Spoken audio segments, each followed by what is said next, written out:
Chapter 89, where one takes apprentices, clearly one takes companions. After several hours of flight, Lin Mo found himself before an expansive and desolate wilderness. A vast canyon, plunging several hundred fathoms deep, served as the stronghold of the ghost spirit sect in this region. A thick blanket of mist enveloped the canyon, a manifestation of the formation's energy. Lin Mo understood that any disturbance would alert the disciples of the ghost spirit sect below. Occasionally, several cultivators from the ghost spirit sect could be seen patrolling the skies, but these patrollers were merely at the chi refinement stage. After all, such laborious tasks would hardly be undertaken by those at the foundation establishment stage. They were mere guards of peak chi refinement capability. Beside him, Li Huayuan furrowed his brow, a flicker of astonishment crossing his eyes as he murmured, "If only we could eliminate them directly." "What do you think, junior brother Lin?" Noticing Li Huayuan's inquiry directed at him, Lin Mo offered a faint smile. If they are merely cultivators at the chi refinement stage, they are not difficult to deal with. However, disturbing the guards below would be counterproductive. Listening to Lin Mo's words, Li Huayuan suddenly comprehended his meaning. Avoiding the cultivators was simple enough.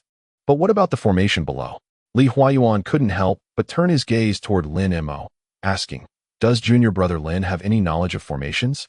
Lin Mo glanced at Li Huayuan. Then with a flick of his wrist, a pure white disk of formation materialized in his hand. This was the skyscreen formation, capable of temporarily neutralizing the formation's effects. Lin Mo smiled slightly. He had crafted this formation during his idle hours, and it was only effective against rather rudimentary formations. Fortunately, the formation below, aside from its alerting function, was utterly unremarkable, an exceedingly ordinary low-level formation. With a humming sound, as spiritual energy surged into the disk, wisps of white mist enveloped it in a layer of frost. As the mist swirled, the disk seemed to possess a life of its own, slicing through the air and directly striking the transparent barrier of the formation. With a sizzling sound akin to cold water hitting hot oil, a series of crackling noises erupted as the transparent barrier dissolved at a visibly rapid pace. Within mere moments, a gap several feet wide appeared. Witnessing this scene, Li Huayuan's face broke into a smile as he quietly exclaimed, "Well done. Follow me down." With that, Li Huayuan's figure shimmered and transformed into a wraith, vanishing into the depths of the canyon. Lin Mo cast a lingering glance at Chen Xiao Qian amidst the crowd. As if sensing his gaze, she offered him a faint smile, her ethereal blue flying sword slicing through the night, disappearing from view. "Feng Yuan, you lead the team to hold back the foundation establishment disciples of the ghost spirit sect." Lin Mo turned to Feng Yuan beside him, saying, "Be cautious." "Thank you, Master Lin." Feng Yuan quickly clasped his hands in respect, his eyes filled with deference. Feng Yuan's demeanor was somewhat rigid. Despite Lin Mo's insistence on brotherly terms, he remained reluctant. Lin Mo shook his head slightly, and with a flash, the divine wind boat beneath him was enveloped in blue light, transforming into a blue apparition that vanished into the night. Lin Mo gazed down at the obsidian cliffs, his eyes gently closed as his consciousness swept across the area. The awareness of a core formation stage cultivator is exceedingly subtle, imperceptible to those in the chi refining or foundation establishment stages. As for disturbing a core formation stage practitioner, that would be an opportune moment to eliminate them. According to reports from disciples of the Seven Sects, the two core formation practitioners in this vicinity are at most at the mid-core formation level. With a high-tier magical artifact of the Xuan Copper realm, Lin Mo felt no fear towards those at mid-core formation. Suddenly, Lin Mo gasped softly, a flicker of astonishment crossing his gaze. A crimson figure appeared within the reach of his consciousness. Draped in a flowing red gown, her face resembled a lotus flower, with brows like willow leaves, skin as pure as snow, and her long black hair elegantly pinned up. Her crimson lips curled slightly upward. The fabric, akin to stockings, concealed her long legs, which moved with an enticing grace. "Yin Ruyan?" At that moment, as Lin Mo recognized Yin Ruyan, she too opened her eyes in the secret chamber. With a slight furrow of her brow, she murmured softly, "Why does this aura feel so familiar?" With a swift motion of her right hand, she summoned a wave of crimson mist, instantly escaping the confines of the chamber. "Ah!" Yin Ruyan gasped, utterly astonished to find herself face to face with Lin Mo, the very person she had longed for. "You are truly in the Golden Drum Plains." Although it was merely a wishful thought that she might encounter Lin Mo here, She understood the improbability of such an event, which made her excitement all the more palpable upon seeing him. So, you are the core formation practitioner of this place. Lin Mo smiled, a hint of amusement at the corners of his mouth. Why are you not safely residing in the ghost spirit sect? What brings you here to take such risks? Humph. Ruyan huffed, her beautiful eyes sweeping over Lin Mo. If it weren't for a certain ungrateful man, I wouldn't have come here at all. Listening to the complaints in her tone, Lin Mo descended beside her, his right hand casually resting on her slender waist. Whoosh, whoosh. The sound of slicing air echoed as several disciples clad in blood-red robes from the ghost spirit sect approached swiftly. Who are you to dare insult the young lady? The disciples, all at the chi refining stage, widened their eyes in shock, preparing to attack. Insult the young lady? Lin Mo raised an eyebrow, unable to suppress a chuckle. Not only do I insult, but I also take advantage. You. Before he could finish, Ruyan blushed deeply, her right hand flicking gently. A torrent of blood mist surged from her sleeves, brushing past the faces of the ghost spirit disciples. Thud, thud. The sound of bodies hitting the ground echoed as the disciples collapsed into unconsciousness. Come in and speak. Ruyan grasped Lin Mo's right hand and turned to walk into the hall. Her long legs, clad in sheer fabric reminiscent of stockings, provided Lin Mo with a visual delight with each step. If only she held a whip, it would enhance the experience further. Observing Ruyan ahead of him, Lin Mo smirked, saying, I am here for serious matters. Upon hearing this, Ruyan abruptly halted, turning her head to look back at him. With sultry eyes, she gazed at Lin Mo, licking her lips, and retorted, Is it impossible to engage in serious matters while accompanying me? Lin Mo momentarily lost his train of thought, looking at the alluring Ruyan, and smiled. First, tell me how many core formation cultivators are present here. Despite the beauty beside him, Lin Mo remained rational. If there were only one core formation cultivator, it would suffice to have Li Huayuan deal with it. However, if there were two, it would spell disaster. While Li Huayuan could manage his escape, the unfortunate ones would be the Foundation establishment cultivators, particularly Chen Xiaoqian, who was overly straightforward. Even though her cultivation had reached the false stand stage, her ability to survive paled in comparison to that of the old demon.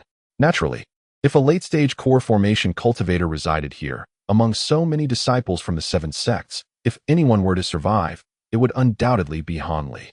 Just one. Ruyan entwined her arms around Lin Mo's neck, her gaze brimming with charm. The information here was deliberately leaked by me.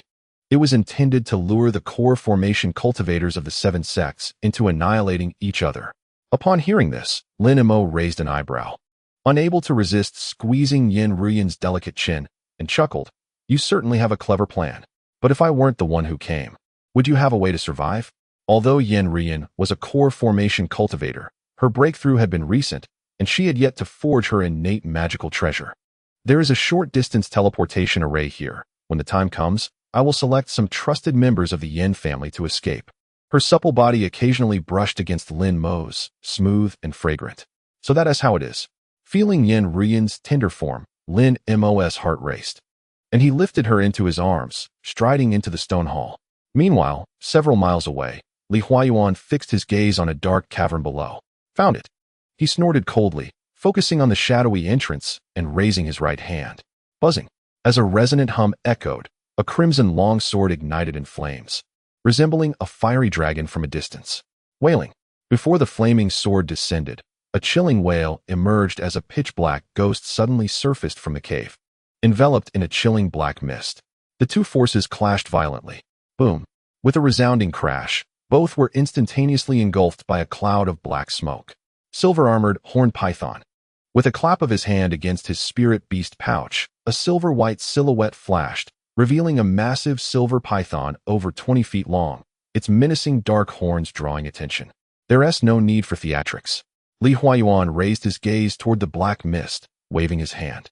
The crimson magical sword returned to his front, and he bellowed at the dark rock below. Come out. Cackling. As piercing laughter echoed, a blood-colored figure shot forth from below, wielding a tower of bones covered in wandering souls. The newcomer was short, bald, with triangular eyes fixed intently on Li Huayuan. Mid-core formation. Feeling the formidable power of the core formation cultivator from the ghost spirit sect before him, Li Huayuan's heart tightened. Both were mid-core formation cultivators. making the prospect of vanquishing one another far from simple. It was time to fight with all his might. Li Huayuan opened his mouth, trembling as the flesh around his chin quivered, declaring, "You dare to show yourself. Why would I not?" The bald man cast a penetrating glance at Li Huayuan, and the white bone banner in his hand radiated a luminous glow. One by one, blood-red phantoms surged forth from within. From a distance, the chilling winds howled, creating a profoundly terrifying spectacle. So this is what a core formation cultivator is like. Several miles away, Han Li gazed at the commotion with astonishment, his mouth agape. "Han Li, you must hold those two off. I will handle this pair." Qin Xiaoqian fixated on the two early Foundation establishment disciples ahead, as a ghostly blue longsword danced incessantly by her side. Grasping a defensive talisman in her left hand, she had become unconsciously cautious after spending time with Lin Mo, always preparing a contingency plan. "Yes, Sister Chun," Han Li replied, unable to stifle a murmur. Wasn't she just at the late Foundation establishment stage last month? How did she break through to the fake dance stage so swiftly? In contrast to the fierce battle among the group, Lin Mo was also engaged in a strenuous fight. Drops of fragrant sweat slid down Yen Ruyan's forehead as she obediently nestled in Lin Mo's embrace, appearing far more docile now. Lin Mo gently stroked her silky hair and chuckled. "What's the matter? Can't keep up? I've grown stronger, and I can't bear it."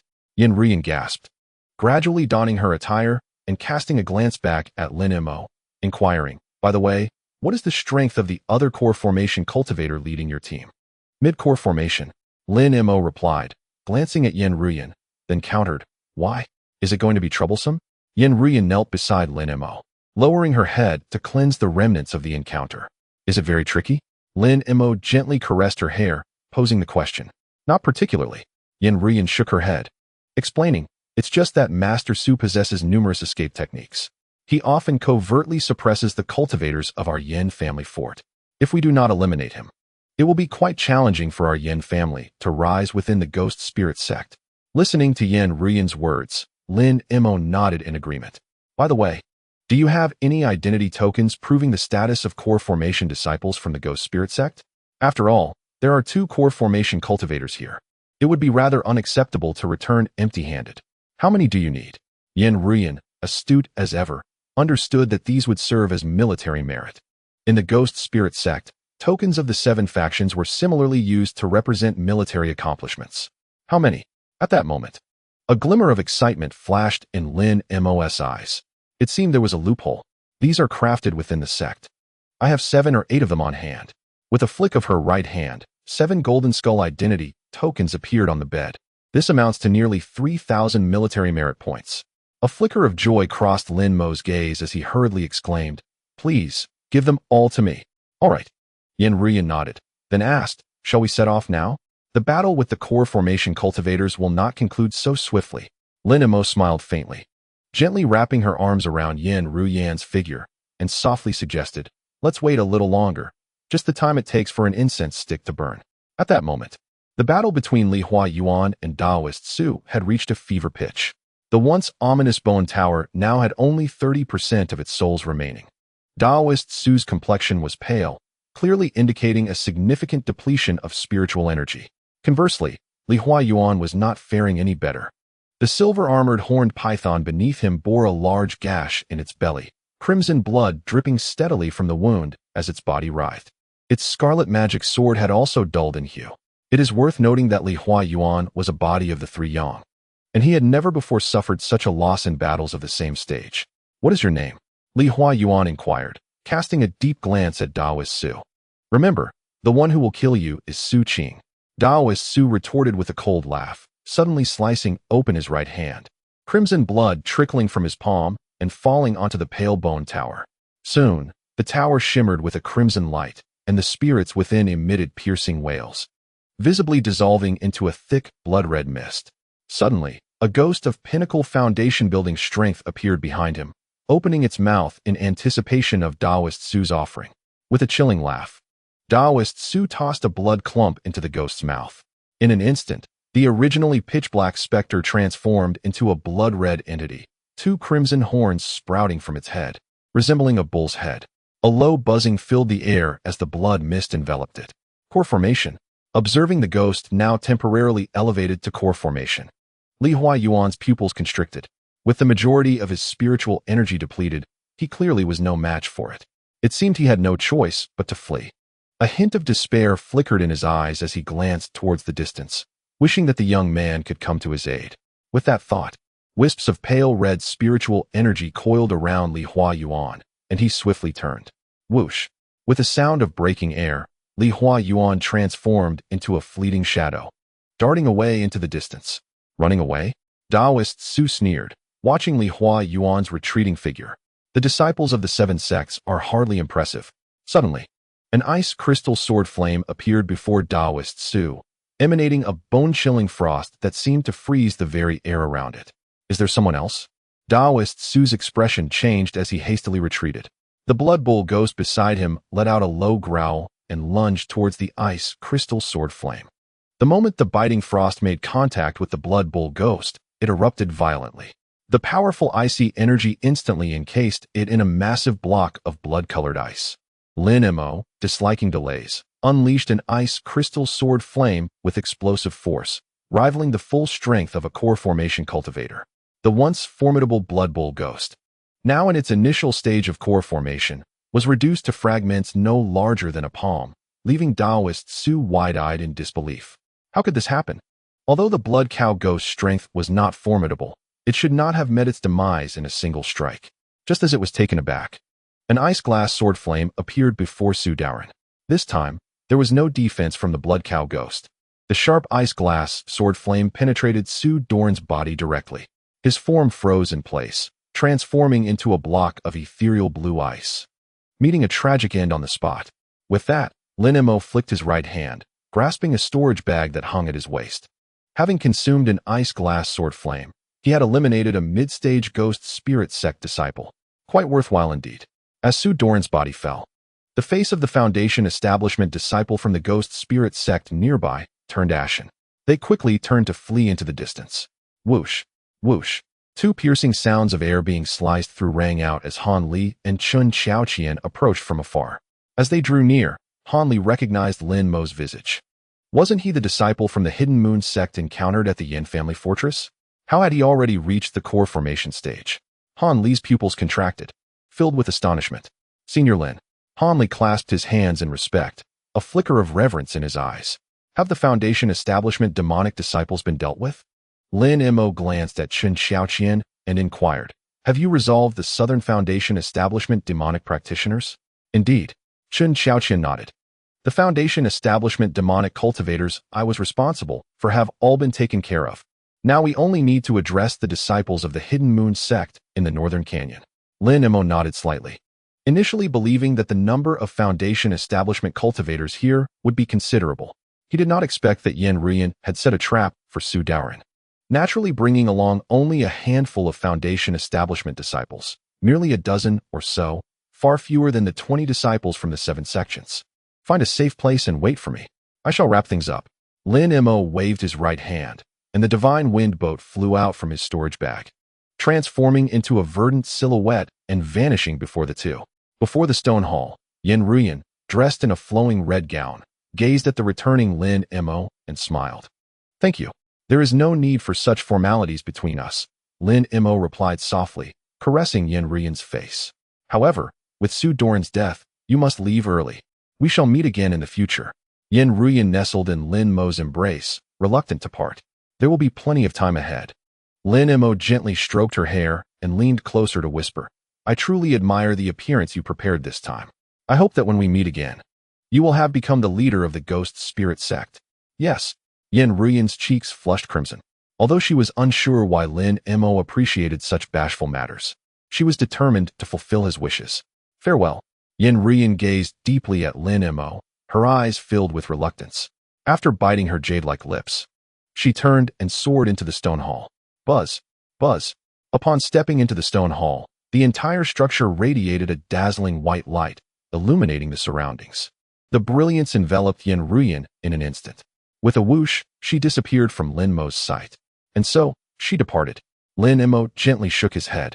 Were it not for the lingering scent of Ruyan at the corner of his mouth, one might truly believe this moment was but a figment of the imagination. Time passed, and as the morning sun gradually ascended, Its rays cascaded upon the rugged mountain rocks, illuminating the steep gorge with a brilliant light. At this moment, the air within the gorge was thick with the scent of blood. Lin Mo sighed as he gazed at the 16 Foundation establishment cultivators standing before him. Despite the 7 sects holding a significant advantage in strength and timing during this ambush, 4 of their Foundation establishment cultivators had still perished here. Truly, the vicissitudes of life are unpredictable, and life and death are dictated by fate. Lin Mo shook his head and addressed the 16 Foundation cultivators, saying, "If there are no further omissions, we shall return." A pale green divine wine boat descended before him. "Xiao Qian, come aboard." Lin Mo glanced at Xiao Qian, whose complexion had turned somewhat pale, and gestured towards the spacious divine wind boat, wide enough to serve as a bed. A hint of crimson flushed Xiao Qian's earlobes as she gracefully alighted onto the vessel. Although Xiao Qian, at the fake dance stage, was the strongest among the gathered, her straightforward nature often placed her at a disadvantage. Had it not been for the recent teachings and guidance, she might have found herself in even more dire straits. Whoosh! The divine wind boat transformed into a blue phantom, vanishing before the crowd. The remaining Foundation disciples exchanged glances, astonished. Sister Xiao Qian is fortunate indeed, having caught the eye of this esteemed dance stage uncle. Could it be that he wishes to take her as his disciple? Yet, they do not belong to the same sect. A disciple? Huh. Is it not more likely to be a companion? Chapter 90. Xiao Qian. How could you lay hands on a senior? Sitting upon the divine wind boat, Xiao Qian's cheeks flushed with embarrassment, especially under the scrutinizing gazes of her fellow disciples from Huangfeng Valley. Buzzing sounds filled the air as strands of cold mist coiled around the divine wind boat, transforming into a blue phantom that swiftly disappeared into the night. Li Huayuan. Upon witnessing the disheveled return of Li Huayuan, the old monster in the sky's expression shifted. He quickly emerged from the tent, his gaze falling upon the scarred Li Huayuan, his countenance turning grave. "Where are they?" he demanded loudly. "Could it be that we have faced defeat?" Li Huayuan appeared awkward, opening his mouth, but momentarily at a loss for words. After a moment of hesitation, he confessed. "The dance stage cultivator from the Ghost Spirit Sect was formidable, and I was no match for him. I had no choice but to retreat." Hearing Li Huayuan's explanation, the old monster's expression shifted again. What of Lin Mo? After all, Lin Mo was a dance stage cultivator of the Yanmoon sect, and his well-being was a matter of great concern. "I do not know." Li Huayuan shook his head. "It is likely a trap set by the Ghost Spirit Sect for our 7 sects disciples. He may have already fallen to another demonic dance stage cultivator." No sooner had he spoken than a series of piercing sounds echoed from afar. A divine wind boat sped towards them from the distance. Upon seeing the figure descending from the air, Li Huayuan's eyes widened. He had initially feared Lin Mo had perished within the gorge, yet unexpectedly, here he appeared, seemingly unscathed, as if he had not engaged in battle at all. "You have returned?" As Lin Mo rejoined them, the old monster's face lit up with joy, and with a swift motion, he appeared before Lin Mo. "Did you encounter any formidable foes?" Upon hearing the term rival, Lin Mo could not help but think of Yan Ruyan, clad in a striking red garment. "Indeed, she is quite formidable. Were it not for my robust strength, I would find her exceedingly difficult to contend with." At this thought, Lin Mo unconsciously licked his lips, savoring a sweetness that was almost tantalizing. How could this be? Behind him, Li Huayuan wore an expression of disbelief, unable to restrain himself from exclaiming, "You are merely at the initial stage of Foundation establishment." Suddenly, 2 golden skull ornaments appeared in Lin Mo's hands, radiating a dazzling brilliance even amidst the night. With the strength of one, he had slain 2 Foundation establishment cultivators. The old monster Qiong's face broke into a smile as he promptly declared, "Excellent, excellent. For this mission, Li Huayuan's rewards shall belong to you." Upon hearing this, Li Huayuan's expression resembled that of one who had just tasted something bitter. "What?" Qiong glanced at Li Huayuan and retorted, "You fled without a fight. If this were a battlefield, it would not be unjust for me to take your life." Li Huayuan accepted his punishment with a deep sigh, murmuring to himself, "Indeed." Qiong nodded, his gaze fixed on the distant approach of the late-arriving disciples from the Moon Concealment Sect, specifically from Huangfeng Valley.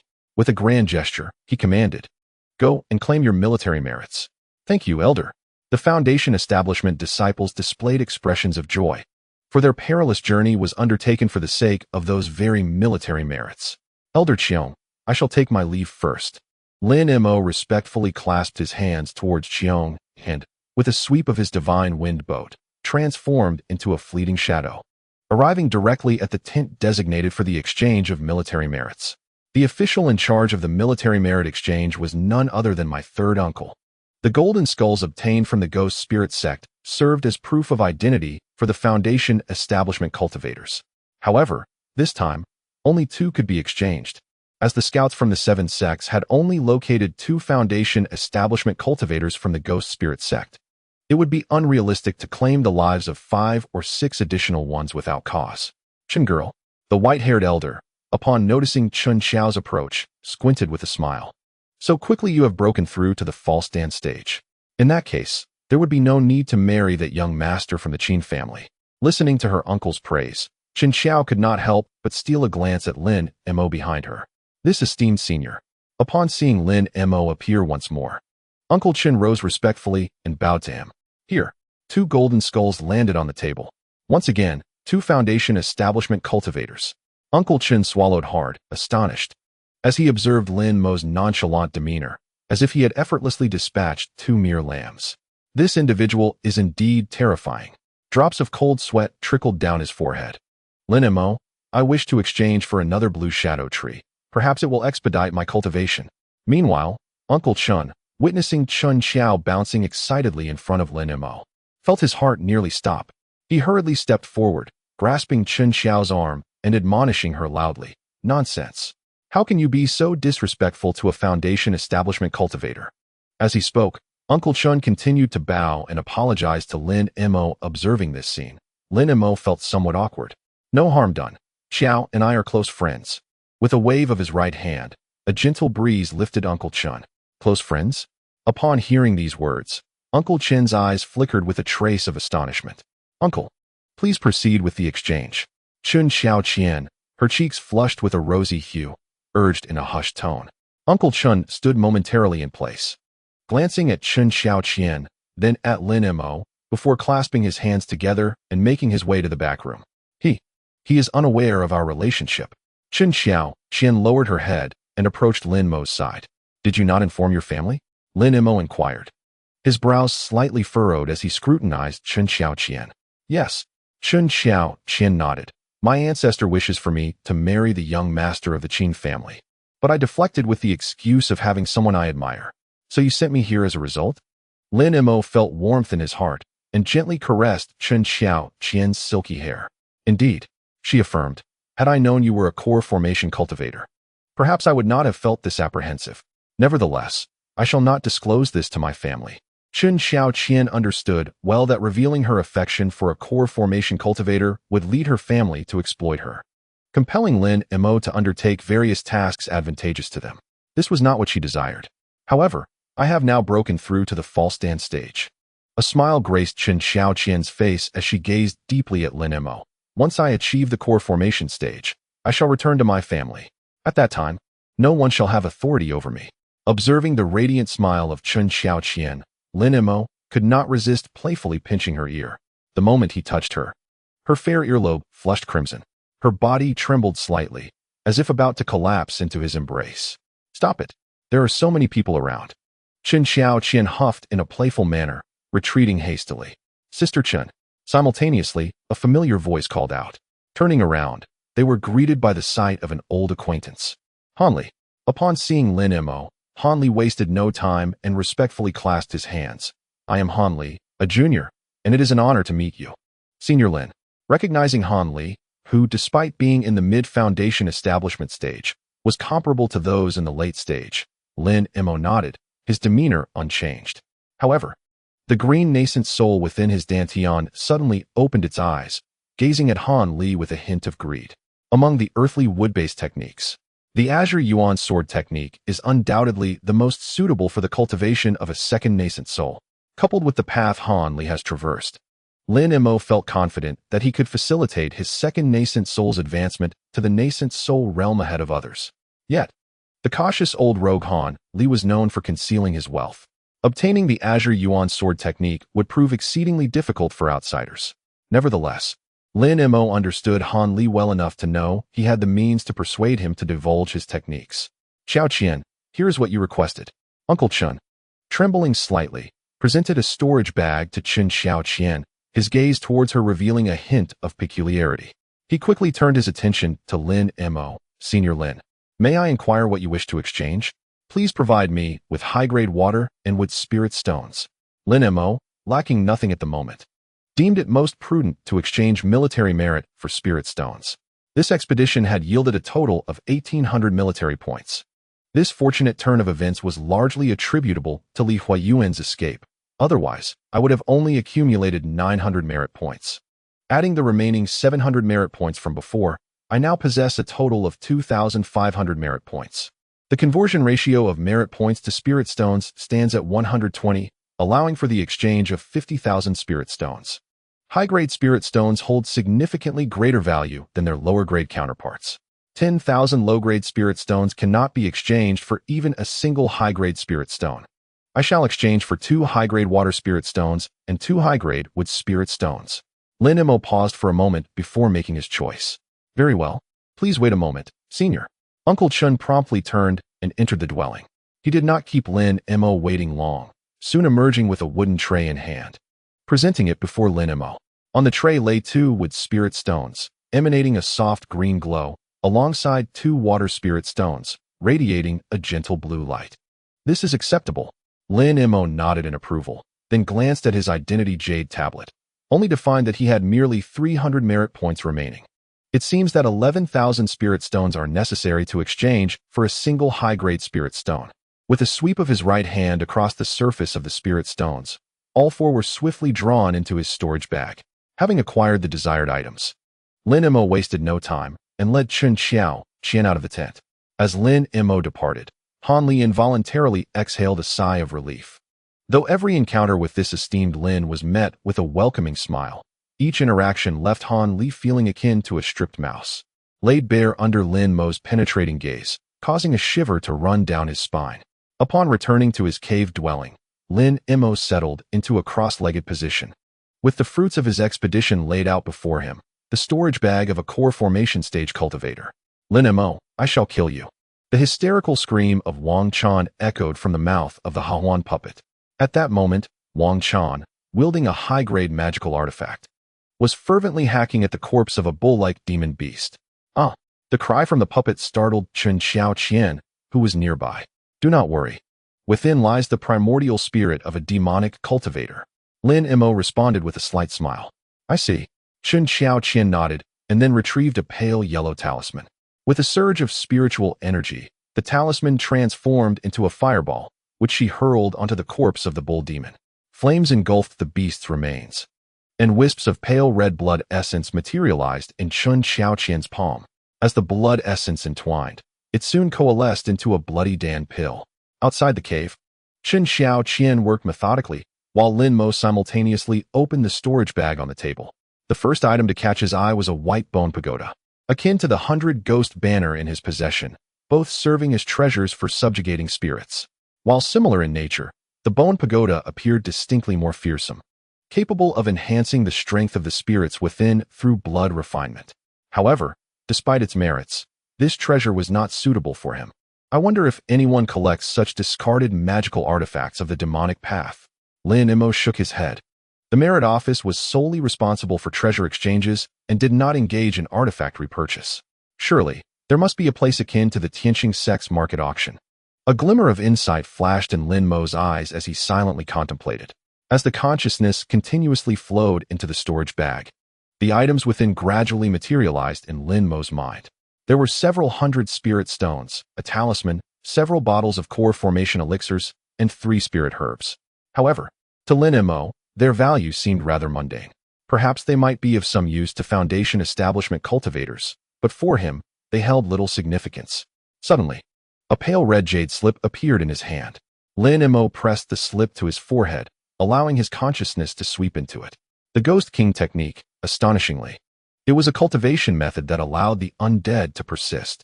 This revelation truly astonished Lin Mo. Reflecting on the Crimson Bull Ghost atop the bone tower, he muttered, "It seems that the Crimson Bull Ghost King is indeed practicing this technique." Upon further contemplation, he found the method to be quite commendable.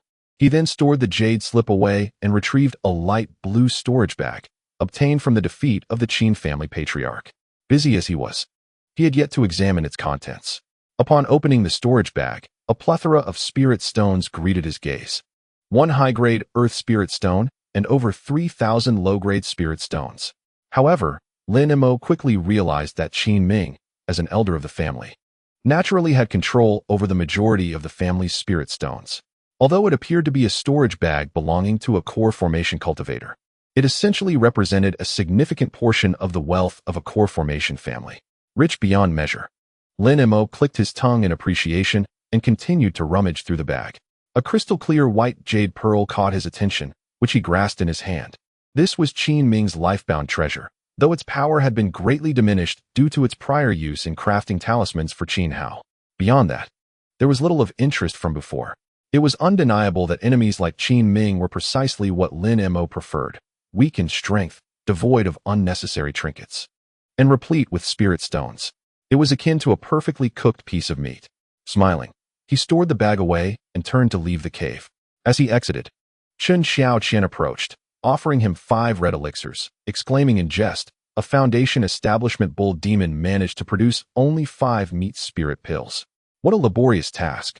Lin Mo playfully pinched Chen Xiaoqian's earlobe, causing her cheeks to flush crimson, and she instinctively leaned into his embrace.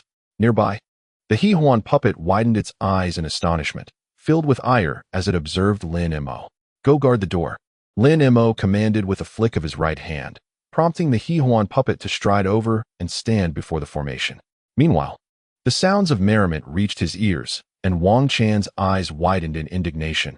Although with only a remnant of his primordial spirit left, he possessed no capacity for resistance. In the training room, he practiced body refinement techniques, body refinement level 10, cultivated the yin-yang complementation technique, spiritual energy 100, and trained the great transformation technique, consciousness 10. Days passed, and a refreshed Lin Mo piloted the divine wind boat to the tent of the old monster Qiong. At this moment, the old monster appeared far from his usual leisurely self, evidently perturbed by trivial matters. Lin Mo? Upon seeing Lin Mo's arrival, Qiong's expression brightened with curiosity, prompting him to inquire, "What brings you here at such a time?"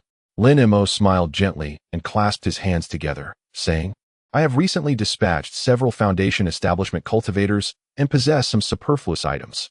To the southeast, 10 miles away, lies the Listening Mountain Pavilion, a favored venue for disciples from the Seven Sects to exchange magical artifacts." Upon hearing this, a glimmer of delight sparkled in Lin Mo's eyes, and he promptly bowed to the ancient figure beside him. Guided by the divine wind vessel, the white ox swiftly transported them to within 10 miles. A resplendent pavilion, gleaming with gold and jade, unfolded before Lin Mo. The striking vermilion of the Listening Mountain Pavilion was particularly eye-catching. At its entrance stood 2 enchanting female cultivators, their figures graceful and their appearances captivating. Clad in pure white ancient attire, their every smile and gesture was alluring. It was indeed impressive to have peak Qi refinement cultivators welcoming guests. Lin Mo smiled faintly as he landed before the Listening Mountain Pavilion. The maidens flanking him quickly approached, beaming as they greeted, "Esteemed sir, you appear unfamiliar. Is this your first visit?" Lin Mo nodded slightly, casting a glance at the 2 maidens before inquiring, "I wish to sell some useless magical artifacts." "You have come to the right place," exclaimed the round-faced maiden on the right. "Here at the Listening Mountain Pavilion, we possess the strength to purchase magical artifacts." "Purchase?" Lin Mo arched an eyebrow, sensing a hint of confusion. Was this not an auction house? Nevertheless, since he was there, he decided to explore further. Upon stepping inside, a wave of fragrant aromas enveloped him. Raising his gaze, he beheld young maidens clad in scant attire, swaying their alluring figures on a stage, drawing the attention of several Foundation establishment cultivators below. "Esteemed sir, the 2nd floor is for transactions among Foundation establishment seniors, while the 3rd floor is exclusively for those of the core formation stage." The maiden paused momentarily, casting a deep gaze at Lin Mo. In that instant, she sensed an unfathomable depth to his cultivation. Yet, with her mere Qi refinement stage, she could not grasp the extent of his power. To the maiden, Lin Mo's presence felt peculiar. Had she only judged by appearance, she would have assumed he was merely a youthful Qi refinement cultivator. However, Upon closing her eyes to feel his aura, the overwhelming energy he radiated was far from ordinary for a foundation establishment cultivator. Let us ascend to the third floor. Lin Mo murmured with a smile. What is your name? Despite her modest cultivation, the maiden was astute, recognizing that being asked about the establishment's details was a commendable choice. Certainly. Upon hearing third floor, the maid's eyes widened in astonishment, followed by an immediate display of sycophantic smiles. You may call me Cherry, and I shall personally escort you upstairs. She then swayed her hips enticingly, leading the way, capturing the attention of all. Cherry, at her age, was indeed exquisite, perfectly proportioned. Neither too slender nor too corpulent, a true gem. Following closely behind Cherry, Lin Mo soon arrived at the third floor. The third floor was sparsely populated. Upon a cursory glance, he noted only 5 or 6 individuals. However, this was to be expected, as each of the 7 sects had dispatched merely 3 or 4 core formation cultivators. To encounter 6 here was already a rarity. Upon Lin Mo's arrival, all 6 individuals turned their gazes toward him. A glimmer of scrutiny flickered in her gaze. However, upon sensing Lin Mo's cultivation level, which was at the core formation stage, she quickly retracted her eyes. Among the 6 individuals, Huangfeng Valley's Red Flute Fairy could be considered a character of the narrative, while the other 5 left no impression. Surprisingly, the individual with the highest cultivation was a disciple from Spirit Beast Mountain, who bore a gourd on his back and had reached the late stage of core formation. This prompted Lin Mo to cast him a discerning glance. Everyone is welcome to trade freely. If an exchange proves impossible, the Listening Mountain Pavilion is willing to make purchases. A melodious voice resonated, as a woman clad in black materialized within the hall. Her enchanting eyes surveyed the assembly, and with a gentle smile, she added, "What a splendid idea." Lin Mo raised an eyebrow, realizing the intentions of Listening Mountain Pavilion, as the group offered items that were of little value to their owners. The worth of such treasures would inevitably plummet, allowing the pavilion to acquire them at a bargain. Truly a shrewd business strategy. I possess a level 5 magical beast, a young gale mongoose, and I seek to exchange it for materials for a treasure, the disciple from Spirit Beast Mountain stated first. With a swift motion, a pure white mongoose appeared before him, no larger than a small dog, emanating a fierce gust of wind. Although it was merely a cub, it had already reached the pinnacle of level 1. With a few more years of nurturing, it could break through to level 2. Spirit beasts serve as excellent companions for cultivators, potentially enhancing their prowess significantly if raised well. Thus, a disciple at the early stage of core formation stepped forward. Eager to make a trade, I will exchange with you. Upon uttering these words, the two engaged in a silent exchange of thoughts. Eventually, they nodded in agreement. Uttering a harmonious good, the iron essence and the gale mongoose were exchanged, and both parties were delighted, settling into their seats with satisfaction. Lin Mo chose not to rush into the conversation, but rather found a wooden chair to sit quietly, awaiting the others to present their treasures. I have some ice heart fruits, suitable for cultivators practicing ice magic. Red Flute Fairy rose, waving her right hand. 3 translucent ice heart fruits appeared before her. As soon as they manifested, the temperature in the room plummeted several degrees, and wisps of frost began to crystallize upon the floor. What a formidable icy power! Lin Mo's eyes sparkled. Consuming these ice heart fruits could significantly enhance the might of his ice glass sword flame. I require a low-tier offensive treasure. As Red Flute Fairy concluded her statement, the crowd murmured in astonishment. Although ice heart fruits were rare, their value could not compare to that of low-priced treasures. Red Flute Fairy seemed to recognize the inadequacy of this trade and promptly added, I also possess some gung essence. Gung essence? Lin Mo's pupils constricted slightly. His heart stirred, for this was a treasure coveted even by nascent soul cultivators. Han Li's Azure Bamboo Bee Cloud Sword had greatly increased in power after the addition of gung essence. Chapter 91, Master and Disciple, Dao Partners. The crowd was well aware of the preciousness of gung essence, their eyes widening in anticipation as they gazed at Red Flute Fairy. Aware of their keen interest, she reached for her storage pouch at her waist. A shard of gung essence, no larger than a fingernail, materialized in Lin Mo's hand. The onlookers sighed in unison. For such a meager amount of gung essence was utterly insufficient. Observing their reactions, Lin Mo recognized it was time for him to intervene. Rising from his seat, he produced a lustrous white jade orb with his right hand. The treasured Hao Yu pearl. A faint smile graced Lin Mo's lips as he inquired. Might this catch the eye of the enchanting Hongfu fairy? Was this not the fabled life treasure of that old man from the Qin family? How could such an artifact be present here? Rumor had it that Qin Ming met his demise at the hands of a nascent soul cultivator. Could it be that this individual was the one responsible? As whispers filled the air, Hongfu fairy's gaze sharpened, briefly scanning the Haoyu pearl in Lin Mo's grasp, her expression betraying a moment of hesitation. She found herself contemplating whether to acquire this exquisite orb. Yet, with pressing matters at hand, she nodded resolutely. Witnessing her affirmation, Lin Mo's lips curled into a subtle smile. With a gentle exertion of his hand, the Haoyu pearl glided forth before the fairy. She accepted the jade-like orb, her consciousness flooding into it, confirming its authenticity before giving a slight shake of her right hand. 3 ice heart fruits and a minuscule amount of gung essence promptly appeared before her. Lin Mo waved his hand, deftly stowing the 3 fruits into his storage pouch, then turned his gaze towards Hongfu fairy and inquired, "Might you share the origin of these ice heart fruits?" "Ah, that." Hongfu fairy replied with a graceful smile, a glimmer of amusement flickering in her eyes. Her implication was unmistakable. To glean information about the ice heart fruits, one must be prepared to offer something in return. Lin Mo promptly communicated via thought, "If you are willing to disclose their whereabouts, I am prepared to offer 500 spirit stones." This was seized from a stronghold of the ghost spirit sect. Hongfu fairy promptly retrieved a jade slip. Her eyes fixed on Lin Mo, understanding her intent. He produced a handful of spirit stones and tossed them toward her. Upon acquiring the jade slip, he pressed it to his forehead, allowing his consciousness to surge within. Soon, a location materialized in his mind, astonishingly. It pointed to a mountain range leading towards the kingdom of Yu. If Yin Ruyan had not departed, he could enlist her assistance. As Lin Mo pondered, a cultivator from the Great Sword Sect, in the nascent soul stage, rose to his feet. A towering sword, nearly his height, rested upon his back, exuding an imposing aura. "I possess a material for crafting a treasure," the burly man declared, patting his waist pouch. A faint crimson phantom flickered, revealing a piece of blood-red wood, nearly the size of a person. "This is a millennium-old bloodshaw wood, ideal for crafting water and wood-based artifacts."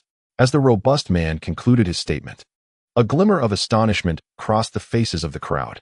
Bloodshaw wood, known for its extreme yang properties, served as an exceptional material for creating water and wood spirit root treasures. Moreover, this substantial piece could easily suffice for 2 artifacts. "What do you seek in exchange?" Before the burly man could respond, a slender figure nearby inquired eagerly. "I require 2,000 military merits." The robust man replied with surprising straightforwardness. "Whoever possesses 2,000 military merits shall claim this." 2,000 military merits? Who among them could muster such an amount? Surely, he jested. The crowd erupted in exclamations of disbelief. It is not that the price of the bloodshaw wood is exorbitant, but rather that military merit is exceedingly rare. For those in the core formation stage, possessing 1,000 points of military merit is indeed a remarkable feat. Who else could possibly hold 2,000 points? Lin Mo raised an eyebrow. While this might pose a challenge for others, it was quite simple for him. After all, he possessed several skeletal identity proofs from the Ghost Spirit Sect. With merely 5 of them, he could easily amass the requisite 2,000 points of military merit. His eyes glimmered as he quietly conveyed a message to the burly man nearby. "If you desire military merit points, we can transact on the 2nd floor after this concludes." The man's eyes brightened upon hearing Lin Mo's words, and he promptly stowed the bloodshaw wood into his storage bag before returning to his seat. Lin Mo then closed his eyes, resting with an air of tranquility. Meanwhile, the burly man from the Giant Sword Sect kept glancing at the other cultivators present, evidently pondering who had just spoken to him. As time passed, various items were brought forth for trade, predominantly fragments of magical treasures and some Foundation establishment puppets or elixirs, none of which caught Lin Mo's interest. After a stick of incense had burned, the crowd dispersed, satisfied. The burly man from the Giant Sword Sect scanned the room, scratched his head, and made his way downstairs. Lin Mo observed the departing figures, waiting a moment before vanishing in a flash of white light. When he reappeared, he found himself on the 2nd floor. Much like the 3rd, the 2nd floor was alive with cultivators exchanging goods. But there were far more Foundation establishment practitioners than those in the core formation stage. A glance revealed a throng of dozens. Among them, the imposing figure of the burly man from the Giant Sword Sect stood out. Lin Mo flicked his wrist, presenting a storage bag, This contains items valued at 2,000 points of military merit. The burly man's eyes widened as he accepted the bag, probing its contents with his divine sense. Upon seeing the golden skull ornaments within, his face broke into a smile. "Excellent, excellent," he exclaimed, and with a swift motion of his right hand, a vibrant red bloodshot appeared before him. In an instant, the wood was drawn into the storage bag. Without a moment's hesitation, Lin Mo turned to leave, and as he did, the burly man murmured to himself, "This fellow is rather enigmatic.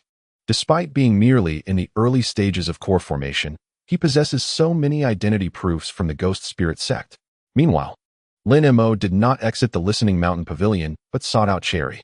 Upon his arrival, she appeared pleasantly surprised, quickly adjusting her hair and softly inquiring, "My lord, how may I assist you? I have numerous top-tier magical artifacts and elixirs that I no longer need." Lin Mo glanced at Cherry and smiled, asking, "Might I inquire as to whom I could sell these to? Please follow me." Cherry nodded and began ascending the wooden stairs. Lin Mo followed at a leisurely pace, soon arriving at the 4th floor of the Listening Mountain Pavilion. "This is the place." Cherry indicated a room, speaking in hushed tones. "I cannot enter here." "So mysterious?" Lin Mo stroked his chin, observing the slowly departing cherry blossoms, before turning to exit the room. Before him stood a familiar figure, the girl in black who was hosting the trading event on the 3rd floor.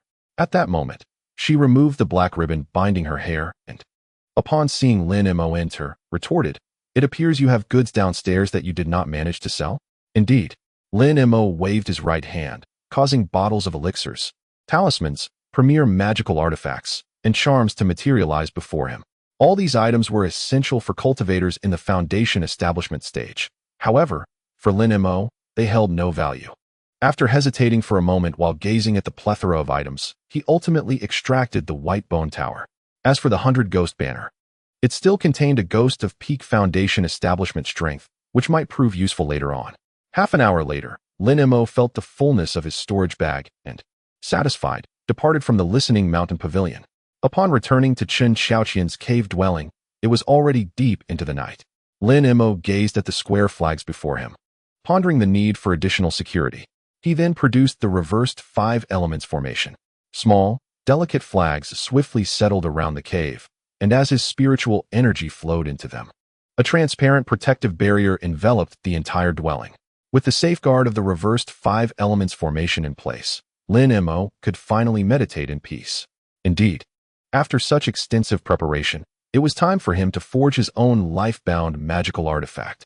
The blood-slaying wood he had acquired was unrelated to the artifact creation. Rather, it was intended for crafting puppets of core formation strength. This blood-slaying wood, being the core material, would serve as the body of the puppets. The sizable piece of wood, standing over a person's height, was sufficient for Lin Mo to create 2 puppets. Upon entering the cave, Lin Mo immediately turned his attention to Chen Xiaoqian. "During this period, I may need your assistance in caring for these little ones." As he spoke, the Beastmaster ring on his arm transformed into a shimmering silver silhouette. In a flash of light, a 3-legged crow and 2 white jade spiders appeared before him. White jade spider, strength, level 1, species, spider, bloodline power, white jade silk. Resilient body. Having possessed the white jade spiders for nearly 5 years now, these 2 little creatures had reached the pinnacle of level 1 strength, despite still being juveniles. With a few more years of nurturing, a breakthrough to level 2 would be a natural progression. "Wow, how adorable!" Chen Xiaoqian exclaimed, her eyes sparkling with delight at the sight of the 2 white jade spiders. "They resemble exquisite pieces of white jade. I may need to enter seclusion for a year," Lin Mo remarked, gently caressing Chen Xiaoqian's soft cheek. "Let us cultivate together." "Ah." Surprised by Lin Mo's sudden shift in demeanor, Chen Xiaoqian's cheeks flushed, and she quickly turned her face away, softly responding, "As you wish." With a gentle smile at the obedient and understanding Chen Xiaoqian, Lin Mo took her delicate hand and stepped onto the jade bed, leaving the 3 spirit beasts to exchange glances. The 3-legged crow, in particular, opened its sharp beak and pecked forcefully at a hard stone. Days later, Lin Mo entered the cave dwelling, materials for the Yin-Yang 2 instruments bottle in hand. Chen Xiaoqian gazed at the intricately arranged formation and the sealed stone door, a subtle smile gracing her lips. The feeling of being able to assist Lin Mo was delightful. Lin Mo did not immediately commence the forging of magical artifacts. Instead, he took a moment to center himself, having spent several days in rigorous preparation. The fierce battle with Chen Xiaoqian had stirred the turbulence within his heart and spirit, necessitating a brief respite. He was determined not to allow such distractions to impede the crafting of his life-s artifact. First, he retrieved a jade box from his storage pouch and placed it flat upon the ground before him. Lifting the lid revealed a chilling blue cold jade within. As the cold mist surged, it enveloped the entire cave in a frosty embrace. He then produced a crimson treasure box, and a wave of intense heat surged forth. Upon opening it, a pale red gem was revealed.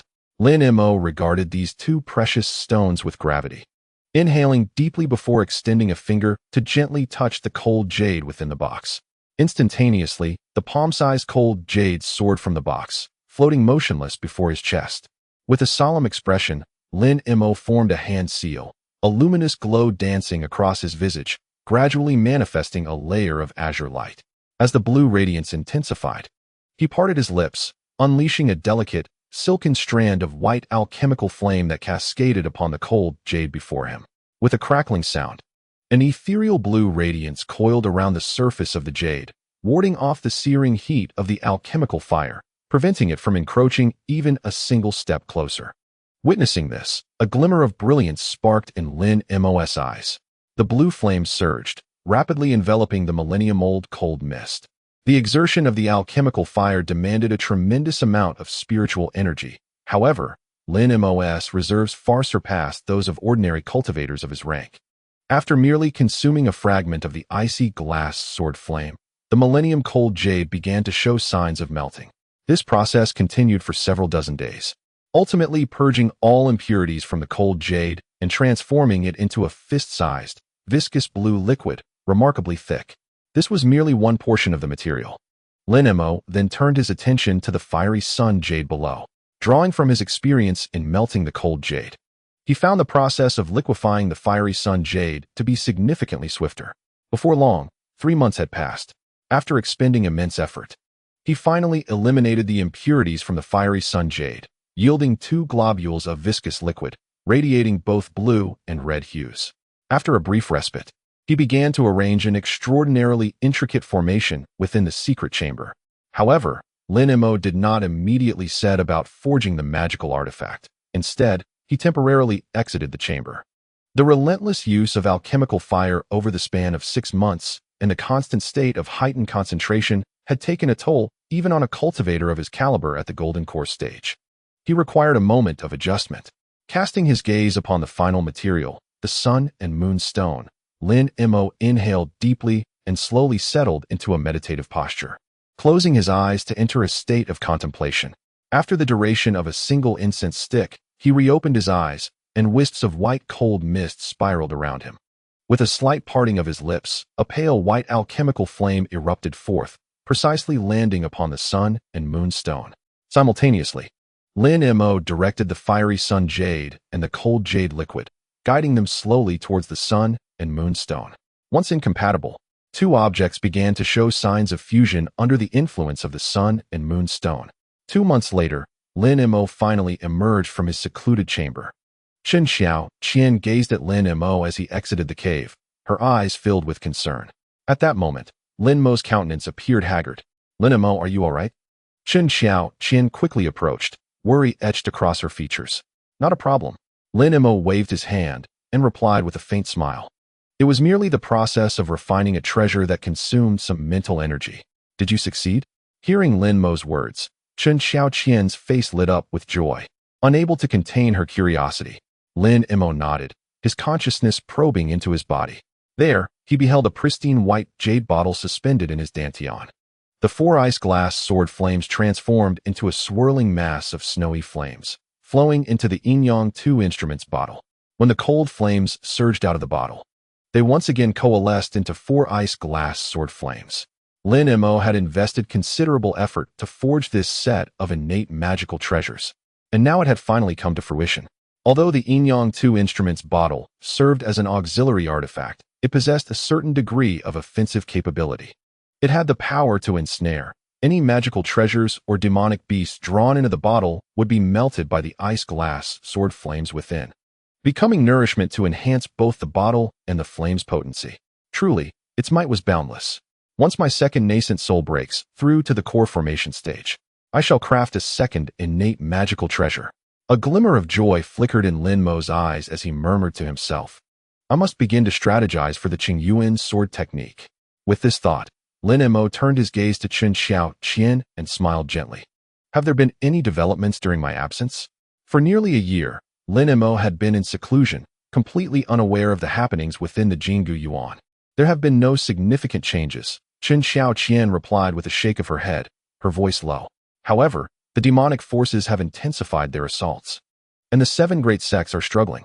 Lin Mo's eyes flickered with concern as he fixed his gaze on Chen Xiaoqian and inquired, if the 7 great sects were to fall, what would you do? A hint of hesitation crossed Chen Xiaoqian's eyes before she looked deeply at Lin Mo. Wherever you go, I shall follow. Hearing her words warmed Lin Mo's heart, and he then asked, what about your family? Chen Xiaoqian hesitated briefly before resolutely stating, I have chosen you, and I will provide an explanation to my family. An explanation? Lin Mo raised an eyebrow. I intend to leave all my savings to my family. It would be my way of ensuring I have not let them down. Chen Xiaoqian smiled softly, her gaze on Lin Mo. From that moment on, I will be entirely yours. Lin Mo felt a stirring in his heart upon hearing her words. Where's that lad Hanli now? Chen Xiaoqian looked puzzled at Lin Mo's inquiry, unsure why he was so concerned about Han, her junior brother. Recently, Hanli has brought much honor to our Huangfeng Valley. He has slain several Foundation establishment cultivators each month. Lin Mo nodded slightly at her words. It seemed the plot of the Yu Kingdom had yet to unfold, allowing him ample time to prepare his puppets. The storyline of the Yu Kingdom was one he had compelling reasons to pursue. It is the 5 elements pill, capable of condensing the malevolent pill. In due time, I can harness the formidable power of this malevolent pill to create a puppet of the nascent soul stage. For the time being, Lin Mo is quite at ease, crafting puppets, savoring ice heart fruits, and diligently cultivating. 3 months later, a sudden buzz. A sound transmission talisman appeared before Lin Mo, bare-chested and engaged in exercise. Momentarily paused. He then grasped the talisman, and a familiar soft voice resonated in his ears. Lin Mo, I have arrived. Upon hearing the voice of Nangong Wan from the talisman, Lin Mo hurriedly donned his clothes and waved to Chen Xiaoqian. I shall make a trip to the state of you. Sitting cross-legged on the bed, Chen Xiaoqian gazed at Lin Mo from afar, her heart heavy with reluctance. How long will you be gone? Not too long. It won't take a month. Lin Mo replied with a gentle smile, and with a flicker, he appeared in midair. The divine wind vessel soared from his storage bag, landing steadily beneath him. Wisps of ethereal blue mist wrapped around the vessel as it sped into the distance. In the span of a tea's brewing time, Lin Mo beheld a series of tent-like structures. Nangong Ferry, this is my incompetent disciple. Upon entering the tent, Lin Mo heard the voice of Li Huayuan. Junior Hanli, I pay my respects to Nangong Ferry. Hanli bowed humbly to Nangong Wan. She regarded him with a calm demeanor, glancing at Hanli before turning her gaze to Li Huayuan, inquiring, what brings you here? My disciple wishes to journey to the state of you, and I wonder if Nangong Ferry could extend her protection. Li Huayuan chuckled awkwardly. Given the current might of the demonic sects, going alone may pose dangers. Upon hearing this, Nangong Wan seemed to understand, waving her hand dismissively. These matters are trivial. You should express your gratitude to Nangong Ferry. Li Huayuan then shot a glare at Hanli. Understanding the cue, Hanli promptly bowed in thanks to Nangong Wan. It is merely a trifling effort. Nangong Wan waved her hand with a nonchalant expression, then suddenly turned around. Upon seeing the newcomer, a smile graced Nangong Wan's face. Everyone present was taken aback. Since her arrival, she had never smiled at anyone. To witness such a radiant smile was indeed astonishing. Unable to resist glancing behind, they sought to discover the identity of the visitor. However, upon recognizing the newcomer, Li Huayuan's smile froze, and he inwardly cursed, it's this brat. Lin Mo? Upon seeing him, Nangong Wan stepped forward to Lin Mo's side. Lin Mo looked at her with delight. What brings you here? What about your sect tasks? Nangong Wan pouted playfully, her face radiating mischief. The onlookers had never witnessed such a playful and endearing side of Nangong Wan, and their eyes widened in disbelief. Is it dangerous? Compared to the adorable Nangong Wan, Lin Mo was more concerned about the peril of the task at hand. It's merely a transport mission. Nangong-wan replied with a mild smile. If you are worried, you can accompany me. All right. Lin Mo nodded, contemplating how to leave this place for the state of you without an excuse. Indeed, at that time, this disciple of Brother Li will also accompany us. Nangong-wan gestured towards Han Li, explaining to Lin Mo Han Li. Lin Mo cast a profound glance at Han Li, silently contemplating. Is the tale of the kingdom of Yu about to unfold? When shall we depart? Lin Mo, filled with eagerness, could not help but inquire. Nangong-wan then turned her gaze towards Li Huayuan across from her. Noticing her look, Li Huayuan quickly replied, We are indeed relying on your Tianyue divine vessel from the Yin Yu sect, so we shall adhere to your schedule. Then let it be tomorrow. Nangong-wan nodded, not one to delay. Thus, after an agreement was reached among the group, Lin Mo and Nangong-wan turned to leave, leaving only Han Li and Li Huayuan within the tent. Do you know the relationship between Senior Lin and Fairy Nangong? Li Huayuan glanced at Han Li beside him and inquired. Han Li shook his head slightly. Guess. Li Huayuan, intrigued, encouraged Han Li to speculate. Senior Lin has only recently joined, while Fairy Nangong has long since reached the core formation stage. After a moment of contemplation, Han Li softly remarked, Could it be that they are master and disciple? Haha. Li Huayuan nodded in satisfaction. You are indeed clever. But you have only guessed half of it. They share another identity, that of Dao companions. Chapter 92. Han Li. What a genius crafted the Hahuan puppet. Upon returning to the tent, Nangong-wan scrutinized Lin Mo, her eyes glinting with a hint of mischief. I have heard of the good deeds you've done here at the sect. Lin Mo raised an eyebrow, a flicker of surprise crossing his gaze. Could it be that his frequent association with Qin Xiaoqian had been discovered? Just as Lin Mo pondered, Nangong-wan leaned closer, whispering in his ear, I heard you have already slain an elder of the Qin family upon your arrival. A fragrant aroma wafted through the air. Sensing the rich fragrance emanating from Nangong-wan, Lin Mo licked his lips, his right hand slowly descending. Noticing Lin Mo's restless demeanor, Nangong-wan's cheeks flushed slightly as she murmured, Stop, I still need to pay a visit to Senior Qiong. If you wish, you may wait until tomorrow on the Tianyue divine vessel. With that, Nangong-wan's figure flickered, disappearing like a slippery fish from Lin Mo's embrace. Watching her depart, Lin Mo could only shake his head gently. Time passed, and on the following morning, a colossal Tianyue divine vessel hovered in the air. Lin Mo stood nearby, observing as numerous qi refinement cultivators from the Yin Yu sect placed their storage bags inside. The old monster Qiong stood not far away, anxiously watching the Tianyue divine vessel before him. Lin Mo stroked his chin, silently reflecting.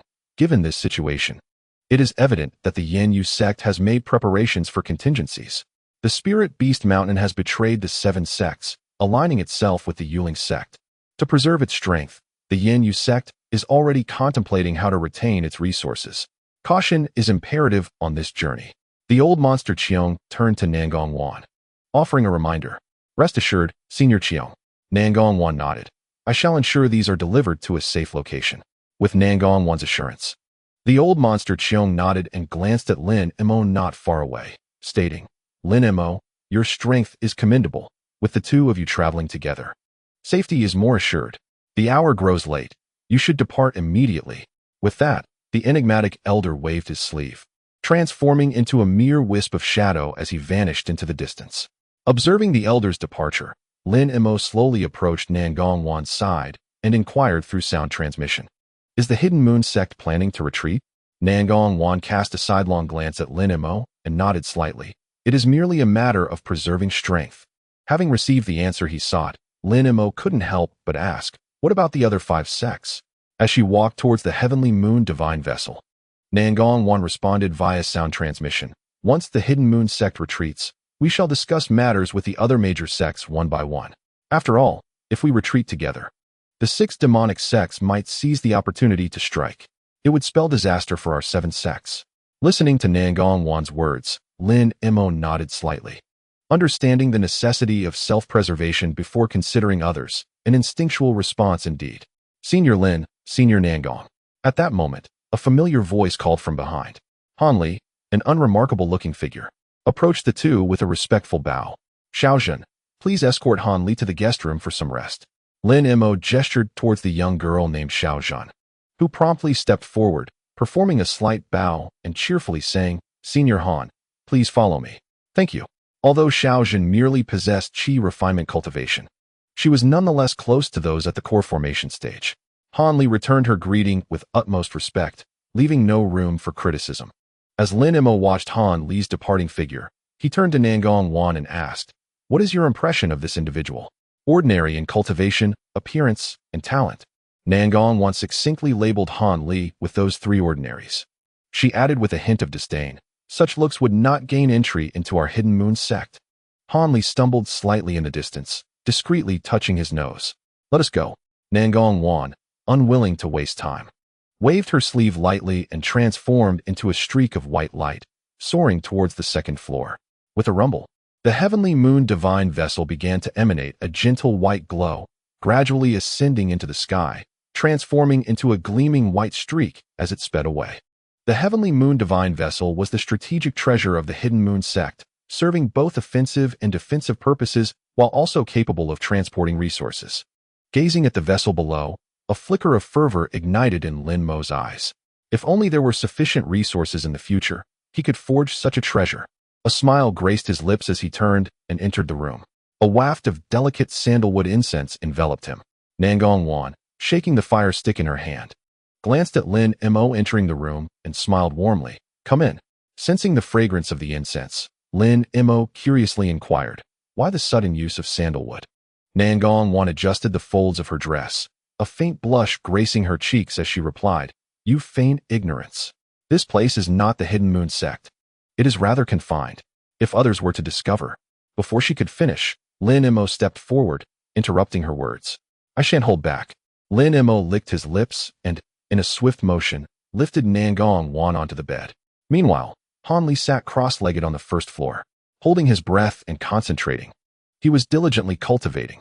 After escorting Han Li to the guest room, Xiaozhen quickly ascended to the second floor with light steps.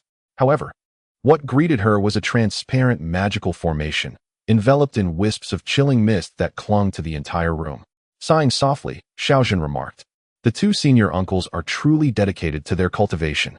They are unwilling to spare even a moment." The rich spiritual energy coiled around the door, causing Han Li downstairs to feel a surge of energy. Such profound fluctuations of spiritual power were indeed characteristic of a golden core ancestor. Han Li's expression turned solemn as he waved his right hand, summoning a graceful young girl before him. The girl was strikingly beautiful, yet her eyes lacked luster, clearly indicating she was the Xuan puppet purchased from Lin Mo earlier. Gazing at the puppet, Han Li settled into a cross-legged position, directing the essence of the Great Yin technique towards her. The Xuan puppet immediately sat upright in front of Han Li. With a snap, he produced a crystal-clear wooden spirit stone, embedding it within the puppet.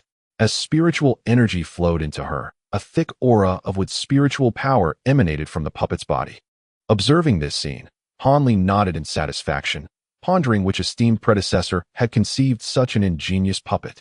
It was truly a marvel, capable of both combat and cultivation. As he activated the Qing Yuan's sword technique within him, absorbing the abundant with spiritual energy, the cultivation speed was vastly superior to that of merely holding a spirit stone. Furthermore, Han Li could also consume medicinal pills. With this dual approach, his cultivation progressed at a remarkable pace. Aboard the jade-white Tianyue divine ship, two groups of cultivators were indeed engaged in mutual cultivation. It was quite fascinating. The Tianyue divine ship traveled swiftly, soon arriving above the royal capital of the Yu Kingdom. The massive vessel came to a halt before a small mountain outside the city. Han Li gazed at the mountains below and turned to Xiaozhen, cupping his hands in greeting. "Miss Xiaozhen, where are the two seniors?" "The two senior uncles are immersed in their cultivation," Xiaozhen replied with a pout, her gaze fixed on the room on the second floor, muttering, "They won't emerge anytime soon. Senior Lin is quite young, yet has already attained such cultivation. His diligence is truly exemplary for our generation." Han Li paused, his eyes filled with respect. "Indeed." Xiaozhen lifted her head with immense pride, stating, "My uncle is not much older than you, yet he has already reached the golden core stage. It is rumored within the sect that Senior Lin is perhaps the most promising disciple to break through to the nascent soul stage in the future." Hearing Xiaozhen's words, Han Li's pupils constricted, and he was profoundly astonished. All right. Xiaozhen waved her hand, saying, "Actually, you are not lacking either." Although you may not be as handsome as my uncle, you are still a Foundation Establishment senior, much stronger than I. Despite being merely a qi refining disciple, Xiaozhen, as the personal maid of Nangong Wan, was not someone even Foundation Establishment cultivators would dare offend. Thus, she felt emboldened to speak so candidly with Han Li. Han Li's expression darkened, feeling somewhat embarrassed at being teased about his ordinary appearance once again. Then I shall take my leave. Han Li greeted Xiaozhen with a slight bow and continued, once the two seniors emerge from their seclusion, I would appreciate it if you could inform me. Xiaozhen nodded, smiling, safe travels. With a flash of a verdant flying sword, Han Li leaped onto it, transforming into a green, ethereal figure as he soared towards the imperial city of Yu. Although Nangong Wan was diligently cultivating with Lin Mo on the second floor, their control over the heavenly moon divine vessel remained uninterrupted. As a series of resonant hums echoed, the vessel gradually ascended, morphing into a white spectral form heading towards its destination. Lin Mo chose not to disembark, instead immersing himself in his own cultivation. The journey to the Yu Empire was not one Han Li could undertake alone. He would seek assistance and then act accordingly. Observing the languid, cat-like Nangong Wan nestled in his arms, Lin Mo smirked and remarked, "Your cultivation seems to be fluctuating. Are you on the verge of a breakthrough?" Nangong Wan nodded. "It appears I may once again cycle back to the qi refinement stage."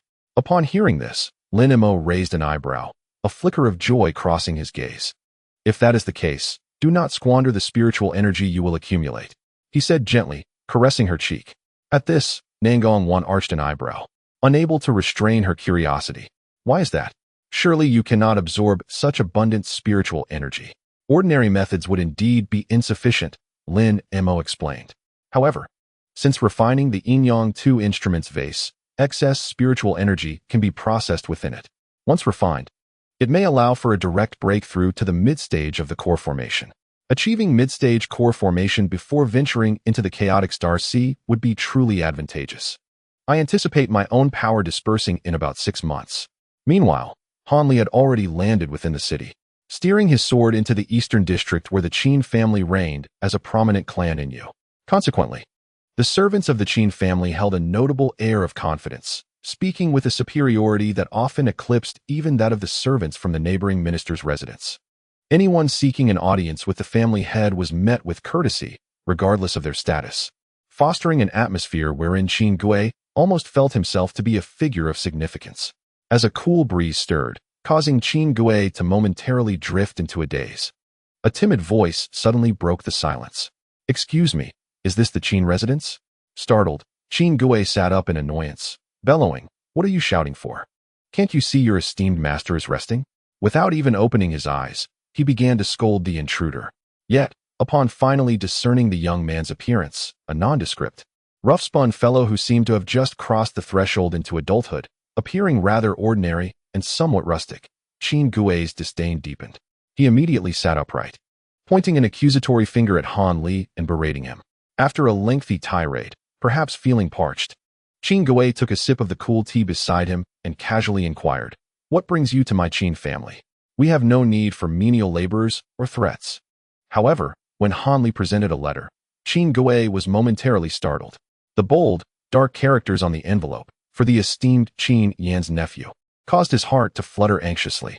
It seemed to suggest a connection to an elder of his household.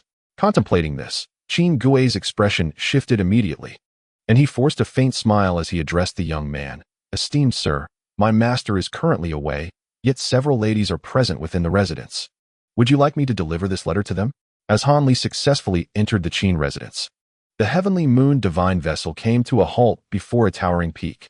Wisps of dense mist entwined the mountain, while abundant spiritual energy surged forth. As his consciousness swept through the area, Lin Mo sensed that the mountain appeared to be hollowed out to a significant extent, leaving it eerily vacant. Several disciples clad in the garments of the hidden moon sect soared into the mountain on their flying swords. Observing this scene, Lin Mo's eyes flickered with curiosity, prompting him to inquire, "Is the sect planning to establish this as a second hidden moon sect?" In response to Lin Mo's words, Nangong Wan slightly shook her head and murmured, "This location conceals several enormous flying artifacts. Should circumstances turn dire, we can swiftly depart from the kingdom of Yu." Upon hearing Nangong Wan's words, Lin Mo stroked his chin thoughtfully. He could not help but admire the Hidden Moon Sect for its swift and strategic thinking, as they had already devised a contingency plan in such a short span of time. How long do you intend to stay here? Lin Mo asked, contemplating the search for the ice heart fruit. According to the location provided by the Red Flaw Fairy, it was merely half a day's journey from here. A month. Nangongwan's lips moved gracefully as she cast a glance at Lin Mo, her demeanor both gentle and courteous. If you have matters to attend to, you may leave early and return in a month. That would be splendid. Lin Mo nodded in agreement. Conveniently, I aim to gather the ice heart fruit. Hearing this, Nangongwan's brow furrowed slightly. This ice heart fruit is extremely precious. From where did you acquire this information? From the Red Flaw Fairy of Huangfeng Valley. Lin Mo replied candidly, revealing, I procured 3 ice heart fruits from her and learned of their growth location. As he spoke, he handed the jade slip given by the Red Flaw Fairy to Nangongwan. Ah, so it is here. Nangongwan's expression shifted as she spoke softly. If you venture there, do exercise caution. This area is in close proximity to a demonic stronghold, frequented by demonic cultivators. As she expressed her concern, Nangongwan's face reflected worry, and she could not help but suggest, how about waiting until this matter is resolved before I accompany you? Feeling the warmth of Nangongwan's care, Lin Mo felt a surge of warmth in his heart, and he gently patted her hair. As long as I don't encounter a formidable being at the nascent soul stage, it should be manageable. With a wave of his hand, a verdant green silhouette shimmered into view. The divine wind vessel transformed into an ethereal image, hovering before him. A pale white spiritual energy flowed into it, expanding in size to several zhang. Lin Mo leaped gracefully, landing steadily atop the divine wind vessel. With a sharp whoosh that cut through the air, Lin Mo transformed into a fleeting shadow, vanishing from sight. Watching Lin Mo's departing figure, Nangongwan furrowed her brow slightly before letting out a soft sigh. In these tumultuous times, I must diligently enhance my strength. Upon stepping onto the divine wind vessel, Lin Mo swiftly arrived at the foothills of a sprawling mountain range. Above, ominous clouds loomed thickly, casting a dark hue over the peaks. A faint, unpleasant odor wafted through the air. What sinister plot could the demonic sect be concocting? A glimmer of insight flashed in Lin Mo's eyes as he silently contemplated. His consciousness surged forth like a tidal wave, sweeping across the surroundings. To his surprise, he soon spotted several cultivators clad in crimson robes soaring through the mountains. Disciples of the Ghost Spirit Sect? Lin Mo's pupils narrowed, astonishment flickering in his gaze.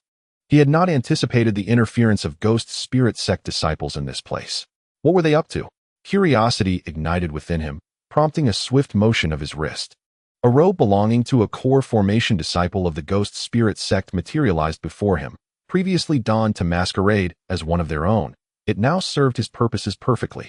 He then retrieved the 100 Ghost banner, from which a relentless tide of sinister energy surged forth, emitting haunting wails akin to tormented spirits. The sight was piercingly eerie, reminiscent of vengeful phantoms.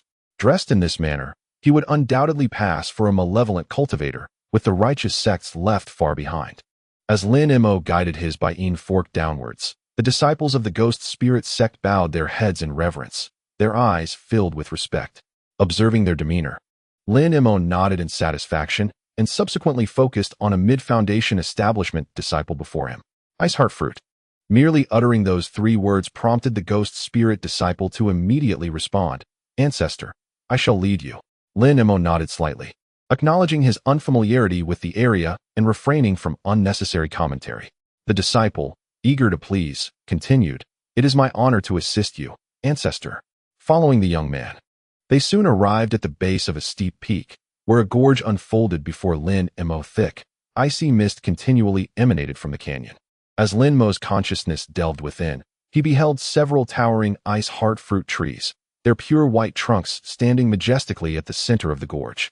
Disciples clad in blood-red garments carried buckets of ghostly blue blood, diligently nourishing the ice heart fruit trees before them.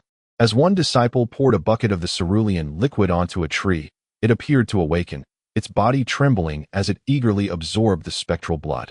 Its leaves shimmered with a chilling aura, and a palm-sized ice heart fruit at the top grew at an astonishing rate.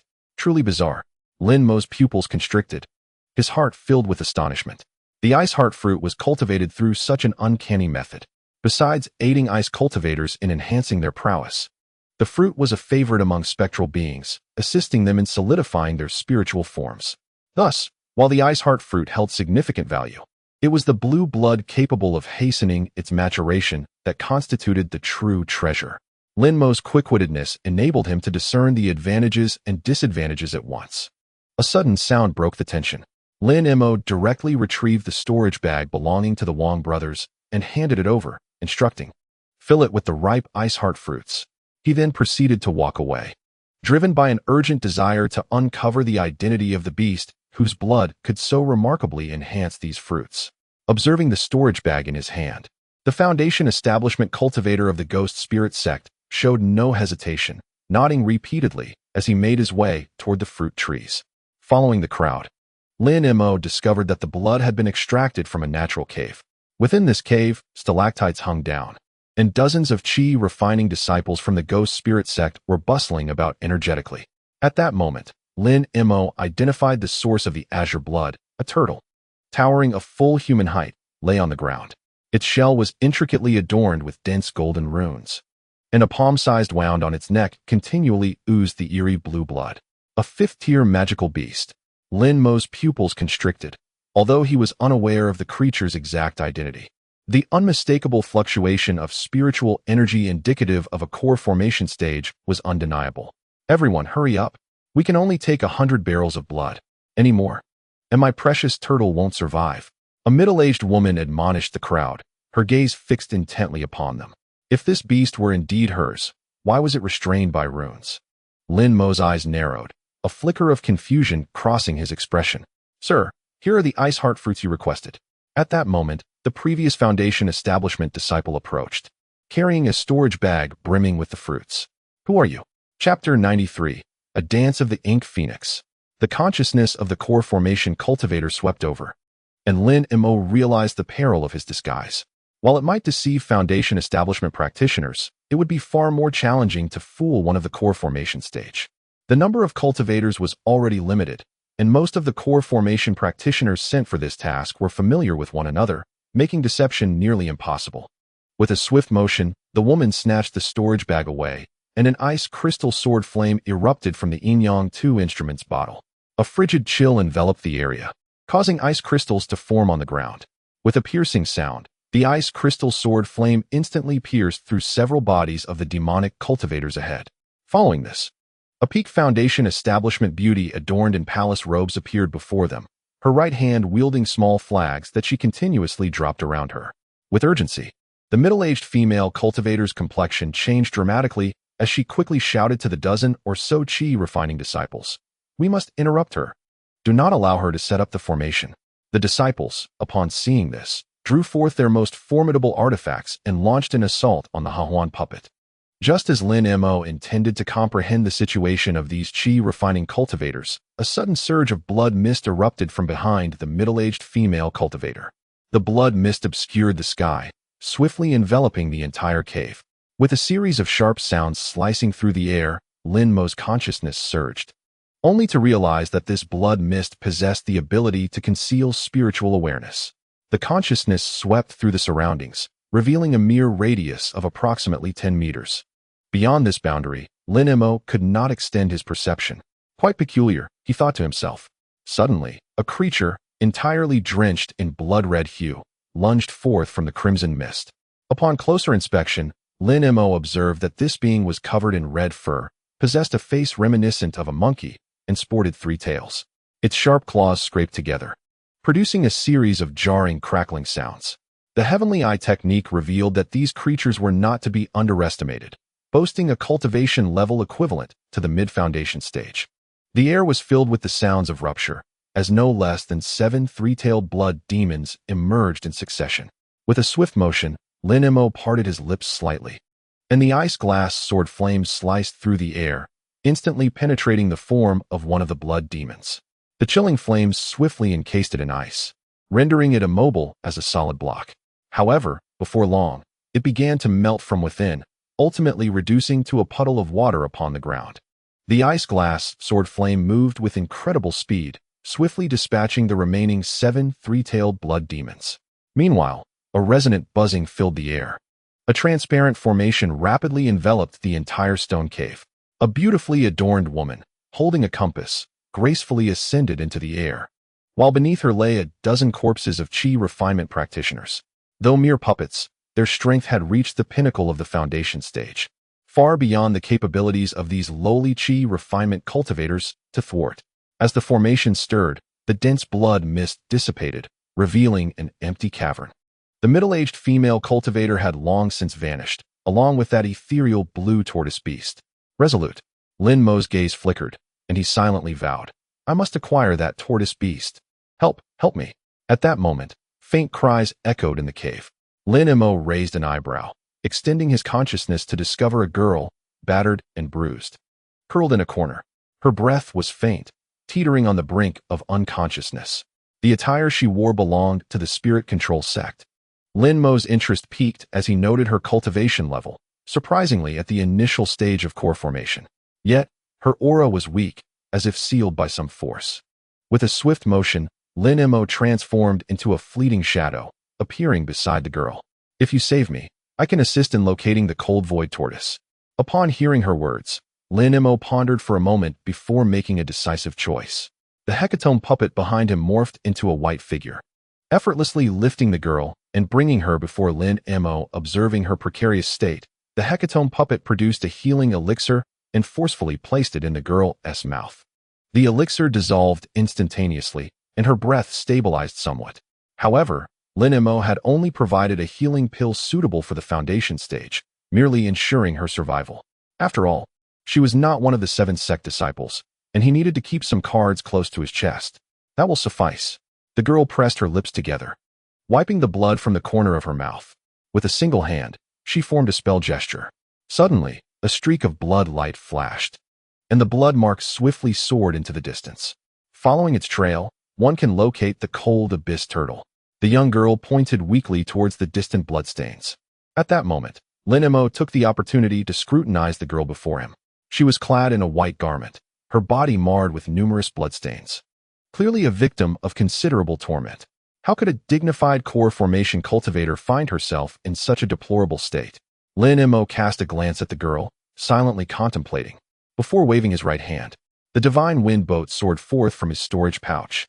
Stepping onto the vessel, he transformed into a streak of blue light, racing towards the horizon. Only then did Lin Mo find the time to inquire, "What is your name, and what is the cold abyss turtle?" Coughing softly, the girl sat cross-legged, striving to absorb the spiritual energy from the air. Unfortunately, due to the restrictions placed upon her, she realized that she could not draw in a single trace of spiritual force. "I am Han Lingsha, an outer sect elder of the Spirit Master Sect." Han Lingsha sighed, her gaze turning to Lin Mo as she continued, "The cold abyss turtle is my destined spirit beast. Its blood possesses the ability to hasten the maturation of ice-type fruits." Upon hearing this, Lin Mo's eyes sparkled with interest as he glanced at Han Lingsha, declaring, "I desire this cold abyss turtle as well." A smile graced Lin Mo's face. Yet his words left Han Lingsha frozen in place. "But it is my spirit beast." A hint of helplessness flashed in her eyes as she implored. "My cultivation method is intricately linked to my spirit beast. Without it, I cannot progress further." Listening to Han Lingsha's plight, Lin Mo couldn't help but chuckle. "Shouldn't you be more concerned about preserving your life? Which is more vital to you, your life or the advancement to the nascent soul stage?" In just 2 sentences, Han Lingsha found herself momentarily speechless. She slowly lowered her head. "If you can ensure my safe departure from here, I will allow the cold abyss turtle to heed your commands. Yet, without my directives, it will be impossible for you to harness its potential." Han Lingsha whispered.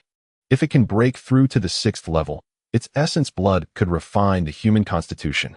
Practicing ice techniques would yield remarkable results." It must be acknowledged that those who reach the core formation stage are not to be trifled with. During the earlier battle, Lin Mo's identity as an ice cultivator had already been discerned. "Whether to kill you or not holds no consequence for me." Lin Mo surveyed Han Lingsha with indifference, stating, "However, that cold abyss turtle is indispensable to me." This was an unvarnished truth. Meanwhile, the trail of blood led them to a waterfall, indicating an impending fierce battle. Lin Mo's mouth parted slightly as the foundation establishment puppet behind him swiftly captured Han Lingsha, retreating into the nearby thicket, leaving Lin Mo alone atop the stream. Could it be that a mere early-stage core formation cultivator has driven you to flee in disgrace? A figure clad in a black robe, an old man with a fierce countenance, emerged from beneath the waterfall. The middle-aged female cultivator followed closely behind, her head bowed in a display of guilt. Mid-core formation. Sensing the aura emanating from the elder, Lin Mo's brows furrowed. Two core formation cultivators posed a formidable challenge. With a swift motion, Lin Mo's mouth opened, and a stream of ice-glazed sword flame surged forth from within. As the chilling frost swirled around his form, it crystallized into delicate ice shards upon his body. The stream beneath his feet lay entirely encased in this frigid grip. No wonder this place attracted him. He was indeed an ice cultivator. Observing the piercing cold radiance, the elderly figure in the black robe let out a disdainful huff, his mouth slightly agape as a blood-red flying dagger hovered before him. With a swift motion, the dagger transformed into a crimson shadow, hurtling directly towards Lin Mo unfazed. Lin Mo swiftly extinguished the icy flames of his ice-glass sword, meeting the flying dagger in a resounding clash. Boom! As a series of thunderous roars erupted, a tumultuous cloud of icy mist enveloped the dagger, rendering the outcome indistinguishable from a distance. The middle-aged female cultivator would not let this opportunity slip away. A brilliant crimson glow emanated from her blood-colored bracelet, and a thick, blood-red mist enveloped her entirely. From this mist emerged numerous three-tailed blood demons, arcing towards Lin Mo like streaks of crimson light. Lin Mo remained composed, unleashing another icy flame from his mouth. Against these foundational tier three-tailed blood demons, the ice-glass sword proved as effortless as cutting through melons, rendering them incapable of approaching him. They were swiftly dispatched amidst the blood mist. This individual possesses a treasure that counters my own. The middle-aged female cultivator's expression turned grim. Her blood demon ring could summon countless three-tailed blood demons, yet the only way to counter them was through superior strength and abundant spiritual energy. After all, the blood demons were manifestations of her spiritual energy. Once it ran dry, they would disintegrate without resistance. For Lin Mo, possessing a cultivation level 4 times that of the early-stage core formation, he held a decisive advantage over her. The black-robed elder nodded slightly, coldly addressing Lin Mo. "You assist from the sidelines. I shall deal with this one." As he spoke, the elder leaped into the air, a tempest swirling beneath his feet as he soared towards Lin Mo. The blood dagger blazed with vibrant red light, emanating immense power, stirring up fierce winds in its wake. A mid-level innate treasure. Observing the dagger's potency, Lin Mo deftly tapped his storage pouch at his waist. In his grasp was a Xuan Copper realm artifact, the most formidable treasure he possessed, a high-level treasure that had once pushed him to his limits. Buzzing with energy, he infused his spiritual power into the Xuan Copper artifact, and a white arc of light erupted from it, crashing down upon the blood dagger. The formidable impact sent the dagger spiraling away. A high-level treasure. Witnessing his innate treasure retreat in a single strike, the black-robed elder's countenance shifted dramatically.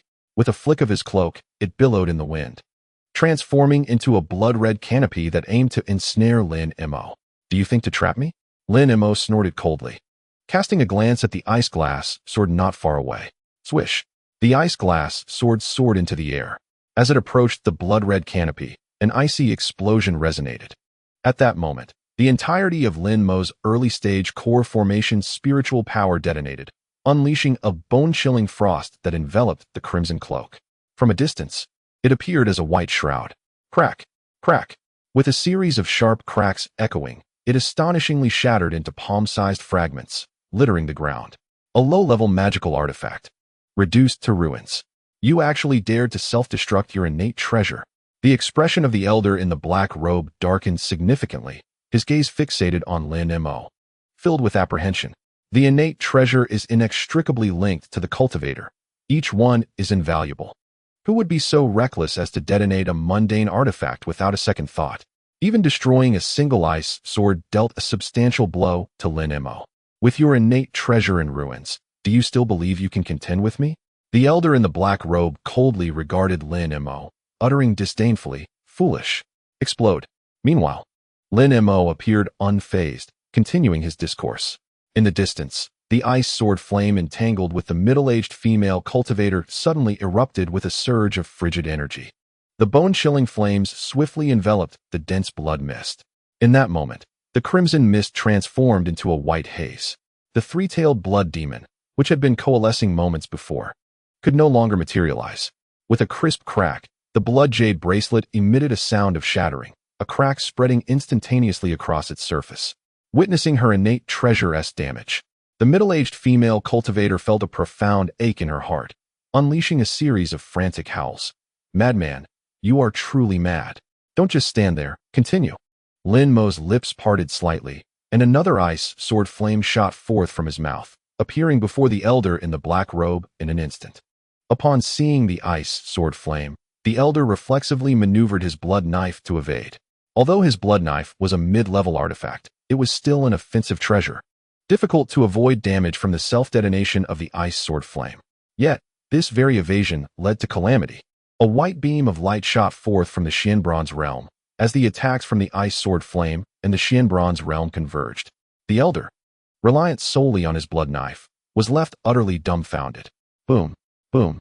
Two resounding explosions echoed in succession, as neither attack was successfully defended against. As the icy flames dissipated, all that remained was a pool of blood. The mid-level blood knife had been shattered into two pieces. Seeing this, the middle-aged female cultivator did not hesitate for a moment. Swiftly attempting to escape, thinking of fleeing, Lin Mo sneered, declaring, "I have my eye on your bracelet." Though this artifact appeared rather inconsequential, it held immense value for foundation-building cultivators. With his second nascent soul wielding the blood demon ring, it could easily dispatch his foundation-building foes. Upon hearing this, the speed of the female cultivator's flying sword surged. Unfortunately, she was not adept at fleeing, and an ice sword flame instantly pierced through her chest from behind. Though it seemed effortless, this was largely due to the assistance of the 9 turns reincarnation technique in the Xianbronze realm. The 9 turns reincarnation technique granted her the ability to fight beyond her level, while the Xianbronze realm was a high-tier artifact. Its formidable power allowed her to effortlessly shatter her opponent's treasures. With a flick of his right hand, Lin Mo grasped the blood demon ring firmly in his grasp, surveying his bountiful gains. As the consciousness surged into the spirit beast pouch, a somber-looking frosty dark turtle materialized within Lin Mo's mind. "It is over." A subtle smile graced Lin Mo's lips as the divine wind vessel glided through the air, swiftly approaching Han Lingsha. How should the ice heart fruit trees be cultivated? Lin Mo was still somewhat inexperienced in planting spirit fruits. However, with the blood of the frosty dark turtle, even without planting them in the ground, they could thrive. Han Lingsha spoke softly. "A single drop of frosty dark turtle's blood can sustain an ice heart fruit tree for a month." Oh, intrigued by her words, Lin Mo realized that the frosty dark turtle was far more powerful than he had initially imagined. As they conversed, the pair found themselves in the gorge where the earlier battle had caused quite a commotion. The disciples of the Ghost Spirit Sect were anxiously awaiting the outcome. Upon witnessing the tragic demise of their 2 elders, the foundation-building cultivators wasted no time in fleeing. The saying, "when the tree falls, the monkeys scatter," aptly applied here. Lin Mo gazed at the 12 ice heart fruit trees, giving his wrist a flick to immediately store them in his storage pouch. "I have fulfilled my promise." He patted the spirit beast pouch, and a colossal frosty dark turtle appeared before him, its ethereal blue body and large head, its eyes resembling lanterns, fixated intently on Han Lingsha. Feeling a pang of guilt, Han Lingsha gently stroked the turtle's head, whispering, "It's all my fault. I've caused you suffering." The frosty dark turtle opened its mouth, emitting a sound akin to a low moo. Observing the bond between the girl and the beast, Lin Mo remarked softly, "Once this frosty dark turtle is no longer of use to me, I shall return it to you." The efficacy of the ice heart fruit diminishes with excessive consumption. Once the frosty dark turtle's power reached the 6th level of demon beasts, he could retain its essence and return it to Han Lingsha. Although Han Lingsha was a disciple of the demonic path, her demeanor was not as ruthless as others. "Is what you said true?" Han Lingsha's face lit up with joy, unable to suppress her exclamation. Lin Mo nodded slightly, replying with a calm demeanor, "With your current state, would I have any reason to deceive you? Though it may take some time, approximately a century, I estimate." This was Lin Mo's calculated time frame, by which he anticipated having advanced to the nascent soul stage, rendering the frosty dark turtle ineffective for him, thus allowing him to return it to Han Lingsha. "Frosty dark turtle, from this day forth, accompany him." Han Lingsha pointed to Lin Mo, leaning closer to the turtle and speaking softly. Hearing her words, the frosty dark turtle opened its mouth, letting out a series of plaintive sounds. Lin Mo reached into his waist storage pouch, retrieving several vials of healing elixirs suitable for core formation practitioners. These potions will help mend your injuries. I have matters to attend to and shall not prolong my stay, he said, handing over the vials. After all, he needed to venture to the imperial city of the Yu Kingdom to acquire the 5 elements elixir. Understood. Han Lingsha was not one to be polite, taking the elixirs and consuming them immediately. The potions melted upon contact, transforming into droplets of spiritual liquid that coursed through her body. Whoosh! As a resounding sound pierced the air, Lin Mo swiftly drew the Hanming tortoise into his storage pouch. Beneath him, the divine wind boat transformed into an ephemeral shadow, vanishing before Han Lingsha. Observing the scars strewn across the ground, a glimmer of coldness flickered in Han Lingsha's eyes. Ghost Spirit Sect, I shall ensure your utter annihilation. Seated cross-legged on the divine wind boat, Lin Mo was in high spirits. Initially, he had anticipated merely harvesting a few ice heart fruits. Little did he expect to acquire such an extraordinary spirit beast as the Hanming tortoise. Casually, he extracted a ripe ice heart fruit and took a bite. It was succulent and incredibly sweet. The fruit melted in his mouth, sending waves of icy sensation coursing into his dantian. Visible wisps of white energy darted into the Yin 2 instruments bottle. In time, the potency of my Yin 2 instruments bottle shall significantly enhance. Lin Mo's face bore a joyful expression as he subsequently retrieved the storage pouch of the middle-aged female cultivator. Regrettably, the black-robed elder possessed formidable strength. Capturing him without full effort would prove exceedingly challenging. After vanquishing him, nothing remained. Otherwise, given his mid-stage golden core cultivation, he might have possessed numerous treasures. Upon opening the storage pouch of the golden core female cultivator from the Ghost Spirit Sect, an array of pink undergarments greeted his eyes. With a disdainful expression, Lin Mo dismissed the garments, utterly useless. He cast the clothing aside from the divine wind boat, revealing over 2,000 spirit stones and several top-tier magical artifacts. For those at the Qi refinement and foundation establishment stages, such top-tier artifacts are highly coveted. Yet, for a golden core cultivator, they merely serve as supplementary means. After all, magical treasures are exceedingly rare, and others do not possess multiple artifacts as Lin Mo does. Typically, a golden core cultivator in the early to mid stages would be fortunate to own 1 or 2 artifacts. Thus, an assortment of top-tier artifacts is essential to bolster combat prowess. Alas, Lin Mo, equipped with the ice glass sword flame, found no use for these. Stowing away the storage pouch, Lin Mo indulged in the ice heart fruit while replenishing the expended spiritual energy within him. The recent skirmish had taken a considerable toll, and he still needed to contend with the Emperor of Yu. Though merely at the false dance stage, Lin Mo preferred to confront adversaries in peak condition. The reckless behavior of individuals like Wu Ming, who engaged in battles while severely wounded, was truly contemptible. The divine wind boat traveled at remarkable speed, reaching the outskirts of the imperial city in just a few hours. As he gazed down at the rich aromas wafting up, Lin Mo couldn't help but click his tongue. It had been a while since he visited the mortal realm. Licking his lips, he murmured, "It seems I could use a period of rest." In stark contrast to Lin Mo's leisurely demeanor, Han Li found himself in a rather precarious situation. Within an exquisite hall, a young maid entered, accompanied by a woman dressed in simple attire. Although this woman possessed delicate features and an air of tranquility, she exuded an undeniable, captivating allure. Her enchanting charm stirred within the majority of the men in the hall an overwhelming urge to embrace her tenderly. It appeared that the young masters of the Qin family had long been infatuated with this cousin. However, when Han Li discerned the woman's visage, a flicker of astonishment crossed his eyes. Although her appearance had undergone some transformation, gaining additional allure, she remained unmistakably recognizable. However, from those spiritually vibrant eyes and the elegantly oval face, Han Li instantly recognized the so-called Miss Wei Biao. It turned out to be the second young lady of the Mo family, Mo Fengwu, a delicate girl he had only encountered a few times in the past, who was fond of studying medicine. Chapter 94. Han Li. Senior Sister Chun is the woman of the predecessor. Without delving into Han Li's feelings of nostalgia at encountering an old friend, Lin Mo had already arrived in front of an inn. The sign, adorned with 3 striking red characters, red, white, jade tower, capturing Lin Mo's attention. In the celestial realm of the white jade capital, with its 12 towers and 5 cities, the immortal touches my crown, and I receive longevity as a reward. Lin Mo smiled faintly, and then stepped into the white jade tower. Esteemed guest, will you be lodging with us or dining? A slender waiter approached briskly, all smiles. Lin Mo glanced at the waiter and replied coolly, "First, bring me some signature dishes." As he spoke, he tossed a silver ingot and proceeded to a table by the window.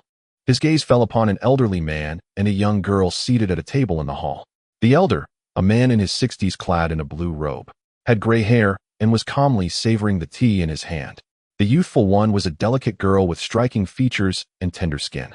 Though the pair appeared to be leisurely enjoying their time, Lin Mo couldn't help but smile slightly upon seeing them. Their cultivation levels were modest. The elder had reached the 9th layer of chi refinement, while the young girl was at the 5th layer. Both possessed methods to conceal their aura, making it nearly impossible for anyone of equal cultivation to discern their identities as cultivators. Lin Mo's journey was not only to acquire the blood condensation 5 elements pill, but also to obtain the aura concealment technique held by this duo. Such a method could effectively mask one's presence from adversaries of the same cultivation level, granting a significant advantage. Furthermore, it would facilitate his journey through the chaotic sea of stars. Suddenly, the young girl turned her head, locking eyes with Lin Mo. Her cheeks flushed slightly, and she shot a fierce glare in his direction. The elder, noticing his granddaughter's reaction, frowned and turned to look at Lin Mo. Upon seeing this, Lin Mo smirked slightly and took a sip of the murky wine. It was mildly spicy. The elder furrowed his brow, initially assuming that some frivolous young master had set his sights on his precious granddaughter. However, upon employing the heavenly eye technique, he discovered that Lin Mo was akin to a bottomless abyss. As soon as he made contact with Lin Mo, he stumbled back, falling heavily to the ground. Attempting to use a technique on a core formation cultivator with his chi refinement level was a grave error. Had Lin Mo harbored malicious intent, the consequences would have been far more dire than merely harming his spirit. The elder, clutching his head, was both astonished and terrified, filled with deep regret. He never imagined that this seemingly unassuming youth was also a cultivator, and one whose power appeared to far surpass his own. Had he known this, he would have never dared to use the heavenly eye technique. The sharp pain in his consciousness was excruciating. The elder's anxiety intensified, and beads of sweat, the size of soybeans, began to bead on his forehead, his face turning ashen, yet his eyes remained fixed on Lin Mo. The young girl beside him also noticed her grandfather's unease and quickly clasped her hands towards Lin Mo, saying, "My grandfather means no harm. I kindly ask for your mercy." Upon seeing this, Lin Mo gently waved his right hand. The elderly man in the blue robe felt a sudden lightness wash over him, and the excruciating headache vanished. He was abruptly revived from what seemed like death, the contrast leaving him momentarily stunned, before he suddenly knelt before Lin Mo. "I am Xiaozhen, and I extend my greetings to you, esteemed elder. Thank you for your leniency." Observing the elderly man drenched in sweat, his blue garment thoroughly soaked, Lin Mo couldn't help but ponder the depth of this man's cultivation. Could it be that this individual had already reached such a formidable realm? The realization struck the blue-robed elder, causing his complexion to pale. If his suspicions were correct, he had unwittingly provoked a figure of immense stature, one that could easily obliterate his entire family. As these thoughts raced through his mind, the elder's recently regained composure was once again shattered. The girl gazed in astonishment at her grandfather's face, which was a mix of red and blue. Throughout her life, she had never witnessed him in such a state of alarm. He had always remained unperturbed, as steady as a mountain. Yet now, he was kneeling and begging for mercy from this young boy. Was this youth truly that formidable? With that thought, she instinctively raised her gaze towards Lin Mo. But before she could react, her grandfather hastily pressed her down to the ground. "Rise. I have no inclination for people to kneel before me." Lin Mo's sleeves waved, and a gust of cold wind enveloped them, lifting both the elderly man and the girl. "Your method of concealing your aura is quite exquisite," Lin Mo remarked. Addressing them directly, "I desire it. Since it has caught the eye of the esteemed elder, I shall earnestly offer it to you." The elder replied, not daring to show any signs of reluctance. After all, this was a formidable cultivator at the foundation establishment stage, capable of effortlessly annihilating both him and his granddaughter. Seeing the elder's prudence, Lin Mo's expression softened, and a smile graced his lips. I shall not take your possessions without due compensation. As he spoke, he waved his right hand, and dozens of vials filled with medicinal pills landed on the table. These were pills meant for the qi refining stage, acquired from the corpses of the several qi refining disciples of the ghost spirit sect that he had conveniently dispatched. They held no value to Lin Mo and merely occupied space. Initially, he intended to feed them to his three-legged black chicken, but now they served perfectly as a trade for the aura concealing technique. The blue-robed elder's heart soared at the sight of the vials filled with qi refining pills. While they were worthless to Lin Mo, for cultivators like himself, they were exceedingly precious treasures. Although he might never advance further in his cultivation, his granddaughter certainly had the opportunity to do so. Realizing this, the elder exchanged a glance with the girl beside him and hesitantly said, "Esteemed elder, I am uncertain of the specific technique I employ." He continued cautiously, "The method I utilize stems from an incomplete, nameless tome of Tao. It does not mention the name of this aura-concealing technique. My granddaughter and I have merely practiced it haphazardly." Nameless tome of Tao? Lin Mo raised an eyebrow slightly and inquired, "From where did you acquire this? Please do not tell me it is a legacy passed down from your esteemed ancestors." The elderly man with the azure robe replied with a forced smile, "This tome was actually discovered by my granddaughter during her playful excursion in a remote, desolate mountain cave. However, aside from the breathing technique inscribed within, neither my granddaughter nor I have been able to comprehend any of the other content. If you desire it, I shall promptly return to my dwelling and present it to you, esteemed elder." Listening to the elder's words, Lin Mo maintained an unperturbed expression, and with a flick of his wrist, the storage pouch at the elder's waist was instantly drawn into his grasp. Well-versed in the unfolding narrative, Lin Mo understood that the old man was not so benevolent. He was likely concerned that upon acquiring the treasure, Lin Mo would eliminate him to cover his tracks and flee. Lin Mo valued his time and would not squander it on such trivialities. The azure-robed elder was taken aback, never anticipating that Lin Mo would act so unpredictably, directly seizing his storage pouch. Cold sweat broke out on his brow as he feared offending the formidable figure before him. He hastily corrected himself. "I must have been mistaken. The technique is indeed with me." As Lin Mo's consciousness swept through, an antiquated wooden box came into view, suggesting that the tome resided within. Upon opening the box, he revealed a weathered, darkened yellowed book. The material of the tome hinted at its considerable age. Lin Mo narrowed his eyes slightly, observing as he gently opened the box to reveal the time-worn yellow book, which he extended towards Lin Mo. At first glance, it was evident that this was an ancient artifact. The cover, when touched, felt smooth and delicate, exhibiting remarkable resilience. It was clearly not made from ordinary materials, but rather from the skin of some extraordinary beast, as it had remarkably survived the passage of time. Lin Mo caressed the book for a moment, contemplating before gradually turning the pages. What met his gaze were unfamiliar ancient characters, which Lin Mo could not decipher.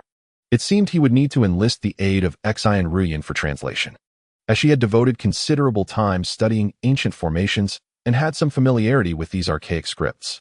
He then flipped directly to the final pages, where an anonymous incantation, presumably added by later generations, appeared before him. This was indeed the breath-concealing technique. Lin Mo was not in a rush. He sat composedly at the table, sipping on the murky wine while contemplating the technique. Meanwhile, the elderly pair stood by in silence, too afraid to breathe, fearing they might disturb Lin Mo. After the duration of a meal had passed, Lin Mo took his final sip of the murky wine and swiftly stored the beast-skin book into his pouch. Subtle wisps of energy began to entwine around him. To the observing grandfather and granddaughter, Lin Mo appeared utterly ordinary, merely a mortal. Had he truly mastered the technique so swiftly? The azure-robed elder widened his eyes, a glimmer of astonishment flashing within them. It was known that this technique had taken the duo several months to grasp. Yet before this elder, it had been learned in the span of a single meal. Having played a little trick, Lin Mo pointed his finger at the qi refining pills on the table, which transformed into ethereal shadows and were drawn into his storage pouch. Ultimately, only 6 or 7 bottles of qi refining period elixirs remained.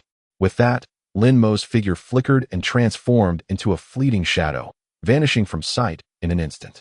Gazing at Lin Mo's ghostly disappearance, the old man in the azure robe turned pale and murmured, "Could it be that his cultivation has already surpassed the foundation establishment stage? We must not provoke him." Upon hearing this, The young girl covered her cherry-like lips with a jade hand and exclaimed in disbelief, "How is that possible? He is no older than I am. How can his cultivation reach such heights?" The old man sighed and softly explained, "One cannot discern age from appearance." Although the girl appeared skeptical, she ultimately trusted her grandfather, who would not deceive her without cause. Thus, she set aside her doubts and took the elixirs from the table. A smile graced her face as she eagerly proclaimed, "These elixirs are of exceptional quality. They will surely be sufficient for grandfather to break through to the 10th layer of chi refining." At this point, she sighed, "What a pity. Half of them were taken away.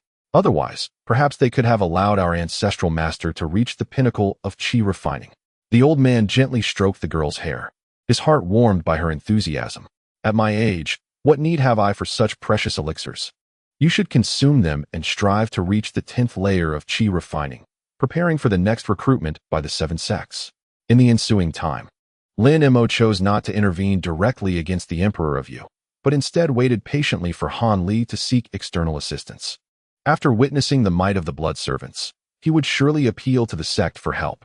At that point, it would allow Chen Xiaoqian to leave the Jinggu Yuan. The battlefield was indeed perilous. Lin Mo's gaze flickered as he murmured, "Removing Chen Xiaoqian from the battlefield will facilitate her future journey to the chaotic Star Sea. With her current aptitude at the false dance stage, it won't be long before she breaks through to the core formation stage. She could then become an invaluable ally. Chen Xiaoqian, with her straightforward disposition, could engage in battles, but if exploited by the sect and her family, it was likely that upon his return, he would be met with nothing but a pile of lifeless remains." A chilling aura enveloped him, and the wooden bed was shrouded under a thick layer of icy frost. Had it not been for the formation Lin Mo had meticulously set up to prevent the cold mist from escaping, the entire inn might have been transformed into a frozen wasteland. A sphere of nether-cold water floated in midair, from which tendrils of icy mist emanated. Crystalline shards of nether ice formed in the air, continuously releasing bone-chilling vapors. What formidable power this ice possesses! Lin Mo's pupils constricted as he murmured. Even a nascent soul cultivator would not dare to withstand this nether ice. He had obtained this sphere of nether-cold water not long ago, but had yet to refine it. At the entrance of the room, two exquisite women clad in palace attire sat cross-legged, their cultivation at the pinnacle of foundation establishment. These Xuan puppets were crafted from bloodthirsty wood. To attain the strength of the core formation stage, they required the blood condensation 5 elements pill as their core. Within the left puppet, a second nascent soul was seated, utilizing the spirit gathering formation on its chest to gradually absorb the surrounding spiritual energy. The right puppet exhibited a distorted expression, filled with hatred. These days have truly become unbearable. The relentless toil of crafting meat spirit pills, a labor once reserved for the most arduous of souls, has now fallen upon Wang Chan, rendering him woefully miserable. Just as he finally escaped the drudgery of pill production, he found himself relegated to the role of a sentry. The sight of Lin Mo's ever-increasing cultivation, juxtaposed with his own dwindling essence, deepened his sorrow to an ineffable degree. Buzzing sounds filled the air, accompanied by an insidious chill that swept through the space. A piece of ghostly ice, akin in size to a winter jujube, materialized in midair. Lin Mo's lips parted slightly as a white, ethereal shadow flickered by. The Yin-Yang 2 instruments bottle appeared before him. An irresistible force surged forth, drawing the ghostly ice into the vessel. The overwhelming cold instantly transformed the pristine surface of the Yin-Yang bottle into a shade of eerie blue. Gazing at the bottle suspended in the air, radiating an aura of frost, Lin Mo opened his mouth and swallowed the Yin-Yang bottle whole. Henceforth, it was time for sword nurturing. Lin Mo narrowed his eyes, whispering softly. Time passed unnoticed, and in the blink of an eye, half a month had slipped away. With a crack, the door swung open, revealing a beautiful woman clad in palace attire. As she stepped outside, her lips parted, releasing a swirling emerald shadow that seamlessly entered Lin Mo's dantian as the second nascent soul. Exhaling deeply, Lin Mo murmured, Chen Xiaoqian has arrived. Host, Lin Mo, strength, early stage golden core, physique, dragon's cry body, spirit root, ice spirit root, cultivation method, 10,000 swords spiritual communication technique. Third layer of the bright king technique, spells, ice spike technique, object control technique, ice shield technique, ice manipulation technique, Second layer of the Great Transformation Technique, Intermediate Puppet Technique. Intermediate Talismans Technique, Sword Control Technique, Breath Concealment Technique, Secret Techniques, Yin-Yang Attraction Technique, Body Refinement Technique in the Room, Yin-Yang Complementation Technique, Spirit Taming Seal, Mysterious Moon Absorbing Yin Skill, Second Nascent Soul, Divine Powers, 9 Revolutions Reincarnation Technique, Ghostly Sword Flame, observing the changes in his divine powers. Lin Mo's lips curled into a smile as he exclaimed, Ghostly Sword Flame. As soon as the words left his mouth, a swirl of ghostly blue sword-shaped flames erupted forth, hovering before him. Instantly, the piercing cold of the ghostly blue ice solidified the ground beneath into a layer of icy blue. The power emanating from it far surpassed that of the previous ice-glass sword flame. Lin Mo beamed with delight as the ghostly sword flame was swiftly drawn into the yin-yang bottle. Clapping his hands lightly against his waist storage pouch, he summoned 2 Peak Foundation establishment puppets into the pouch. Chun Xiaoqian, riding a blue flying sword, suddenly felt a presence observing her. Zhong Wenyang, noticing Xiaoqian's unusual demeanor, couldn't help but ask, what is it? Nothing. Xiaoqian replied with a slight shake of her head, recognizing the familiar aura that closely resembled the one she had longed for. A self-deprecating smile crept onto her face. How could he possibly be here? Oh, Zhong Wenyang smiled brightly. Is it that you have already found someone special? She held Chun Xiaoqian in high regard, admiring her for having broken through to the fake dance stage at such a young age. In the future, breaking through to the core formation stage is certainly a foregone conclusion. Within the sect, there is a deliberate intention to cultivate Chun Xiaoqian. Upon hearing Zhong Wenyang's words, Chun Xiaoqian slightly nodded and graciously acknowledged it. Ah, Zhong Wenyang exclaimed in surprise.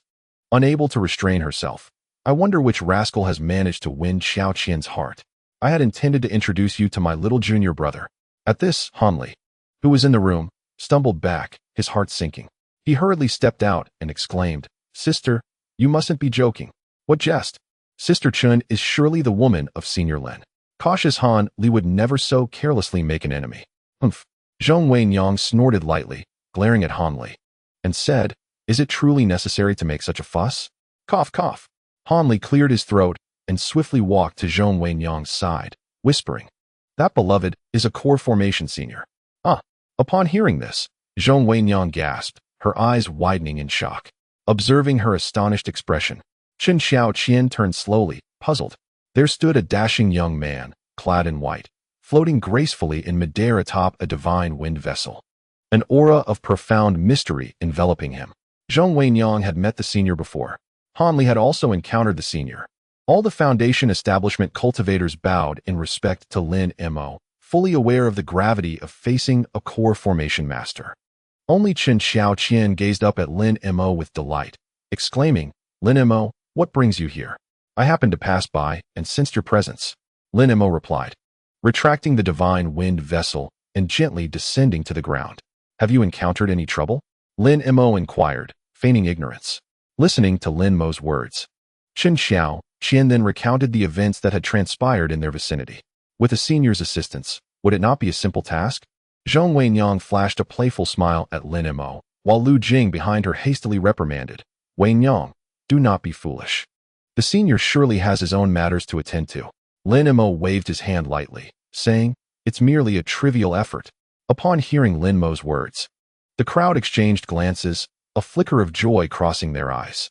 As night fell, 10 unexpected visitors arrived over the pitch-black imperial city. Leading the way was Lin Mo in his white robe, followed by 9 cultivators from Huangfeng Valley. Aware of the unfolding narrative, Lin Mo recognized the identity of the Blackshaw Sect's leader. However, first, he needed to eliminate those blood servants. Securing the blood-condensing 5 elements pill was imperative.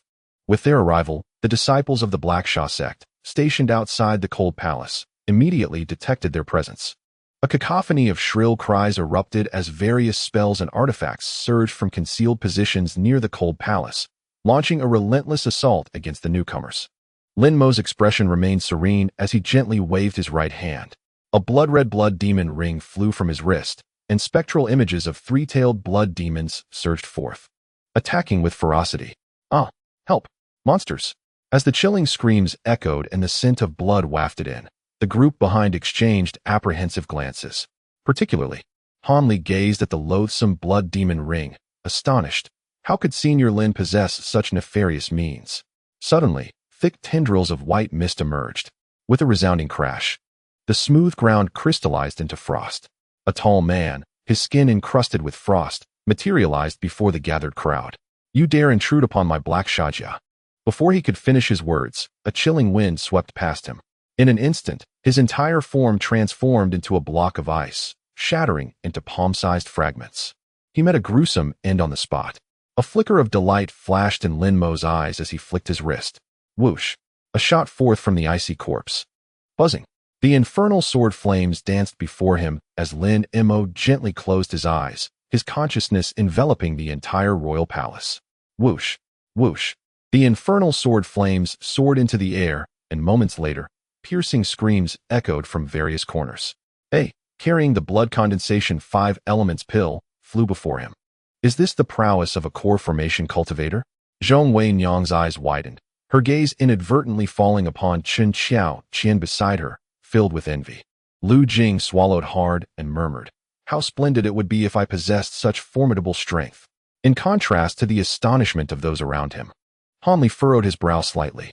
It appears that Senior Lin has come here with intent, not merely for those radiant pills. Yet, Senior Lin's strength is undeniably formidable, perhaps even surpassing that of my master.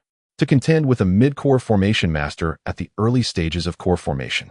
Hanli clenched his fists, his emotions tangled within. Whoosh! Suddenly, a phantom flickered in the distance of the palace and darted away. Trying to flee? The instantaneous demise of the 4 blood servants and his external incarnation had already extinguished the will to fight within the Emperor of Yu. Damn it! How could there be a core formation cultivator? Chapter 95. Excian Ruyan meets Chun Chao Qian. At that moment, a white phantom abruptly appeared before the Emperor of Yu. Fixing his gaze, he beheld a beautiful woman adorned in palace attire. Scanning her with his senses, he discerned that the newcomer merely possessed peak foundation establishment strength. He could not help but snort coldly. With your strength, dare you obstruct me? The palace-attired woman's expression tightened as she flicked her right hand. A jet-black skull talisman materialized in her grasp. Waves of surging spiritual power flowed into it, visibly augmenting its size at an astonishing rate. Whoosh! With a piercing sound as it broke the air, it rapidly expanded to the size of a person. This was Li Ming's talisman, regrettably too sinister for use at the 7 factions. Now, however, it served its purpose perfectly. Billowing clouds of pitch-black mist erupted from the skull. Gazing at the surging blood mist, the Emperor of Yu's expression contorted as he saw a flash of crimson light. His protective demonic aura resisting the onslaught of the black mist. The clash between the black mist and blood light produced an excruciatingly sharp sound of scorching. Yet, the Emperor of Yu showed not a trace of hesitation, instead retreating into the distance. His prowess was indeed commendable, capable of withstanding the might of a magical artifact. Although the Golden Skull artifact was not in its prime and bore some damage, it was still a formidable treasure. And the Emperor of Yu was merely at the false dance stage of cultivation. His ability to endure an attack from such a relic took Lin Mo by surprise. I shall remember you. With a swift motion of his right hand, the Emperor of Yu dispersed the swirling black mist. His eyes, filled with venomous resentment, fixated intensely on the Huan puppet. After years of meticulous planning, he had finally succeeded in condensing the blood-nourishing 5 elements pill. Yet, at this most critical juncture, a monstrous entity had emerged, completely disrupting his plans and robbing him of his most cherished blood-nourishing 5 elements pill. This was a grudge that could not be settled lightly. Suddenly, a cold, indifferent whisper brushed against his ear. Do you believe you have a future?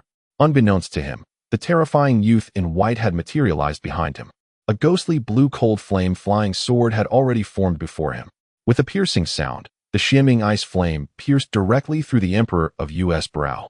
As crimson blood gushed forth from the wound, it was instantaneously encased by the chilling shimmering ice flame, transforming into glistening crimson crystals that scattered upon the ground.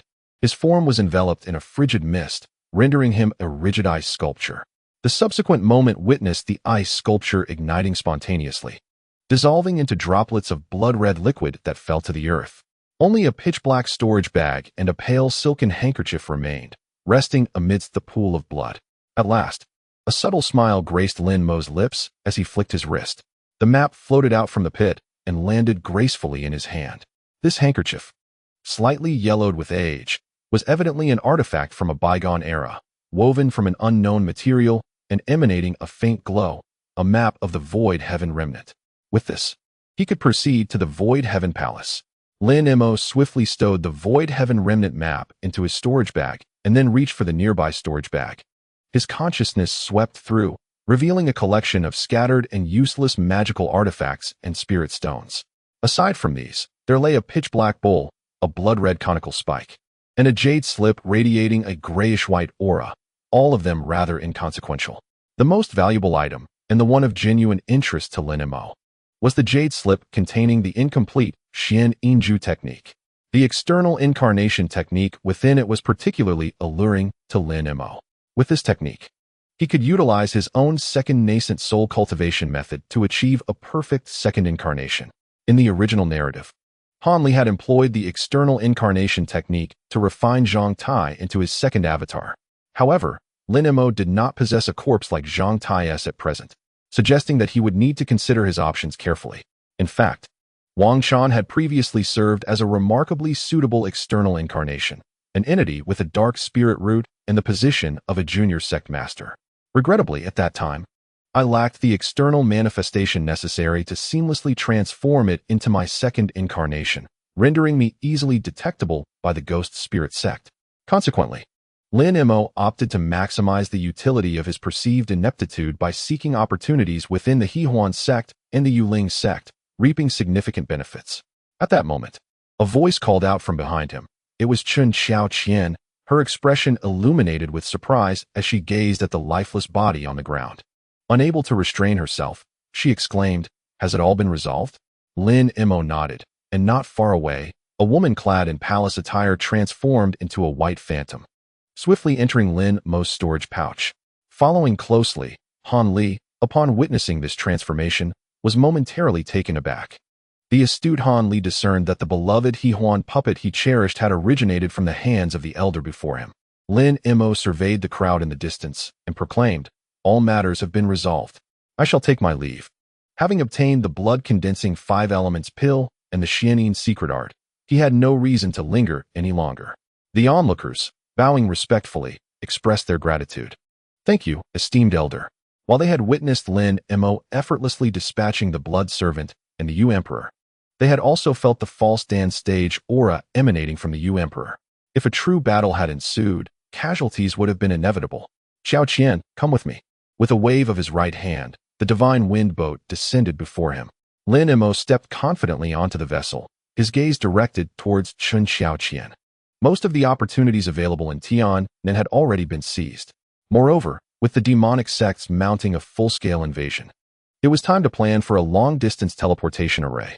Chun Xiaoqian nodded and gracefully settled onto the divine wind boat. Lin Mo's heart stirred as his consciousness turned to Han Li. "Han Li, come to the southern city." After conveying his message, the divine wind boat transformed into a fleeting shadow, darting away into the distance. Han Li, momentarily stunned, wore an expression of astonishment, clearly caught off guard by the sudden summons from the elder. Despite his bewilderment, he felt compelled to comply with the elder's request. Chun Xiaoqian let out a soft exclamation, her gaze drifting towards the city wall below. Unable to contain her curiosity, "Why are we coming here?" With a light chuckle, Lin Mo gently patted her hair and whispered, "You will find out soon enough." As she allowed Lin Mo's hand to caress her face, she displayed an endearing obedience. After a brief interval, a familiar figure materialized before Lin Mo riding a jade-green flying sword. Han Li approached and respectfully clasped his hands. "Elder Lin, may I inquire about the purpose of your summons?" With a wave of his hand, Lin Mo conjured a puppet of false Dan stage strength before them. "The Hehuan puppet you procured previously indeed originated from my hands," Lin Mo stated directly. "Surely, you witnessed the battle that transpired?" Upon hearing this, Han Li felt a mix of surprise and unease, his mind racing to comprehend Lin Mo's intentions behind sharing this information. With a look of trepidation, he hurriedly bowed and inquired, "Esteemed elder, I am at a loss. I find myself deeply intrigued by the cultivation techniques you have mastered. Should you be willing to share your methods with me, I shall gift you the Hehuan puppet." Lin Mo's lips curled into a faint smile as he remarked, "In this manner, you shall not suffer a loss, for you would also acquire a Xuan puppet of the false dance stage." Han Li's expression wavered. His gaze fixed on Lin Mo as he replied in a hushed tone, "Senior, while I would indeed wish to impart my techniques to you, this particular method is a treasure of Huangfeng Valley, and my sect has strictly prohibited its dissemination."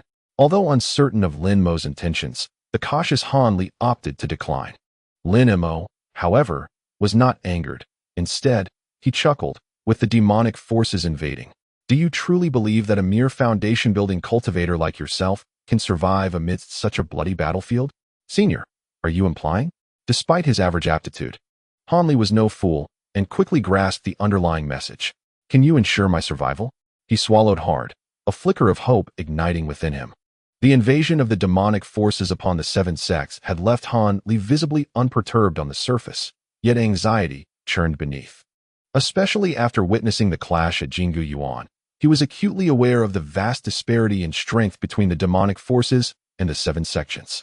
Should the demonic forces launch a full-scale invasion, the Seven Sects stood no chance. "I can not only preserve your life, but I can also escort you to a safe haven. There, you may cultivate in peace, far removed from the turmoil of this place." Lin Mo's words rendered Han Li momentarily speechless, stirring a tempest of emotions within him. He blurted out, "Could it be the long-distance teleportation array within the Spirit Stone mine?" Lin Mo nodded slightly, casting a profound glance at Han Li.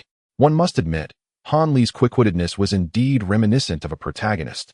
As he swiftly conceived a means of escape from this chaotic predicament, Lin Mo had deliberated carefully before deciding to take Han Li to the chaotic Star Sea. The unfolding of events was inextricably linked to Han Li. Moreover, there were numerous opportunities that Lin Mo intended to exploit by using Han Li as an excellent bait, allowing himself to reap the ripe fruits thereafter. "Indeed," Lin Mo affirmed with a nod, "you are a clever individual. I hope you can reflect thoroughly on this matter." Han Li pondered for a brief moment before resolutely nodding in agreement. "I shall heed your guidance, Senior." As they spoke, Han Li produced a transparent jade slip, infusing his consciousness into it, imprinting the cultivation method for the Qingyuan sword technique into his mind. In the span of half a tea's time, the previously pristine white jade slip began to emanate faint strands of green luminescence. "This is the technique I primarily cultivate." He presented the jade slip to Lin Mo, who smiled gently in return. Holding the slip, Lin Mo's consciousness surged within, and the cultivation method for the Qingyuan sword technique flooded his mind. One must acknowledge that Han Li was indeed a cunning little fox. The cultivation method was without question, yet it did not include the techniques for the San Zhuan Chong Yuan Gong. Lin Mo took this in stride, considering it was meant for the second nascent soul's cultivation. There was no bottleneck to surmount in breaking through to the nascent soul stage, thus rendering it unnecessary to squander time on the San Zhuan Chong Yuan Gong. Achieving a swift breakthrough to the nascent soul stage was of paramount importance. Moreover, the pivotal method for refining the treasured artifact, the Qingzhu Fengyun sword, was indeed correct. And that sufficed. Whoosh! A fleeting white shadow appeared, revealing a Huandon puppet of false dance stage strength beside him. "Here." Lin Mo gestured towards the Huandon puppet, declaring, "The transaction is complete." Upon hearing this, Han Li grew anxious. Had it not been agreed that he would be taken away from this place to a safe location? How had the deal concluded in the blink of an eye? Although the allure of the Huandon puppet was undeniable, for Han Li, nothing could compare to the prospect of reaching safety. "Your technique is commendable, but it is only worth a single Huandon puppet." Lin Mo's eyes glimmered as he spoke softly. "If you wish to accompany me there, this technique alone is insufficient." After a moment of silence, Han Li replied directly, "If there is anything else I possess that may intrigue you, I implore you to speak plainly. Should I reach that place, I request one favor from you." The corners of Lin Mo's mouth curled upwards in a smile. "For you, these matters are hardly significant." Han Li lowered his gaze, casting a deep look at Lin Mo. "I am grateful for your regard. I shall comply with one request." In Han Li's view, a mere request was trivial compared to the value of his own life. "Rest assured, my requests will be well within your capabilities. I will not demand anything that jeopardizes your life." As he spoke, Han Li raised his right hand, swearing a blood oath. Once the vow was concluded, Lin Mo nodded in satisfaction, and the divine wind vessel was enveloped in a chilling, piercing light. With a sharp sound of something slicing through the air, The divine wind vessel transformed into a white shadow, vanishing from its place. Watching Lin Mo depart, Hanli felt a flicker of helplessness. The disparity in their strengths reminded him of the oppressive and helpless sensation he had experienced when facing Elder Mo. Yet, Lin Mo was far more terrifying. It felt as if his very essence had been laid bare, akin to fish on a chopping board, ready for slaughter. Fortunately, Lin Mo bore no malice. This was a stroke of luck amidst misfortune. Hanli sighed, realizing that his encounter with Lin Mo had shackled him further. He pondered whether this choice to leave was indeed the right one. As he observed the divine wind vessel soaring away from the Jingu Yuan, Chen Xiaoqian wore a puzzled expression. Unable to contain herself, she asked, Lin Mo, are we not heading to Jingu Yuan? The spirit beast mountain has betrayed the Seven Sects. The 6 demonic sects are at odds with the 7 sects, and we stand no chance. Lin Mo wrapped his arm around Chen Xiaoqian's slender waist and spoke softly, we must plan for what lies ahead. What? Upon hearing the news of the spirit beast mountain's betrayal, Chen Xiaoqian's eyes widened, disbelief etched on her face. If we were to inform the 6 sects, would we not have a chance? Listening to her words, Lin Mo smiled slightly and shook his head. It may appear to be a struggle among several sects. Yet, the true determinants of victory lie with the lofty Yuanying stage cultivators. At this juncture, the Yuanying stage cultivators of the 6 demonic sects far outnumber those of the 7 sects. There is no possibility of triumph in this battle. Chen Xiaoqian, in a moment of realization, murmured, So, what you mentioned earlier to junior brother Han about going to another place, is that the retreat you were contemplating? However, I fail to comprehend why you wish to bring Han along. Although I've interacted with Hanli quite a bit, it hardly necessitates his inclusion. You will understand in due time, Lin Mo replied, gently patting Chen Xiaoqian's hair with a soft chuckle, offering little further explanation. Accustomed to Lin Mo's enigmatic demeanor, Chen Xiaoqian could not help but shake her head, opting to say no more. The divine wind vessel shimmered with a cold radiance, appearing from a distance like a streak of white light. After several days of flight, the gates of the Hidden Moon Sect came into view. As they gazed down at the bustling marketplace of the sect, the speed of the divine wind vessel abruptly decreased, gradually descending. Miss, Senior Lin has returned. As soon as they landed in the courtyard, Lin Mo heard Xiao Mei's excited voice. Within the house, Exine Ruyan's face lit up with joy as she hurriedly emerged. Upon lifting her gaze, she immediately spotted Chen Xiaoqian behind Lin Mo simultaneously. Chen Xiaoqian also noticed Exine Ruyan's presence. Though aware of Lin Mo's exceptional qualities and the likelihood of many women surrounding him in the future, both women felt a pang of discomfort upon witnessing it firsthand. Exine Ruyan smiled gracefully and approached, bowing slightly. I am Exine Ruyan, honored to meet you, sister. Ah. Lin Mo's eyes gleamed with delight as he observed the overwhelming spiritual energy emanating from Exine Ruyan. Her cultivation had already reached the initial stage of foundation establishment. Surprisingly, after losing her dragon roar physique, her rate of progress in cultivation had significantly accelerated, allowing her to successfully break through to the foundation establishment stage. As for the nearby Xiao Mei, she too had received ample resources for cultivation and had smoothly advanced to the mid-stage of qi refinement. With a talent deemed inferior, possessing merely 4 spirit roots, Lin Mo believed that she might only reach the foundation establishment stage in her lifetime. Thus, he had no intention of bringing her along to the Chaos Star Sea, preferring to take the 2 women with him instead. Nangong Wan's formidable strength would enable her to break through to the nascent soul stage even while remaining with the Hidden Moon Sect. As for Yan Ruyan, her status as the young lady of the family ensured she would have abundant cultivation resources. Coupled with her title as a cultivator at the core formation stage with heavenly spirit roots, it was entirely plausible that she would reach the nascent soul stage by the time of his next return. In contrast to Chen Xiaoqian's shyness, Exine Ruyan exhibited a poised demeanor, leading Chen Xiaoqian into the house.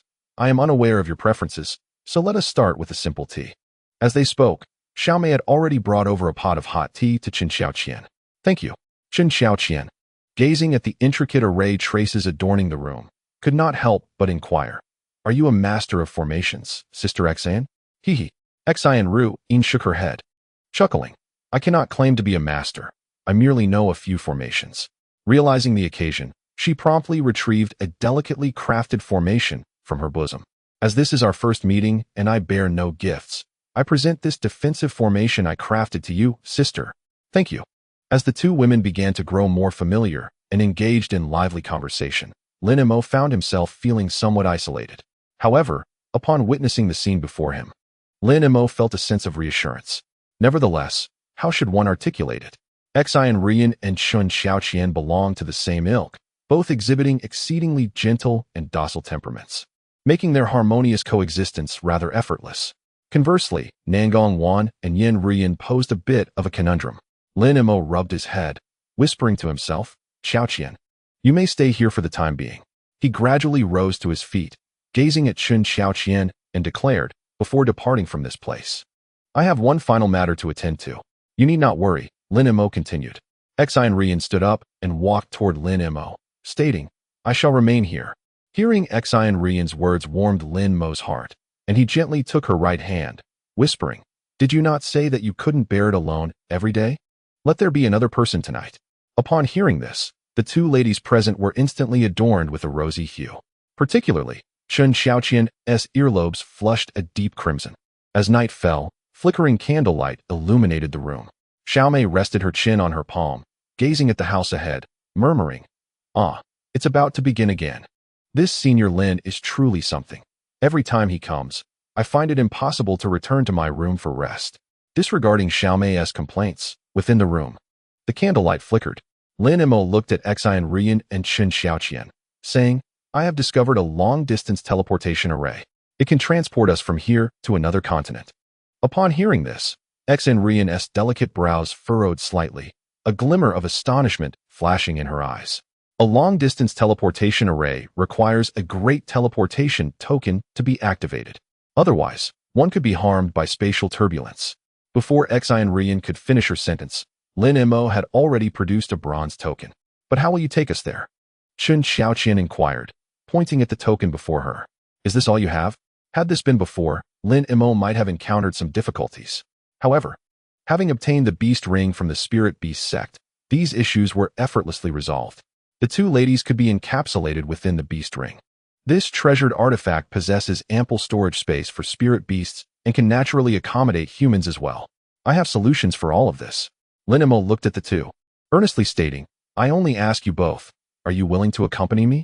Although the two harbored deep feelings for him, the distance to such a far-off land warranted respect for their wishes. Willing. The moment the words left their lips, both ladies responded in unison. Witnessing this scene, Lin Mo's eyes sparkled, and he nodded slowly. Very well. As he spoke, Lin Mo slightly parted his lips. A chilling breath surged forth, enveloping the nearby candle flame. With a crackling sound, the flame was instantly encased in ice, plunging the room into darkness. Lin Mo's lips curled into a smile as he remarked, the hour is late. It is time for us to cultivate. The extinguishing of the flame brought a sigh of relief to the two ladies.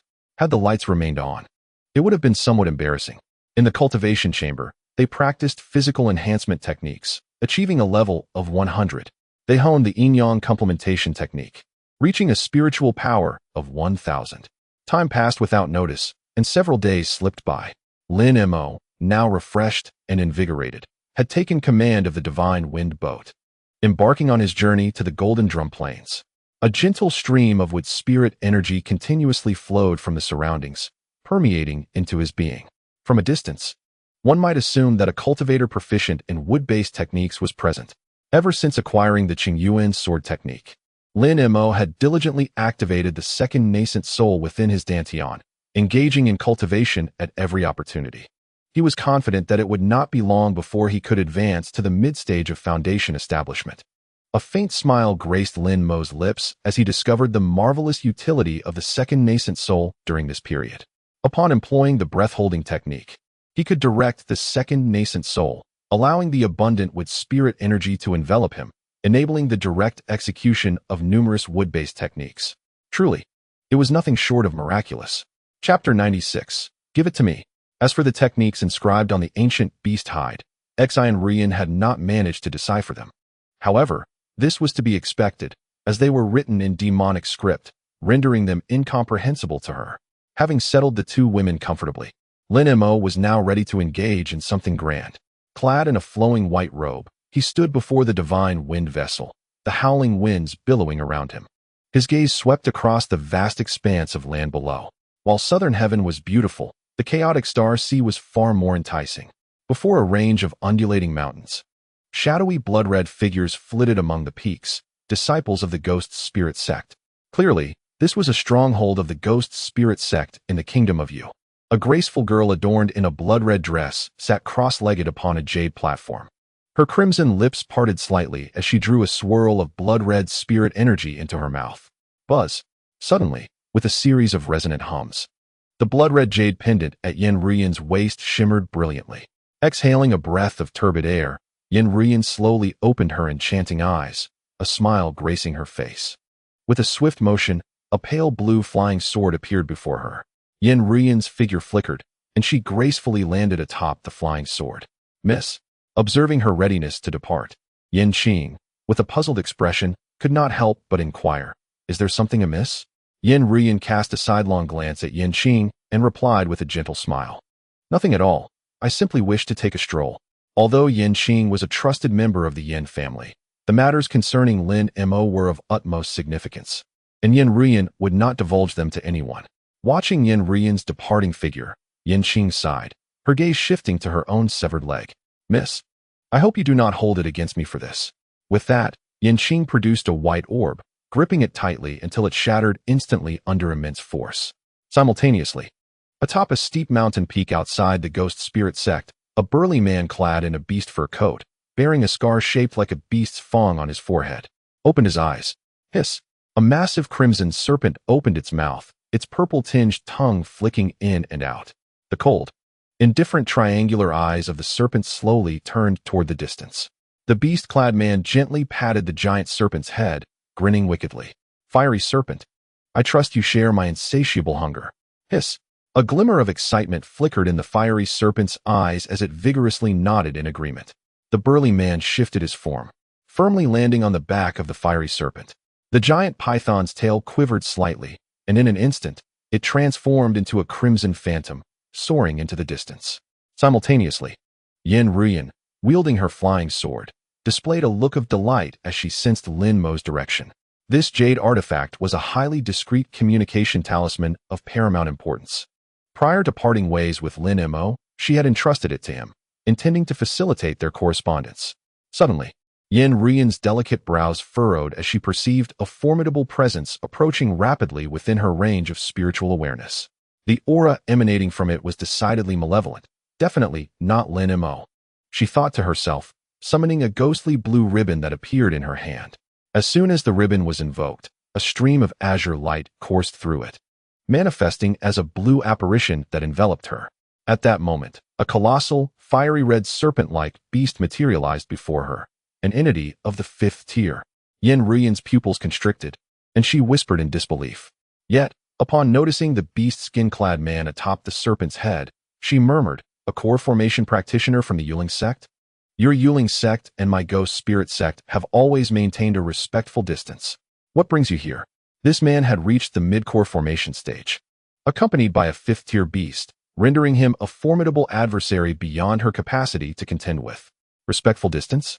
The man scoffed coldly. "Your young master has pilfered the supreme wood spirit infant from my Yuling sect.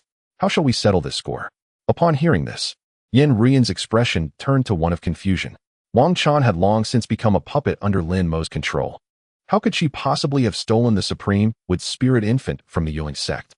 Since that is the case, I shall simply capture your beloved young master's wife. Only then can we return the supreme wood spirit infant to our Yuling sect.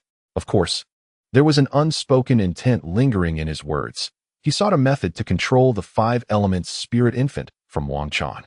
No sooner had he finished speaking than the fiery red serpent beneath him transformed into a crimson phantom, lunging toward Ruyan with ferocity.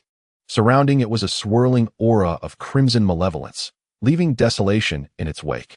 The verdant leaves withered instantly, transforming into brittle yellow straw. Begone! Ruyan produced a ghostly blue talisman, channeling her spiritual energy into it. Almost immediately, it manifested as a blue dragon, crashing into the fiery serpent with tremendous force. The clash of flame and water erupted in a cacophony of sizzling sounds, creating a deafening ruckus and swirling thick mist around them. Had she repelled it? As she gazed at the billowing fog, Ruyan's face brightened. This talisman was capable of posing a threat to core formation practitioners, gifted to her by the Ghost Spirit Sect for protection. As the white mist gradually dissipated, the fiery red figure emerged unscathed. The Li Sh Python surged forth from the fog, intact. My Li Sh Python is enveloped in a layer of malevolent aura. Unless you obliterate this aura, you shall not harm my spirit beast in the slightest. The burly man from the Yuling sect smirked, his mouth slightly parting. A pitch-black artifact shot forth, rapidly elongating in the wind, soon reaching a length of 10 feet. A whip, adorned with thorns and barbs, was tightly gripped in hand. I wonder if the delicate skin of the Ghost Spirit Sect's young master's wife can withstand the might of my iron whip. The burly man with a shaved head let out a cold snort, transforming his entire being into a streak of light as he lunged towards Ruyan. This is bad. A surge of alarm coursed through Ruyan's heart. She had truly cornered herself into a desperate situation, having just broken through to the core formation stage. Even dealing with a fierce python was proving to be quite challenging. And now, there was also a mid-core formation cultivator among them. Lin Mo? Ruyan bit her lip. The figure of Lin Mo emerging vividly in the depths of her heart. Could it be that I am destined to perish here today? Yet, I have not even seen you. How can I resign myself to death?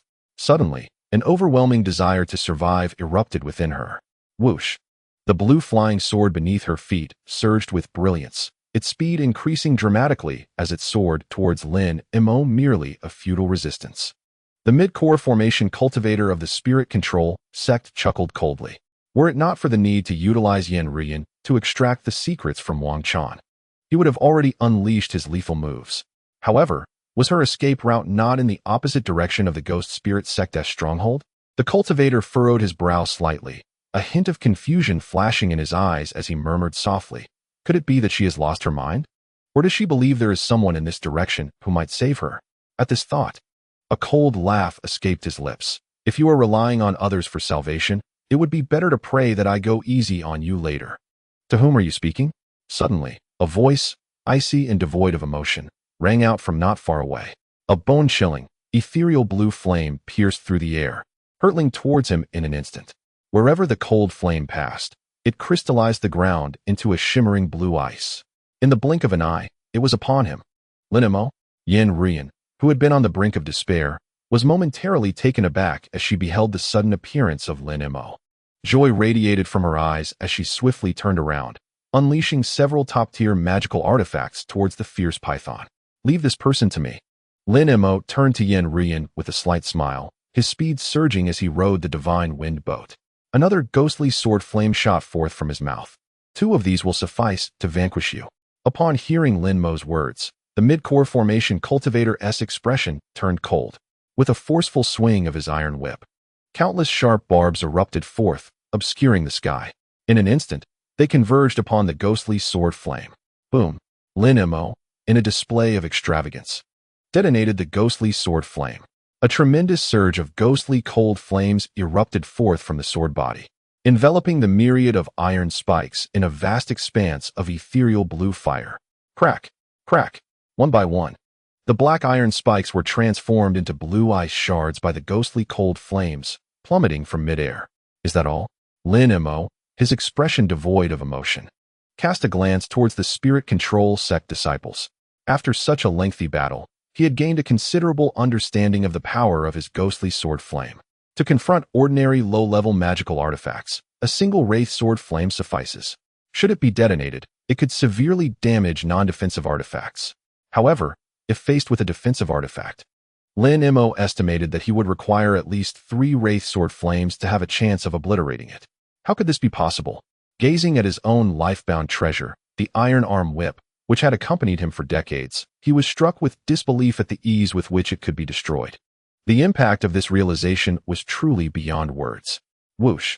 The second wraith sword flame, undeterred in speed, sliced through the sky and arrived before the core formation cultivator of the Spirit Control Sect. The chilling wraith cold flame pierced through his heart, leaving him paralyzed with terror. If even his own artifact could not withstand the assault of this peculiar icy flame, he was surely doomed. At this moment, The spirit beast pouch at his waist shimmered with radiant light, and a swarm of ebony poison bees burst forth. Each bee was roughly the size of a fist, exuding an acrid and nauseating scent. Scanning with his consciousness, he discerned that their strength ranged between second and third-tier demonic beasts. Though individually weak, their sheer numbers were overwhelming. There were nearly 100 of them. It was evident that this was a significant trump card for the core formation cultivator. Without a sufficiently robust defensive artifact, it would be impossible to fend off such a multitude of poison bees. Such a bounty of poison bees, how fortunate for you. As he spoke, Lin Mo's spirit beast pouch suddenly erupted with brilliant light. Before him stood a pitch-black, three-legged chicken. Three-legged chicken, strength, level 4, species, black chicken, bloodline power, body of the black chicken, true fire of black calamity, possessing a trace of three-legged golden crow bloodline. Its body is extraordinarily resilient, harboring innate demonic fire. Having absorbed the flesh and blood of several powerful demonic beasts, the three-legged chicken had reached level 4 in strength. It was engulfed in black calamity flames, its dark feathers strikingly prominent. With the slightest flap of its wings, it stirred up waves of inky flames. Upon its appearance, the sight of the dense swarm of poisoned bees filled its eyes with delight. It transformed into a shadowy figure and instantly lunged towards the bees. To onlookers, these creatures were terrifying entities to be avoided at all costs. Yet to the three-legged chicken, they were merely delectable morsels. It became a shadowy blur, darting into the heart of the swarm. Crack, crack. One by one, the ebony poison stingers struck the three-legged chicken, producing a series of snapping sounds as they shattered. The bees fell from the air like raindrops, while the three-legged chicken remained unscathed. Witnessing this scene, the retreating core formation cultivator was left dumbfounded. How could you possess such a spirit beast? Lin Mo smirked, as the wraith sword flame before him showed no signs of hesitation. In an instant, it surged forward. Go and meet the king of hell. As he spoke, the wraith sword flame pierced through the core formation cultivator's chest, freezing his entire being in an instant. In an instant, the cold flames consumed his body, reducing it to a pool of blood. Although the cultivator from the Spirit Master Sect, at the mid-stage of the core formation realm, appeared rather feeble, he was swiftly slain by Lin Mo after just a few exchanges. However, Lin Mo was no ordinary cultivator. Even typical core formation practitioners might find themselves outmatched by him. With a 5th-tier demon beast, hundreds of 2nd and 3rd-tier venomous bees, and an offensive magical artifact at his disposal, this individual boasted an impressive array of assets. To defeat him, one would first need to confront the fierce serpent of desolation, followed by the countless venomous bees. Alas, this individual was quite unfortunate, having encountered Lin Mo, who commanded a three-legged chicken that countered the bees effectively. The vast frost of the nether flame sword severely injured the iron arm whip. With a swift motion of his right hand, Lin Mo promptly collected the storage bag and spirit beast pouch from the ground. Suddenly, the three-legged chicken opened its beak, unleashing a surge of intense flames. The pitch-black fire, upon contact, incinerated the venomous bees in an instant, filling the air with a rich aroma of roasted delicacies. Crispy on the outside, tender within, a truly enticing scent. Observing the three-legged chicken pecking at its meal, Lin Mo chose not to disturb its refined appetite. Instead, he steered the divine wind boat towards Ruyan, who was still locked in fierce combat with the Serpent of Desolation. To Lin Mo's surprise, the Serpent of Desolation appeared vibrant and vigorous, relentlessly pressuring Ruyan. It seemed that this serpent was not bound to her life force. Typically, cultivators from the Spirit Master Sect would imprint their consciousness upon their spirit beasts, leaving a mark that would obliterate the beast's soul upon their demise. This method served to prevent rebellion and, in the event of a tragic death, ensured that the spirit beast would not fall into the hands of enemies. Nevertheless, this massive serpent held no utility for Lin Mo. With a slight shake of his head, he swiftly resolved the serpent's fate. The nether flame sword hurtled through the air with remarkable speed, arriving before the Serpent of Desolation in an instant. The chilling nether flame elicited discomfort in the serpent, which quickly opened its mouth to expel a torrent of fiery orange flames that scorched the air, producing a cacophony of crackling sounds. The nether flame's velocity was astonishing, and it collided with the flames almost immediately. A thunderous roar resonated, accompanied by blinding white mist that enveloped the scene. Lin Mo, be careful, Ruyan urged, drawing near as she recognized the familiar sight. This beast possesses a layer of malevolent energy for defense. Do not be careless. Heeding Yin Ruyan's warning, a smirk graced Lin Mo's lips as another nether flame sword was launched forth. Lin Mo's consciousness was far more potent than Yin Ruyan's. He had already detected that the serpent of desolation remained unscathed, lurking within the thick mist, poised to strike once Lin Mo let down his guard. This beast is indeed clever. Lin Mo scoffed quietly as the nether flame sword sliced through the air, diving into the white fog. Accompanied by a piercing scream, a hint of crimson suddenly seeped into the pristine white mist. A strong scent of blood gradually permeated the air. With a swift motion of his right hand, Lin Mo dispersed the white fog, revealing a bloodied, fierce python lying on the ground, drenched in its own blood and on the brink of death. For Lin Mo, dealing with a fifth-tier demon beast was a trivial task. Go with your master. A flicker of indifference crossed Lin Mo's eyes as the spectral flames of the nether sword pierced through the fierce python's massive body. Its enormous form collapsed heavily to the ground, blood gushing forth from its wounds. Demon core. Lin Mo swiftly approached the fallen creature, the cold jade sword gliding effortlessly over the python's skin. The once formidable hide of the fierce python had become remarkably soft in death, allowing even a top-tier artifact to slice through its flesh with ease. A pale red demon core appeared before him. In the southern regions, the value of such cores was significantly higher, especially considering the abundance of sea beasts in the chaotic star sea. Thus, obtaining a demon core here was far more lucrative. Venturing elsewhere would have its worth, resulting in a loss. With the danger averted, Yin Ruyan let out a sigh of relief, gently landing before Lin Mo. She spoke softly. If it weren't for your timely arrival, I might have been seized by it. Seized? Lin Mo raised an eyebrow, a look of confusion flashing in his gaze. Why would they want to capture you? Aren't you all from the 6 sects of the demonic path? Lin Mo pondered. Even though he had pilfered a spirit-wood infant under the guise of Wang Chan, it hardly seemed sufficient to spark direct conflict between the factions. At most, there would be superficial discord, with tensions simmering beneath the surface.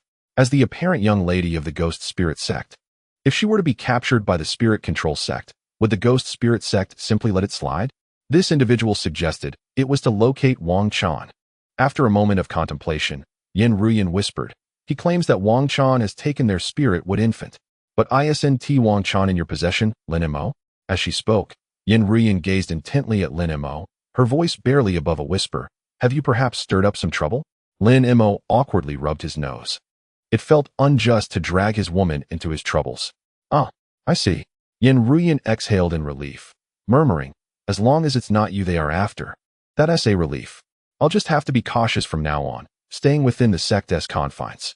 She presumed that Lin Mo had been discovered by the Spirit Control Sect, but if it were only about Wang Chan, there was little for her to worry about. Lin Mo gently caressed Yin Ruyan's cheek, speaking softly, it seems I must resolve this matter before my departure. Upon hearing the words before my departure, Yin Ruyan's heart skipped a beat, and she couldn't help but ask, where are you going? Do you remember the long-distance teleportation array we discovered in that spirit stone mine? Lin Mo replied without hesitation. It can transport me to another continent. I plan to cultivate there until I reach the nascent soul stage before returning. Yin Ruyan's face was filled with reluctance. Will it take that long? Does that mean we won't see each other for hundreds of years? Not for hundreds of years. Lin Mo smiled faintly and declared, within a century, I shall return. Han Li successfully reached the Dan stage at the age of 126 and condensed his Yuan at 210. With the abundant resources of the chaotic star sea at his disposal, how could it take him longer than Han Li to condense his Yuan? Could you possibly refrain from pursuing this path? It seems that the resilient Yin Ruyan only reveals her softer side in the presence of Lin Mo. As the future of the Yin family, she bears the heavy responsibility of leading her lineage to prosperity, a burden that compels her to present a facade of strength to the outside world. The path of cultivation is not merely a matter of a few hundred years. It spans millennia. Lin Mo gently grasped Yin Ruyan's chin and remarked, if one were to seek comfort in these fleeting decades, would abandoning cultivation not be a grave folly? Upon hearing these words, Yin Ruyan appeared enlightened. She promptly nodded vigorously. Then, we shall meet again in a century when we have both attained our Yuan. Lin Mo leaned closer to Yin Ruyan's ear and whispered, A century is indeed a long time. Grant me a moment of lingering affection. MHM. Yin Ruyan's cheeks flushed slightly as she nodded in agreement. With a swift motion, a formation descended upon a nearby peak. The two of them leaped into it, and a shimmering barrier enveloped the entire mountain, rendering it imperceptible from a distance. It must be said that the process of cultivation is invariably a source of immense joy. Days later, a blue silhouette soared through the air. Yin Qing, with a limp, commanded his flying sword to hover aloft. His gaze fell upon the fierce traces of battle below, causing him to frown in dismay. How can the people of the Spirit Control Sect be so untrustworthy? Were they not to deliver the young lady to me? Where has she gone? As Yin Qing muttered to himself, he remained oblivious to a familiar figure appearing behind him. Yin Qing, what are you saying? The voice of Yin Ruyan sent a shiver through him. He was all too familiar with her tone. Slowly, he turned to face her, his heart quaking at the sight of her frosty expression. Why is it so coincidental? Just as I left the stronghold, I encountered the Spirit Control Sect. Was it you who betrayed me? Chapter 97, Conspiracy. I will have Ling Beast Mountain removed from the list. Gazing at Yin Ruyan before him, Yin Qing's visage turned ashen. His distress heightened as he observed a white figure gracefully descending from below, standing intimately beside Yin Ruyan, wiping the sweat from her brow. Why? Yin Qing's face flushed crimson as he erupted in a frantic outcry. You can easily break through to the foundation establishment stage, while I am burdened with a crippled leg. You effortlessly ascend to the dance stage, becoming exalted among men. Yet, I shall never achieve the dance stage in this lifetime. And, as he spoke, darkness clouded his expression. Had I not gone with you to hunt the cold serpent that day, perhaps I could have walked alongside you. The person standing beside you now is me. Lin Mo cast a glance at Yin Qing, his expression devoid of emotion. At the moment he betrayed Yin Ruyan, he had already become a dead man in Lin Mo's eyes. Even without Lin Mo, I would never choose you. Yin Ruyan's words struck Yin Qing like a heavy hammer, landing with a resounding thud upon his heart. Yin Qing's expression hardened, confusion evident in his eyes as he could not help but inquire. Though my talent may not match that of an extraordinary spirit root, I possess a dual spirit root and still harbor hopes of breaking through to the core formation stage. In your view, the core formation stage is the pinnacle, but to us, it is merely a starting point. Yin Ruyan gently shook her head, the cold light in her gaze intensifying as she replied. Moreover, during the Qi refinement stage, I had already set my heart on Lin Mo. Even if your cultivation surpasses his, I would still choose not to be with you. With these words, she effectively severed any remnants of her bond with Yin Qing.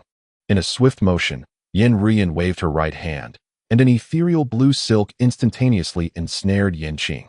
The formidable binding force rendered him immobile, completely unable to resist as streams of water coiled around him.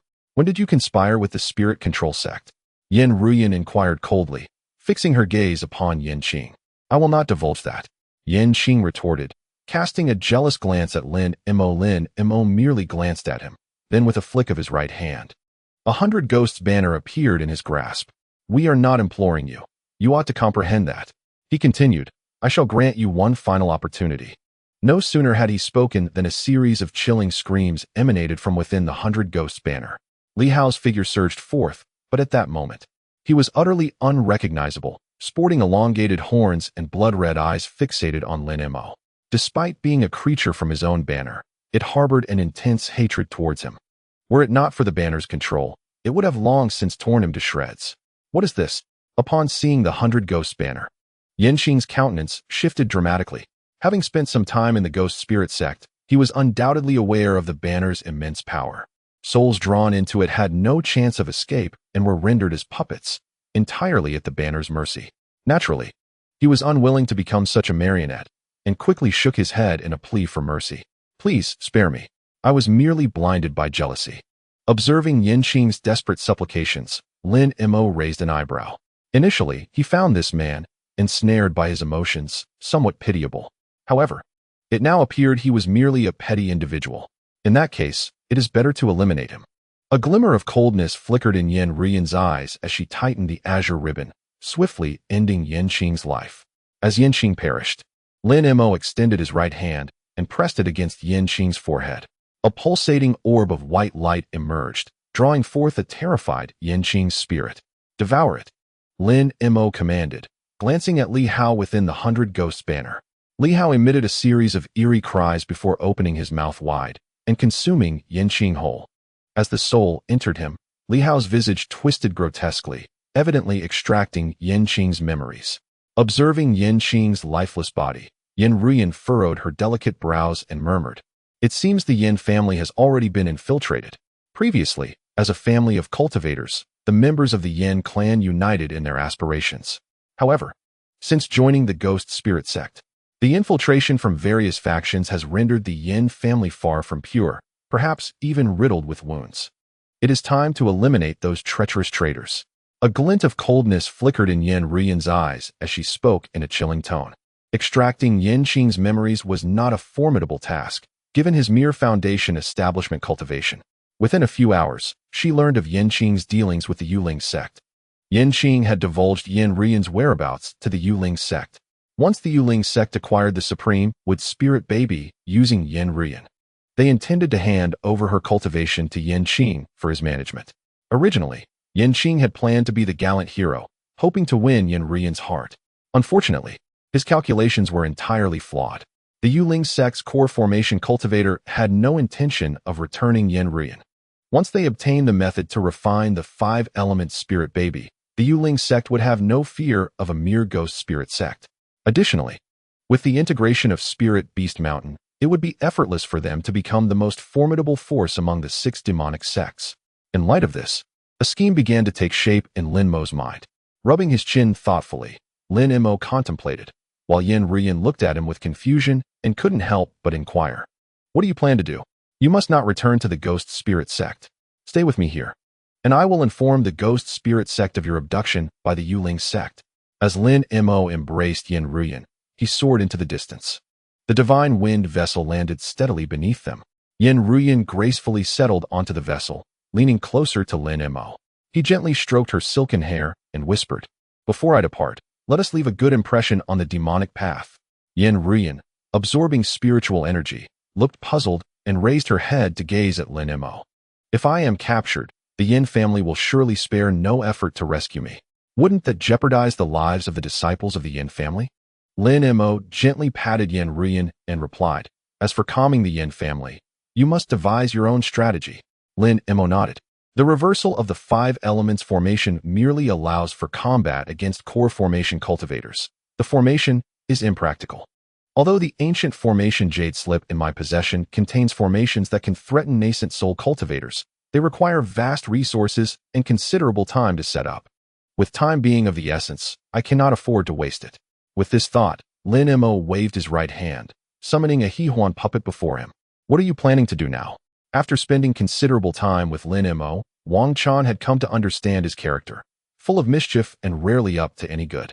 Lin Mo grasped the Xuan puppet's face, channeling spiritual energy into it, causing its features to contort. In an instant, the puppet transformed into Wang Chan's likeness. Coupled with Wang Chan's own primordial spirit within, it would go unnoticed even if it wandered around the Ghost Spirit Sect. With this in mind, Lin Mo closed his eyes slightly, sending a wisp of his consciousness into the Xuan puppet. Whoosh! A series of artifacts that originally belonged to Wang Chan materialized before the puppet. Lin Mo had been cautious and had not sold these artifacts previously. Now, they would serve their purpose perfectly. The Baiyin fork soared into the air, and the Xuan puppet wavered momentarily before landing steadily upon it. Spiritual energy surged from within, enveloping the fork in a crimson aura. From a distance, it appeared as a swirling mass of blood-red essence.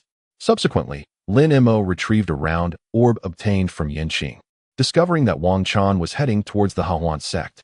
With a determined grip, he crushed the orb, which instantaneously shattered into fragments that scattered upon the ground. After completing this, Lin Mo turned his gaze towards the Xuan puppet, as spiritual energy continuously flowed into it.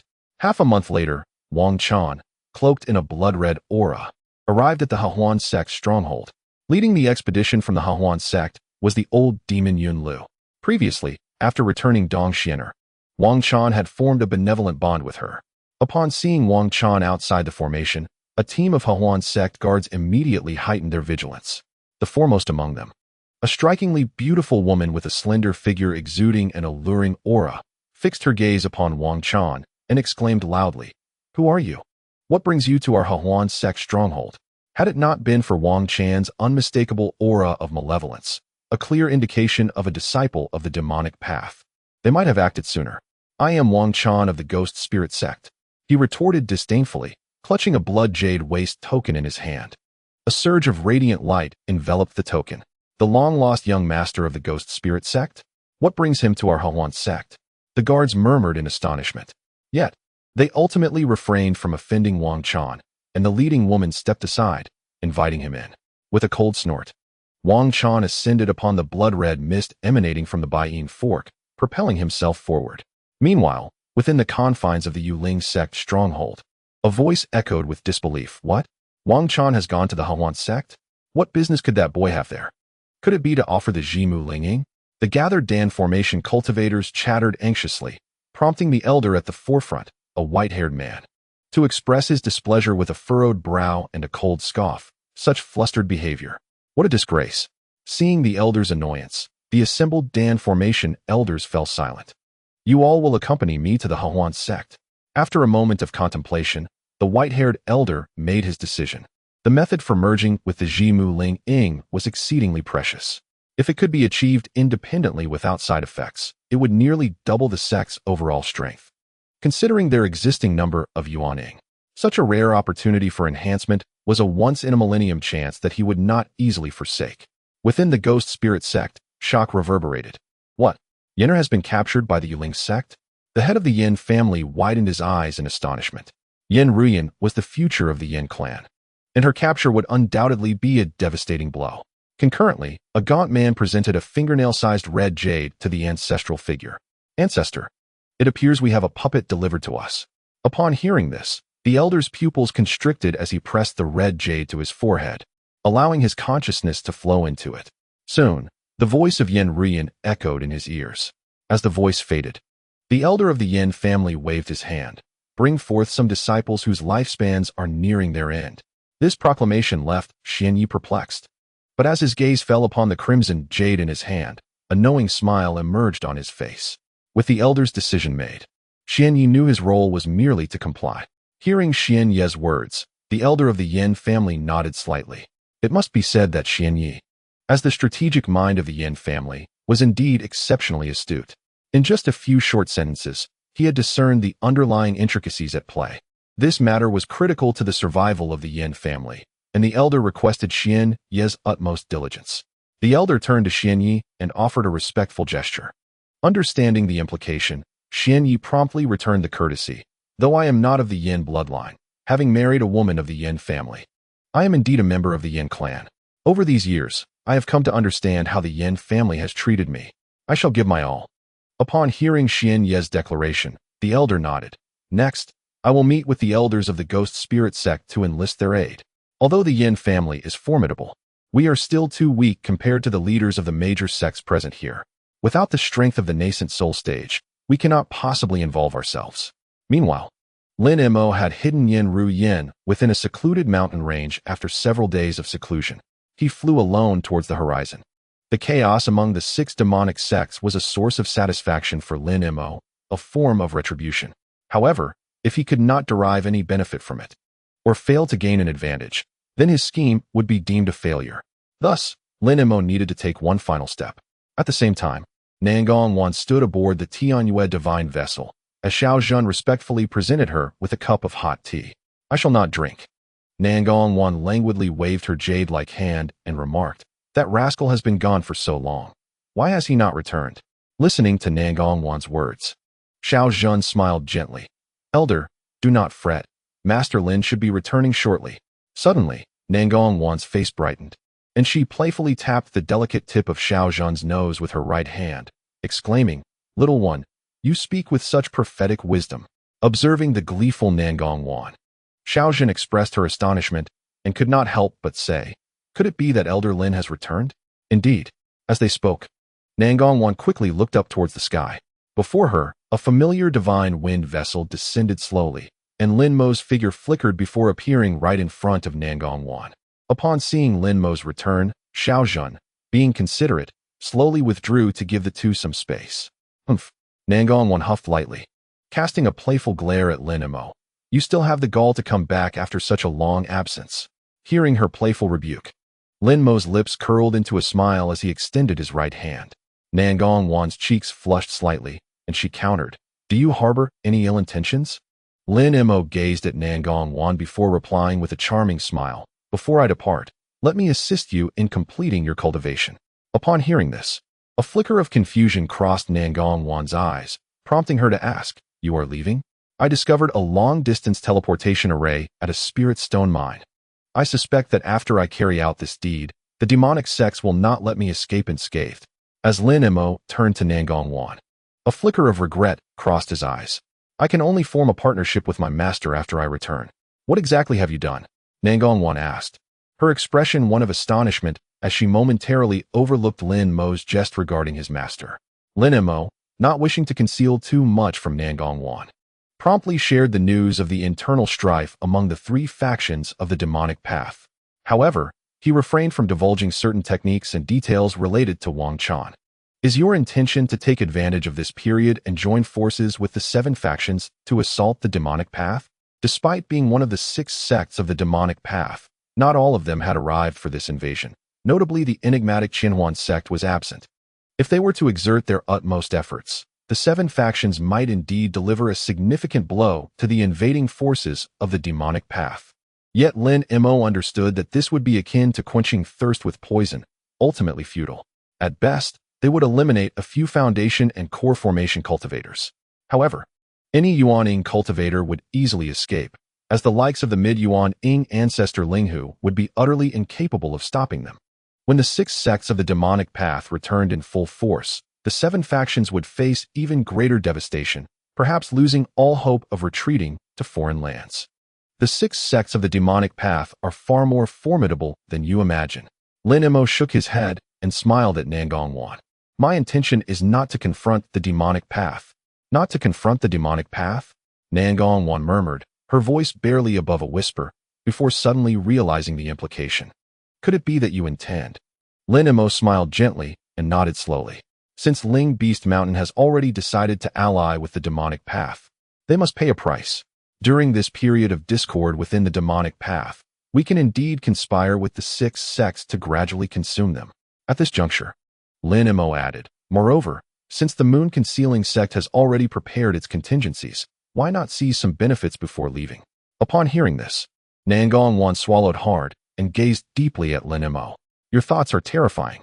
It seems that in just a few words, you have determined the fate of Ling Beast Mountain. This is Ling Beast Mountain, one of the 7 factions, with a Yuan-ing ancestor and an 8th-level spirit beast, along with dozens of core formation cultivators and hundreds of foundation establishment cultivators. Were it not for your words, I would never have believed that such a vast sect could be eradicated. Yet, hearing you articulate it, I am astonished by the feasibility of it. Firstly, the 6 sects hold a significant advantage, allowing them to launch a surprise attack on Ling Beast Mountain.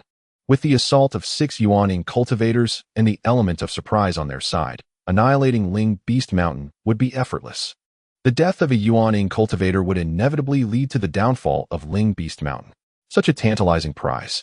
Lin Mo could hardly believe that the 6 sects could resist the temptation to seize it. "This matter must be communicated to the Grand Elder within our sect," Nangong Wan remarked, casting a profound glance at Lin Mo. "It is not within my authority to decide."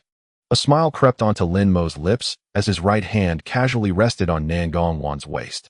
"You have the power to decide now." Nangong Wan momentarily lost her train of thought, her cheeks flushing with a hint of crimson as she lowered her gaze. "You are truly wicked." The two entered the room, one following the other, as a waft of delicate sandalwood fragrance enveloped them. "The cultivation technique I practice, the Su Nu reincarnation skill, causes both my cultivation level and age to diminish with each cycle." Nangong Wan turned her gaze towards Lin Mo, smiling as she remarked, "After this reincarnation, my cultivation will revert back to the Qi refinement stage." As she spoke, Nangong Wan had already seated herself cross-legged before Lin Mo. A stream of light crimson spiritual energy continuously flowed from her mouth. "However, as we cultivate together, our spiritual energies share the same source. I trust that I will soon return to the foundation establishment stage." Lin Mo, feeling no hesitation, directly employed the Ming Wang technique. absorbing the spiritual energy emanating from Nangong. It must be noted that her cultivation was remarkably robust. As the light crimson energy surged in, Lin Mo's spiritual energy transformed into a voracious mouth, devouring it. The energy merged within him, causing Lin Mo's cultivation to rise steadily while Nangong's diminished. From the early stage of core formation to the late and then mid stages of foundation establishment, her cultivation steadily declined. After several hours, Nangong was left with only the Qi refinement stage, which marked her lowest limit. The energy of the 4 nether sword flames was exceedingly abundant, sufficient to contend with 4 disciples of equivalent cultivation. In the blink of an eye, it had elevated to the early stage of foundation establishment and then to the mid-stage.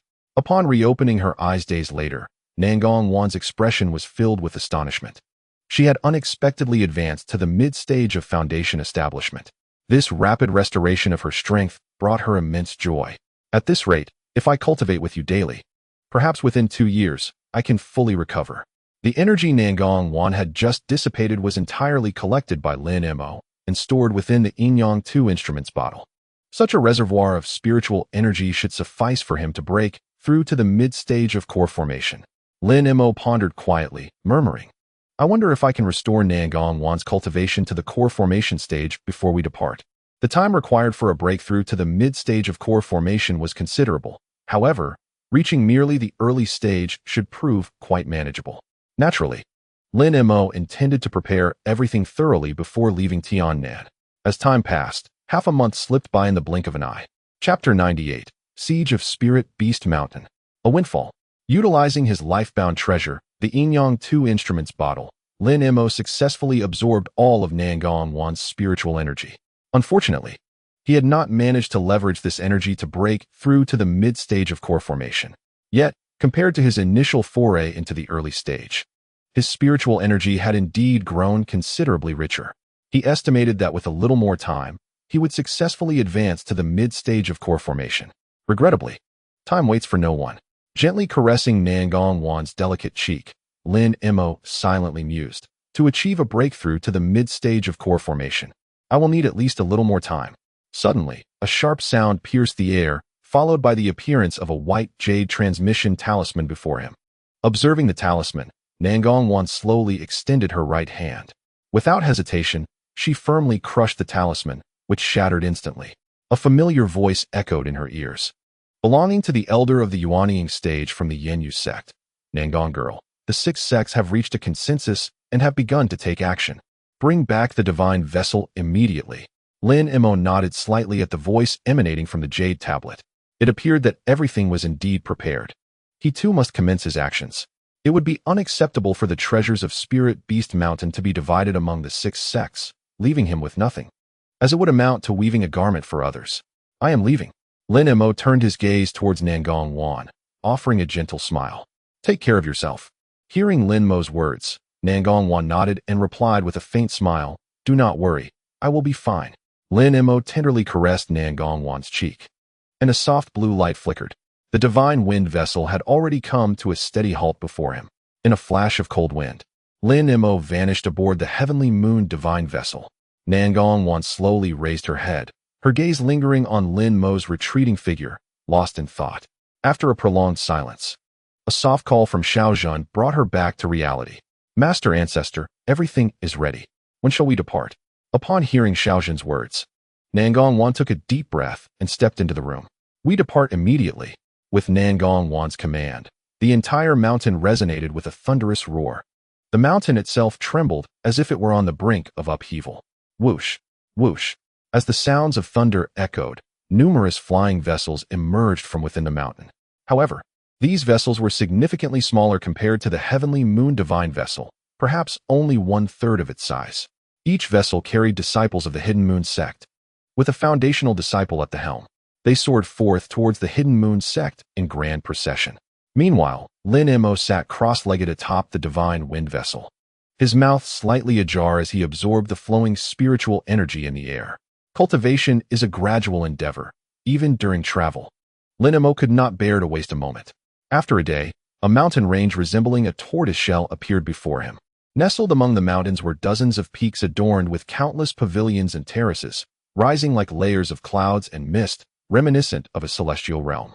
Truly, it was fitting for one of the 7 great sects of Yu country. It exuded magnificence.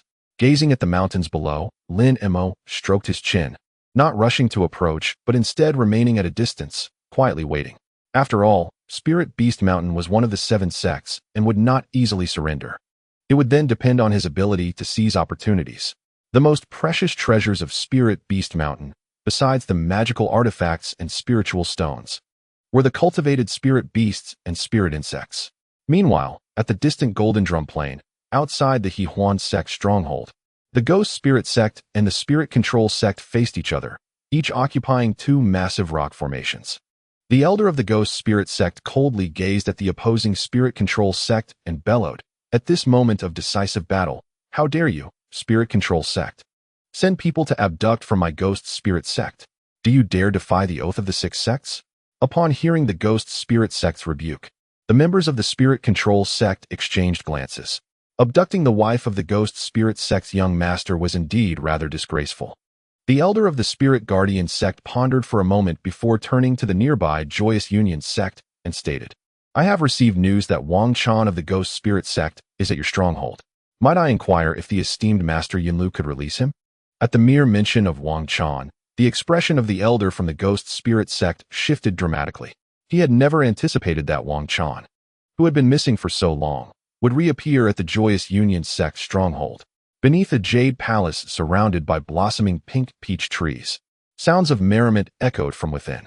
As a maid approached, a figure clad in white suddenly soared out from the palace. The newcomer possessed features so finely chiseled that they resembled a sculpture, with a strikingly handsome, angular face. Although he appeared carefree, a glimmer of intelligence in his eyes commanded respect. Below his sword-like brows were delicate peach blossom eyes, brimming with emotion, capable of ensnaring any unwary soul. "Summon Wang Chan." With that command, the elder Yunlu flickered, conjuring a flurry of pink peach blossoms in his wake. Upon witnessing the appearance of the elder Yunlu, the Ghost Spirit Sect elder hastily cupped his hands in a gesture of profound respect. In the realm of demonic power, strength reigns supreme. Although the elder Yunlu seemed fragile, he was, in fact, a formidable presence in the mid-stage of the nascent soul realm. "Esteemed Master Yunlu, is it true that Wang Chan of my Ghost Spirit Sect is indeed here?" Listening to the elder's inquiry, Yunlu nodded and replied, "I have already sent someone to fetch him. He will be here shortly." The elder of the Spirit Guardian Sect, observing this exchange, became visibly displeased. Wang Chan possessed the secrets to crafting the 5 elements spirit infants. How could he be returned to the Ghost Spirit Sect? This was unacceptable. The elder of the Spirit Guardian Sect exclaimed, "Wang Chan has stolen the supreme with spirit infant from my Spirit Guardian Sect. He must be handed over to us first." The expression of the Ghost Spirit Sect elder grew icy. "Wang Chan is the young master of my Ghost Spirit Sect. How could he be surrendered to you?" Amidst the contention between the 2 parties, the elder Yunlu chose to remain detached, intent on merely delivering Wang Chan and extricating the Joyous Union Sect from this predicament. What exactly had this young master done? The elder Yunlu's elegant brows furrowed slightly, a flicker of confusion crossing his mind. Inside a secluded chamber, the puppet Wang Chan slowly opened his eyes, his mouth slightly agape. A ghostly sword flame shot forth from his lips, exuding a chilling brilliance. With a snap, the puppet Wang Chan grasped the ghostly sword flame, channeling immense power into it. In an instant, torrents of frigid flames erupted from the sword, enveloping him entirely and transforming him into a massive block of ice. The cold flames continued to consume the ice, which melted into a pool of cold water on the ground, leaving no trace behind. "Young master." A slender, beautiful maiden appeared at the door of the chamber. "Young master." She called out several times, but no response came from within. The maid's delicate brows knit together in mild confusion. Gradually, she approached and effortlessly pushed open the wooden door. "Oh, no restrictions?" As her words fell, the door creaked open. Before their eyes, apart from a pool of cold liquid, there was no trace of Wang Chan. "Ah!" The maid gasped in shock, her heart filled with panic. A flash of red from her sleeve revealed a pure white silk handkerchief that soared into the air. The handkerchief unfurled in the wind, quickly expanding to a size of nearly 10 feet. The maid stepped onto the handkerchief, transforming into a wraith-like figure as she soared into the distance. The old demon, Yunlu watched the flustered maid with a rising sense of unease. "Where is Wang Chan?" Hearing the elder's words, the maid dared not hesitate and hurriedly recounted everything she had witnessed. The expression on Yunlu's face darkened, fluctuating between shadows and light. Several hundred meters away, the disciples of the Ghost Spirit Gate and the Spirit Control Sect were less than pleased. What is happening? Were they not supposed to find that fellow Wang Chan? Where is our young master? As the voices of the crowd grew more agitated, Yunlu waved his right hand, rising directly into the air. Wang Chan has vanished. Without waiting for the crowd to react, Yunlu continued, "I shall provide you with an explanation." With a swift motion, Yunlu transformed into a white wraith, surrounded by a flurry of pink peach blossoms, and disappeared from sight, leaving the disciples of the Ghost Spirit Gate and the Spirit Control Sect exchanging bewildered glances. On that day, the rare sounds of battle ceased on the Drum Gold Plain, as the Ghost Spirit Gate and the Spirit Control Sect suddenly retreated, leaving the disciples of the Seven Sects on the Drum Gold Plain utterly perplexed. Meanwhile, far away on the Spirit Beast Mountain, a strange commotion began to unfold. Roar! With a thunderous roar, a colossal dragon serpent emerged from the ground. An elderly man with white hair transformed into a wraith, hovering in midair. His gaze was sharp, yet softened as it fell upon the serpent below. "Old friend, it seems I may need to trouble you this time." The serpent's eyes glimmered with mischief as it opened its mouth, enveloped in tendrils of faint black light. In an instant, it transformed into a young man with flowing black hair. The youth, bare-shouldered and surrounded by a gentle dark aura, chuckled lightly, saying, "Old man, is there truly a dilemma you cannot resolve? Must I intervene?" Hearing the youth's words, the old man smiled wryly and replied softly, "This time, 6 sects have dispatched 6 nascent soul cultivators." "What?" Upon hearing this, the youth's pupils contracted, and he murmured, "Has our alliance with the Spirit Control Sect been discovered by the 6 sects?" The white-haired elder nodded. "If not handled properly, it could lead to our extermination. What is your plan?" The black-haired youth scoffed. "We cannot simply await our doom." The white-haired elder took a deep breath, stating, "I currently see 2 paths before us. The first path is to abandon the sect disciples and flee alone." At this, the elder smiled. "If we are determined to escape, even with 6 nascent souls, our chances of survival remain considerable. That is a commendable choice." The black-haired youth nodded. "Let us choose this path." The white-haired elder sighed with a wry smile. "You remain unchanged. I do not wish to accompany you to your demise." The black-haired youth retorted coldly. "Their interest lies not in the lives of the Spirit Control Sect as disciples, but merely in the treasures of this place." "And what of the second path?" "Select 30 disciples at the core formation stage and have them carry the sect's spiritual stones. This will draw the attention of the 6 factions, allowing me not only to escape, but perhaps also to take that item with me." Why does the array of Spirit Beast Mountain resemble a great turtle? The nascent soul cultivator from the Giant Sword Sect is a robust bald man, wielding a life-bound spirit sword that radiates a dazzling light. I have longed to test whether my spirit sword can break through the protective array of the sect. The 5 nascent soul cultivators behind me remain expressionless, while the elder from the Concealment Moon Sect mutters softly, since Taoist Li wishes to try. "I implore you to open the mountain gate." Haha. The nascent soul cultivator from the Giant Sword Sect is remarkably generous. After a hearty laugh, he swiftly retreats several hundred meters, landing above Spirit Beast Mountain. A faint green energy curtain envelopes the mountain, its patterns distinct, resembling a colossal turtle coiled in place. Is the time for action finally at hand? Lin Mo smirks. It is the first time he witnesses a nascent soul cultivator in combat, and he feels a surge of excitement. This time, the 6 factions are indeed making a grand display. Not only do they deploy 6 nascent soul cultivators, but they also send nearly 100 disciples at the core formation stage, all to eliminate the core formation and foundation establishment cultivators of Spirit Beast Mountain. As for the Chi refinement disciples, they fall outside the 6 factions' considerations. Those with exceptional talent can be absorbed into the sect, while the foundation establishment and core formation cultivators form the backbone of Spirit Beast Mountain, deeply rooted in their sect's loyalties. If they are not dealt with thoroughly, they could become a source of trouble. Buzzing. As the ear-piercing hum reverberates, the long sword behind the nascent soul cultivator of the Giant Sword Sect soars into the air.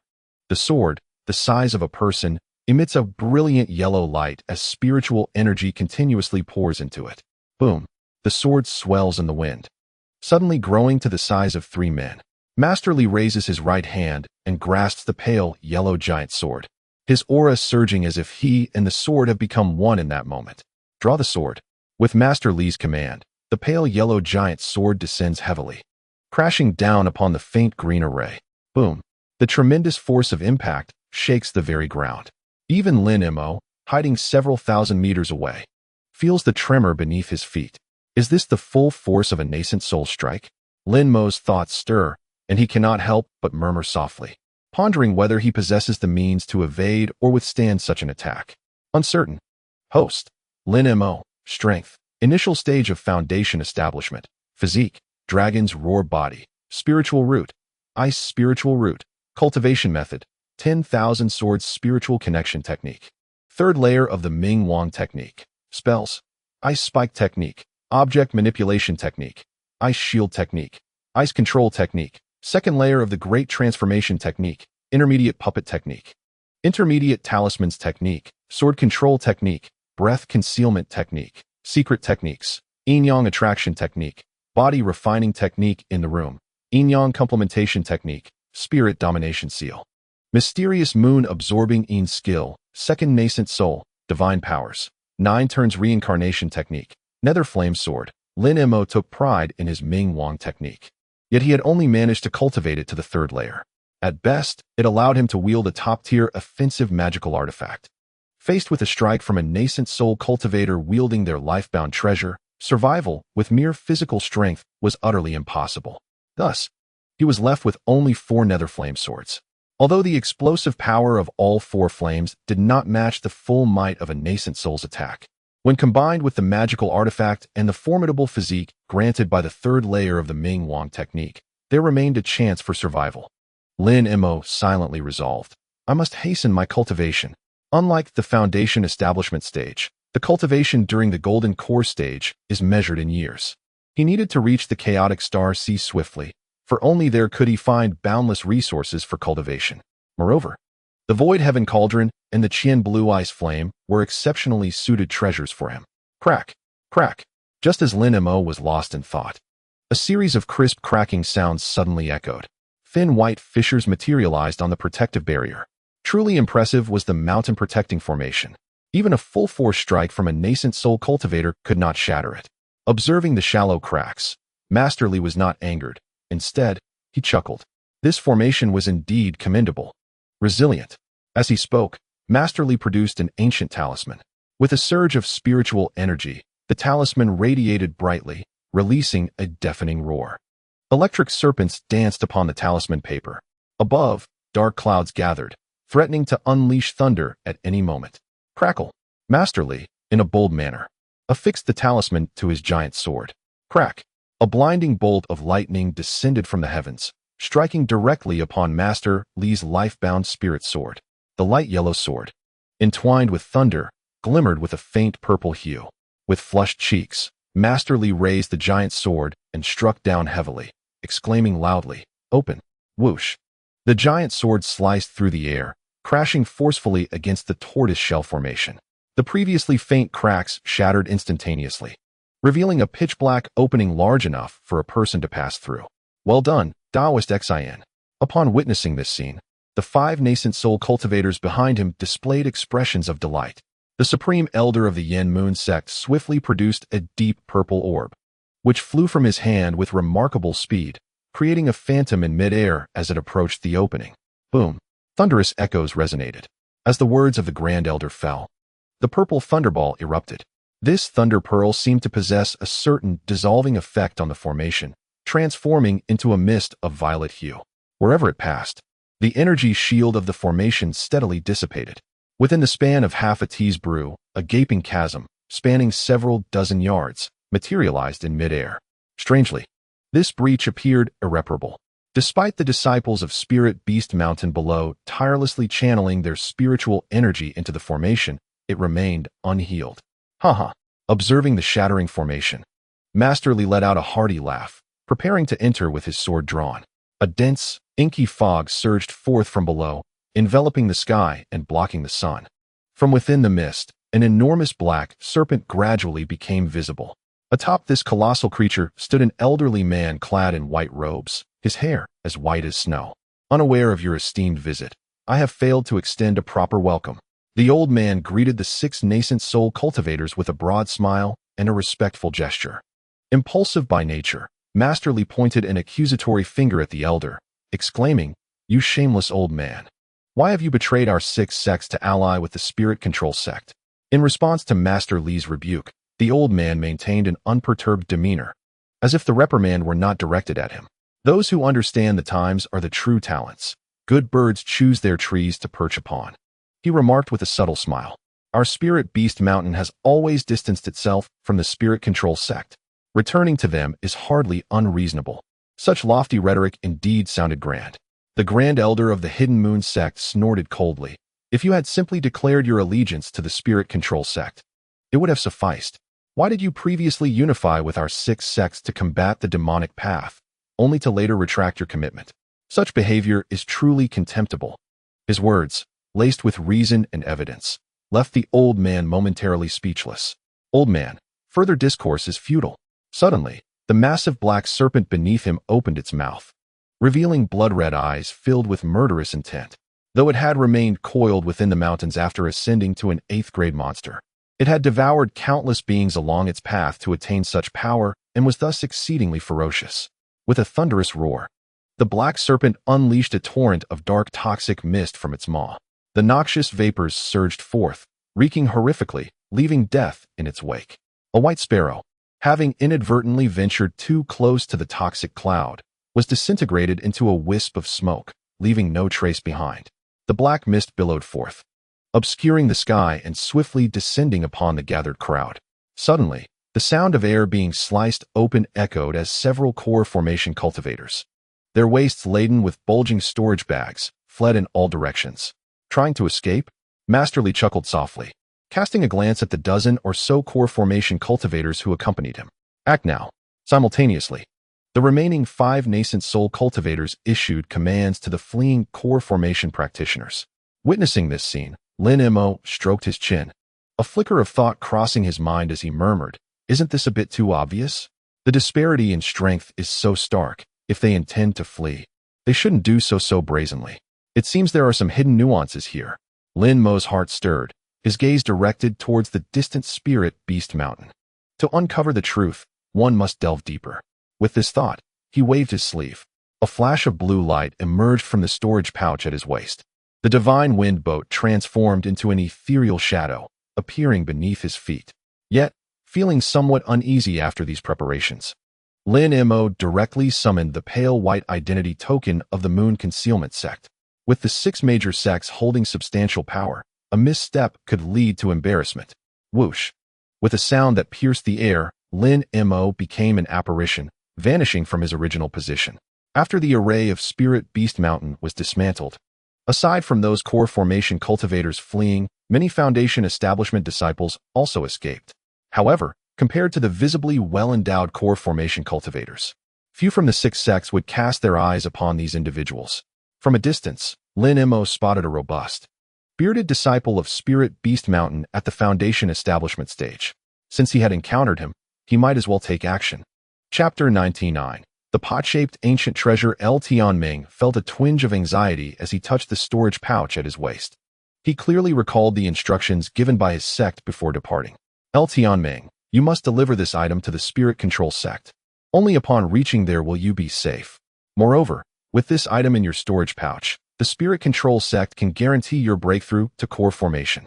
At this thought, Tianming revealed a sinister smile. This treasure could indeed ensure his core formation. He pondered, why should he hand it over to the Spirit Control Sect? Why not use it for himself? Just as he was secretly rejoicing, a white figure suddenly flew towards him. Startled by the sight before him, Tianming hurriedly patted his storage pouch. A golden yellow talisman treasure was already clenched in his hand. Late Foundation establishment? Sensing Tianming's cultivation level, Lin Mo raised an eyebrow. His mouth slightly agape. A plume of nether sword flame erupted forth from his lips. The surging cold mist instantaneously poured out from the nether sword flame, freezing the ground beneath into a thick layer of ice. The measuring scale. Tianming's expression darkened.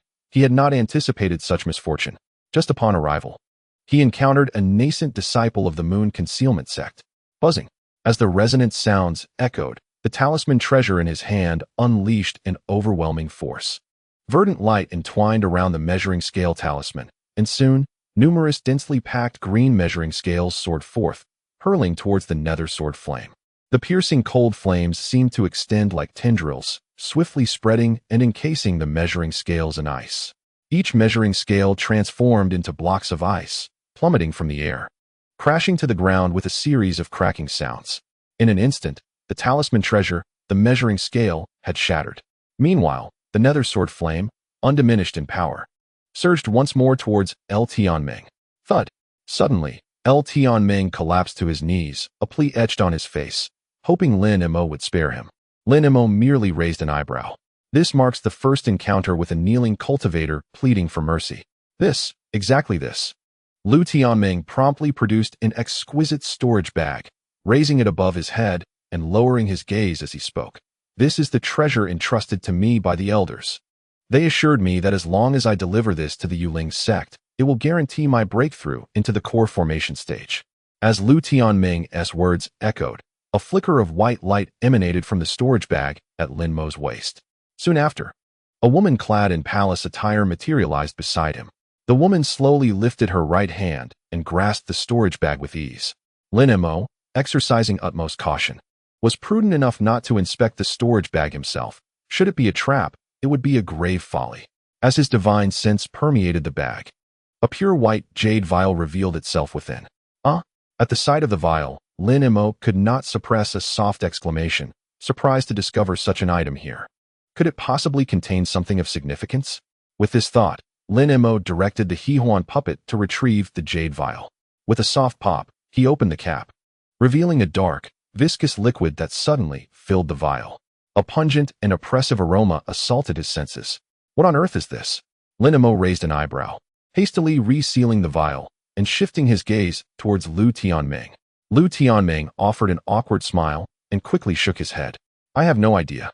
My sect merely instructed me to deliver it to the Yuling sect. Perhaps only my sect knows the nature of this liquid. Hearing Lu Tianming's words, Lin Mo nodded slightly, pondering for a moment. In that case, you shall accompany me. The vast expanse of Spirit Beast Mountain was daunting.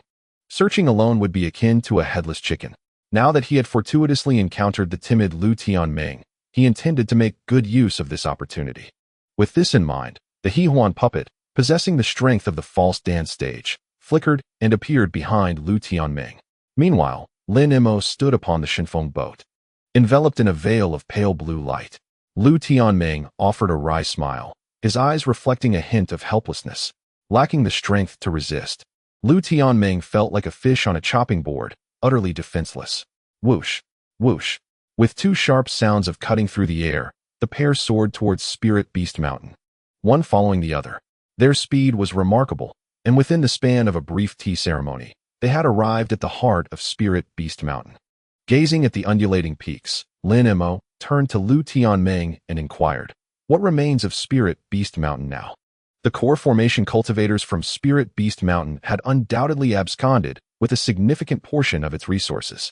Time was of the essence, and he needed to acquire as much as possible in the shortest time available. The cultivation technique jade slips were dispatched by the elder of the third peak. The spirit stones and magical artifacts are in the possession of the elder from the second peak. The rare spirit insect eggs belong to the elder of the fifth peak. Observing Lu Tianming's quiet calculations, Lin Mo raised an eyebrow slightly. If that were the case, it seemed the treasures within the sect had been thoroughly divided. However, upon further reflection, if everything had indeed been claimed, what were the nascent soul cultivators still doing lingering here? The cultivators at the foundation and core formation stages within the door have already dispersed, leaving me with no reason to linger here.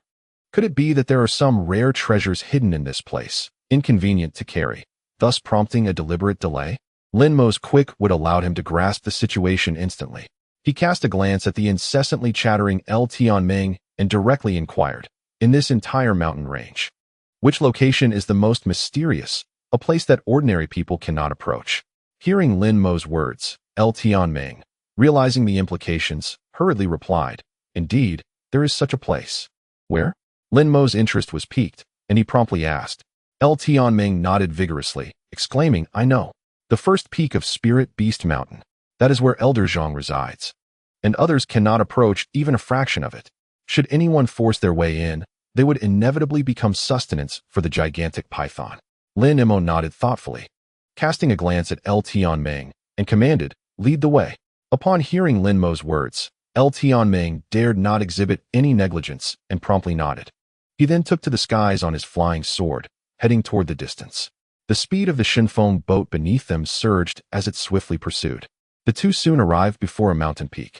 Compared to the preceding peaks, the first peak before them had a lower elevation and a more altered terrain, with the surrounding spiritual energy significantly diminished. How could such a place become a forbidden zone where no outsider could enter? Lin Mo found it perplexing. It seemed the only course of action was to enter and investigate. The more peculiar a location, the more secrets it might conceal. The first peak clearly belonged to an exceedingly enigmatic realm. Buzzing, Lin Mo's consciousness spread forth like a fine net, enveloping the entire mountain. The peak was modest in size, easily covered by the awareness of a core formation cultivator. After a lengthy investigation, he soon discovered a pitch-black pit at the base of the first peak. Let us go. The Xuan puppet pressed Tianming with one hand and soared upwards. For Lin Mo, Tianming still held some utility in the face of danger. He could be used to scout ahead. Tianming, fully aware of this fact, felt helpless, knowing his life was grasped in another's hands, leaving him no room for choice. Before long, Lin Mo found himself standing before a roaring waterfall. At first glance, it appeared to be an ordinary waterfall, but upon scanning with his consciousness, he discerned a bottomless pit beneath it. Without hesitation, Lin Mo turned his gaze towards the Xuan puppet and Tianming. Upon meeting Lin Mo's eyes, Tianming wore a sorrowful expression, clearly resigned to his fate. With his consciousness guiding the Xuan puppet, he led Tianming into the unfathomable pit. A strong, rancid odor assaulted their senses, strikingly reminiscent of the black blood found within the jade vial earlier. Could it be that drop of blood originated from here? Upon contemplating this, Lin Mo couldn't help but smile faintly, chuckling. How intriguing, how intriguing. As he spoke, the speed of the Xuan puppet quickened, advancing directly into the depths of the pit. Drip, drip. Accompanied by the rhythmic sound of water droplets hitting the ground, stalactites hung down in the distance, with milky white droplets occasionally falling. Within the darkness, there lay a formation that intermittently shimmered with light. Wisps of pitch-black energy continuously emanated from the formation. Could it be? Is that legend true? Gazing at the formation before him, Tianming beside him suddenly widened his eyes in astonishment, exclaiming. Controlling the Xuan puppet, Lin Mo cast a sidelong glance at Tianming. Whispering, what legend? Tianming swallowed hard, explaining, it is rumored that beneath our Spirit Beast Mountain lies a sealed 9th-grade Spirit Beast. That formation just now is the mechanism our Spirit Beast Mountain uses to extract the essence blood of monsters. Upon hearing this, Lin Mo silently pondered. 9th-grade Spirit Beast's essence blood? Although somewhat astonished, it seemed he had no way to benefit from this. The monster was sealed deep underground, which had little to do with him. However, Lin Mo soon realized the implications. The purpose of this formation was to extract the essence blood from the monster below. Tianming nodded. The essence blood of a 9th-grade monster can easily allow a 4th-grade monster to break through to the 5th grade. Yet, if that were all, it wouldn't necessitate such elaborate measures. There are numerous methods to facilitate a 4th-grade monster's advancement to the 5th grade. None of them would warrant the risk for that Yuan Ing stage cultivator. There must be secrets within that I am currently unaware of. Lin Mo's resolve strengthened. He felt there were indeed hidden secrets. It was merely that he had yet to discover them. At that moment, a muffled groan suddenly echoed in Lin Mo's mind. Help me out, and I shall grant you what you desire. Hearing the plea resonating in his ears, Lin Mo's heart stirred, silently contemplating. Is it the sealed existence? Why should I rescue you? The Xuan puppet sneered. The entity below was exceedingly sinister. If released, who knew if he would become its next meal? Perhaps anticipating this, the familiar voice reemerged. I can assist you in breaking through to the mid-stage of the Dan formation. Upon hearing this, Lin Mo curled his lip, displaying disdain. A breakthrough to the mid-stage of the Dan formation was hardly a challenge for him. It was merely a matter of time, especially with the lingering spiritual energy of Nangong Wan at his disposal. Though it might be a slim chance, aiding his breakthrough to the mid-stage would be effortless. Why waste time here? Let us go. The Xuan puppet waved at Lu Tianming and then made his way outside. Don't go. Seeing Lin Mo about to leave, the sealed entity grew frantic. The appearance of Lin Mo now might be the greatest opportunity for a breakthrough in this lifetime. What do you desire? We can negotiate. If you release me, wouldn't the ancient treasure binding me become yours? Upon hearing these words, Lin Mo's heart stirred, prompting him to halt the steps of the Xuan puppet. Ancient treasures, as their name suggests, are artifacts crafted by ancient cultivators. These relics have been passed down through the ages, and those who acquire them often discover their immense power. The methods of forging ancient treasures differ significantly from contemporary practices, leading to the collective term ancient treasures. Those capable of refining the bloodlines of demon beasts are exceedingly precious, especially in the chaotic seas teeming with marine creatures, making the risk worthwhile for Lin Mo. After all, he could easily abandon this false core formation puppet without incurring any loss. What must I do to release you? The Xuan puppet inquired, its mouth slightly agape. Listening to Lin Mo's words, the sealed demon beast quickly responded, you merely need to destroy the array above. You must also swear a blood oath. Lin Mo, however, did not let elation cloud his judgment. He remained vigilant. Once the demon creature established the blood oath, Lin Mo took action. Go, he commanded, and with a swift motion, a ghostly sword flame erupted from his mouth, hurtling into the black abyss ahead. Its speed was astonishing, plunging to the depths in an instant. A chilling energy emanated from the ghostly sword flame. With a whoosh, the sword flame abruptly appeared before the stone wall, crashing down heavily. Crack, crack. The crisp sound of shattering rock echoed, revealing an enormous, pitch-black serpent. Its cold gaze fixated on the Xuan puppet, its emaciated body clearly in dire need of sustenance. Above its head rested an exquisite small vial, from which an overwhelming suction force continuously emanated. Even though the array had been destroyed, it continued to siphon the serpent's spiritual energy. With a flick of its wrist, the Xuan puppet swiftly drew the ancient treasure from midair. Generally, ancient treasures vastly surpass ordinary artifacts, and relinquishing them would be unthinkable. Hey, did I permit you to leave? As the words left his mouth, the colossal black serpent suddenly opened its jaws and lunged toward the Xuan puppet. Chapter 100. The Chaotic Seas, Here I Come. With a slight parting of its lips, the Xuan puppet unleashed a ghostly sword flame that appeared directly before the demon beast. Boom. Though it was a 9th-tier demon beast, its strength had significantly waned after such a prolonged sealing. Upon seeing the ghostly sword flame, its pupils constricted in surprise, muttering, interesting. The serpent opened its mouth wide, swallowing the ghostly sword flame whole. Gurgling sounds echoed as the powerful energy of the sword flame erupted, but against the formidable physique of the 9th-tier demon beast, it proved futile, leaving only a few drops of icy water at the corners of its mouth. The taste leaves much to be desired. The serpent continued to sample, emitting a muffled grunt. Watching this scene, Lu Tianming was momentarily dumbfounded, exclaiming, "You madman! You are truly insane." He could never have imagined that Lin Mo would choose to unleash this terrifying 9th-tier demon beast. Whoosh! L. Tianming's figure flickered as he rapidly fled into the distance. Observing his retreat, the colossal serpent remained motionless, merely parting its jaws. In an instant, L. Tianming found himself frozen in place. Unbeknownst to him, dark tendrils had ensnared his feet. Whoosh! With a piercing sound, the ebony appendages yanked L. Tianming forward. Crack! The serpent's razor-sharp fangs sank into L. Tianming's flesh, producing a series of ominous crunching sounds. Blood stained the corners of the 9th-level serpent demon's mouth, its cold eyes fixating on the Xuan puppet. A hint of surprise escaping its lips. You dare not flee? The Xuan puppet retorted with a cold laugh. Is escape an option for me? Meanwhile, outside the cavern, Lin Mo had already embarked on the divine wind vessel, transforming into a shadow of deep azure as he sped away into the distance. The ancient treasure, resembling a gourd, rested securely in his storage pouch at his waist. At the moment the Xuan puppet detonated the nether sword flame, it had already dispatched the storage pouch away. What a pity for my Xuan puppet, Lin Mo mused, shaking his head in lament. He had originally intended to utilize the blood condensation 5 elements pill to craft a puppet of core formation caliber. However, acquiring this ancient treasure made it all worthwhile. The ability to extract the essence of a 9th-level beast could prove advantageous against 5th or 6th-level beasts, The potential transformations were beyond comprehension.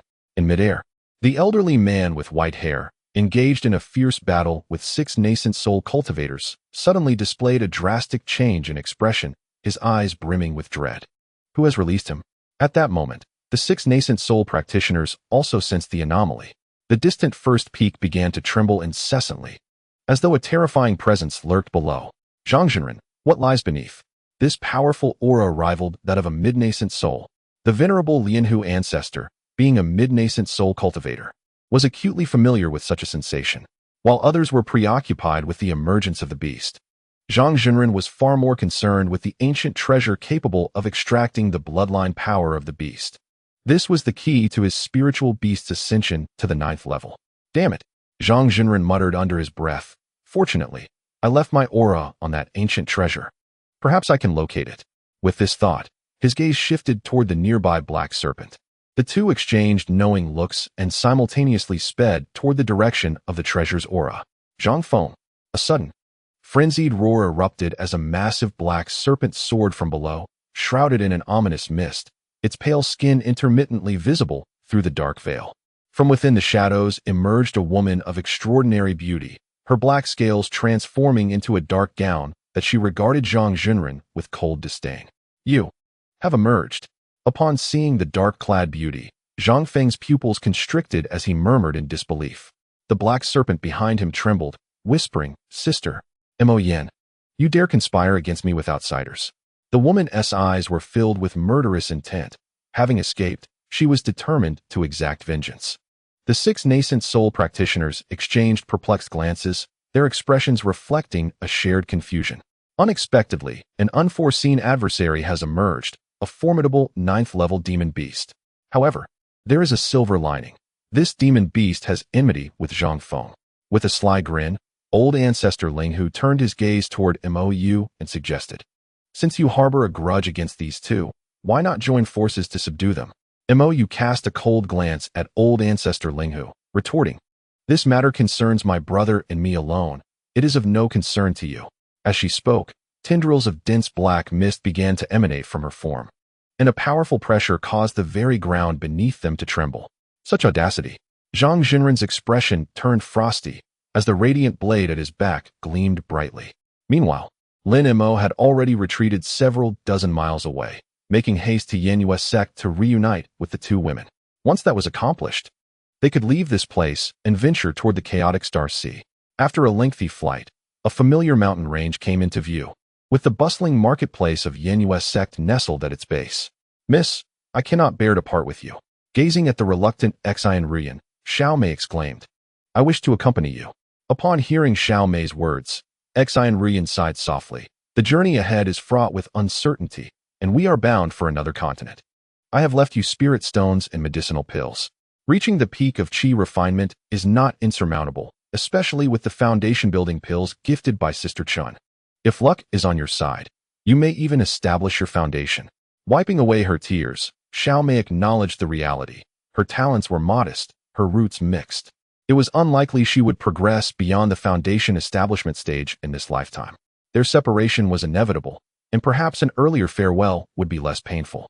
With a sharp sound slicing through the air, a cerulean spirit vessel descended above the courtyard, coincidentally witnessing this poignant moment of parting. Senior Lin. Xiao Mei clasped her hands in respect. I must take my leave. I hope you will look after my lady in the future. Lin Mo felt a stir within at Xiao Mei's words. Initially, he thought Xian Ruyan would take Xiao Mei with her to the chaotic Star Sea, but it was unexpected that she chose to part with her devoted companion. Truly, she deserved her reputation as the female Han Li. Please take Xiao Mei with you. There are tasks such as gathering materials and preparing a cave dwelling that require assistance. It would be unwise to burden Xian Ruyan and Chen Xiaoqian with such time-consuming chores. Having someone familiar like Xiao Mei along would be quite beneficial. Yet, Xiao Mei's abilities. Xian Ruyan observed the situation and could not help but comment. She can only accompany us for a short while. The sorrow of future separation looms larger. Lin Mo, having already contemplated this, replied with a smile. If she truly cannot break through, she may enter my 100 Ghost banner. The crafting method for the treasure he had acquired previously, the 9 Nether Soul banner, allowed for the containment of various spirits based on the material of the main wood. It would be prudent to keep one for Xiaomei. Upon hearing the term 100 Ghost Banner, Xiaomei's expression changed drastically, trembling as she stammered, Senior Lin, are you going to kill me? Lin Mo chuckled softly. Your fate lies in your own hands.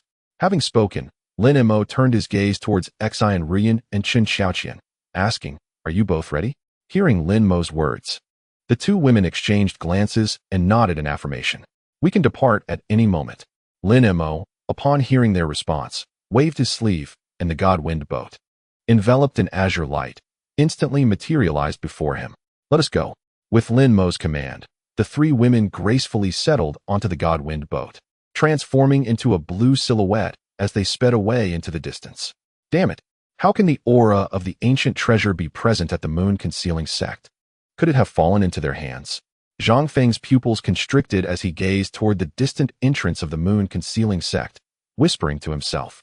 At that moment, his complexion was ashen, and the black serpent beneath him had lost half of its form. They flew on without daring to pause for a moment. Escaping from those 6 nascent soul cultivators was already a significant feat. What should we do now? The black flame serpent beneath him shook its head and inquired.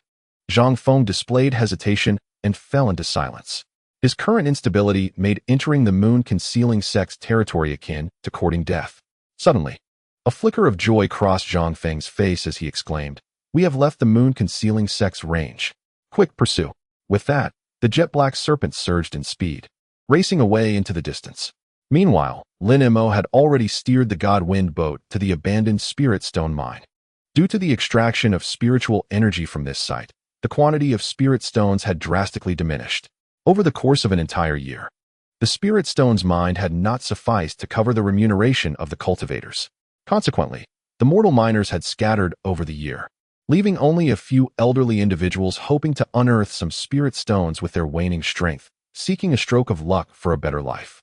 Among this group of elderly miners, a dark-skinned, unremarkable youth wielded a shovel, striking the spirit stone mine. My, Feiyu, though you appear frail, your strength is quite impressive. An elderly man beside the youth gasped, wiping the sweat from his brow. Observing that Han Li had not shed a single drop of sweat, a glimmer of envy flickered in the elder's eyes. If only I were 30 years younger, I would undoubtedly be the one extracting the most spirit stones here. Han Li merely smiled in silence at the loquacious elder. Suddenly, Han Li looked up at the sky, where a flash of blue light appeared. A god-wind boat descended gracefully from the air. Upon closer inspection, he saw a youth clad in white, flanked by 3 enchanting maidens. Immortals have arrived. Upon witnessing this scene, the elder hastily lowered his head, directing his gaze towards Han Li, admonishing, these are all immortals. Do not gaze directly upon them. Cultivators are unpredictable. Often, a mere mortal who gazes too long at a cultivator may lose their life. Uncle Wu, here is a bottle of elixir for you. Han Li took out a light brown pill from his waist and handed it to Uncle Wu. Regular consumption can prolong your life. After speaking, a pale green garment flew out from his storage bag and adorned his form, transforming his appearance from that of a mere mortal. Han Li then stepped onto his flying sword and swiftly approached Lin Mo. Senior Lin. Han Li respectfully cupped his hands towards Lin Mo. Lin Mo glanced at Han Li, his aura profound and surging, indicating he had reached the mid-stage of foundation building, with the late stage likely not far off. Senior Sister Chun. Han Li momentarily lost his focus as he noticed Qin Xiaoqian behind Lin Mo and promptly continued his greeting. Both were disciples of Huangfeng Valley, their cultivation having reached the false dance stage. Thus the title of Senior Sister was well-deserved. Let us proceed. For reasons unknown, Lin Mo felt a persistent sense of urgency deep within, as if urging him to depart hastily. After speaking, the divine wind boat beneath him shimmered and transformed into a blue phantom, swiftly vanishing into the cave. Observing this, Han Li hurriedly followed suit. Deep within the subterranean cavern, Lin Mo deftly produced small flags, instantly deploying the inverted 5 elements formation. Only upon stepping into the formation did he truly exhale a sigh of relief. Xian Ruyan gazed at the distant teleportation array before her pupils narrowing as she exclaimed, "Is this the long-distance teleportation array?" In contrast to the original storyline where Han Li independently repaired the formation, with Lin Mo now at the core formation stage, assisted by Xian Ruyan, the repairs proceeded at a much swifter pace. After half a day's labor, the ancient teleportation array was fully restored. Even Lin Mo, typically composed, could not suppress a surge of excitement upon witnessing the completed array. Meanwhile, Han Li observed the ancient formation with great curiosity, attentively watching Lin Mo's repairs. Go. Lin Mo lightly tapped his storage bag at his waist, and with a flash of crimson light, a series of mid-tier spirit stones, radiating a blinding white glow, emerged from the bag and settled firmly into the grooves on the ground. As the last of the mid-tier spirit stones filled the indentations, the teleportation array emitted a low, resonant hum, followed by a surge of immense spiritual energy. A blinding yellow light shot forth from the center of the formation, piercing through the cavern's ceiling, seemingly unaffected by the barriers of the inverted five elements formation. Almost simultaneously, a thunderous roar echoed from above the cavern. Despite the array's protection, Han Li felt as if the very earth were shaking beneath him. Witnessing this spectacle, Lin Mo's lips curled into a smile as he remarked, "At long last. It is a success." Just then, a thunderous crash startled him, prompting him to look up. The entire ceiling of the cavern had been violently torn open by some artifact, allowing the unrelenting sunlight to pour in, illuminating the interior of the cave with clarity. Outside the now exposed cavern, an enormous black serpent loomed before Lin Mo. "It is you. You have stolen my demon refining pot." A voice filled with rage emanated from the serpent's head. From a distance, a white-haired elder, wide-eyed, fixed his gaze upon Lin Mo and Han Li. The ancient teleportation array. Upon seeing the object glowing in yellow beside them, a glimmer of excitement flickered in his eyes. For a cultivator at the nascent soul stage, he understood the significance of the ancient teleportation array for their sect. "So it was you who instilled this sense of urgency in me." Lin Mo scoffed coldly as he invoked the beast control ring, instantly enveloping the four within. In his hand, a bronze-like teleportation token was firmly grasped. "Alas!"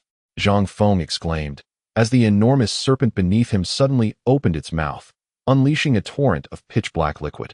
This foul-smelling substance surged through the air, transforming the pale yellow rocks into a deep ebony hue in its wake. Lin Mo chuckled softly, uttering just two words, "Teleport." In an instant, a radiant yellow light surged forth, and Lin Mo's figure vanished amidst the brilliance. The black mass followed suit, dissipating into the void. Immediately thereafter, a series of explosive sounds erupted, the ancient teleportation array groaning under the cacophony, obliterating the entire formation. Above the cave, Zhang Feng stood frozen, his face ashen, indignantly cursing, "Damn it, damn it." His fury stemmed from Lin Mo not only seizing his demon refining pot, but also mocking him in plain sight. Such indignity was intolerable. In a year or two, as the need to counter the formidable forces of both the demonic and righteous factions grew, the remaining nations finally united to establish the Heavenly Tao Society, forming a trinity of power. Each faction possessed similar strength, inevitably leading to continuous conflict, with no decisive victor in sight for the foreseeable future. Meanwhile, the 6 sects that had fled to foreign lands settled within the 9 Nations Alliance, reigniting skirmishes with local sects over resources such as spiritual veins and mines for sustenance. Naturally, if the Mulan clan's sorcerers invaded the 9 nations, they too would be compelled to take action, unable to maintain the carefree existence they once enjoyed in the Yu Kingdom. Consequently, numerous foundational cultivators and even some core formation experts from the 6 sects perished in the struggles against the sorcerers. However, the new generation of cultivators within the 6 sects rapidly matured, with even some foundational disciples eventually reaching the core formation stage. Lin Mo gently patted his head, feeling somewhat dazed from the long-distance teleportation. This was his first sensation upon regaining consciousness. "Come forth." Lin Mo raised his right hand, and a silver beast-controlling ring flew out. Streams of white light flickered, and soon, Chun Xiaoqian and the others appeared beside him. As Han Li landed, he immediately placed his hand upon his storage bag, his demeanor exuding vigilance akin to a diligent worker.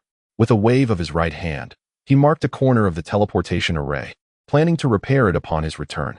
As for the teleportation array in the southern region, he had already entrusted the ancient array's crafting method to Nangong Wan, agreeing to restore it a century later if he had not returned by then. At that moment, peering through the darkness before him, he discerned that they were within an abandoned room, a potent stench of decay wafting towards them. "Xiao Mei, retrieve the moonlight stone." Xian Ruyan called to the girl behind her. Xiao Mei acted swiftly, soon producing a palm-sized moonlight stone. A faint silver glow emanated from the stone, illuminating the entire room. It revealed an empty stone chamber, thick with dust, clearly untouched for decades. Crack. Pushing open the stone door, a long staircase of azure stone gradually ascended before me. Its length indeterminate. Dust coated the steps, a clear sign that no one had traversed them for some time. Glancing back, the so-called stone house appeared to be nothing more than a petite cave. The staircase seemed extensive, yet after rounding a corner, Lin Mo soon beheld an exit. A colossal boulder obstructed the circular opening. With a swift motion of his right hand, a torrent of icy mist coalesced, forming a razor-sharp ice blade that struck heavily upon the boulder. The blade, exceedingly sharp, pierced through the stone in an instant. Bright sunlight streamed in from outside, accompanied by a refreshing, slightly briny breeze. Lin Mo inhaled deeply and exhaled slowly. Before him lay an expanse of azure waters, stretching infinitely beyond the horizon. Hanli, taken aback, took considerable time to regain his composure. Could this truly be the legendary ocean? His voice carried a hint of astonishment.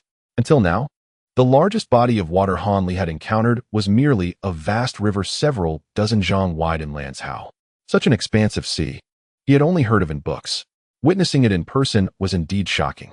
Wow, is this the ocean described in the texts? How beautiful! The three women beside him displayed similar astonishment, clearly experiencing the ocean for the first time.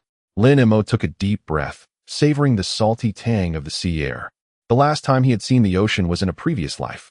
Not lingering on the memory, he surveyed his surroundings. He found himself perched on a cliff, with the ocean's edge not far below, where immense waves relentlessly crashed against the rocky shore. Let us proceed. With a flick of his sleeve, the divine wind vessel appeared before him. He stepped aboard with a graceful motion. Meanwhile, Han Li, lacking such privileges, navigated on his flying sword, closely following behind. As the divine wind vessel soared into the sky, no other figures were discernible in any direction, only a uniform expanse of deep blue brilliance. The shimmering waves dazzled Han Li's eyes. "Senior, where exactly is this place?" Han Li inquired respectfully, cupping his hands. Lin Mo glanced at him, a slight smile gracing his lips. "This is the Sea of Chaos, a land distinct from Tiannan. As for the rest, I am not entirely certain. Such a resplendent sea of chaos must be explored for true enjoyment. Let us take it step by step." With that, the divine wind vessel emitted a soft blue glow and surged forward. After flying for the better part of the day, a massive ship emerged in Lin Mo's sight. A smile crept across his face at the sight of the vessel below. This would enable him to integrate swiftly into the locale. The ship's design was quite peculiar, lacking both a mast and sails. At the bow of the ship, there were over a dozen colossal fish, creatures never before heard of, propelling the vessel forward with great speed. These magnificent beings, though each one was immense and adorned with sharp, pointed teeth reminiscent of sharks, were a sight to behold. Upon noticing the crowd, the individuals aboard the ship also became aware of Lin Mo's arrival. With a few loud exclamations, a throng of 200 to 300 people surged forth from the cabin, instantly crowding the bow. As soon as they laid eyes on Lin Mo, suspended in the air, expressions of awe flickered across their faces, and they bowed deeply in respect. Simultaneously, a middle-aged man, dressed in the finest garments, stepped forward, his demeanor tense as he uttered a few words, seemingly awaiting Lin Mo's command. Chapter 101 Breakthrough. Mid-stage Golden Core. Lin Mo raised an eyebrow, feeling somewhat exasperated. The language spoken here was different from that of Tiannan, yet he had taken the time to learn several ancient tongues for this journey. Whoosh! With a swift motion, he descended directly onto the deck of the ship. After articulating several ancient phrases, an elderly man with gray hair finally reacted. Observing this, Lin Mo's lips curled slightly as he extended his right hand, pointing at the elder. "Do you comprehend my words?" As Lin Mo spoke in the ancient tongue, the elder's expression shifted, and he respectfully replied, "Old man Wang Chongqing, in my youth, I indeed studied such celestial language. How may I serve you, esteemed master?" Hearing this, Lin Mo smiled gently, a hint of amusement dancing on his face. He then gestured towards the middle-aged man, clearly the captain of the vessel. "Please translate for me. I am not familiar with the local language." Wang Chongqing, seeing this, promptly nodded in acknowledgement. "Yes, esteemed master." He then turned to the middle-aged man and began to explain in hushed tones. Are these all inhabitants of the chaotic star sea? Exine Ruyan observed the crowd warily and whispered, "They are mere mortals. Why are they so composed?"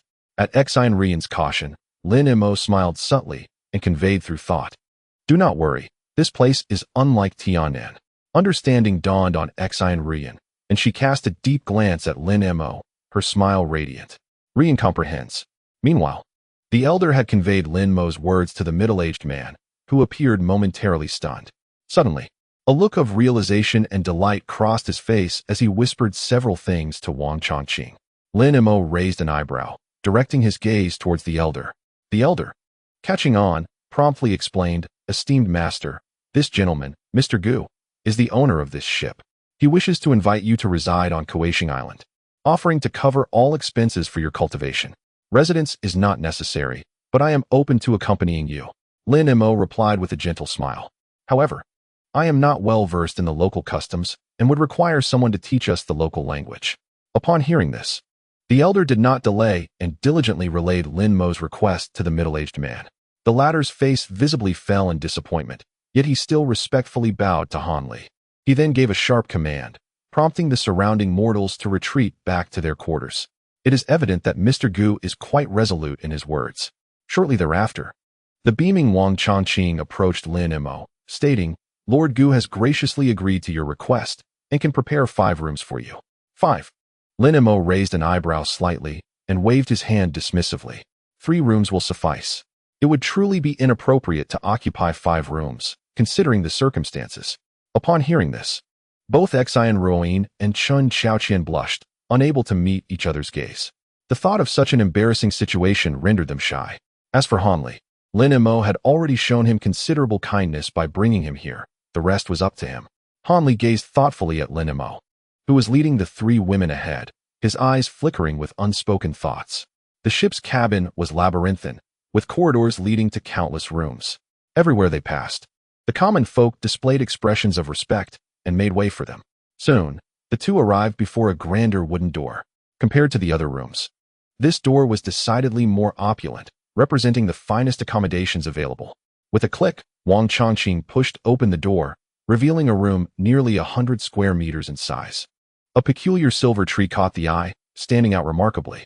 This silver tree is indeed strange. Exine Ruyan, ever observant, immediately noted the tree's peculiarities. The silver tree possessed only a trunk, devoid of branches, adorned with palm-sized triangular leaves. This was a silverhorn tree, not only magnificent in appearance, but also capable of emitting fresh air. It is a precious treasure for those who traverse the seas. Even our affluent lord possesses merely 3 or 4 of them. The elder clasped his hands respectfully, displaying deference. Lin Mo smiled gently, discerning the flattery in his words. Familiar with the unfolding narrative, Lin Mo understood the elder's intentions. He then, in a casual manner, suggested, "Let us sit down and discuss any matters at hand." "Not at all, not at all." Wang Chongqing repeatedly gestured in refusal, his face a picture of trepidation. Although encounters between cultivators and mortals were common in the Chaos Star Sea, the hierarchy between the 2 remained unchanged. Lin Mo then inquired, as a cultivator from another realm, "Could you kindly enlighten me about the customs here and the affairs concerning cultivators?" After a moment's contemplation, Wang Chongqing began to speak slowly. "Since you have come from afar, you must be aware that this is the territory of the Chaos Star Sea, specifically the southwestern corner.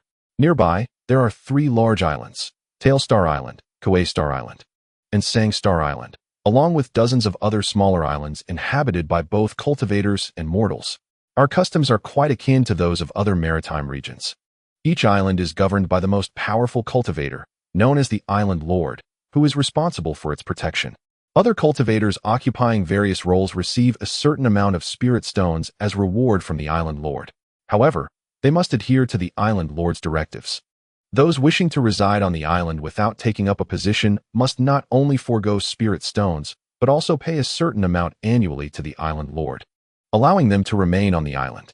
As he spoke, Wang Chongqing paused momentarily, a hint of envy crossing his features, seemingly captivated by the allure of cultivators. He continued, stating that mortals like himself residing on the various islands must either work for the islands or pay an equivalent in spirit stones. Otherwise, they are not permitted to dwell there.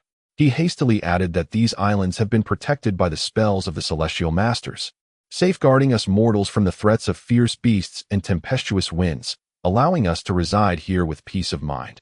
Upon hearing the phrase tempestuous winds, the two women behind him displayed a flicker of curiosity. However, being new to this place, they prudently refrained from inquiring further.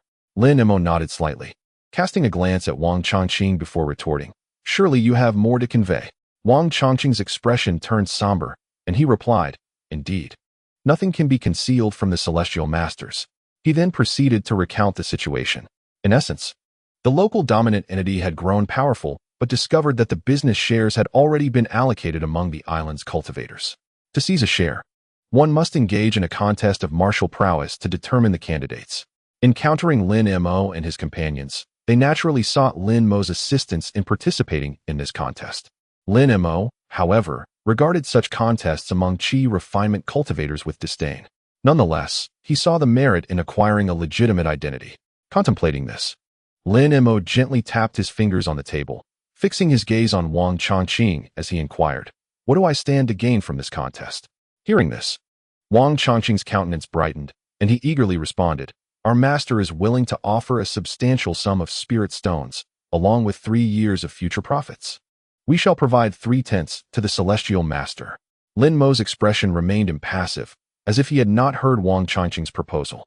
After a prolonged silence, he finally spoke, "Since we are not locals, we will require your master to act as our guarantor.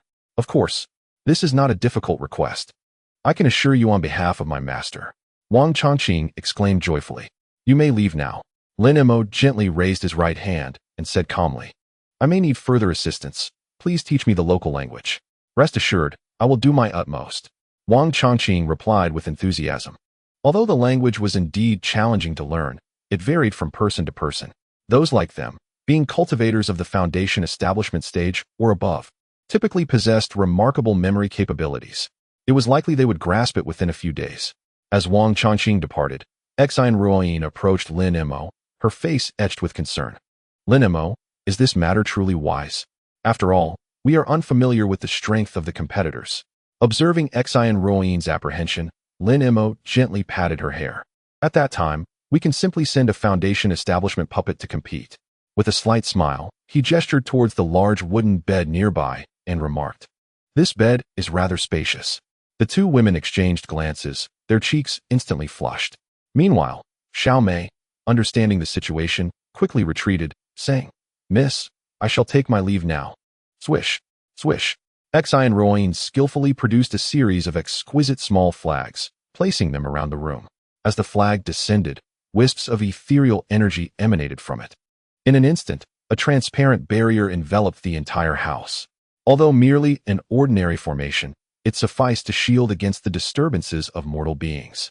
A gentle, white mist quickly coiled within the dwelling, causing frost to crystallize upon the ground. 4 days later, Lin Mo reclined on a wooden bed, listening to Wang Chongqing impart the local language. The immortal truly possessed remarkable wisdom, mastering our tongue in such a brief span. This short duration was merely half a day's effort. The subsequent days were consumed in an obsessive pursuit of cultivation. "Master Lin, we shall arrive at Cultivation Island today. I hope the immortal is prepared." Wang Chongqing respectfully clasped his hands and spoke in a hushed voice. "Please, you may leave." Lin Mo glanced at Wang Chongqing, waving his right hand dismissively. Upon hearing Lin Mo's words, Wang Chongqing retreated hastily, not daring to utter another word. With Wang Chongqing's departure, Ruyan beside him could not help but voice her bewilderment over recent days. "Lin Mo, what did that mortal mean by Tianfeng?" she asked, her expression one of confusion. Unable to contain her curiosity, while Chen Xiao Qian behind her mirrored the same sentiment. Lin Mo regarded the two women and replied with a gentle smile. Tianfeng is one of the 3 great calamities of the 7-star sea. Typically, cultivators at the Qi refining or foundation establishment stage caught in its midst have little hope of survival. Thus, should you encounter it, be sure to steer clear. At this, both women nodded in understanding. The 3 great calamities are Tianfeng, monstrous beasts, and ghostly mists. Though perilous, as long as one remains within the protective boundaries of the formation in the city, safety can be assured. As for the ghostly mist, it is the most treacherous of all. Its erratic nature renders it unpredictable. Mortals ensnared within have no chance of survival. Should a cultivator become trapped in the ghostly mist, their spiritual energy would dissipate. As for Han Li, he possessed fortunate fate, having encountered great fortune within that very mist. At midday, the grand vessel finally reached Cultivation Island amidst the cheers of those aboard. Lin Mo and his companions, under the guidance of Master Gu Dong and Wang Chongqing, eagerly proceeded to complete the necessary formalities for disembarkation. After all, a foreign cultivator arriving on this island must notify the port authorities to avoid being treated as a malicious intruder. Gazing upon the bustling port, Chen Xiaoqian and her companions were filled with curiosity, especially at the sight of the numerous ships, each as large as a building, far surpassing those in Tiannan. Even Master Gudong's colossal ship had companions, with 6 or 7 docked at the Cultivation Island wharf. The smaller vessels numbered in the hundreds. "What a lively scene!" exclaimed Xiao Mei, observing the throngs of people boarding and disembarking for the first time, truly experiencing the ebb and flow of human traffic. While Xiao Mei and the others focused on the number of mortals, Lin Mo was already attuned to his spiritual senses, surveying the surroundings for golden core stage cultivators.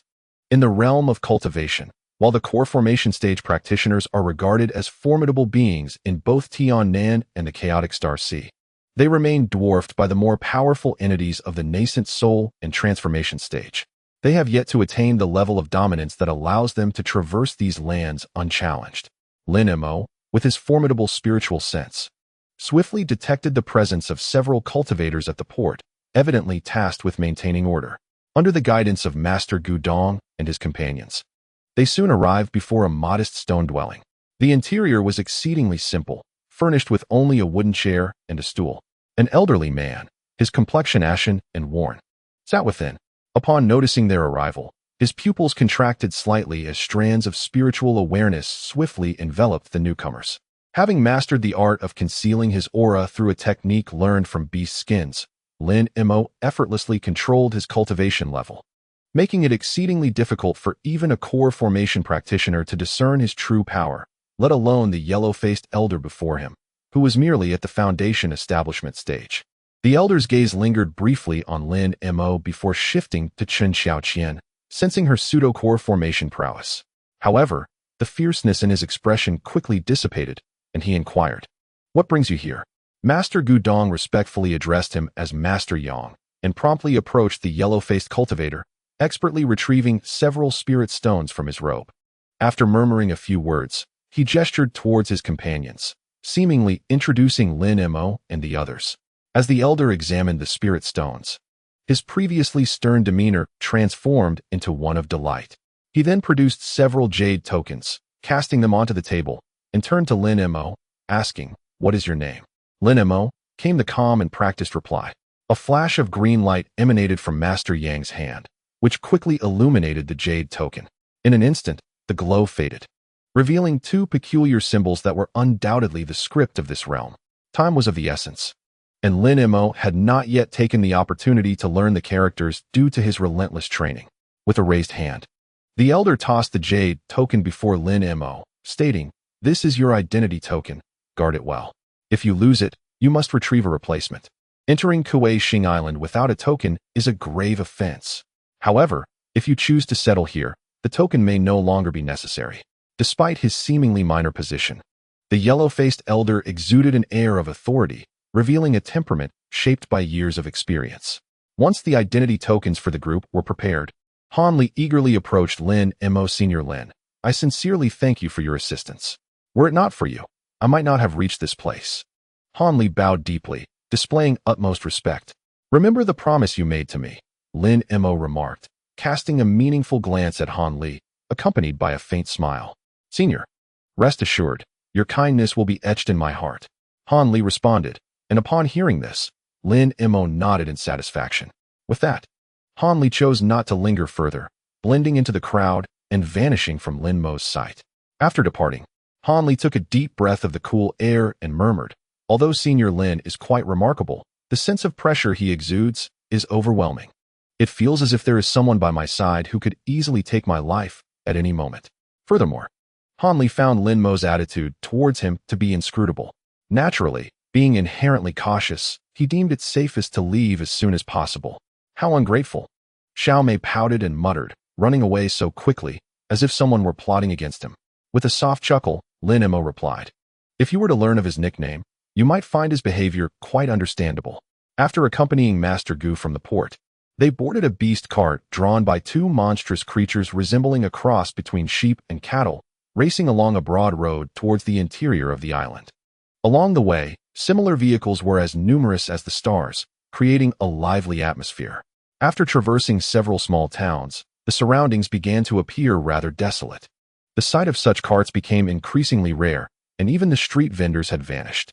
After a swift journey of half a day, a farm covering several acres finally emerged before Lin Mo. Compared to the flora of Tiannan, these plants bore resemblance to rice ears. Yet their hue was a striking purple, with broad, flat leaves exuding a faint fragrance. There were also several acres of plants resembling cabbages, each standing a meter tall. In Lin Mo's understanding, the vegetation of Tiannan was much closer to that of his previous life, whereas the flora of the chaotic Star Sea was decidedly more peculiar. Here we are. With Master Gu's gentle call, the beast cart came to a halt in front of a manor. The estate was surrounded by verdant cypress trees, and nearby stood a sizable hill, creating an elegant and unique environment. Among the surrounding pines, there was a subtle aura of formation, clearly indicating the presence of a restriction set by cultivators. "Master Lin, please rest in the manor for a while. I shall summon my servants to prepare some local specialty wine for you." Master Gu displayed great respect towards Lin Mo and promptly invited him in. Lin Mo, feeling no need to be modest, followed Master Gu into the manor. It must be said that Master Gu was exceedingly courteous to Lin Mo, having arranged a private courtyard filled with blooming flowers, filling the air with delightful fragrances. For the next month, Lin Mo enjoyed a leisurely existence, practicing daily alongside the two women. Suddenly, a colossal surge of spiritual energy began to flow around Lin Mo. The two women beside him widened their eyes in astonishment. "What is happening?" Akin Ruyan whispered. "Could it be a breakthrough? This familiar aura." Chen Xiaoqian murmured, "I have only seen it in Uncle Master Li. And Li Huayuan's cultivation is at the mid-stage of the core formation." Chapter 102, Plotting the Gold-Devouring Insect. With a deep breath of icy air, Lin Mo unleashed a powerful gust of cold wind that instantly encased the nearby house in ice. This was still Lin Mo exercising restraint. Had he unleashed his full power, the overwhelming force of ice would have entirely sealed the house. "At last, I have fully absorbed the spiritual energy left to me by my master." Lin Mo's lips curled slightly as he reveled in the abundant spiritual energy within him, letting out a sigh of contemplation. After reaching the core formation stage, the pace of his cultivation had indeed slowed considerably. After investing so much time and absorbing the intermediate core formation spiritual energy from Nangong Wan, he had barely managed to break through to the mid-core formation stage. Host: Lin Mo, Strength, Mid-core Formation, Physique, Dragon's Roar Body, Spiritual Root, Ice Spiritual Root, Cultivation Technique, 10,000 Swords Spiritual Manipulation.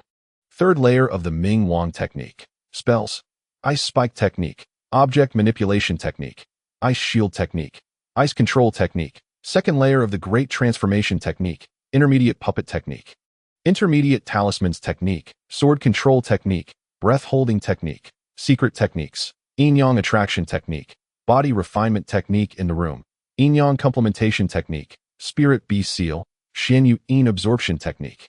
Second, Nascent Soul, Divine Powers, 9 Revolutions Reincarnation Technique, Nether Sword Flame, Gazing at his attributes. Lin Mo nodded slightly before waving his right hand to organize the treasures at hand. His most formidable magical artifact was undoubtedly the Xuan Copper realm, a high-tier treasure obtained from the Spirit Master Sect, capable of unleashing an immense azure beam of light with extraordinary power. Among his treasures were the 100 Ghost Banner, Blood Demon Ring, Golden Skull, Radiant Jade Pearl, Green Glimmer Sword, and Beast Tamer Ring. Lin Mo intended to entrust the Green Glimmer Sword and Blood Demon Ring to the second Nascent Soul. As for the Golden Skull and Radiant Jade Pearl, they held little value for him at present and could be sold if the opportunity arose.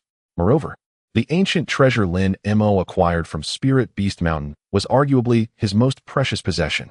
Buzzing, accompanied by a flash of light, a smooth, light brown jade pot floated before him, emanating a faint, mystical glow that enveloped his surroundings.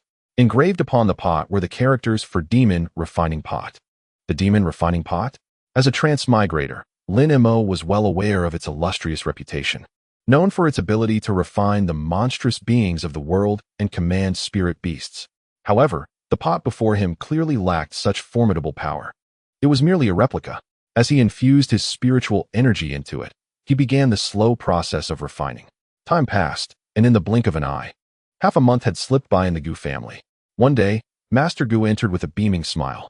"Master Lin, these are the upper-tier magical artifacts I have gathered," he said eagerly, presenting 2 items that barely qualified as upper-tier artifacts.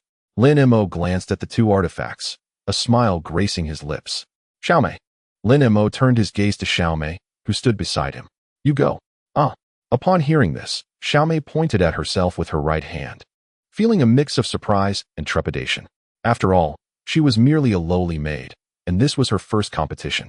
In Lin Mo's eyes, these contests were merely for Qi refinement stage cultivators. There was no need for the 2 women at the foundation establishment stage to participate. Xiaomei was at the 10th level of Qi refinement, and he could bestow some puppet artifacts to her later. "Ah." Master Gu's eyes widened in disbelief. He never expected Lin Mo to refrain from participating. Not only did he not take action himself, but he also did not send the 2 ladies beside him into the fray, instead opting to send a mere maid. "Master Lin, those are seasoned celestial masters. Is this not a bit inappropriate?" Gu Dongzhu's forehead glistened with cold sweat as he nervously urged caution. After all, this matter pertained to the future of the Gu family, and he could not afford to be careless.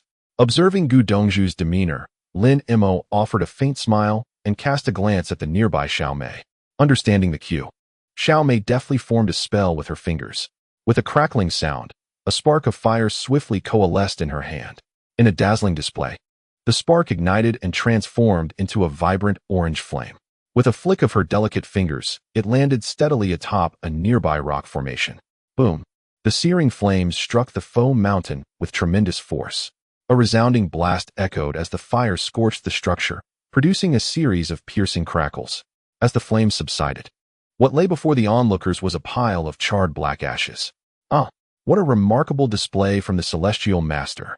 The crowd gasped in astonishment, their surprise evident. Although they were aware of the extraordinary abilities of celestial masters, they had never witnessed such prowess at such close range. Now, witnessing Xiaomei's capabilities, their expressions were filled with shock. "Come with me, Xiaomei," Lin Mo called, glancing back at her before striding towards the exit. Xiaomei promptly followed suit. While Xian Ruyan and Chun Xiaoqian remained engrossed in their training, not accompanying them. Joining Gu Dongzhu, they boarded a beast cart resembling a sheep and ox, heading towards the island's center. After 2 hours of rapid travel, Gu Dongzhu, observing Lin Mo in tranquil meditation, dared not disturb him. Instead, he turned his attention to the younger Xiaomei, his face adorned with flattery. "Celestial Master Xiaomei, I was previously blind to your talents. Please do not hold it against me." Having focused on Lin Mo and the others, he had inadvertently neglected Xiaomei and now felt compelled to make amends. This left Xiaomei, who had been faithfully serving, quite flattered. Despite the beast cart's swift pace, they had traversed for a full 2 hours before finally halting before a town constructed entirely of white stone. Several mortal guards, wielding cylindrical magical instruments, were inspecting the passers-by. Lin Mo skillfully produced the jade identity token from his waist, and the cylinder emitted a pale green light that enveloped the token. Noticing no anomalies, the guards quickly bowed respectfully to the group. These were ordinary mortals, holding various positions to remain on the island. Afterward, the group boarded the beast cart, proceeding along a street paved with white stones. The thoroughfare was bustling with pedestrians, a continuous flow of people coming and going. As they ventured deeper into the town, the atmosphere grew increasingly vibrant. Unlike Tiannan, where the realms of cultivators and mortals were entirely separated, here, mortals and celestial practitioners had seamlessly integrated. Often, the affluent cultivators adorned in fine garments walked ahead, followed by their mortal servants. Due to the high volume of beast carts in this area, Lin Mo and his companions gradually slowed their pace. After a considerable time, they finally arrived at a vast square in the heart of the city, spanning dozens of acres. The square was teeming with people. Streams of individuals poured in from all directions, continuously flocking to the plaza. Amidst the throngs, the local shops thrived. their entrances bustling with patrons. The temporary stalls were bustling with activity, teeming with people. Entry for beast carts had been prohibited in this area.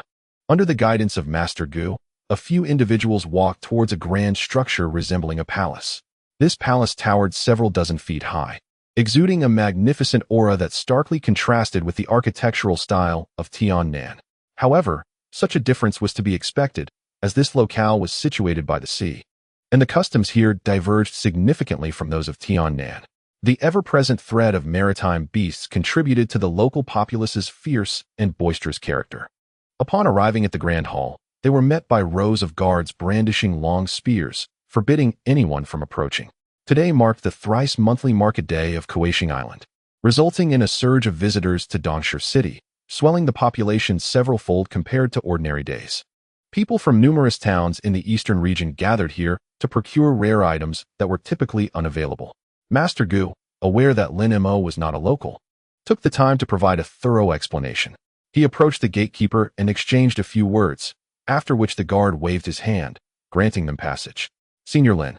Xiaomei gazed apprehensively at the stone hall, feeling slightly uneasy. They are merely chi refinement stage cultivators. Lin Mo waved his hand dismissively, saying, if it comes to that, simply summon the puppet I crafted for you. This puppet was a subpar creation intended for the foundation establishment stage. Yet it possessed the strength of a peak chi refinement cultivator, posing no threat among this crowd of chi refinement practitioners. As Xiaomei participated in the competition within, Lin Mo's attention shifted to the shops before him. Although these were mortal establishments, they offered wares essential for cultivators. He had initially intended to create puppets for the core formation stage, but regrettably, the 2 core formation puppets had been destroyed. He hoped to find suitable spirit wood here. As for seeking out the renowned beauties of the chaotic Star Sea, it was evidently not the right time. The original protagonist, Han Li, had secluded himself for 2 to 3 decades before encountering the enchanting Yuan Yao. At this moment, she was likely still a young girl, or perhaps yet to be born. A smile crept across Lin Mo's face at this thought. Esteemed cultivator, I have the finest chi refinement elixirs here. Consuming one can exponentially enhance your cultivation speed. Upon noticing Lin Mo's arrival, the stall owner eagerly began his sales pitch, displaying palpable excitement. Unfortunately, Lin Mo had already reached the core formation stage, rendering these chi refinement elixirs of no use to him. However, he recalled the gold-devouring worm from Shaohuan Island. This creature, one of Han Li's future trump cards, was a peculiar insect known for its voracious appetite for rare creatures and its ability to consume metals and natural energies, exhibiting formidable resilience to both fire and water, and often clustering in spherical formations. It could be trapped by jade artifacts. Determined to procure some jade stones, Lin Mo turned his gaze towards a nearby shop specializing in jade boxes and approached it slowly. How much for the jade boxes here? As soon as he spoke, a short, stout middle-aged man hurried over. Esteemed cultivator, my jade boxes are both exquisite and affordable. 5 boxes for 1 spirit stone. Hearing the shopkeeper's words, Lin Mo raised an eyebrow, noting the reasonable price of the jade boxes. I'll take 50. Many treasures will need jade boxes for storage in the future. Stocking up in advance is indeed a wise decision. Casually, 10 low-grade spirit stones were taken from his possession and scattered across the table. The middle-aged proprietor accepted the stones, examined them meticulously, and soon bent down to gather them. In a short while, he arranged 50 palm-sized jade boxes upon the table. Observing the jade boxes before him, Lin Mo nodded with satisfaction and directly stowed them away in his storage pouch. Now, where could one procure spirit insects in this vicinity? After acquiring the jade boxes, Lin Mo pondered the sustenance required for the gold-devouring insect. These creatures have a penchant for consuming various insects. And although he had dispatched numerous disciples of the beast-taming sect in Tiannan, few were adept at controlling spirit insects. Even some spirit bees had fallen prey to the 3-legged chicken. Insect eggs. Upon hearing this, the middle-aged proprietor scratched his head and leaned in closer, whispering, "There is a street on the back alley where immortals trade. You might find what you seek there." Listening to the proprietor's words, Lin Mo nodded in approval, his form transforming into a fleeting shadow as he disappeared from sight. When Lin Mo reappeared, he found himself standing before an intricate array of light. Surrounding the formation was a layer of ethereal white mist. Should a mere mortal venture here, they would be beguiled by the fog and promptly retreat. How intriguing! Observing the array, Lin Mo chuckled softly and stepped boldly onto the back street. The illusionary effects of the array held no sway over him. This is a Tier 2 sea turtle beast shell. Give me 10 spirit stones, and it's yours. I seek water spirit fruits. Do you have any? Upon entering the back street, Lin Mo was greeted by a cacophony of chatter. Indeed, compared to the central square, this place was considerably quieter. However, it was primarily a marketplace for cultivators, which lent it a certain purity. The stalls lining the street offered materials for chi refinement and foundation establishment, which held little value for Lin Mo. His gaze shifted, and suddenly he spotted a shop to his left front, the 100 Insects Pavilion. Realizing he had arrived at the right place, Lin Mo approached. Esteemed senior, how may I assist you? A young girl clad in a white chi-pao hurried forward. Bowing respectfully to Lin Mo, her face adorned with a bright smile. Your cultivation appears profound, like an unfathomable abyss. Observing Lin Mo, the girl speculated silently. If I could facilitate the sale of goods for this esteemed senior, my spirit stones for the month would surely be abundant. Hearing her words, Lin Mo responded decisively. I require a substantial quantity of spirit insects. Spirit insects. Upon hearing this, the girl paused briefly before inquiring. Might I ask if the esteemed senior has any specific requirements for the spirit insects? Just a large quantity. Lin Mo waved his hand, having no particular demands. Very well. The girl quickly led Lin Mo into the interior of the shop and proceeded to the back room. Shortly thereafter, a petite maid emerged, carrying tea and presenting it to Lin Mo. The young lady has gone to fetch the spirit insects for the esteemed senior. I hope you will be patient. Lin Mo nodded slightly, surveying his surroundings. He noticed that although the 100 Insects Pavilion was not large, it was remarkably well appointed. The floor was laid with smooth gray stones, and a gentle chill emanated from them. For the majority of spirit insects, the cold serves to suppress their activity, rendering them easier to manage. Lin Mo did not have to wait long. Within a brief interval, a young girl approached, holding a spirit beast pouch. Senior, I was in such a hurry earlier that I did not have the chance to introduce myself. The girl stepped forward, bowing to Lin Mo, and cheerfully declared, I am Xuan, the steward of the 100 Insect Pavilion. Despite her youth, Xuan possessed formidable cultivation, having attained the 12th level of chi refinement. Should she acquire a foundation establishment pill, transcending into the foundation establishment stage would be quite simple. Unfortunately, in the southern lands, the price of such a pill is exorbitantly high, and in the chaotic starry sea, the cost is even more prohibitive, far beyond Xuan's means. This is the earth crystal insect. Although it is a low-tier spirit insect, it excels in reproduction. With a modest amount of spirit stones, it can hatch numerous eggs. As she spoke, Xuan gently tapped the spirit beast pouch, and with a flash of blue light, a beetle the size of a fingernail landed gracefully on the table. The earth crystal insect was a delicate shade of lavender, its shell glimmering like crystal, breathtakingly beautiful. However, aside from its charming appearance, it lacked any combative capabilities, which is why it is generally sold at a lower price. How many are there? Lin Mo inquired, gesturing towards the spirit beast pouch. Xuan smiled brightly and explained, 1 mother insect and around 100 offspring. Upon hearing this, Lin Mo nodded slightly and asked, what is the price? The mother insect is 20 spirit stones, and the rest are complimentary. Xuan promptly presented the spirit beast pouch to Lin Mo, rubbing her hands together with a beaming smile. With a swift motion of his right hand, accompanied by the sound of clinking, 20 spirit stones fell onto the table. By the way, I wish to purchase a piece of spirit wood. Lin Mo suddenly remembered something, raising his gaze towards Xuan. Spirit wood? Upon hearing this, Xuan's face lit up with delight as she quickly responded, coincidentally, I have a piece of spirit wood. I hope it meets your expectations. What a coincidence. Lin Mo was intrigued and replied, let me take a look. After concluding a transaction, Xuan, in high spirits, swiftly retrieved a sizable piece of jet black spirit wood from the back room. As soon as it touched the ground, a subtle chill emanated from it, accompanied by a faint, unpleasant odor. This was Mu, rumored to have been sourced from the ghost mist. Pointing at the Mu, Xuan continued. This spirit wood is an excellent material for crafting cold attribute magical artifacts. Lin Mo's eyes narrowed slightly, his consciousness focusing on the Mu before him. He discovered that the wood possessed the ability to obscure spiritual awareness, though its hardness remained uncertain. Gently, Lin Mo raised his right hand to touch the inku mu.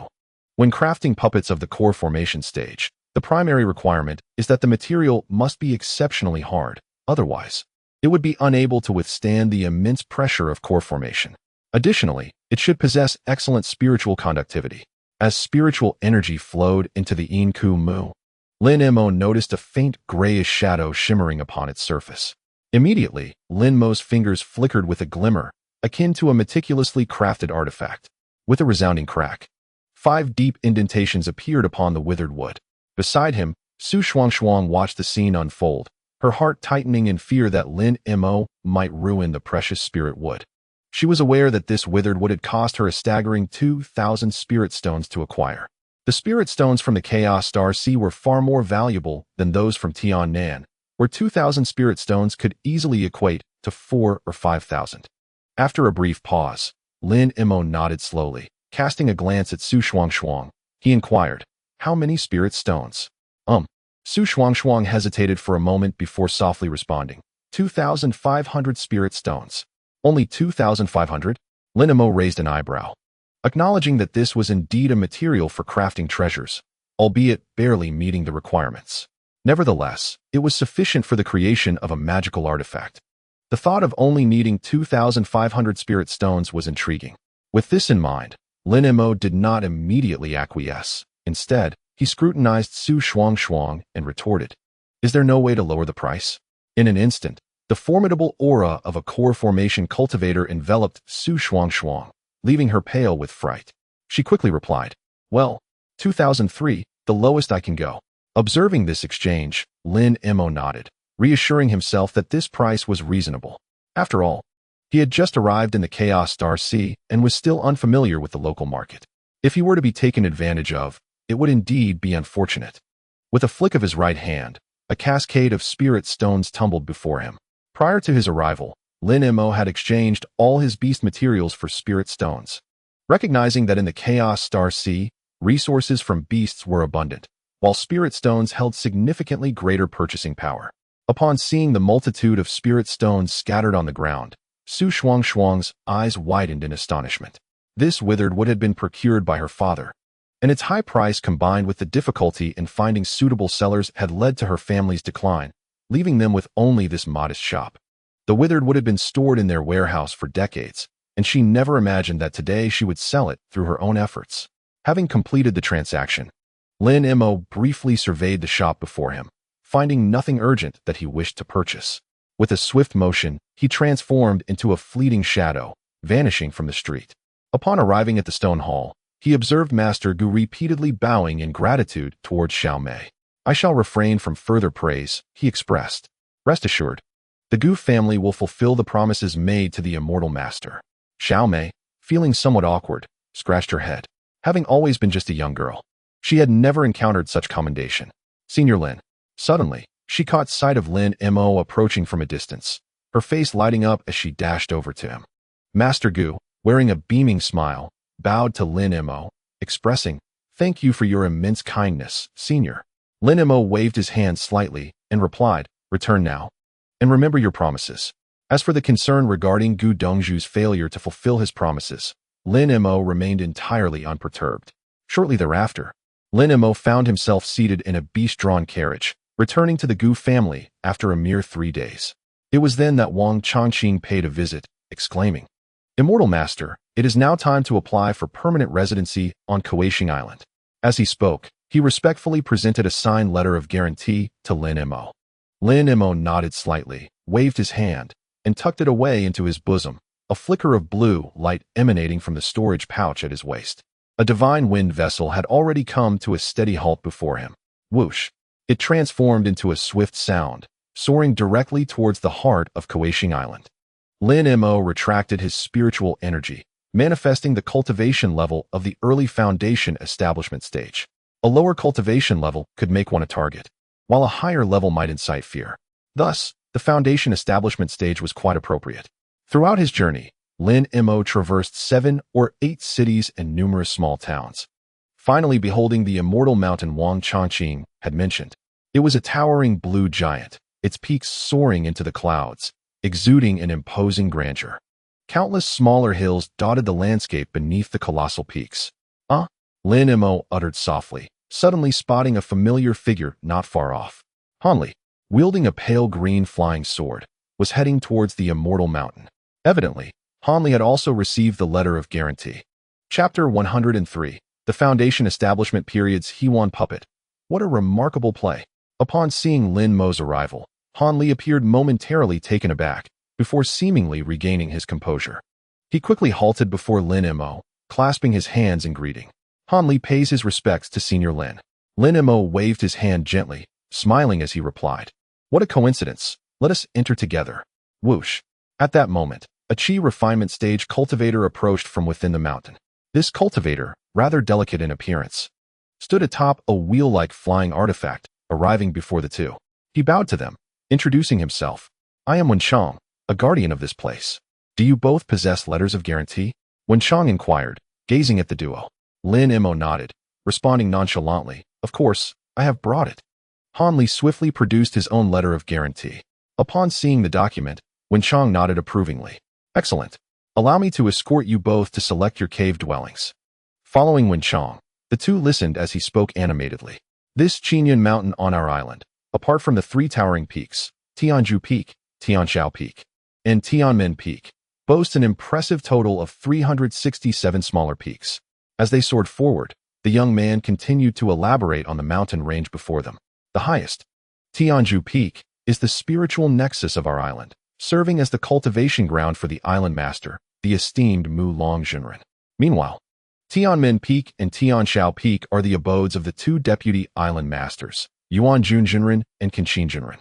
As he spoke, a hint of envy surfaced on Wenchang's countenance. "Friend Wen, are both deputy island masters also of the foundation establishment stage?" Hanli inquired, raising his brow slowly. Clearly, Hanli, having reached the foundation establishment stage, was particularly concerned about potential threats from cultivators at the core formation stage. However, when his gaze fell upon Lin Mo beside him, he could not help but shake his head in disbelief. For Lin Mo, these three core formation cultivators posed no threat. Upon entering the mid-core formation stage, he had already possessed 4 times the spiritual energy of an average mid-core formation cultivator. In terms of cultivation level, even late-core formation cultivators would find it difficult to rival Lin Mo. Before they realized it, the trio had arrived within the confines of Qinyan Mountain. Along the way, they encountered several cultivators soaring through the skies on their flying instruments. However, upon noticing that the two were at the foundation establishment stage, they intentionally veered away. For a foundation establishment cultivator was deemed relatively formidable, whether in Tiannan or the chaotic sea of stars. Ultimately, under the guidance of Wenchang, the two ascended before a rather elevated peak. There stood a dilapidated 2-story pavilion, its condition woefully decrepit. A sign, missing a corner, was propped above the eaves, inscribed with the crooked characters "Ascending Immortal Pavilion." Upon seeing this, Lin Mo smiled faintly, finding it rather amusing. Wenchang was momentarily taken aback, never expecting Lin Mo to assess this place in such a manner. After all, first-time visitors to this locale often questioned the authenticity of the so-called Ascending Immortal Pavilion. Clearing his throat, Wenchang gestured towards the structure before them and said to the two, "I can only accompany you to this point." With that, he said no more and turned to depart. Gazing at the narrow building, Hanli appeared hesitant, for Lin Mo had yet to enter. He could hardly go in first. Lin Mo glanced at Hanli and stated, "I shall enter first." Hanli, unhurried, nodded in agreement. "Please proceed, Senior Lin." With a creak, the door swung open, revealing an interior that starkly contrasted with the pavilion's exterior, adorned in opulence. The floor was laid with vibrant, shimmering silk, while the walls were inlaid with gold and jade, countless glimmering gemstones twinkling incessantly. In the center of the room lay a peculiar stone bed, emanating a blue luminescence and brimming with spiritual energy.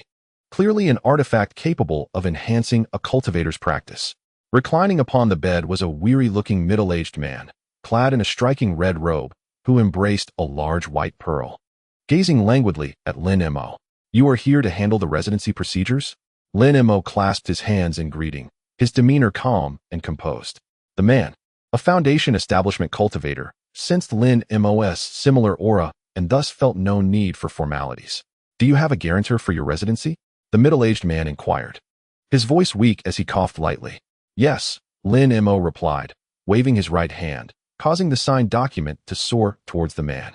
The middle-aged man accepted the document and set it down after a cursory glance at Lin Mo, exclaiming softly, "Your cultivation level is impressive. Indeed, a foundation establishment initial stage."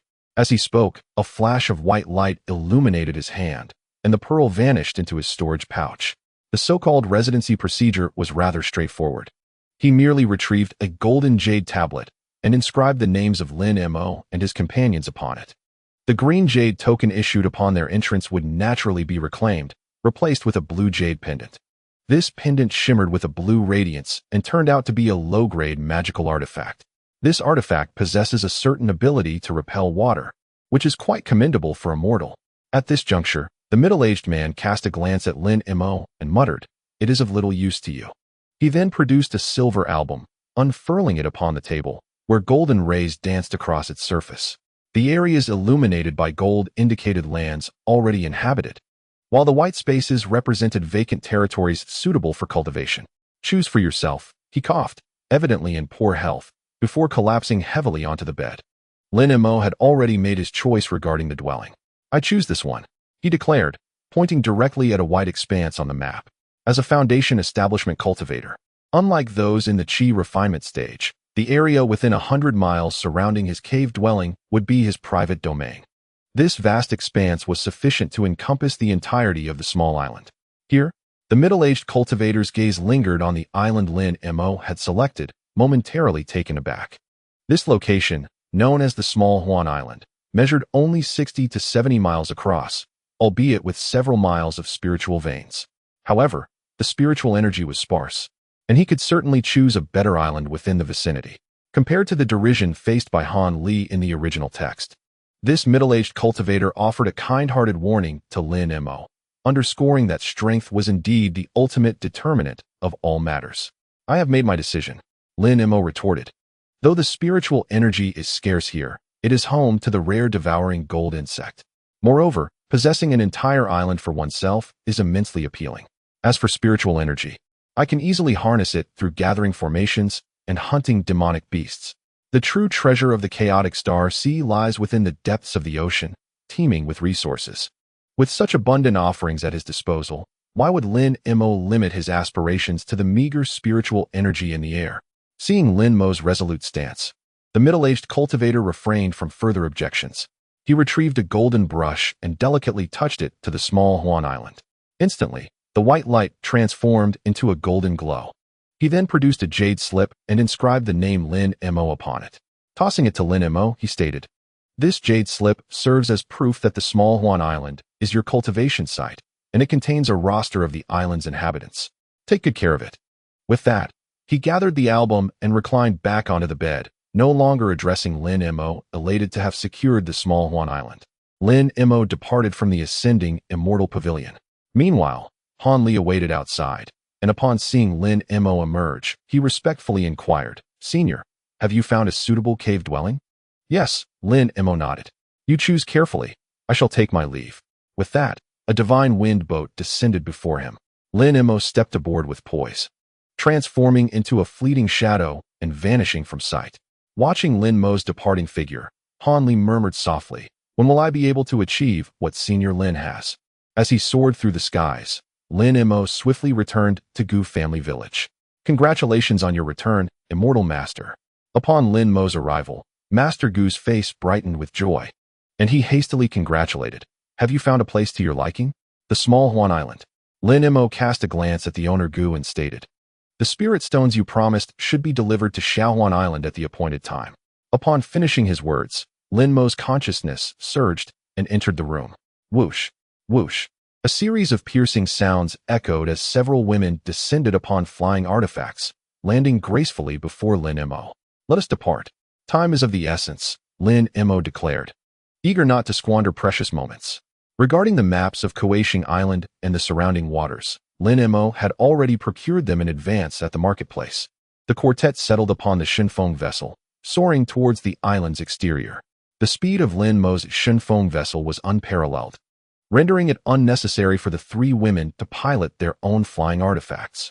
It must be said that the expanse of the Chaos Star Sea was truly vast. A mere half finger's distance on the map required Lin Mo an entire day of flight to traverse. At long last, they beheld Xiaohuan Island. At a small dock, they discovered the entrance to the formation leading into Xiaohuan Island. As the four approached, the fisherman at the dock gasped in astonishment, pointing at Lin Mo and his companions with incredulous expressions. Xiaohuan Island harbored but a quaint little town on its eastern side, merely 3 miles from the formation's entrance. To the west lay a range of small mountains, extending over 20 miles, crowned by 2 modest peaks. Guided by the narrative's geography, Lin Mo located the shorter of the 2 peaks. This place has less spiritual energy than the taller one, Chun Xiaoqian remarked, gesturing towards the distant higher peak. Her voice barely a whisper of curiosity. It is merely a case of the shorter one reaching for the taller, Lin Mo replied with a slight shake of his head. Soon after, he discovered a remarkably concealed cave on the eastern side of a peak. Let this be our abode, Lin Mo said, a hint of a smile gracing his lips. With a gentle parting of his lips, a ghostly blue flame of the nether sword erupted forth. Beside him, Ruyan chimed in with a graceful smile. I shall arrange the formation. As Ruyan tirelessly drew items from her storage bag, a series of small flags fell around the cave's perimeter. The might of the nether sword flame was immense. Wherever it passed, even the most resilient stones melted away. In a short span of time, a seemingly bottomless underground passage emerged before Lin Mo. With meticulous thought, Lin Mo chose not to excavate a single cave, but instead crafted several chambers of varying sizes within the cavern, designated for the cultivation and daily training of his companions. Additionally, ample space was required for nurturing the white jade spider and the gold-devouring worm. And this, Lin Mo's gaze glimmered as he ventured into the deepest chamber. The ground was already beset by patches of moisture, and a chilling aura emanated from the depths below. It was clear that this mountain range had been hollowed out by Lin Mo. This should suffice. With that thought, Lin Mo lightly patted his waist pouch containing spirit beasts. A flash of crimson light appeared, revealing a tightly bound Hanming turtle before him, ensnared in golden threads, rendering its core formation strength ineffective. Reduced to a mere boulder lying upon the ground. Little May, you shall be responsible for nurturing this turtle beast henceforth, Lin Mo said, glancing at the young girl trailing behind him. Upon hearing this, Little May's expression stiffened, clearly intimidated by the massive form of the Hanming turtle. Do not be concerned. Its powers are restricted, posing no threat to you. Upon hearing these words, Xiao Mei finally exhaled in relief. Having completed his tasks, Lin Mo did not pause. Instead, he approached a rocky outcrop. Swish, swish. Numerous ice heart fruit trees had already materialized before him. Observing this, Xiao Mei quickly advanced to plant the trees. These ice heart trees were not difficult to sustain. Infused with the blood of the cold darkness tortoise, they thrived effortlessly, requiring no concern from Lin Mo. Next came the golden devouring worm. Unlike Han Li, Lin Mo was well prepared. He retrieved exquisite jade boxes from reality. His mouth slightly parted, and the Dan fire swiftly descended into the boxes. The jade boxes quickly melted into blocks of jade bricks, instantly forging the entire stone chamber together. Subsequently, his consciousness surged as he meticulously searched for these little creatures. Soon, he discovered traces behind a hidden stone door. The door, riddled with numerous small holes, was nearby. The corners of Lin Mo's mouth lifted as he pushed open the stone door. A silvery orb of light captured Lin Mo's attention. The golden devouring worm, a menacing creature. Ranked 12th among the extraordinary insects. It devours rare insects, consuming metals and the spiritual essence of heaven and earth, exhibiting formidable ferocity, impervious to water and fire. Often clustering in spherical formations beneath spiritual wood, the jade wood can ensnare it, while arachnid-like creatures counteract it. This ranking was provided by a core formation practitioner of the spirit control sect. Such a view is limited in the spirit realm and even the celestial realm. The golden devouring worm is indeed noteworthy. The specimen before him was a larva of the golden devouring worm, its body shining silver, not yet at maturation. Capturing it was considerably simpler. With a flick of his right hand, strands of cold mist swiftly enveloped him. Encountering such a wondrous creature for the first time, Lin Mo naturally wished to witness its power. The cold mist surged and descended upon the golden devouring worm. As the mist enveloped it, the worm remained utterly still, showing no reaction. A full-force strike from a core formation practitioner failed to inflict any harm. Lin Mo raised an eyebrow, a flicker of astonishment crossing his gaze. Although he had long known of the golden devouring worm's formidable strength, facing it directly was indeed somewhat unexpected. Buzzing. Intrigued, Lin Mo opened his mouth slightly. A wisp of nether sword flame erupted forth. The nether sword flame, swift as lightning, struck the golden devouring worm. In that instant, the worm evidently underwent a transformation. The overwhelming impact sent it flying, its body trembling incessantly. Piercing white frost clung to the golden devouring worm. From a distance, it resembled a sphere of ice. Buzzing. Suddenly, a flash of silver light appeared, followed by a chorus of buzzing sounds. The golden devouring worm began to flap its wings vigorously, slowly ascending, revealing a pair of visible fangs. Alas, being a larva, it could not yet engage in battle, despite its invulnerability to harm from water and fire. It required nurturing first. Come forth. Lin Mo gently patted the spirit beast pouch at his waist, and 2 white jade spiders descended upon his shoulders. White jade spider, strength, level 2. Species, spider, bloodline power. White jade silk, sturdy body, after a considerable period of nurturing. The strength of these white jade spiders had rapidly increased, reaching level 2. They were effortlessly capable of dealing with the unrefined gold-eating worms. Whoosh, whoosh. A stream of milky liquid instantly erupted from the mouth of the white jade spider, swiftly coalescing in mid-air into a white spider web. The web moved with remarkable speed, ensnaring the gold-eating worm in an instant. The mesh was exceedingly fine, rendering the worm unable to escape through its minuscule gaps. However, the gold-eating worms in this area were not limited to just one. Lin Mo dedicated the following hours to dealing with the pests, laboring throughout an entire day. By the end, he had successfully captured all the gold-eating worms and secured them within a jade box. As these worms did not consume jade, storing them in the jade box was the most prudent approach. Before proceeding, he needed to nurture the earth crystal worms to serve as sustenance for the gold-eating worms. Lin Mo made his way to a controlled stone chamber. With a flick of his wrist, a Mother Earth crystal worm appeared upon the table. The palm-sized creature appeared excessively fatigued, swaying unsteadily before the stone table. It was only when Lin Mo produced a translucent spirit stone that its eyes gleamed with vitality.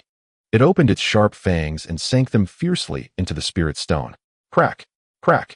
With each crisp sound, fragments the size of a fingernail were consumed within its body. As the spirit stone was ingested, a brilliant white light emanated from the Mother Earth crystal worm's abdomen, followed by the expulsion of numerous tiny eggs from within. Witnessing this miraculous scene, Lin Mo raised an eyebrow and murmured, "How truly wondrous." Seizing the opportunity during the egg-laying phase of the earth crystal worm, Lin Mo perused the methods of nurturing spirit insects from a danformation cultivator of the spirit-taming sect. There were 3 methods to subdue the gold-eating worms. The first involved nourishing them with one's blood, allowing them to grow accustomed to one's scent, treating the individual as kin. The second method entailed administering powerful drugs to make the worms obedient.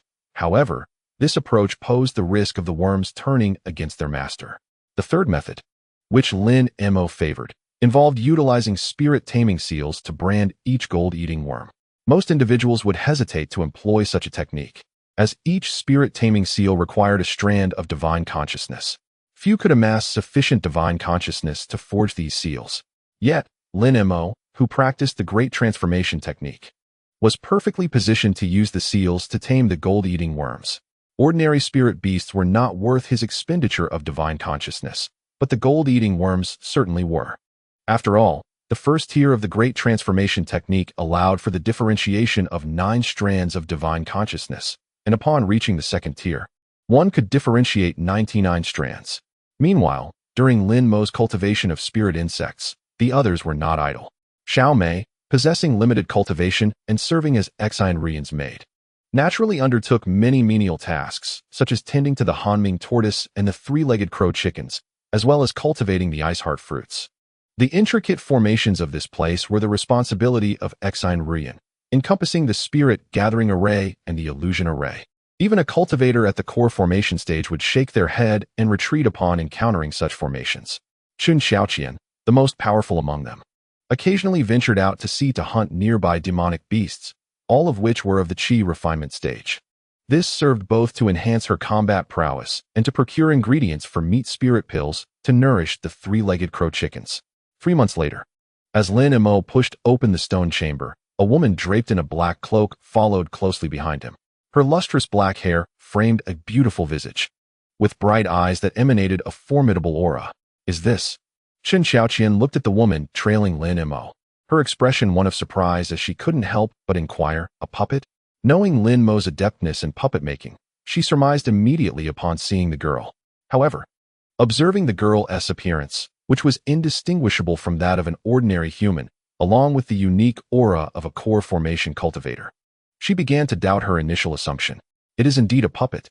Lin Mo smiled subtly as he lifted the girl's black cloak, revealing her form before Chen Xiaoqian. Upon seeing the girl's bare figure, Chen Xiaoqian's cheeks flushed slightly, and she murmured, "How can you be so knowledgeable about women?" Unable to suppress her thoughts about the exquisite physique, she remarked, "Is it simply practice that makes perfect?" Lin Mo chuckled heartily, pointing at the girl's chest where a blood condensation 5 elements pill was embedded, serving as her source of energy. This blood condensation 5 elements pill resembled the golden core of a core formation cultivator, capable of absorbing spiritual energy from the heavens and earth. However, it specifically drew upon the essence of blood. As long as there was a steady supply of this vital essence, she could continue to fight indefinitely. Akin to a relentless killing machine, Lin Mo felt an immense satisfaction with his creation. From now on, dangerous tasks could be entrusted to her. Pointing to the Hehuan puppet behind him, Lin Mo smiled gently. Chen Xiaoqian nodded and softly suggested, "Shouldn't you give her a name?" At this, Lin Mo paused momentarily. Throughout his experience of crafting countless puppets, he had never named one. Yet, this was his first core formation puppet, destined to accompany him for a long time. Thus, he declared without hesitation, "Let her be called Yunu." "Yes, master." Yunu responded with her lips slightly parted. Within Yunu, a level 4 demonic beast, the sea serpent demon, was imprisoned.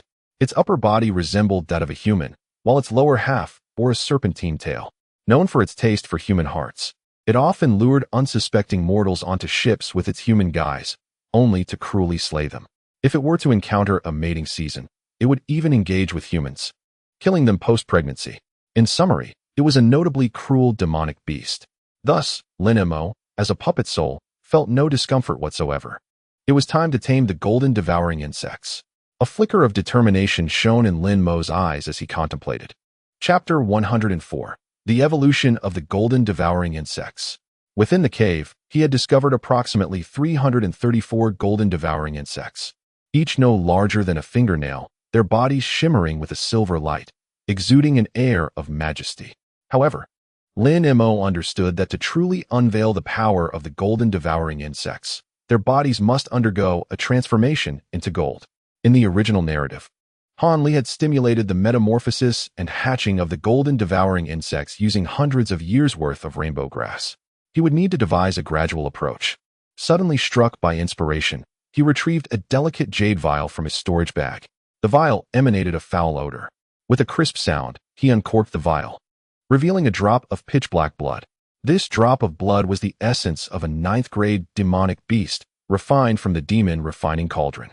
The moment the scent of this essence wafted through the air, the hundreds of silver-hued golden devouring insects before him seemed to recall something, all raising their heads, their sharp fangs clattering eagerly. Clearly, this drop of 9th-grade demonic beast blood possessed an irresistible allure for them. Buzz, buzz, buzz. The golden devouring insects flapped their wings and swiftly rushed forward. Lin Mo, observing this scene, did not intervene, allowing them to consume the drop of pitch-black blood. After feasting on the blood, wisps of faint black light began to emanate from the bodies of the golden devouring insects. From a distance, they resembled a dark orb. Suddenly, one of the golden devouring insects, glowing with a faint black radiance, turned on its companions, exposing its sharp fangs and viciously attacking. In the blink of an eye, over 200 golden devouring insects were reduced to merely 30. Following the consumption of their kin, the remaining 30 exhibited an even more dazzling white light, their bodies seemingly doubling in size. They had begun to evolve at such a rapid pace. Witnessing this spectacle, Lin Mo's face displayed astonishment. It was noteworthy that Han Li had nurtured the golden devouring insects multiple times with rainbow grass before they began to devour one another. Next, they would accumulate energy to lay eggs.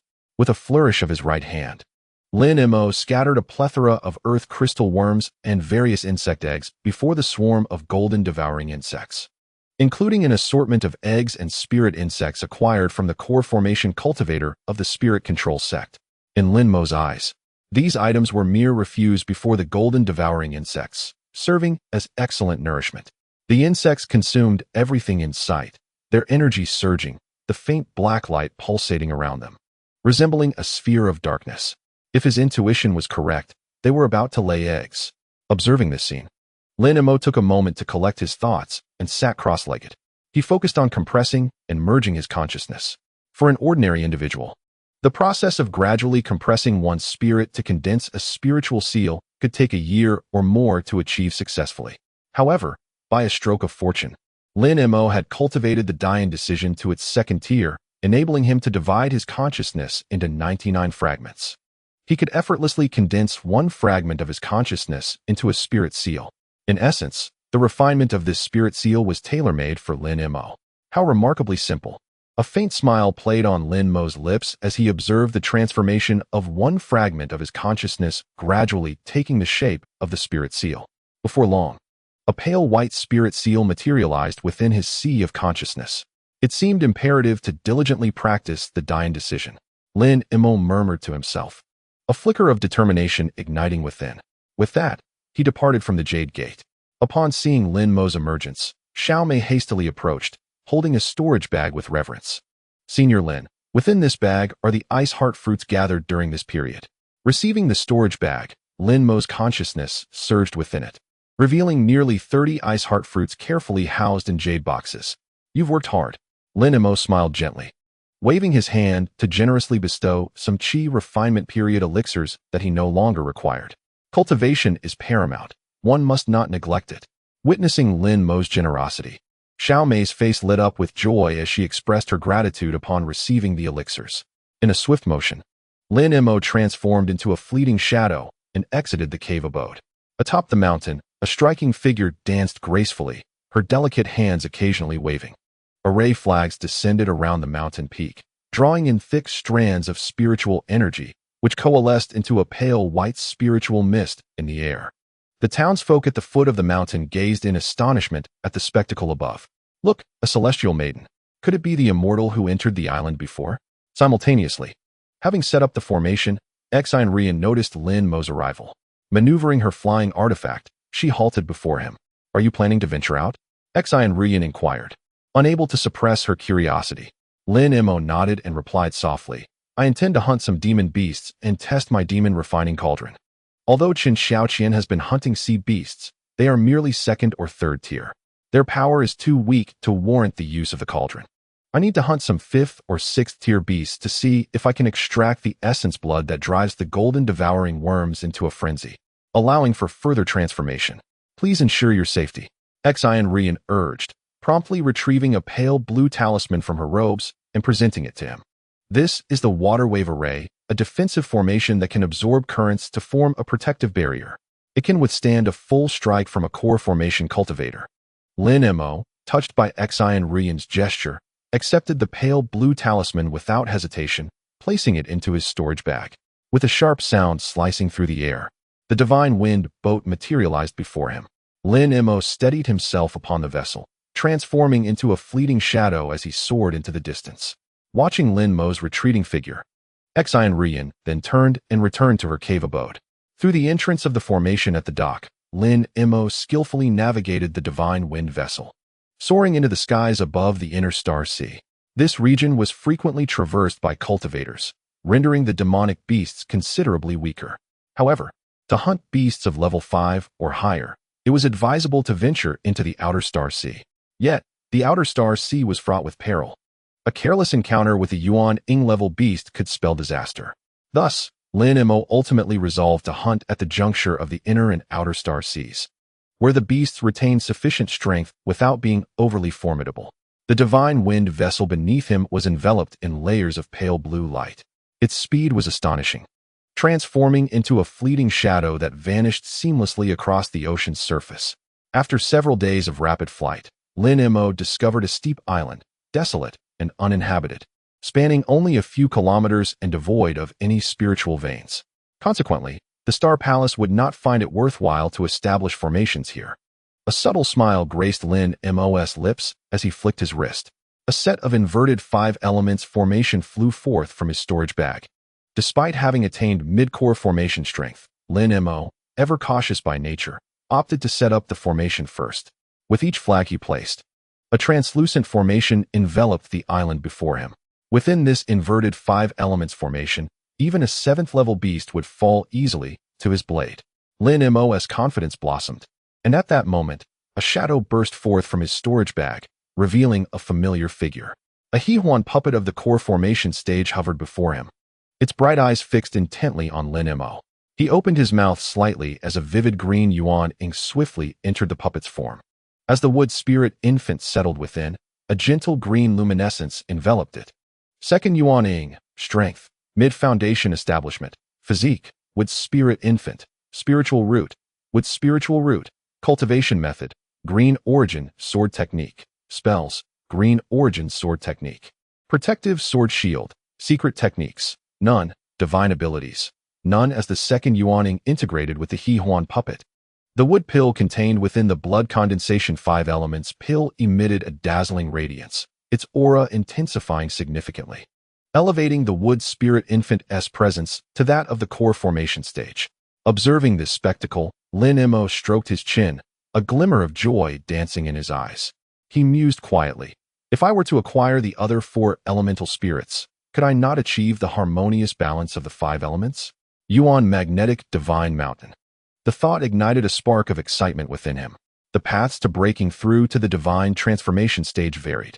Han Li had chosen to supplement the 5 elements and cultivate the Yuan magnetic divine mountain. However, as an ice-type spiritual root, Lin Mo need not tread Han Li's well-worn path. The inheritance of the Ice Soul Fairy from the Little Extreme Palace surely held methods to transcend the divine transformation stage. Why should he follow Han Li's route? Yet, should he refine the 5 elemental spirits, he could harness their powers to cultivate the Yuan magnetic divine mountain, perhaps even facilitating a breakthrough to the divine transformation realm. As Lin Mo was lost in contemplation, a sudden disturbance rippled across the distant sea. A colossal, deep blue sea creature emerged from the depths, revealing a head resembling that of an ox, a human-like body, and enormous pincers akin to those of a lobster. With a powerful sweep of its scaly tail, it stirred up a tumult of waves. A 5th-grade demonic beast. Sensing the formidable aura emanating from the creature, Lin Mo's interest was piqued. With a flick of his wrist, several magical artifacts flew forth from his storage pouch at his waist. The blood demon ring and the green radiance sword, gliding gracefully to the side of the spectral lady.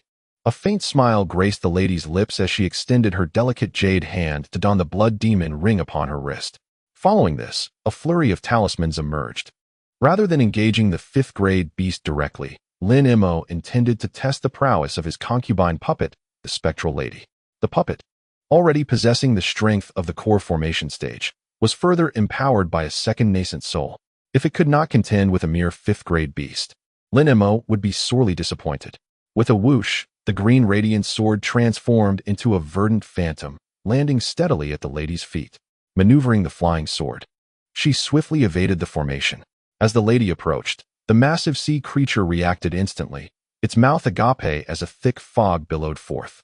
The dense mist surged, enveloping the surroundings in an impenetrable white veil, obscuring the beast from view. The lady's wrist adorned with the blood demon ring shimmered slightly. In an instant, surging blood mist poured forth from the ring, coalescing into blood demons with 3 tails. The intertwining blood mist and white fog emitted a cacophony of sounds.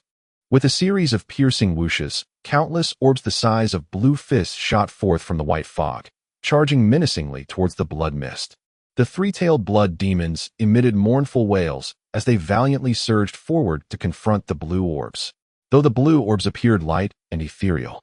Upon striking the 3 blood demons, they unleashed a tremendous force. The impact was thunderous, reducing the blood demons to a sanguine pulp. The power was astonishing. The lady's mouth parted slightly in surprise. Although the water thunder was indeed potent, its collateral damage to the beast was equally significant.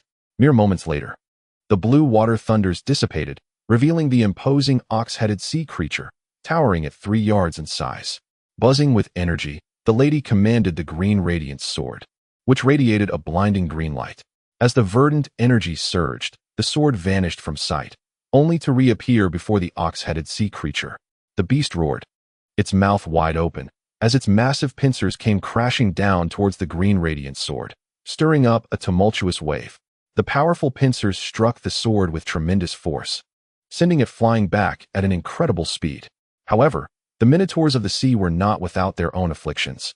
Their massive claws had developed faint cracks, a testament to the pain they had endured. In response to this discomfort, the creature's visage contorted with fury, its pale blue tail thrashing vehemently. In an instant, it transformed into a streak of azure light, hurtling towards the Lady of Shadows. With a deft flick of her wrist, she grasped several talismans firmly in her hand. Whoosh!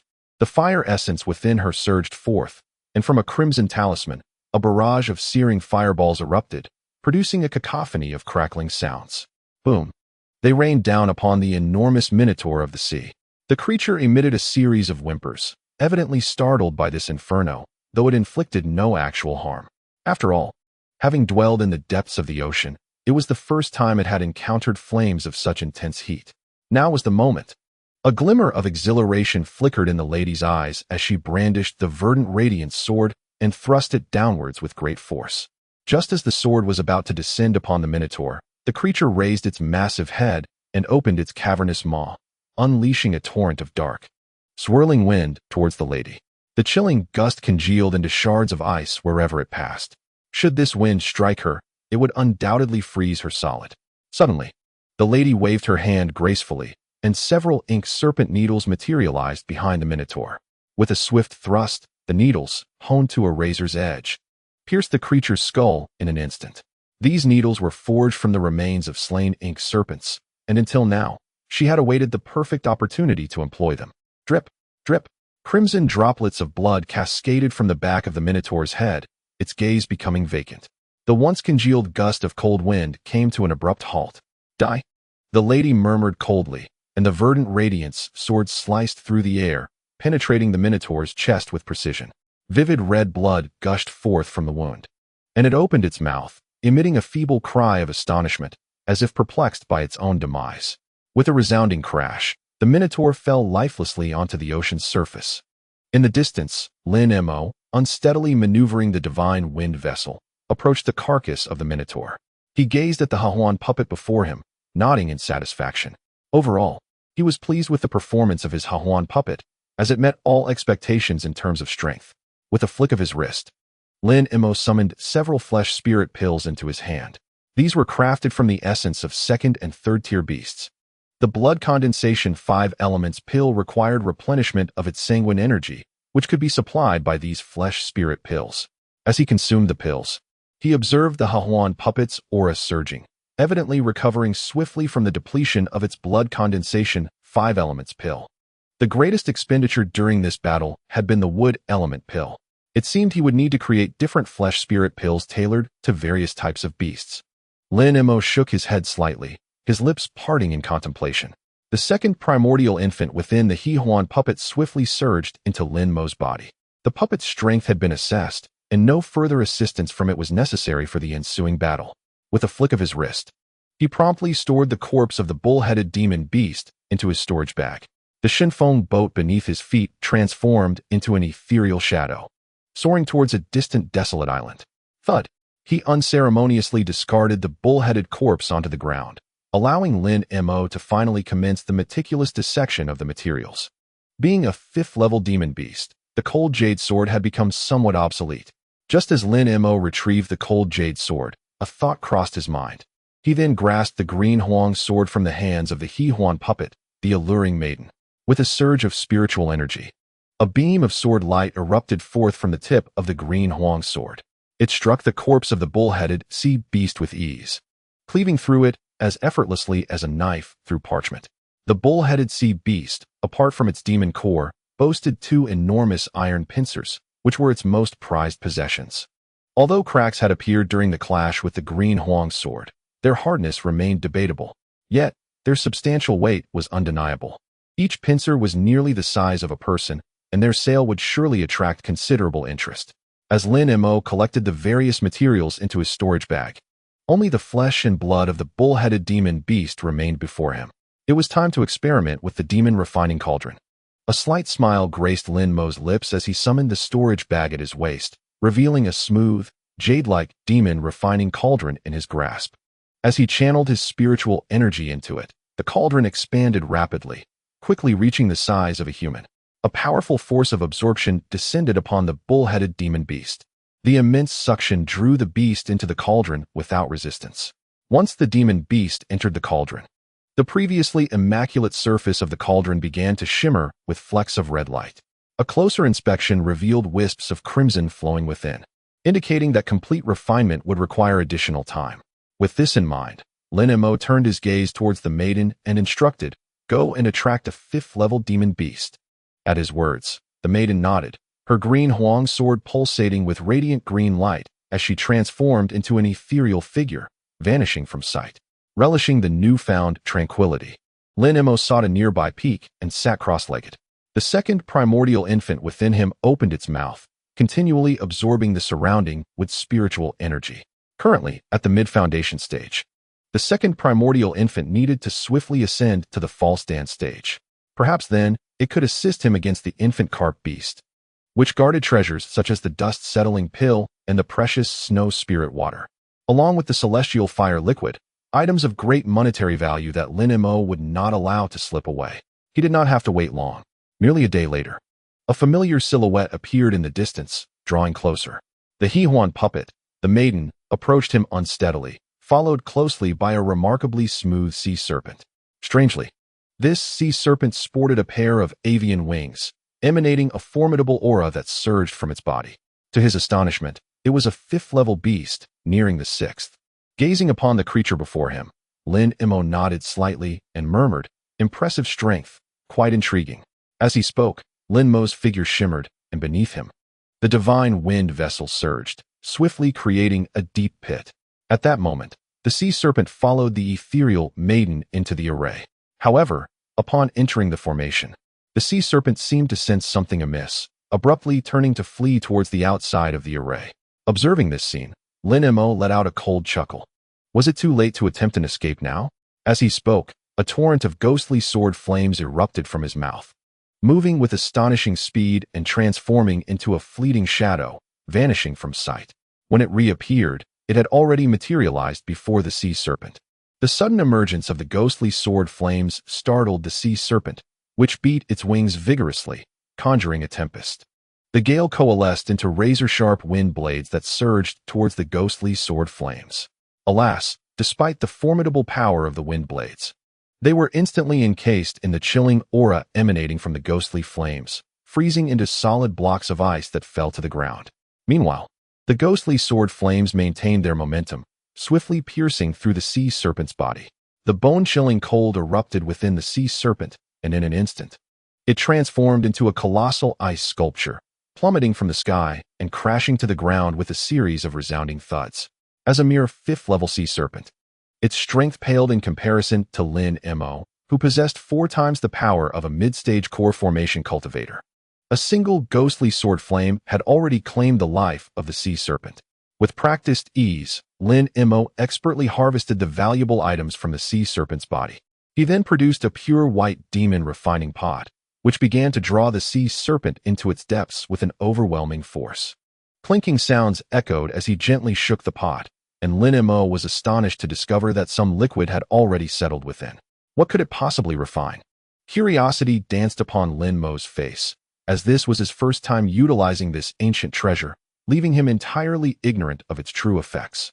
Time flew by. Lin Mo had spent a full 10 days on this solitary island.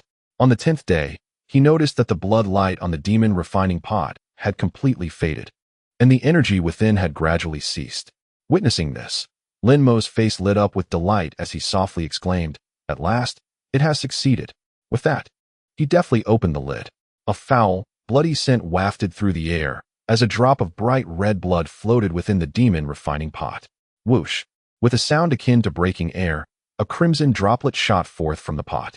Fixing his gaze upon this droplet, Lin Mo raised an eyebrow. surprise flickering in his eyes. The aura emanating from this drop was exceedingly potent, rivaling the essence of a 7th-level beast. The combined blood and flesh of 2 5th-level beasts condensed into this single drop, indeed making it comparable to the essence of a 7th-level beast, which seemed quite reasonable. Uncertain of whether this blood could facilitate the continued metamorphosis of the gold-devouring insect, Lin Mo raised an eyebrow and murmured softly. A single drop of blood from a 9th-tier demon beast could incite the insect's immediate transformation. It is worth noting that in the original tale, Han Li employed a rare rainbow grass, aged several centuries, to induce the metamorphosis of the gold-devouring insect. Furthermore, after over a century of cultivation, he succeeded in nurturing a silver-gold variant of the insect. Following its consumption of the iron fire ant, it underwent yet another evolution, gaining a black stripe upon its back, thus becoming a tricolored gold-devouring insect. Subsequently, the efficacy of the rainbow grass diminished. However, without access to this rare herb, Lin Mo fortuitously acquired a demon refining cauldron. The essence of the demon beast blood it produced held a similar ripening effect on these insects. Additionally, it allowed for the collection of demon beast materials and demon cores, significantly enhancing combat capabilities. Contemplating this, Lin Mo promptly removed his shirt, revealing his smooth skin, adorned with faintly shimmering lights that coiled around his form, resembling a delicate artifact, dazzling from a distance. Suddenly, a familiar sound echoed across the distant sea. Lin Mo focused his gaze, spotting the spectral maiden wielding the verdant radiance sword, accompanied by a massive white bird. The giant bird, entirely snow-white save for its crimson-feathered eyes, flapped its wings, generating fierce gales that relentlessly struck towards the spectral maiden. Responding to the howling wind blades behind her, she swiftly activated the blood demon ring in her grasp, summoning torrents of crimson mist that enveloped her. From this blood mist emerged numerous 3-tailed blood demons, leaping forth to counter the onslaught of wind blades. The spectral maiden had been absent for a full 10 days, leading Lin Mo to suspect she had encountered danger. It now appeared that she had been ensnared by this formidable avian demon. The speed of the giant bird was astonishing, leaving the spectral maiden at its mercy. Were it not for the protective blood demon ring, she might have met a dire fate. However, with her return, all was well. A smile crept upon Lin Mo's lips as he waved his hand, causing the compass of inverted 5 elements to levitate before him. With a specific incantation directed at the compass, the formation in midair activated, allowing the giant bird demon to enter the isolated island. As the island came into view, the verdant radiance sword surged beneath the spectral maiden, transforming into a streak of green light as it darted into the island's confines. Lin Mo had anticipated this and had already dismantled the formation. Unaware, the white giant bird plunged into the island. As the bird drew near, Lin Mo's smile broadened. He grounded himself, propelling into the air like a cannonball, with a phantom sword flame hovering in front of him. A chilling frost enveloped Lin Mo's exterior, forming a layer of icy armor. Time flowed, and years slipped by like threads through a loom. In the blink of an eye, 2 decades had passed. A colossal sea demon, towering nearly 50 feet high and wielding a blue trident, emerged, shrouded in ethereal blue mist that spiraled around the weapon. A flicker of bloodthirst sparkled in its eyes as it fixated on the human suspended in midair, tilting its head in astonishment. Little did it expect. Before me stands this diminutive human, capable of contending with my physical prowess. Clad in white, Lin Mo wields a 3-foot-long sword of ghostly flames with one hand. After 2 decades of relentless combat, Lin Mo's strength has experienced considerable augmentation. Although he remains at the mid-stage of the Golden Core realm, he is merely a few years away from breaking into the late stage. Moreover, his close-quarters battles with demonic beasts have allowed his Ming Wang technique to ascend to the 4th layer, rivaling the might of late-stage Golden Core cultivators. This foundation enables Lin Mo to engage directly with the sea demon. Otherwise, he would have to rely solely on magical artifacts, talismans, and formations to vanquish it. Host: Lin Mo. Strength: Mid-stage Golden Core. Physique: Dragon's Roar Body. Spirit Root: Ice Spirit Root. Cultivation Techniques: 10,000 Swords Spiritual Connection Technique. 4th layer of Ming Wang Technique. Spells: Ice Spike Technique. Object Manipulation Technique. Ice Shield Technique. Ice Control Technique. 3rd layer of Great Transformation Technique. Intermediate Puppet Technique.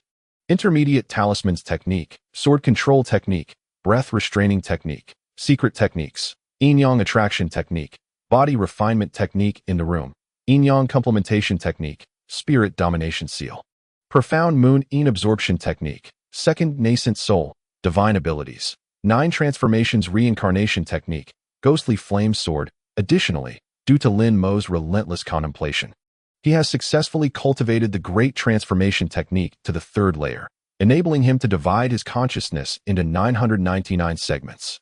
At that moment, the ghostly maiden flickered and appeared mid-air, clutching a compass.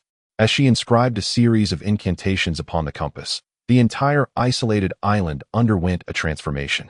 Although the sea demon before him possessed a formidable strength, reaching level 7 and rivaling late-stage golden core beasts, an average mid-stage golden core cultivator would undoubtedly falter against it. Unfortunately for the demon, it encountered Lin Mo buzz. As the resonant sounds echoed, the entire island transformed into a stretch of pale yellow sand. Tentacles composed of gravel emerged from the ground, lunging toward the sea demon's feet. With a slight parting of its lips, the sea demon unleashed a torrent of water, instantly dispersing the sandy appendages beneath it. With a cold snort, the sea demon thrust its sharp trident fiercely toward Lin Mo. Crackle. Water and lightning entwined around the trident, coalescing into a dragon-like form that surged toward Lin Mo. With a swift slash of the ghostly flame sword, the bone-chilling flames met the trident, enveloping it in a tempest of freezing air. Jagged shards of ice rapidly encased the trident, rendering it immobile. From a distance, it appeared as a solid block of ice. Lin Mo's feet crushed down upon the trident, and his entire form transformed into a faint blue silhouette, darting toward the sea demon. Roar!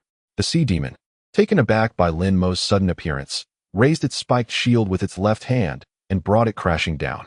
As the shield descended, a wisp of ghostly blue mist surged forth from Lin Mo's yin-yang bottle within. A chilling mist clung to his right fist. Bang! The fist collided violently with the bone-spike shield, and both were sent reeling backwards. Lin Mo staggered in midair, his gaze fixed on the sea demon beast below, murmuring, "This creature has served as a target for 3 long days. It is time to conclude this battle." As he spoke, Lin Mo shook his sleeves, causing the ice crystal sword flame in his hand to diminish in size, shrinking from 3 feet to the size of a palm. Despite its reduced form, the ice crystal sword flame erupted with an even more ferocious chill. Whoosh! Whoosh! 1, 2, 3. 3 ice crystal sword flames coalesced before him, softly declaring, "It is over." After 3 days of combat, the sea demon beast had thoroughly depleted its demonic energy. A flicker of trepidation crossed Lin Mo's mind as he beheld the 3 ice crystal sword flames suspended in midair. Whoosh! With a sharp sound that sliced through the air, the 3 ice crystal sword flames each penetrated the beast's body in swift succession. 3 palm-sized wounds manifested on the creature's chest, from which wisps of pale blue ice began to spread, swiftly encasing it in frost. Observing this scene, Lin Mo smirked slightly before descending from midair. With a flick of his wrist, he stowed the trident and bone-spike shield into his storage pouch. The green radiance sword glided gently across the beast's chest, causing a deep blue inner core to slowly rise. Lin Mo promptly absorbed it into his storage pouch. A crystal-clear demon refining pot rapidly ensnared the sea demon beast within. Once everything was settled, the spectral maiden skillfully gathered the array flags before landing beside Lin Mo. It was time to depart. Gazing at the solitary island before him, Lin Mo murmured softly and swiftly alighted upon the divine wind vessel. With a whoosh, he transformed into a fleeting shadow and vanished from the spot. Days later, on Xuan Island, a thunderous rumble erupted. A dark cloud suddenly loomed over Xuan Island, and a formidable pressure emanated from the distance. Lin Mo's gaze flickered, and he murmured softly, "Has she broken through to the core formation stage?" Chen Xiaoqian is quite diligent. Over the past 20 years, Lin Mo had ventured out to sea 10 times. It had been 3 months since his last return. The 2 women had differing cultivation levels, with Chen Xiaoqian far surpassing Excian Ruyan. At that time, Chen Xiaoqian had already entered seclusion in preparation for her breakthrough, while Excian Ruyan was still in the late foundation establishment stage, not even reaching the core formation stage. The divine wind vessel shimmered with a faint blue phantom, transforming into a fleeting shadow that vanished from the spot. When Lin Mo appeared before the cave dwelling, a pale white array barrier materialized at his arrival. The array flickered momentarily, revealing a passageway meant for a single traveler before Lin Mo. The instant he stepped into the array, Xuan Ruyan sensed his presence and swiftly descended from midair, wrapping her arms around his. It had been 3 months since their last meeting, and it was evident that Xuan Ruyan longed for Lin Mo. Has Chen Xiaoqian broken through? Observing the formidable aura emanating from within the cave, Lin Mo smiled faintly and remarked, "It appears I have returned at an opportune moment." Indeed, Xuan Ruyan nodded, whispering, "Sister Chen has been in her breakthrough for several days now. Perhaps it will conclude today." Upon hearing Xuan Ruyan's words, Lin Mo nodded slightly, saying, "She is coming out." No sooner had he spoken than a crisp sound of air being sliced filled the space. A pale blue silhouette swiftly descended before Lin Mo. Today, Chen Xiaoqian was clad in a delicate blue dress, landing gracefully before him, her eyes brimming with delight. "Lin Mo, you're back." As Chen Xiaoqian rushed towards him, Lin Mo's lips curled into a subtle smile as he softly said, "It has been 3 months since we last met. Let us dedicate ourselves to cultivation." Hearing his words, Chen Xiaoqian's cheeks flushed slightly as she replied, "You just returned, and you're already eager to cultivate." Lin Mo smiled gently, his right hand instinctively resting on her waist. "Absence makes the heart grow fonder, doesn't it?" As he spoke, Xuan Ruyan pretended to leave, but soon realized that Lin Mo had placed his right hand on her shoulder without her noticing. 5 days later, Lin Mo rose slowly and entered the jade chamber of the devouring gold worm. At this moment, the creature had undergone several metamorphoses. Its once silver body now featured golden hues, interwoven with faint black patterns, likely the result of consuming vast amounts of beastly blood. The population of devouring gold worms had also surged to over 10,000, their diminutive forms densely clustered upon the jade surface. Xiaomei produced a storage bag, continuously tossing a multitude of earth crystal worms onto the jade. As soon as the earth crystal worms appeared, they captured the attention of the devouring gold worms, who promptly bared their sharp fangs and began to feast upon them. "Senior Lin, the low-grade spirit stones you left behind have all been exhausted." Xiaomei pouted, holding up a deflated storage bag in complaint. "These little creatures are insatiable. Even the earth crystal worms can't keep up with their appetite." Hearing Xiaomei's grievances, Lin Mo raised an eyebrow and replied softly, "Fortunately, I need to make a trip to Cultivation Island shortly. I shall procure some more spirit worms then. As for those high-grade spirit stones, I still have great use for them and haven't exchanged them yet." Nevertheless, his storage bag had accumulated hundreds of beast cores and materials, ensuring he lacked for nothing in terms of spirit stones. "Go." Lin Mo shook the refining pot in his hand, and dozens of drops of 9th-grade beast blood cascaded onto the jade. Upon sighting the beast blood, the swarm of devouring gold worms immediately surged forward, eagerly sucking at the 9th-grade essence. Watching this spectacle, Lin Mo nodded in satisfaction. He then sealed the jade door and inquired, "Has the strength of the cold underworld turtle seen any improvement during this time?" "Not yet." Xiaomei shook her head. Although Miss Chen often hunts 4th-grade beast meat, the cold underworld turtle's advancement has been exceedingly slow. It remains at the 5th grade. Xiaomei sighed. Yet, it has an enormous appetite and still lingers at the 5th grade. Lin Mo stroked his chin, contemplating the ice heart fruit cultivated from the blood of the cold underworld turtle. After consuming it for 2 decades, it had lost its effect on him. Nevertheless, the enhancement to his strength was considerable. The power of Lin Mo's nethersword flame had significantly increased. He needed to devise a way for it to break through to the 6th level.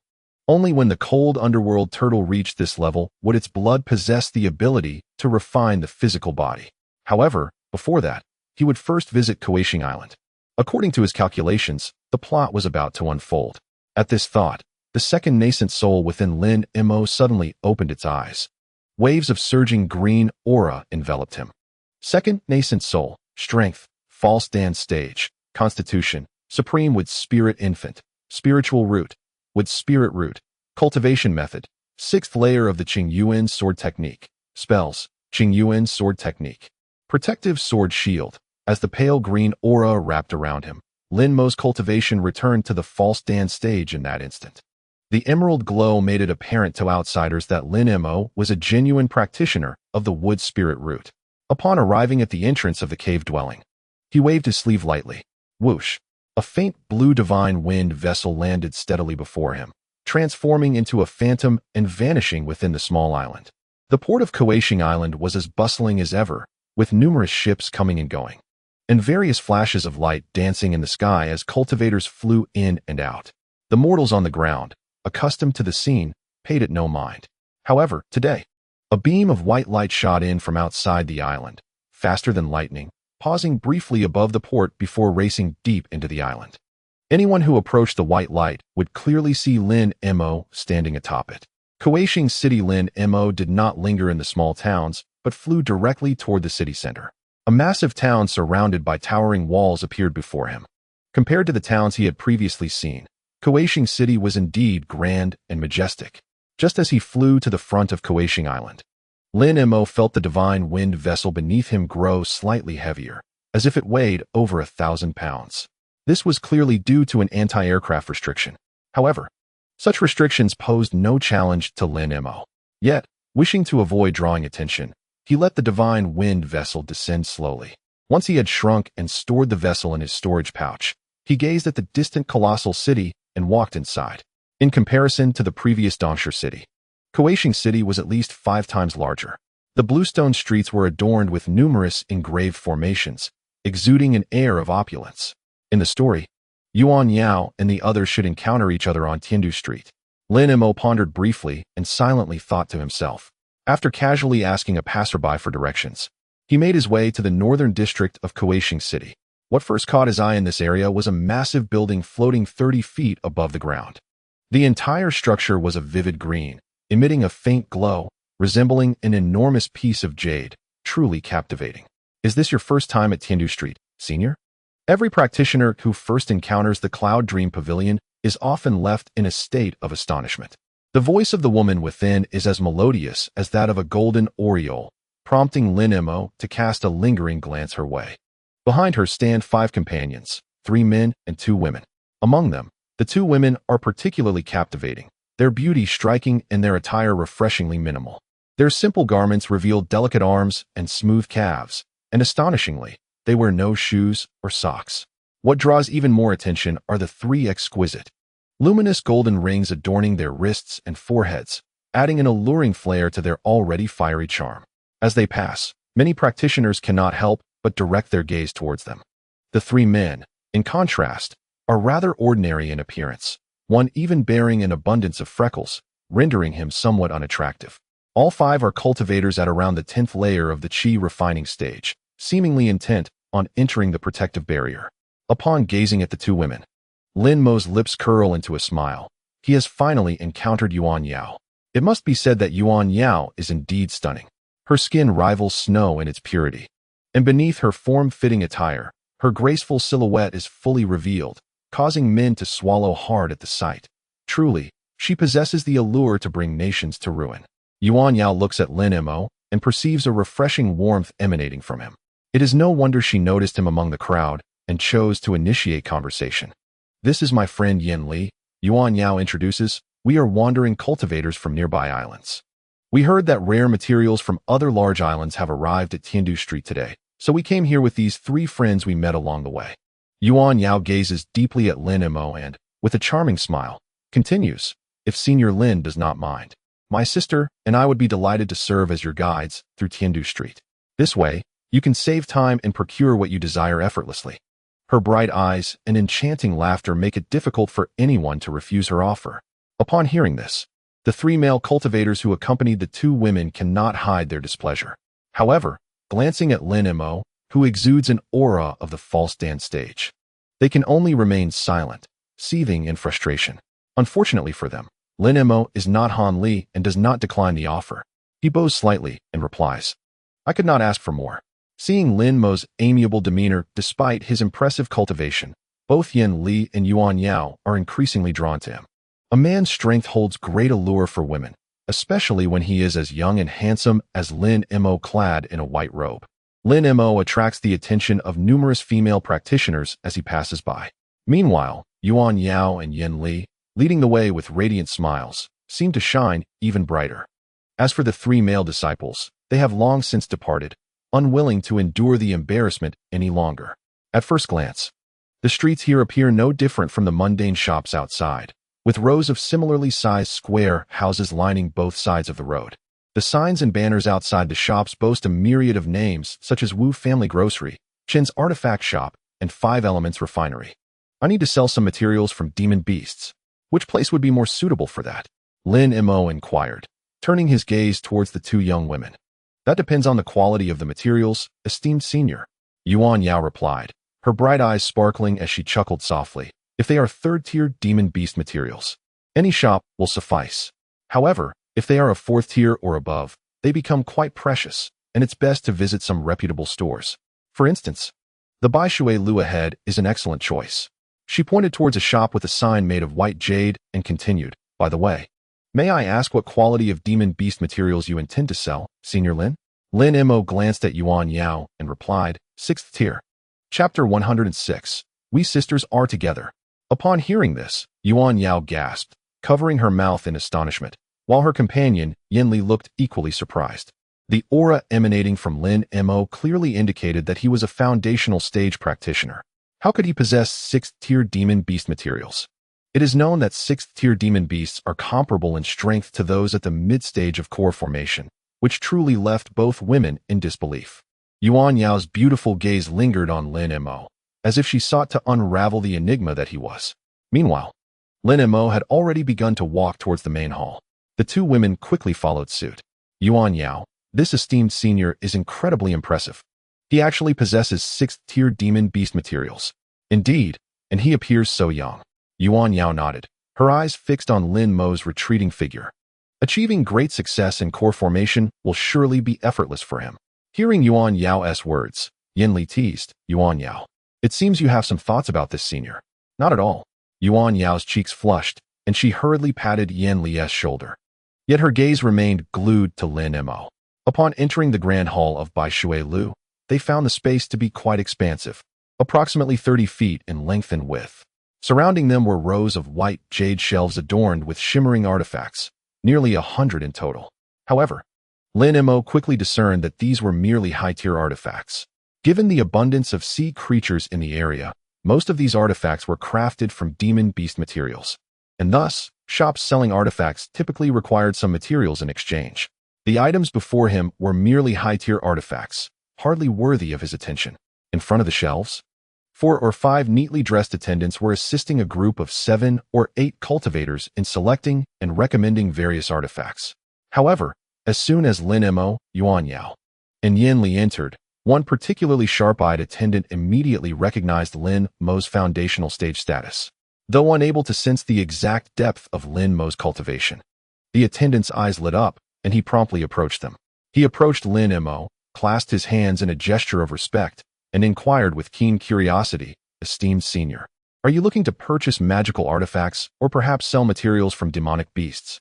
Let us discuss the sale of demonic beast materials, Lin Mo replied, his expression calm and unperturbed. Upon hearing this, the attendant in green quickly urged, please, do enter the inner chamber. Hearing such articulate words, Lin Mo smiled amiably. Lead the way. The 2 women behind him, Yuan Yao and Yanli, exchanged glances, clearly uncertain whether to follow. Senior, you may go ahead. We shall wait here, they said, feeling it inappropriate to intrude upon a business discussion. Noticing their awkwardness, Lin Mo reassured them with a smile. There is no need for concern. I may require your assistance in discussing some of the prices for the demonic beast materials. This was indeed true. Although his cultivation had reached the core formation stage, his understanding of the local market for demonic beast materials was no match for the 2 women.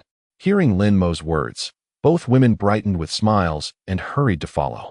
The attendant in green led Lin Mo and the others to a side chamber adjacent to the main hall before respectfully taking his leave. A beautiful maid entered and served them each a cup of fragrant tea. Lin Mo, not one to stand on ceremony, took a sip and found it quite delightful. At that moment, a peculiar-looking middle-aged man with 3 long strands of beard entered. Initially, he wore a cheerful expression, but upon recognizing Lin Mo's cultivation level, he was taken aback. Immediately, he clasped his hands and exclaimed, I did not expect you to have reached the false dance stage. Truly a remarkable achievement.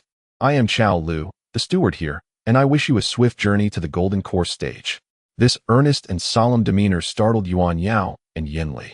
Although they were aware that Lin Mo was a foundation establishment cultivator, They had not anticipated he would already be a formidable figure at the false dance stage, especially at such a young age. Realizing that he could easily become a golden core cultivator in the future, Yanli licked her lips, secretly thinking, if only I could cultivate with such a powerful cultivator, it would surely allow me to effortlessly break through to the foundation establishment stage. The two women, hailing from a minor sect, rarely encountered cultivators at the false dance stage, making this encounter all the more extraordinary. While visiting Cultivation Island to procure materials, they had also entertained thoughts of seeking a dual cultivation partner. In the original narrative, Yanli and Yuan Yao, by unfortunate chance, were separated. Years later, upon reuniting, Yanli had become the furnace companion of the young master of Qingyang Sect. Subsequently, when she encountered Yuan Yao, the young master attempted to deceive her into becoming his furnace companion. Yanli, however, refused and, along with Yuan Yao, conspired against the young master of Qingyang Sect, ultimately leading to Yanli's physical demise and her essence residing within a magical artifact. Their journey had been fraught with challenges. Hee. Lin Mo chuckled softly and said, I have come here not only to sell demonic beast materials, but also to acquire some snow spirit water and heavenly fire liquid. Utilizing the snow spirit water and heavenly fire liquid with a second nascent soul should save considerable time. Snow spirit water and heavenly fire liquid? Steward Chow raised his eyebrows slightly, his gaze igniting with interest. Thereafter, he engaged Lin Mo in an exceptionally enthusiastic conversation, subtly probing into Lin Mo's background. Familiar with the storyline, Lin Mo naturally understood the underlying intention. It was clear that they sought his assistance in dealing with the infant carp beast. Upon learning that Lin Mo had no sect affiliation and was a newly arrived cultivator on Cultivation Island, the shopkeeper, Master Chow, became even more affable and enthusiastic. Setting aside the sale of beast materials, Lin Mo raised an eyebrow slightly and murmured, let's first examine the materials. After all, he found himself in need of some spirit stones. He planned to sell 3 or 5 sets of materials from 5th or 6th level beasts. The appetite of the golden devouring bug had grown insatiable, resembling a bottomless pit. I wonder what materials this fellow cultivator possesses. Master Chow's gaze shifted to Lin Mo, a glimmer of amusement flickering in his eyes. Clearly, Master Chow assumed that Lin Mo, at the pseudo-core stage, only had materials from 4th level beasts. Although valuable, they were not worth the effort to acquire. With a flourish of his right hand, Lin Mo scattered 2 sets of beast materials onto the ground. One set consisted of the skin, venomous fangs, and venom sacs of a 5th level sea serpent. The other set was even more extraordinary, a material from a 6th level beast. It was the shell of a gigantic tortoise, measuring 3 zhang in size, which filled the entire room. The shell of the sea conch tortoise. This was an exquisite material for crafting water-based defensive treasures. Gazing at the sea conch tortoise shell before him, Master Chow's eyes widened in astonishment. The two women behind Lin Mo covered their mouths, their faces etched with shock. After all, for them, who were in the chi refinement stage, even a 2nd-level material for crafting artifacts was immensely precious. They had never encountered materials of 6th-level quality. Name your price. Lin Mo pointed to the 2 sets of beast materials and inquired directly. Upon hearing this, Master Chow hesitated, his gaze fixated on the beast materials before him. After a moment, he spoke in a low voice. For these materials, I can offer you 30,000 spirit stones. 30,000 spirit stones was indeed a considerable sum. Lin Mo turned to the 2 women beside him, sending a thought through his spiritual sense that quickly reached Yuan Yao's mind. Miss Yuan Yao, what do you think of this price? Yuan Yao furrowed her delicate brows, contemplating for a moment before responding. Although this price is somewhat low, it is still reasonable. Compared to Tian Nan, the price for materials from 5th and 6th level beasts at 30,000 spirit stones is rather low. However, this is to be expected, as the abundance of sea beasts in this region naturally drives down the prices of beast materials. Lin Mo nodded slightly, believing that 30,000 spirit stones should suffice to sustain the golden devouring bug for a while. Observing Lin Mo's agreement, Master Chow's face brightened, and he quickly stowed the materials into his storage bag. He then produced a hefty stack of spirit stones and placed it before Lin Mo, fellow cultivator. This bag contains 30,000 spirit stones. Please count them at your leisure. With a smile, Master Chow couldn't help but inquire. This sea conch tortoise, though slow in movement, possesses astonishing defensive capabilities. Even a late-stage core formation cultivator may struggle to slay it. May I ask how you acquired this shell from the sea conch tortoise? Observing the confusion on Manager Chow's face, Lin Mo chose not to elaborate further, merely smiling faintly and saying, "That's all I can disclose." The cultivation he displayed was merely at the false dance stage, and no one would suspect that he was the one who had slain. Even the cunning Manager Chow, after pondering for a moment, could discern nothing amiss. Meanwhile, a burly man clad in a blue robe stepped out from the side hall. His complexion was a deep shade of purple, and his imposing stature exuded an aura of immense strength. Taoist Chow, what prompts your sudden interest in snow spirit water and heavenly fire liquid? Is someone on the verge of forming their dan? The robust man boomed with laughter upon entering the room, but his sharp gaze swept over the three individuals before finally resting on Lin Mo. Among them, Lin Mo possessed the highest cultivation, having reached the false dance stage. He was, of course, aware that these two treasures were intended for his acquisition. Casting a glance at the purple-faced, bearded man, a trace of a cold smile appeared on Lin Mo's lips. "Ah, Taoist Ouyang, allow me to introduce you. This is Taoist Lin, who has just arrived at Kuaishing Island." Manager Chow beamed, gesturing towards Lin Mo. As for Yuan Yao and Yinli, they were unceremoniously omitted from his introduction. In any scenario, cultivation determined everything. The lowly levels of the two women rendered them insignificant in this context. Haha. The bearded man laughed heartily, bowing respectfully to Lin Mo with great enthusiasm. "Then I extend my congratulations to Taoist Lin for your breakthrough into the Dan formation stage. It seems we have gained another pillar for the Chaos Star Sea." However, as if recalling something, he abruptly slapped the back of his head, seemingly embarrassed, and continued. "Forgive my forgetfulness. Surely Taoist Lin is eager for the snow spirit water and heavenly fire liquid. Rest assured, I have brought both, with enough quantity for 2 individuals to form their dan." As he spoke, the bearded man hastily patted his storage pouch at his waist. With a flash of red light, 2 pale yellow jade boxes appeared on the table before Lin Mo. These boxes, crafted from the rare deep-sea extreme jade of the earth attribute, could be considered treasures in their own right, though their value paled in comparison to the contents they held. Despite the bearded man's nonchalant tone, a sense of pride permeated his words. Lin Mo, not one to be polite, waved his right hand gently over the 2 jade boxes. Within the left box lay a transparent liquid resembling pure water, emanating an overwhelming chill. In the other box, a fiery crimson liquid radiated intense heat. Clearly, these two were the snow spirit water and heavenly fire liquid. Gazing at the 2 liquids, Lin Mo couldn't help but ponder. If the 2 women were to use these, would it lead to cultivating the great transformation technique? Consciousness 666. Cultivating the great transformation technique. Consciousness 666. Hearing the system's notification chime in his ears, Lin Mo's lips curled into a smile as he remarked, "I find these treasures quite appealing. May I inquire how many spirit stones you would require for their relinquishment?" Upon hearing this, the bearded man waved his hand with a hearty laugh. "Although our 6 linked halls have not entered the 4 major trading alliances, we are still a significant merchant in the Chaos Star Sea. Though these items are rare, they hold little significance in our 6. At this point, the burly man with a twisted beard rose and clasped his hands towards Lin Mo, saying, "Dear Taoist Lin, please take them as a congratulatory gift from our 6. Lin Mo's expression remained unchanged, completely unfazed. If one were unaware of the unfolding narrative, they might indeed be deceived by this burly man's feigned generosity. His actions were merely a ruse to exploit Lin Mo as a means to hunt the infant carp beast. After all, one does not receive a windfall without reason. No reward comes without effort." Lin Mo subtly waved his hand, calmly stating, "If Taoist Ouyang has any requests, please do not hesitate to voice them."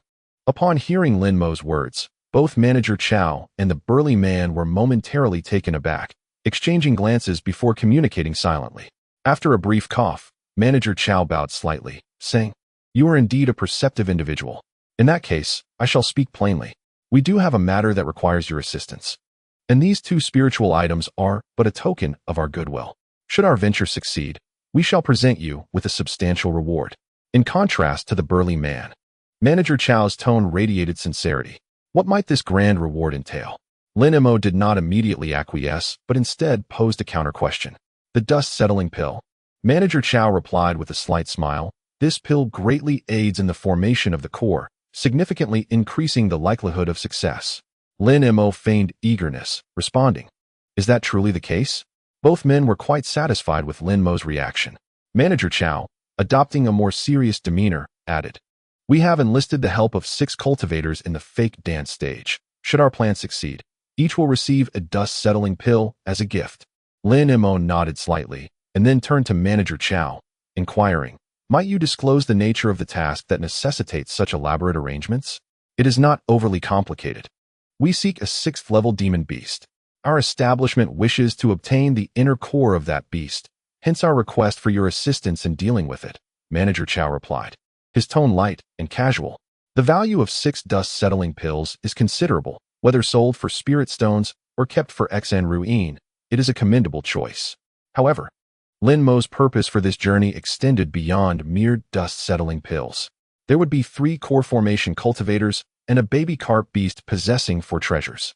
Engaging in lethal theft has always been the easiest path to riches, particularly with that ugly fellow, the heir of the extreme Akin Island, who is likely to possess numerous valuable items."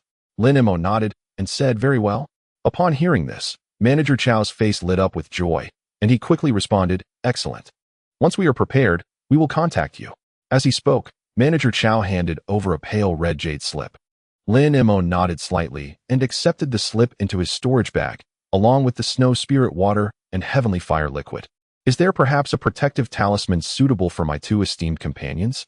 Benefiting from the arrangement, Lin Mo suddenly cast his gaze upon Yuan Yao and the other lady beside him. Hearing Lin Mo's inquiry, the astute Manager Chow immediately grasped his intent and smiled, saying, "Just a mere talisman." As he spoke, Manager Chow waved his right hand. 2 jade pendants, emanating a faint, ethereal white glow, materialized upon the table. These were supreme magical artifacts crafted from Inyang soft jade, capable of forming protective shields. When wielded together, they could withstand even the most formidable attack from a peak foundation establishment practitioner. Manager Chow offered a gentle smile to Yuan Yaoyan and Yanli, saying, "If you 2 do not mind, I shall bestow these artifacts upon you." Yuan Yaoyan, having never encountered such a grand spectacle, shook her head in astonishment. "This is far too precious." A glint of desire flickered in Yanli's eyes, clearly yearning for the artifacts. After all, these represented an unparalleled set of top-tier magical tools, worth hundreds of spirit stones. The 2 young women, merely disciples of a minor sect, could scarcely believe their fortune upon casually engaging in conversation to receive such a magnificent opportunity. Lin Mo waved his hand, and the 2 pieces of Inyang soft jade effortlessly found their way into the storage bags at the waists of the 2 women. He then declared, "Since I have offered them to you, there is no need for further reluctance." With Lin Mo's insistence, the 2 women felt compelled to accept. Having gained this unexpected boon, Lin Mo showed no hesitation as he led the 2 young women away from the Bai Shui building. Content with obtaining the Shueling water and Tianhua liquid, Lin Mo turned his gaze toward the 2 women, expressing, "I intend to procure some materials for crafting puppets. Do you know where I might find such supplies?" Upon hearing Lin Mo's words, Yuan Yaoyan nervously adjusted her hair, stealing a glance at him. "I wonder what materials the esteemed senior intends to use for puppet crafting," she mused. Lin Mo raised an eyebrow at her question, retorting, "Besides spirit wood, what other materials are suitable for puppet creation?" Yuan Yaoyan paused for a moment, then chuckled softly. "The primary materials for crafting puppets, aside from ironwood, include enchanted iron and the bones of magical beasts." Lin Mo stroked his chin, realizing his previous thoughts had been rather limited. Most medicinal pills in this region were concocted with the inner cores of magical beasts as their primary ingredients. Naturally, puppets could also be fashioned from the skeletal remains of sea demons. Furthermore, infused with the spiritual energy of the sea demons, the bones would not only be incredibly sturdy, but would also pulsate with abundant spiritual power. The prospect of forging puppets here was indeed an excellent choice. This thought led Lin Mo to recall the corpses of several 5th-level sea monkeys within his storage bag, whose human-like skeletal structure would be perfectly suited for crafting Huan puppets. This realization would certainly save him a considerable sum. "Would you be so kind, ladies, as to guide me to the shops that sell martial arts techniques?" Lin Mo smiled gently at the 2 women. Sunlight cascaded upon him, causing Yuan Yaoyan to momentarily lose her train of thought. A smile graced her lips as she nodded. "Certainly." Observing Yuan Yaoyan beside her, Yanli shook her head in exasperation, inwardly grumbling. Despite introducing you to so many dual cultivation partners, none caught your fancy. Yet now, upon seeing Senior Lin, you behave like this. As this thought crossed her mind, Yanli glanced at Lin Mo, a peculiar sensation flashing through her. If only she could engage in dual cultivation with Senior Lin, it would indeed be a delightful experience. Suddenly, a blush crept upon her cheeks, prompting her to shake her head, feeling shy as she thought, how embarrassing. Unbeknownst to Lin Mo, he remained oblivious to the unusual sentiments of the two young women. Instead, his gaze fell upon a nearby shop that sold manuals on cultivation techniques. Lin Mo held a certain intrigue towards the methods practiced in this locale, as they were undoubtedly distinct from those in Tiannan. Yuan Yao pointed towards a resplendent establishment ahead, smiling gently as she said, "This is the hall of all methods. Most of the cultivation techniques can be found within. However, they are primarily basic elemental techniques. More advanced or unique methods are not available here." Taking Yuan Yao's introduction into account, Lin Mo nodded slightly. This was only to be expected. Rare techniques would not be casually sold by the roadside. "Esteemed senior, may I inquire what you seek?" Upon entering the hall of all methods, a slender young girl swiftly approached Lin Mo. Her gaze fixed upon him as she smiled warmly. "Our hall boasts the most comprehensive collection of techniques along the entire street." Listening to her words, Lin Mo remained silent, his attention drifting to the shelves within the shop. Rows of pale yellow books were neatly arranged, all available for perusal. The attendant seemed to recall something and quickly added, "However, these techniques are only half of what we offer. The other half is sealed away." Acknowledging her words with a slight nod, Lin Mo's companion, Yuan Yao, chimed in with a smile. "May I ask what type of spiritual root you possess, esteemed senior?" Lin Mo cast a meaningful glance at Yuan Yao before replying with a faint smile, "You shall know in due time." In due time? Yuan Yao's expression turned quizzical, not understanding the sudden remark. However, as Lin Mo was a senior, she refrained from pressing further. As he surveyed the shop, Lin Mo noted that all the cultivation techniques for sale belonged to the elemental category. These foundational methods bore a striking resemblance to those in Tiannan, with little variation. His gaze shifted slightly as he murmured, "There are indeed many water-based techniques here. However, they are all of a low tier, suitable only for foundational practitioners. They hold no value for one like me, who is at the mid-stage of the golden core." He contemplated the possibility of finding a technique worthy of his attention. Upstairs, there are techniques of higher stages. The attendant's words caught Lin Mo's attention, and his eyes narrowed, a glimmer of interest flashing within. He quietly inquired, "What if I seek techniques suitable for the golden core stage?" At this, the attendant smiled awkwardly, admitting, "Unfortunately, we do not have such techniques here." Suddenly, a familiar silver page caught Lin Mo's eye. He pointed at it without hesitation and declared, "I want this." The attendant's face brightened as she nodded. "This is a method for crafting puppets, known as the wood spirit puppet. It can create a level 4 puppet, comparable to those at the peak of the foundation establishment stage." Nodding in agreement, Lin Mo asked, "I will take it. What is the price?" 500 low-grade spirit stones. The attendant's expression was jubilant, anticipating the commission she would earn from the sale. With a swift motion of his wrist, Lin Mo produced a storage bag filled with spirit stones and handed it over. The attendant meticulously counted the contents, confirming the exact amount of 500 low-grade spirit stones. "Esteemed sir, this silver page technique is now yours," she said, handing the page to Lin Mo. Lin Mo took the silver page, a subtle smile gracing his lips as he tucked it into his storage pouch. The unexpected acquisition of the silver page brought him a delightful surprise. Observing Lin Mo's cheerful demeanor as he turned to leave the room, Yuan Yao offered him a respectful bow. "Congratulations, Senior Lin, on acquiring the cultivation method." Lin Mo smiled faintly and turned his gaze towards the enchanting duo, Yuan Yao and Yin Li, asking, "I must take my leave now. I extend my gratitude to both of you for your assistance." "Not at all," Yin Li replied, her cheeks flushed with a hint of embarrassment. "You have gifted us 2 top-tier defensive artifacts." Yuan Yao, standing beside her, opened her mouth, seemingly hesitant to speak further. Witnessing this scene, Lin Mo stated directly, "If you have something to express, please do so candidly." Would it be possible for Senior Lin to engage in dual cultivation with me?" Yuan Yao asked, her head bowing in shyness. Although both Yuan Yao and Yin Li were rather open, it was their first meeting. and to propose dual cultivation was indeed a source of profound bashfulness. Among the two, Lin Mo held a particular admiration for Yuan Yao. They were disciples of a small sect near Cultivation Island, known for their deep sense of loyalty and affection. A century hence, Yuan Yao successfully formed her golden core. Yet her senior sister fell prey to the deception of the Qingyang sect's young master, who sought to use her as a furnace. Upon seeing Yuan Yao, the young master intended to capture both sisters. However, the sisters united in their enmity and ultimately vanquished him, albeit at the tragic cost of Yin Li's life. To resurrect Yin Li, Yuan Yao paid a steep price, determined to save her sister. Such a devoted and righteous woman brought Lin Mo great joy. Dual cultivation is certainly not an issue. Lin Mo cast a glance at Yuan Yao before shifting his focus to Yin Li. Upon hearing Lin Mo's words, both women blushed instantly.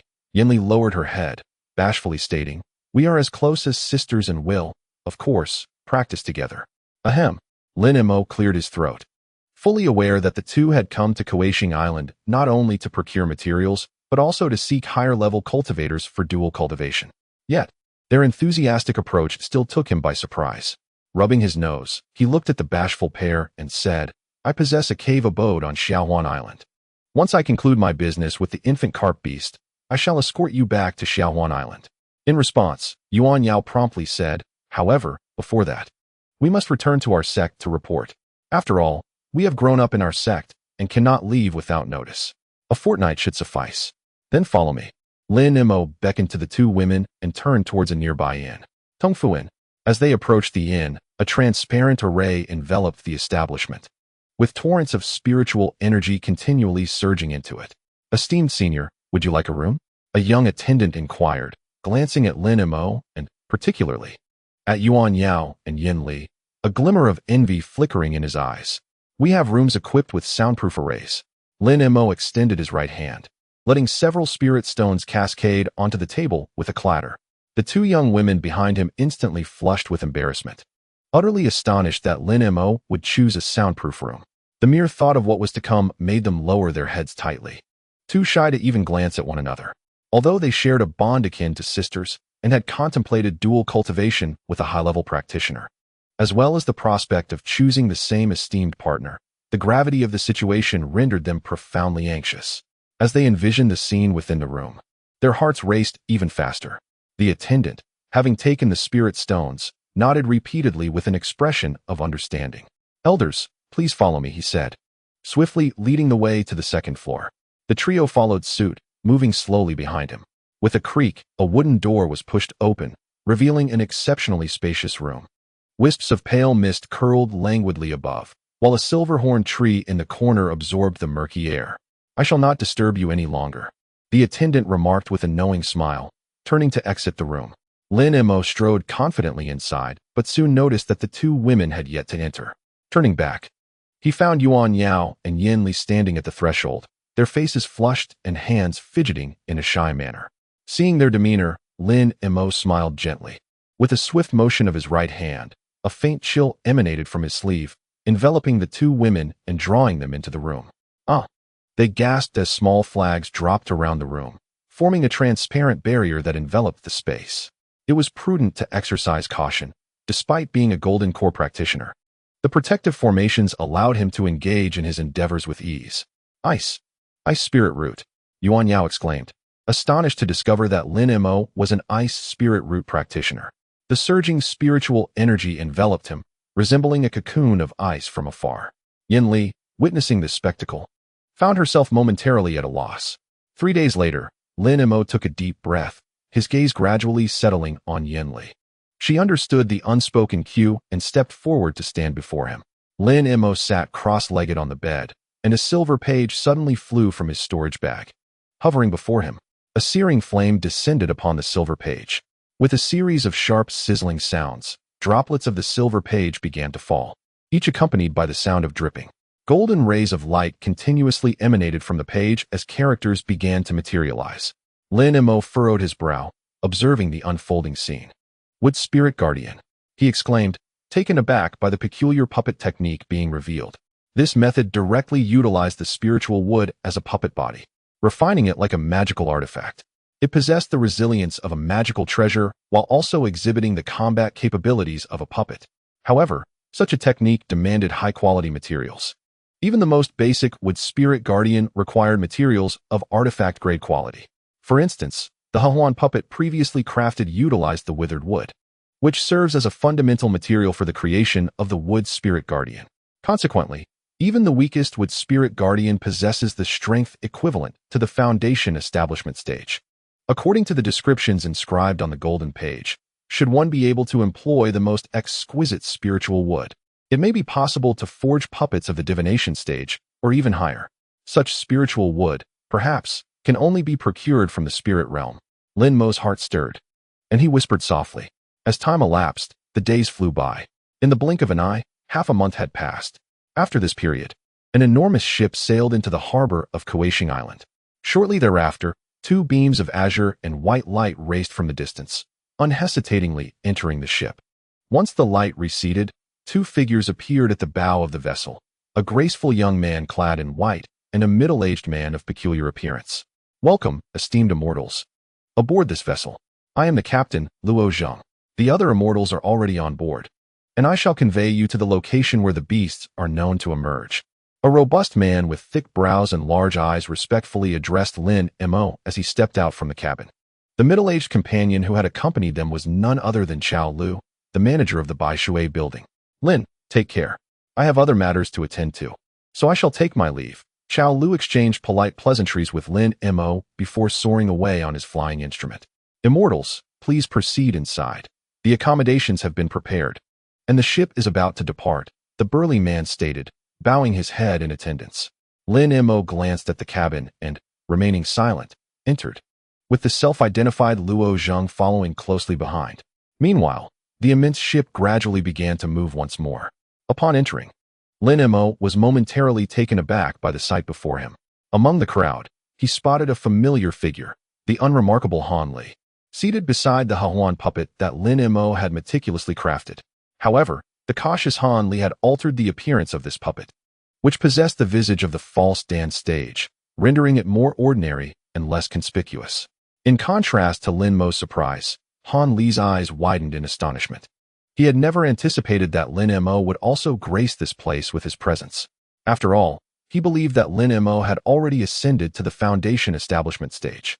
How could he possibly appear here? Yet, upon noticing Lin Mo's disinterest in making contact, Han Li prudently lowered his head. The floor of the hall was adorned with a crimson satin carpet, and in the center stood a long sandalwood table inlaid with gold and silver. Surrounded by a dozen chairs, where several individuals were engaged in conversation. Naturally, the cautious Han Li chose to sit at the farthest end, allowing him to remain unobtrusive while also eavesdropping for information. It had been 20 years since their last encounter. Han Li's cultivation had now reached the late foundation establishment stage.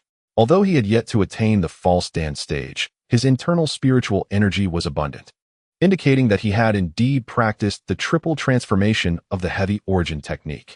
This time, he aimed to obtain the dust-settling pill to facilitate his breakthrough into the foundation establishment stage. I am Feng Sanyang from the Six-Linked Hall, a middle-aged woman, approximately 40 years of age, stood and spoke with a cheerful smile.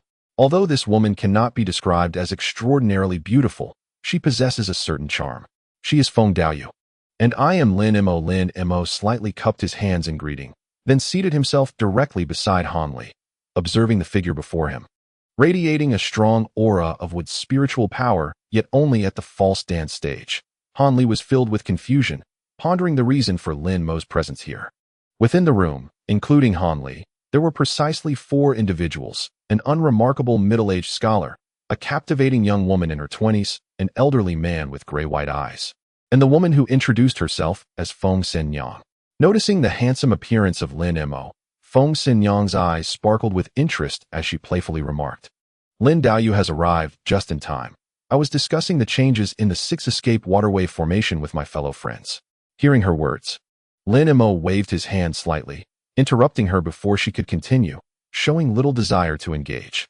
Being well-versed in the narrative, he was fully aware of their identities. The scholar and the alluring woman were none other than Mao Daoyu, a distinguished disciple of the island master of Tail Star Island, and his partner, Shui Daoyu. The old man was King Xuanzi, an adept of wood-based spells from Golden Turtle Island. All of them were outstanding practitioners at the Foundation establishment stage. Just a step away from the Dan formation, they had come here seeking the falling dust pill to facilitate their breakthrough. Choosing not to mingle with them, Lin Mo returned directly to the ship. A month later, the vessel finally anchored near an unnamed deserted island spanning several miles. Under Feng Xinyang's guidance, Lin Mo and the others disembarked. As soon as they set foot on the small island, a blinding golden light descended from the sky, swirling around them before dissipating to reveal an elderly man with a faint golden complexion who stared at them expressionlessly. Senior Miao? Lin Mo raised an eyebrow, glancing at the elder and recognizing his identity. While others could not discern the visitor's cultivation level, for Lin Mo, who had reached the mid-stage of Dan formation with a consciousness comparable to that of a false infant, the elder's strength was unmistakable. Subordinate Feng Xinyang pays respects to Senior Miao. Without hesitation, Feng Xinyang stepped forward to bow deeply to the elder, her expression one of reverence. Han Li and the others quickly followed suit, offering their greetings, for a practitioner at the Dan formation stage was not someone they could afford to treat lightly. Do not stand on ceremony, Feng Xinyang. You have done well this time, bringing these helpers in a timely manner. Have they mastered the formation's variations? The beasts we are to confront are quite formidable.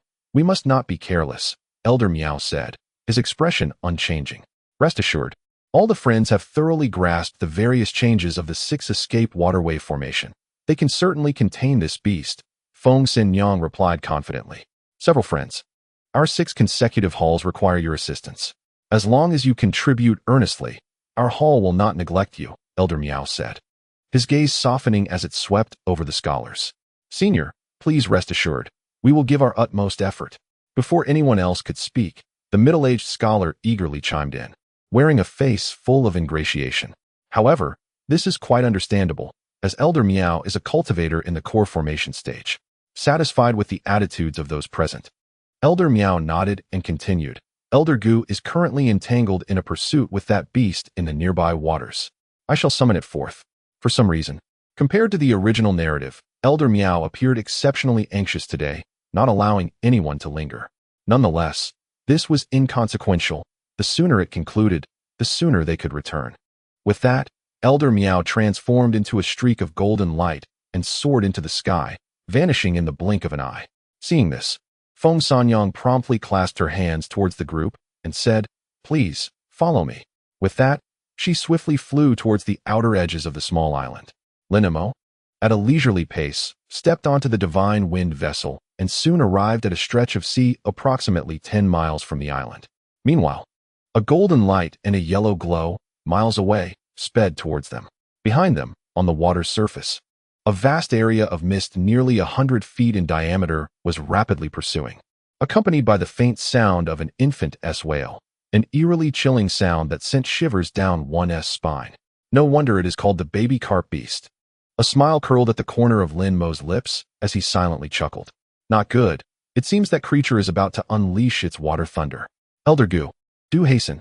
Elder Miao's anxious voice resonated from within the yellow light, seemingly fearful of the thunderous sounds behind. Fear not, my Hunyuan bowl is not lacking in speed. As soon as the deep voice concluded, the yellow light surged forward, quickly widening the distance from the encroaching mist. Yet the mist appeared unwilling to relent. Amidst the thunder and cries, its speed increased, creating a long, foamy wake on the water, stretching endlessly into the horizon. Lin Mo stood before an enormous flag, measuring about 2 zhang in length and radiating a shimmering blue light, dazzlingly bright. His task was to infuse the flag with spiritual energy. When the baby carp beast approached, he would ensnare it. Moments later, a golden light suddenly descended from the sky and landed in Feng Xinyang's hands, garnering the attention of the others. Everyone, be cautious. The baby carp beast is approaching. Once it enters the formation, swiftly seal the gate. Feng Xinyang, receiving the message, displayed a look of urgency and called out to the group. 2 radiant streaks, 1 gold and 1 yellow, followed by a vast expanse of white, seemed to indicate something was closely pursuing them. They instantly vanished into the formation. The baby carp beast, a formidable consciousness, surged forth, instantly revealing the form of the baby carp beast concealed within the mist. The creature appeared akin to an infant, with a blue carp-like body and 4 delicate human-like hands beneath it, alongside two massive fins resembling wings. Most peculiarly, each of its four hands grasped a distinct object: a massive red crab claw, a several-foot-long blue coral, a pearl the size of an egg, and a silver clamshell resembling a shield. All these items shimmered, unmistakably rare treasures. Lin Mo raised an eyebrow slightly. On that solitary island, despite having hunted numerous demonic beasts, I have yet to encounter the rare infant carp beast. Is it truly that scarce? Let us commence the incantation. With a declaration from Feng Sanyang, everyone channeled their spiritual energy into the azure banner. As this energy flowed in, a vast circle of blue ripples instantly radiated from the flag's surface. In an instant, a deep blue light curtain enveloped the surrounding sea completely. Then, with a flash of blue light, there appeared no discernible anomaly from the outside. Two beams of golden light plunged into the formation, while the pursuing infant carp beast, marred with numerous wounds and its eyes bloodshot from rage, remained oblivious to the peculiarities of the place. As the infant carp beast entered the formation, a blue light curtain materialized out of thin air, swiftly ensnaring it within. Lin Mo, standing atop the divine wind vessel, manifested his presence. His gaze fixated on the infant carp beast, stroking his chin. Given his capabilities, there was little need for him to be here. However, the prospect of easily acquiring such wealth through bloodshed was too tempting to resist. Upon witnessing the formation's activation, the golden and yellow arcs swiftly turned back, their sheen dissipating to reveal Elder Miao and a burly man with disheveled hair. The two exchanged glances and, with a tap on their storage pouches, summoned a pair of rusted bronze long halberds. Though they appeared dull and ordinary, as the elders recited their incantation, the halberds gradually floated from their hands, glowing with a faint yellow luminescence. Sensing the formidable pressure from the magical artifacts, the infant carp beast let out a piercing, desperate wail. The surrounding mist, once expansive, suddenly contracted, transforming into a pure white dome that enveloped it entirely. Crackling sounds echoed as deep blue streams of water entwined within the mist, producing thunderous booms reminiscent of a tempest. Water thunder? Lin Mo raised an eyebrow, recalling his previous encounters with 6th and 7th tier sea demon beasts that wielded water-based thunder spells. Without exception, these sea demon beasts were among the elite of their realm. In the chaotic starry sea, where sea creatures abound, mastering such spells could prove highly advantageous. Suddenly, the infant's cries ceased. Countless blue orbs, resembling fists, erupted from the white mist and aggressively struck the blue light barrier. With a resounding crash, a cyan glow appeared on the formation, instantly dissipating those water thunders. Yet, the sheer number of water thunders remained overwhelming. Despite the swirling glow, several projectiles harshly collided with the formation, resulting in a thunderous explosion of blinding white light. The brilliance flickered and faded, causing the entire formation to tremble, intertwining blue and white in a precarious display. Dear friends, please expedite the infusion of spiritual energy. This is one of the 3 formidable attacks of the infant carp beast, the water thunderbolt. It can only be sustained for a brief moment. Witnessing the scene before her, Feng Sanyang's expression shifted dramatically as she urgently shouted. Subsequently, she bit her tongue, directly spitting out a mouthful of essence blood and gesturing with her hands to weave a spell. The essence blood, seemingly imbued with life, swiftly flowed into the array flag. In an instant, the blue light surged, and the entire formation's luminous barrier thickened considerably. The others continued to channel their spiritual power into the formation, while Lin Mo remained leisurely, merely releasing a wisp of nethersword flame. The radiance emanating from the array flag dazzled the eyes, leaving the others momentarily stunned. How does this person possess such profound spiritual energy, such depth of power? Truly, my friend is gallant. Hearing their praises, Han Li's countenance darkened, pondering. If these individuals were to discover the true prowess of Senior Lin, they would undoubtedly be astounded.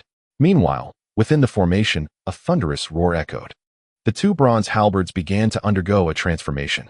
As the incantations were recited, the halberds suddenly enlarged inch by inch, their tips aimed menacingly at the infant carp beast concealed within the white mist.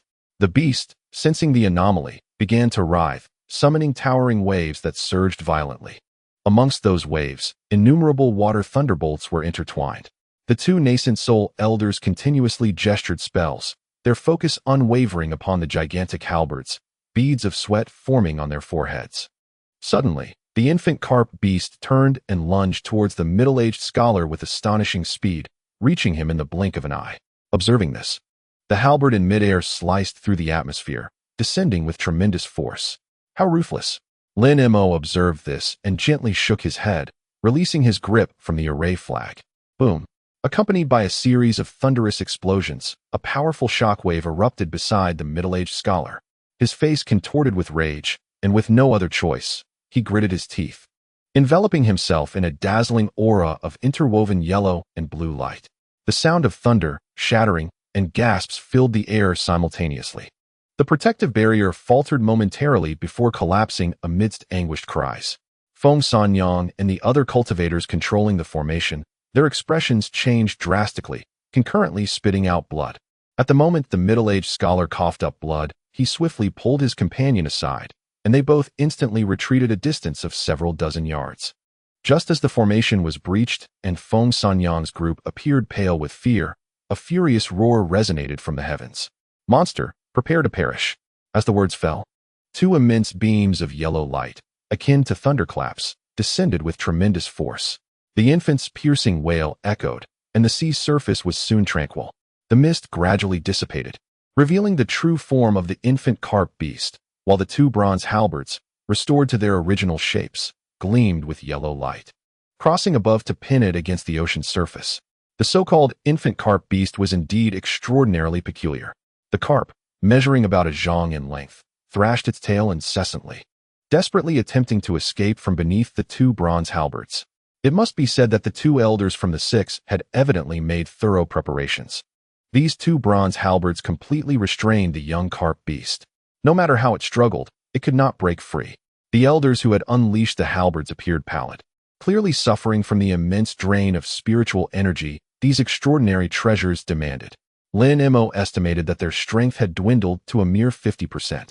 Meanwhile, the middle-aged scholar and Qing Xuanzi, along with their companions, gazed greedily at the subdued young carp beast, particularly eyeing the treasures it held, which were comparable to low-priced magical artifacts. Suddenly, Lin Mo raised an eyebrow and narrowed his eyes, slowly directing his gaze toward the sky. Just as the two core formation stage cultivators soared toward the young carp beast with enthusiasm, an inky black wind surged from beneath it, sweeping across the surface of the sea and encasing both the beast and the water in a glistening layer of ice. The dark wind did not relent. Instead, it shot upward, hurtling toward the two core formation stage cultivators, the Xian Yin demonic qi. Upon seeing the shadowy vapor, the two elders gasped in alarm, instantly recognizing the identity of the newcomer. They hurriedly retreated, evading the encroaching black energy.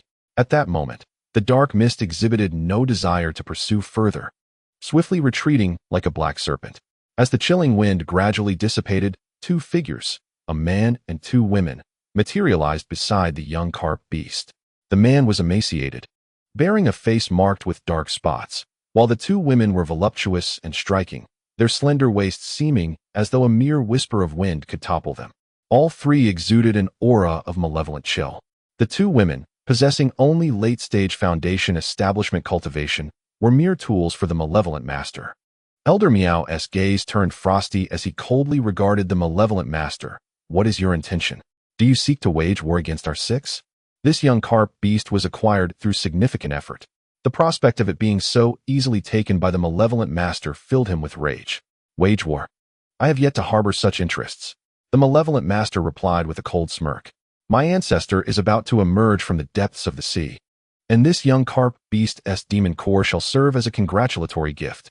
The surrounding individuals turned pale. Even the haughty middle-aged scholar trembled with fear, clearly alarmed. This was to be expected, as the extreme Yin ancestor was one of the disciples of the Xiangu master, known for having plotted against his revered teacher, sealing him on a desolate island. This was no trivial matter. Having secluded himself for a century in the depths of the sea, he had perfected the divine art of the celestial corpse fire.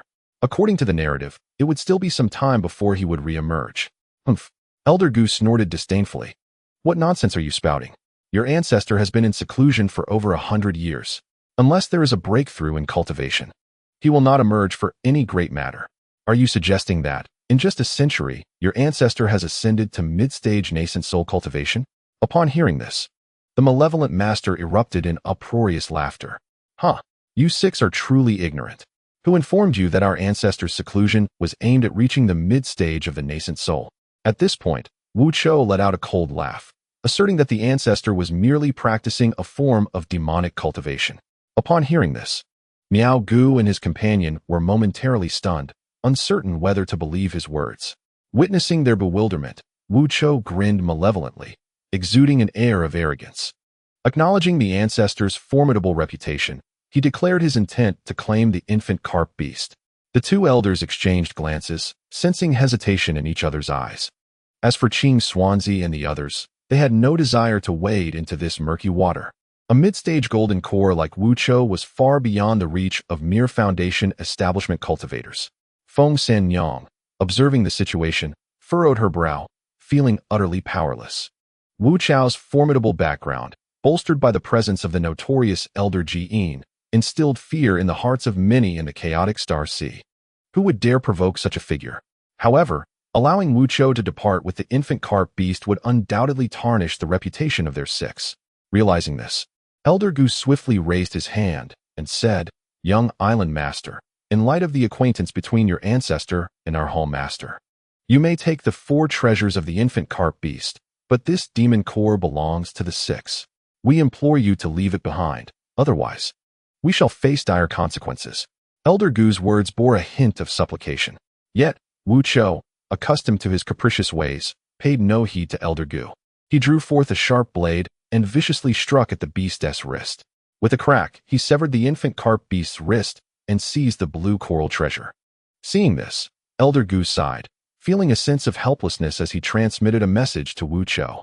As soon as the words reached Wu Chou's ears, Elder Gu waved his right hand, and a flash of dark light appeared. A token, engraved with a fearsome demonic visage and emanating a faint black aura, materialized. With their identities now exposed, Elder Gu and Miao's gazes turned fierce as they surveyed the crowd below. Elder Gu ominously declared, "These individuals must be silenced. Elders, you can't." Feng Xinyang was left in shock at Elder Gu's words, never expecting the 2 elders of the 6 to be connected to Ji'in Island. Lin Mo smirked coldly, his figure flickering as he vanished in an instant. Han Li, retreating hastily, clearly understood the shifting dynamics of the situation. However, when he turned to look, he realized that Lin Mo had already disappeared without a trace. Elder Lin has fled? Han Li felt a jolt of surprise, despite his usual caution. Witnessing Lin Mo's swift departure made him realize he was still lacking in vigilance compared to the elder. Yet, to Han Li's astonishment, the previously vanished Lin Mo now appeared beside Elder Miao. With fingers glowing faintly, he pierced through Elder Miao's chest. Crimson blood immediately dripped from the wound as Elder Miao's eyes widened in disbelief, slowly lowering his gaze to the sight before him, human fingers protruding from his chest. Whoosh! The spectral sword flames surged forth from his mouth in an instant, transforming into a fierce projectile that hurtled towards Elder Gu. Regrettably, the demise of Elder Miao afforded Elder Gu the precious time to react. A faint yellow aura enveloped his form. With a resonating hum, Elder Gu, his hair in disarray, swiftly retreated on a yellow-hued artifact. Lin Mo let out a cold laugh. Fleeing? Whoosh! The spectral sword flames erupted with a torrent of frigid energy, materializing directly behind Elder Gu. As the yellow light flickered, the circular artifact beneath him emitted a blaring sound, releasing a blinding yellow radiance.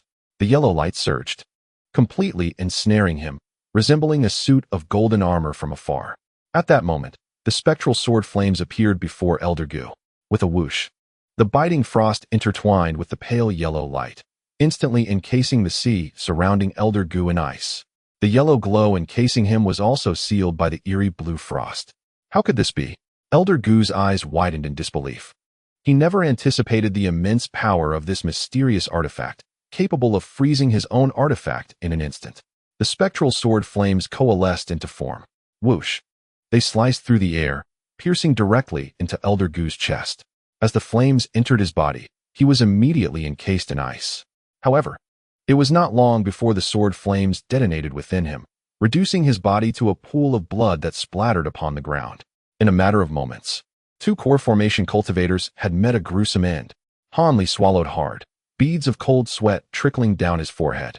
Senior Lin's strength has indeed grown. He had thought that with an impending breakthrough to the false dance stage, and after consuming the dust-reducing pill, he could ascend to the core formation stage and narrow the gap with Senior Lin. Yet, witnessing Lin Mo effortlessly dispatching core formation foes like mere dogs, it became evident that Senior Lin's power was unfathomable.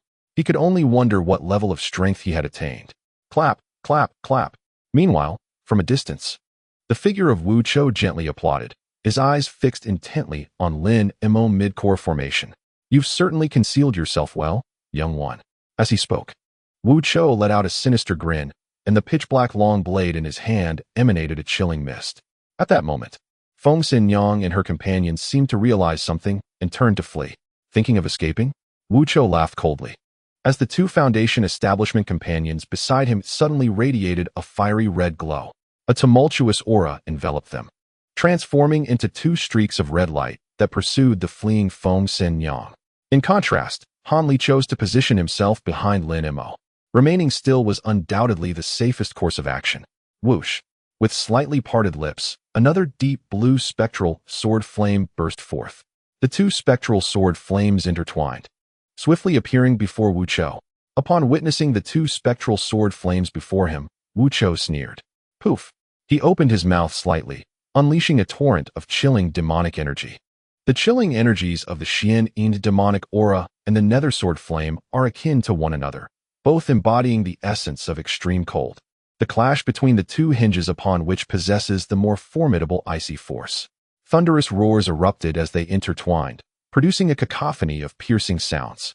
The once rippling surface of the sea was swiftly encased in a thick layer of frost. Impossible! A startled exclamation erupted from Wu Chou as a nether sword flame burst forth from the black mist, swiftly arriving before him. It was evident that the nether sword flame held the upper hand. Nevertheless, even amidst this, one of the two nether sword flames was extinguished within the black fog. Suddenly, Wu Chou's black beast bone-forged long knife soared into the air, shimmering with a deep, flowing black radiance. A mid-tier offensive magical artifact. Upon seeing the knife, Lin Mo raised an eyebrow. Indeed, Wu Chou proved to be the young master of the extreme Island, displaying a lavishness befitting his status. A mere artifact at his disposal was already a mid-tier offensive magical weapon.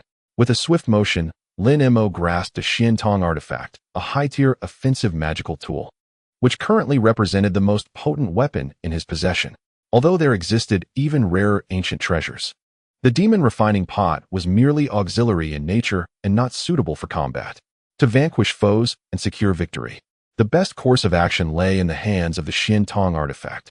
As Lin Mo infused his inner spiritual energy into the artifact, it emanated a dazzling bronze glow, featuring a faint azure energy arc that flickered upon its surface. At that moment, the nether sword flame had already appeared before Wu Chou. With each infusion of dark spiritual energy into his beast bone black knife, a phantom of a gluttonous beast materialized, lunging toward the nether sword flame. Observing the unfolding scene, Lin Mo smirked. Explode! With his utterance, fine cracks began to surface on the nether sword flame.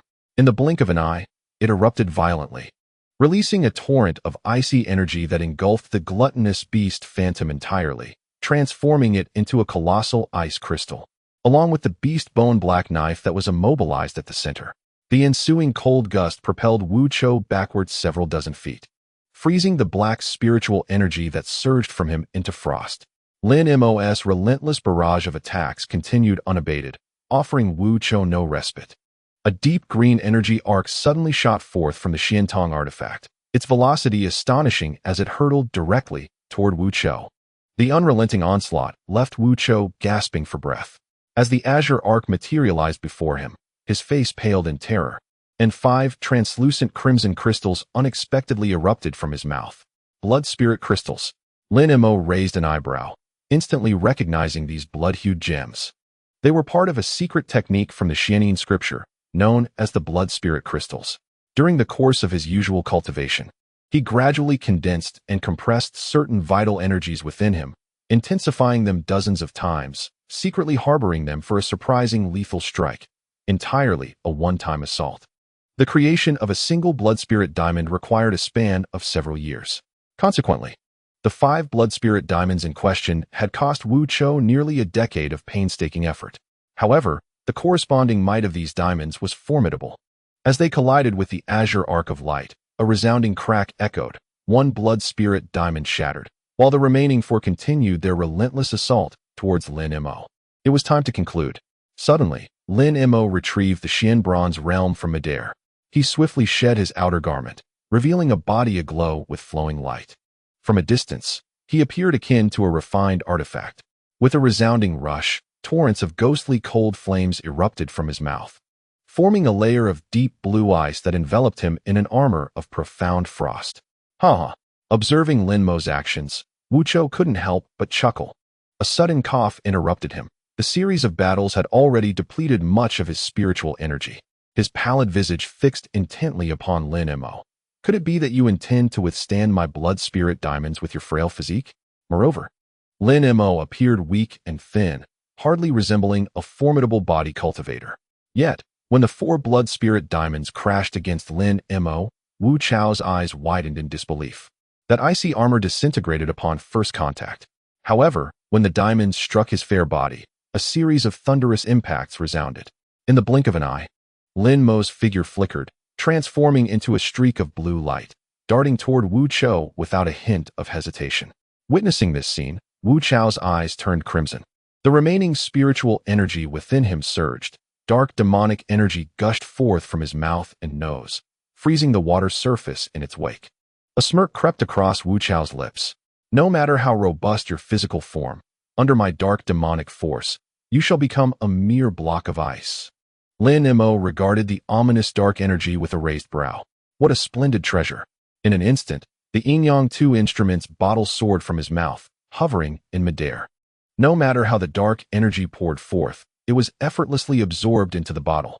Wu Cho stood frozen in place, clearly astonished by this unforeseen turn of events. His once reliable dark energy was effortlessly consumed. Before Wu Cho could fully grasp the situation, a sudden piercing sound echoed as Lin Mo's attack penetrated his chest. His eyes widened as he fixated on Lin Mo, seemingly etching the figure into his memory.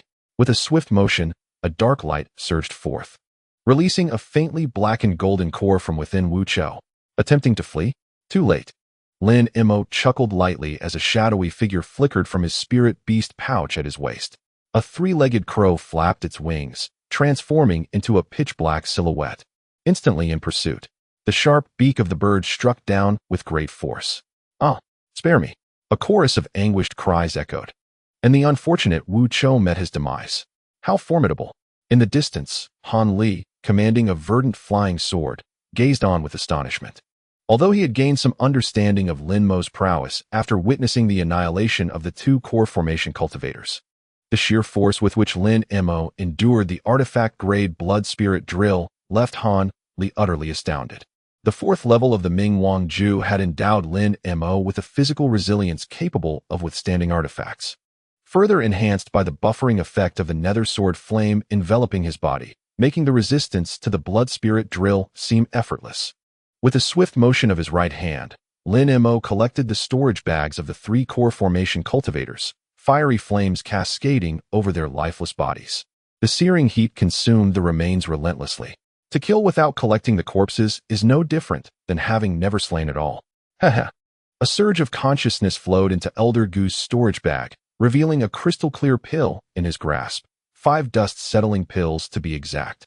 Han Li, witnessing this spectacle from a distance, widened his eyes, filled with longing. This. Han Li rubbed his hands together, noting Lin Mo's lack of hostility, and couldn't help but hasten to catch up. Senior Lin, those dust-settling pills are of no use to you. Might you consider selling some to me? Han Li, possessing the small green vial, was not lacking in resources such as spirit stones. Hearing Han Li's words, Lin Mo raised an eyebrow, glanced at him, and chuckled. What could a mere foundation establishment cultivator like you possibly possess that piques my interest? Unless, suddenly, Lin Mo's tone shifted, and he directly stated, I have heard that you are skilled with spirit herbs. I require your assistance in nurturing several spirit trees. That is certainly not a problem. Upon hearing this, Han Li's face brightened with a smile. This was a trivial matter for him. Ordinary spirit trees might only require a few drops of the green liquid. In that case, This dust-settling pill is yours. Lin Mo beamed slightly and tossed the pill into Han Li's hand. Having contemplated the 5 elements spirit infant as his own, Lin Mo had also early on considered what artifacts to employ for these infants. He ultimately resolved to choose the 5-element spirit wood to forge 72 flying swords. The wood spirit infant could utilize heavenly thunder bamboo to craft those swords, while the gold magnet spirit wood could produce 72 gold element swords. The celestial mulberry divine tree could create 72 fire element swords. As for the other 2 types of spirit wood, Lin Mo had yet to identify suitable targets. Senior Lin, what of those spirit woods? Han Li inquired, astonished, as he watched Lin Mo leisurely depart ahead. The spirit woods have not yet been secured. I shall deliver them to you once they are in hand. Lin Mo replied with a slight smile as the divine wind boat materialized beneath his feet, transforming into a faint white silhouette as he pursued Feng Sin Yang and her companions. Given that they had witnessed him slay the core formation cultivators, it was imperative that they not be allowed to escape. Though it appeared as if the battle with Wu Chou had lingered for quite some time, in reality, only the briefest interval had elapsed. Lin Mo, navigating the wind god boat, instantly vanished from his original position. The scent of blood. Lin Mo raised an eyebrow, soon spotting the first corpse on the surface of the sea. A middle-aged scholar. His storage bag had long since disappeared, evidently taken by the 2 enigmatic female cultivators who had slain him. Without slowing his pace, Lin Mo continued to dart forward. Soon, a second body emerged on the water's surface, the scholar's wife. The graceful young woman, with an alluringly voluptuous figure, lay there, pale and lifeless, having met her tragic end upon the waves. Witnessing this scene, Lin Mo felt a pang of sorrow as he pressed on. Before him unfolded a gruesome tableau. The several false dance stage cultivators who had come to hunt the infant carp beasts lay lifeless upon the sea. The 2 blood-soaked women exuded an eerie aura, their essence akin to that of an external incarnation. This grotesque spectacle was rather intriguing. They had transformed their own cauldrons into their second avatars. Lin Mo raised an eyebrow, musing, could this lead to a double dose of delight? Upon noticing Lin Mo's arrival, the 2 maidens' eyes turned crimson. They transformed into streaks of bloodlight, lunging toward him as if devoid of reason, becoming mere machines of slaughter. Suddenly, a green figure darted from within Lin Mo's storage bag, and a second nascent soul swiftly emerged, landing securely within the body of the ghostly maiden. The blood demon ring on his wrist trembled gently, and in an instant, a dense crimson mist began to pour forth from it, enveloping the surroundings. One by one, 3-tailed blood demons coalesced from the sanguine fog. Although the 2 maidens had inexplicably experienced a temporary boost in power, they were still only at the false dance stage. Whoosh, whoosh, whoosh. Accompanied by the sharp sounds of piercing air, blood-red 3-tailed demons emerged from the mist, rushing toward the maideness cauldron. Lin Mo sat cross-legged atop the wind god boat, retrieving an ice heart fruit and placing it in his mouth. Although the fruit no longer enhanced his ice spirit energy, it served as a potent replenisher of spiritual power, far superior to many elixirs available to core formation cultivators. This was thanks to the Yin-Yang 2 instruments bottle within him.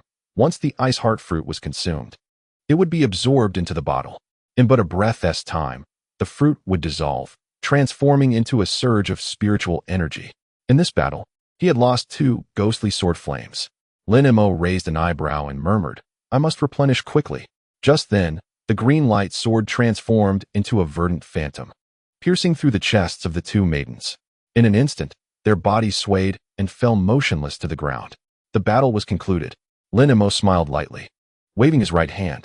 A series of storage bags fell into his embrace, accompanied by talismans of fireball techniques pressed onto the corpses. Boom, boom, under the searing flames. It was reduced to mere ashes, sinking to the ocean depths, where it became sustenance for the sea beasts. Having completed this task, Lin Mo patted the divine wind boat beneath him and chuckled. It is time to fetch the 2 ladies from Xiaohuan Island. Meanwhile, upon an island in the chaotic Star Sea, within a sect comprised entirely of female cultivators, Yuan Yao and Yin Li knelt before a middle-aged female cultivator. The woman cast a cold glance at the 2 and said indifferently, Have you both sought out high-ranking cultivators for dual cultivation? The faces of the 2 women flushed slightly as they simultaneously nodded. The same individual? The middle-aged cultivator's expression shifted dramatically as she could not help but exclaim, Yin Li. You too? Yin Li furrowed her brow, unsure why her master specifically mentioned her name. However, since the inquiry was made, she felt compelled to respond affirmatively, yes. With a long sigh, the middle-aged female cultivator gazed deeply at Yin Li. Do you realize that the young master of Qingyang's sect has taken a liking to you? Upon reaching this point, she hesitated. Now that you are no longer a complete gem, how am I to explain this to the young master? But I already have someone in my heart. Yin Li protested, and I have entrusted my entire being to him. Master, what shall we do? At this moment, she felt a wave of uncertainty, for the Qingyang sect was no trivial establishment. It housed no fewer than 3 cultivators at the core formation stage, with the sect leader being at the mid-core formation level. In contrast, her own sect boasted only a single early core formation ancestor, making it unwise to offend such a powerful faction. It appeared there was no choice but to comply. The middle-aged cultivator looked at Yin Li and inquired, what is the cultivation level of your wild man?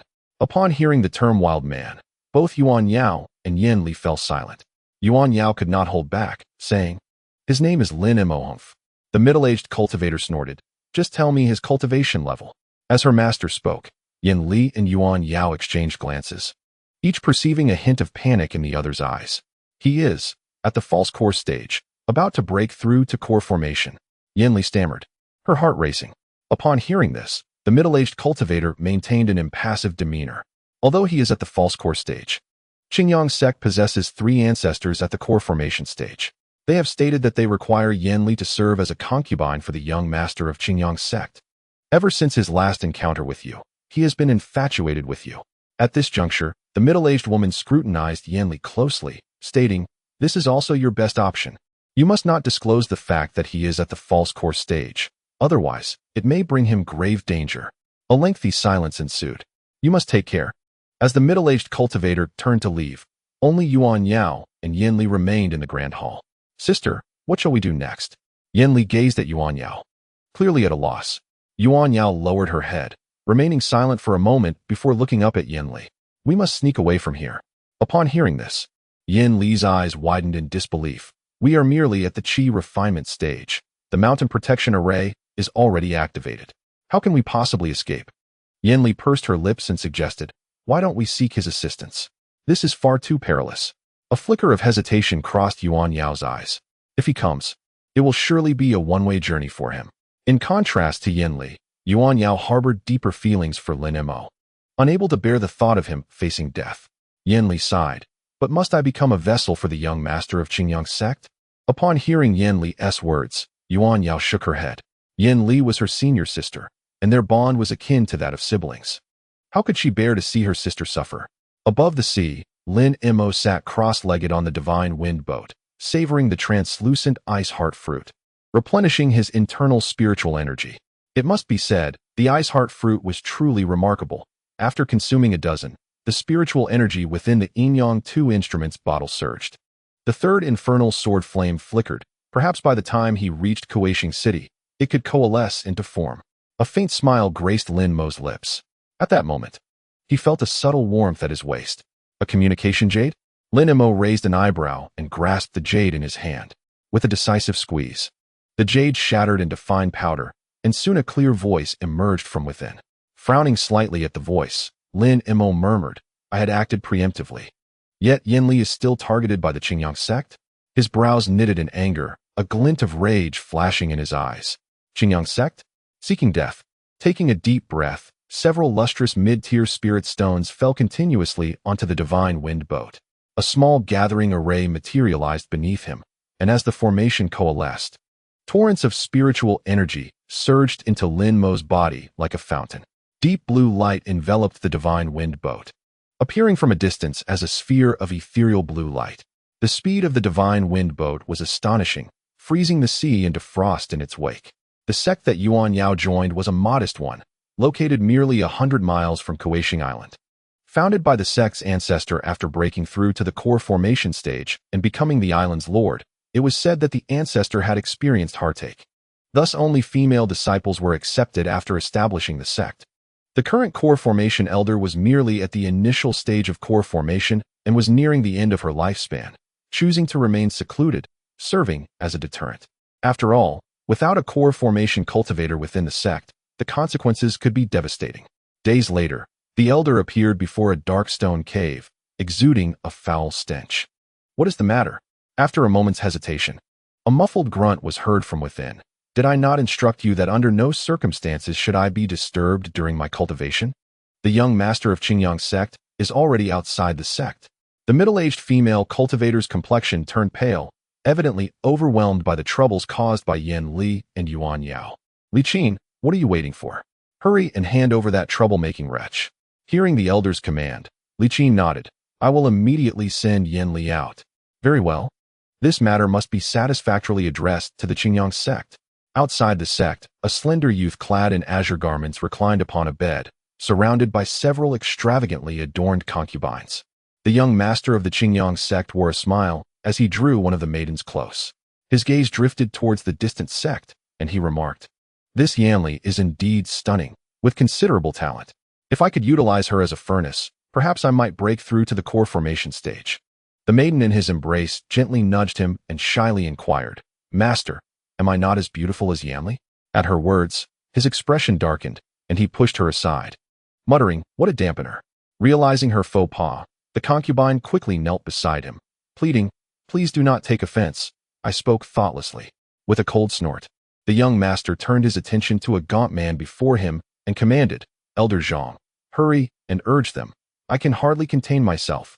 This man was one of the 3 core formation cultivators of the Qingyang Sect, specifically retained by the sect leader for protection. In an instant, Elder Zhang transformed into a fleeting azure shadow, vanishing into the air. As the crisp sounds of the formation breaking echoed, the shimmering barrier dissolved, revealing 2 female cultivators soaring forth from the sect. Leading the way was Li Qin, followed closely by Yanli and Yuan Yao. Initially, Yanli wished for Yuan Yao to remain behind, but Yuan Yao was too concerned for her sister's safety and insisted on accompanying her. Upon seeing Yuan Yao, the young master's eyes sparkled with excitement. She was even more alluring than Yanli. "I desire this maiden as well," he exclaimed, soaring from the bed to land beside Elder Zhang, his gaze fixed on Yuan Yao, filled with longing. If he could claim both Yuan Yao and Yanli, it would be an unparalleled delight. Li Qin, maintaining her composure, stated calmly, "Since you 2 sisters share such a bond, you shall serve the young master of the Qingyang Sect together."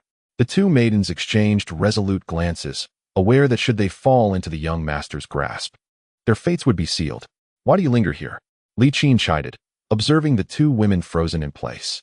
With a flick of her wrist, a golden thread ensnared them. In a flash, she propelled the 2 maidens toward the young master.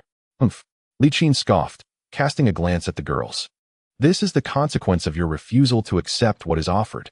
The young master of Qingyang Sect is a fine choice for you." The young master, grinning at the unfolding scene, chuckled coldly, "Indeed, indeed." But before he could finish his words, a sharp crack echoed through the air as a slender youth clad in white seized the young master by the throat. "What? You dare to kill the young master of Qingyang Sect? Who are you?" The sudden scene before them rendered the members of the Qingyang Sect and Li Qin momentarily speechless. None could have anticipated the abrupt emergence of an individual who would ruthlessly slaughter the sect's young master in such a public manner. The elder of the Qingyang Sect widened his eyes, fixated on Lin Mo with a gaze brimming with fury. How could he return and explain this?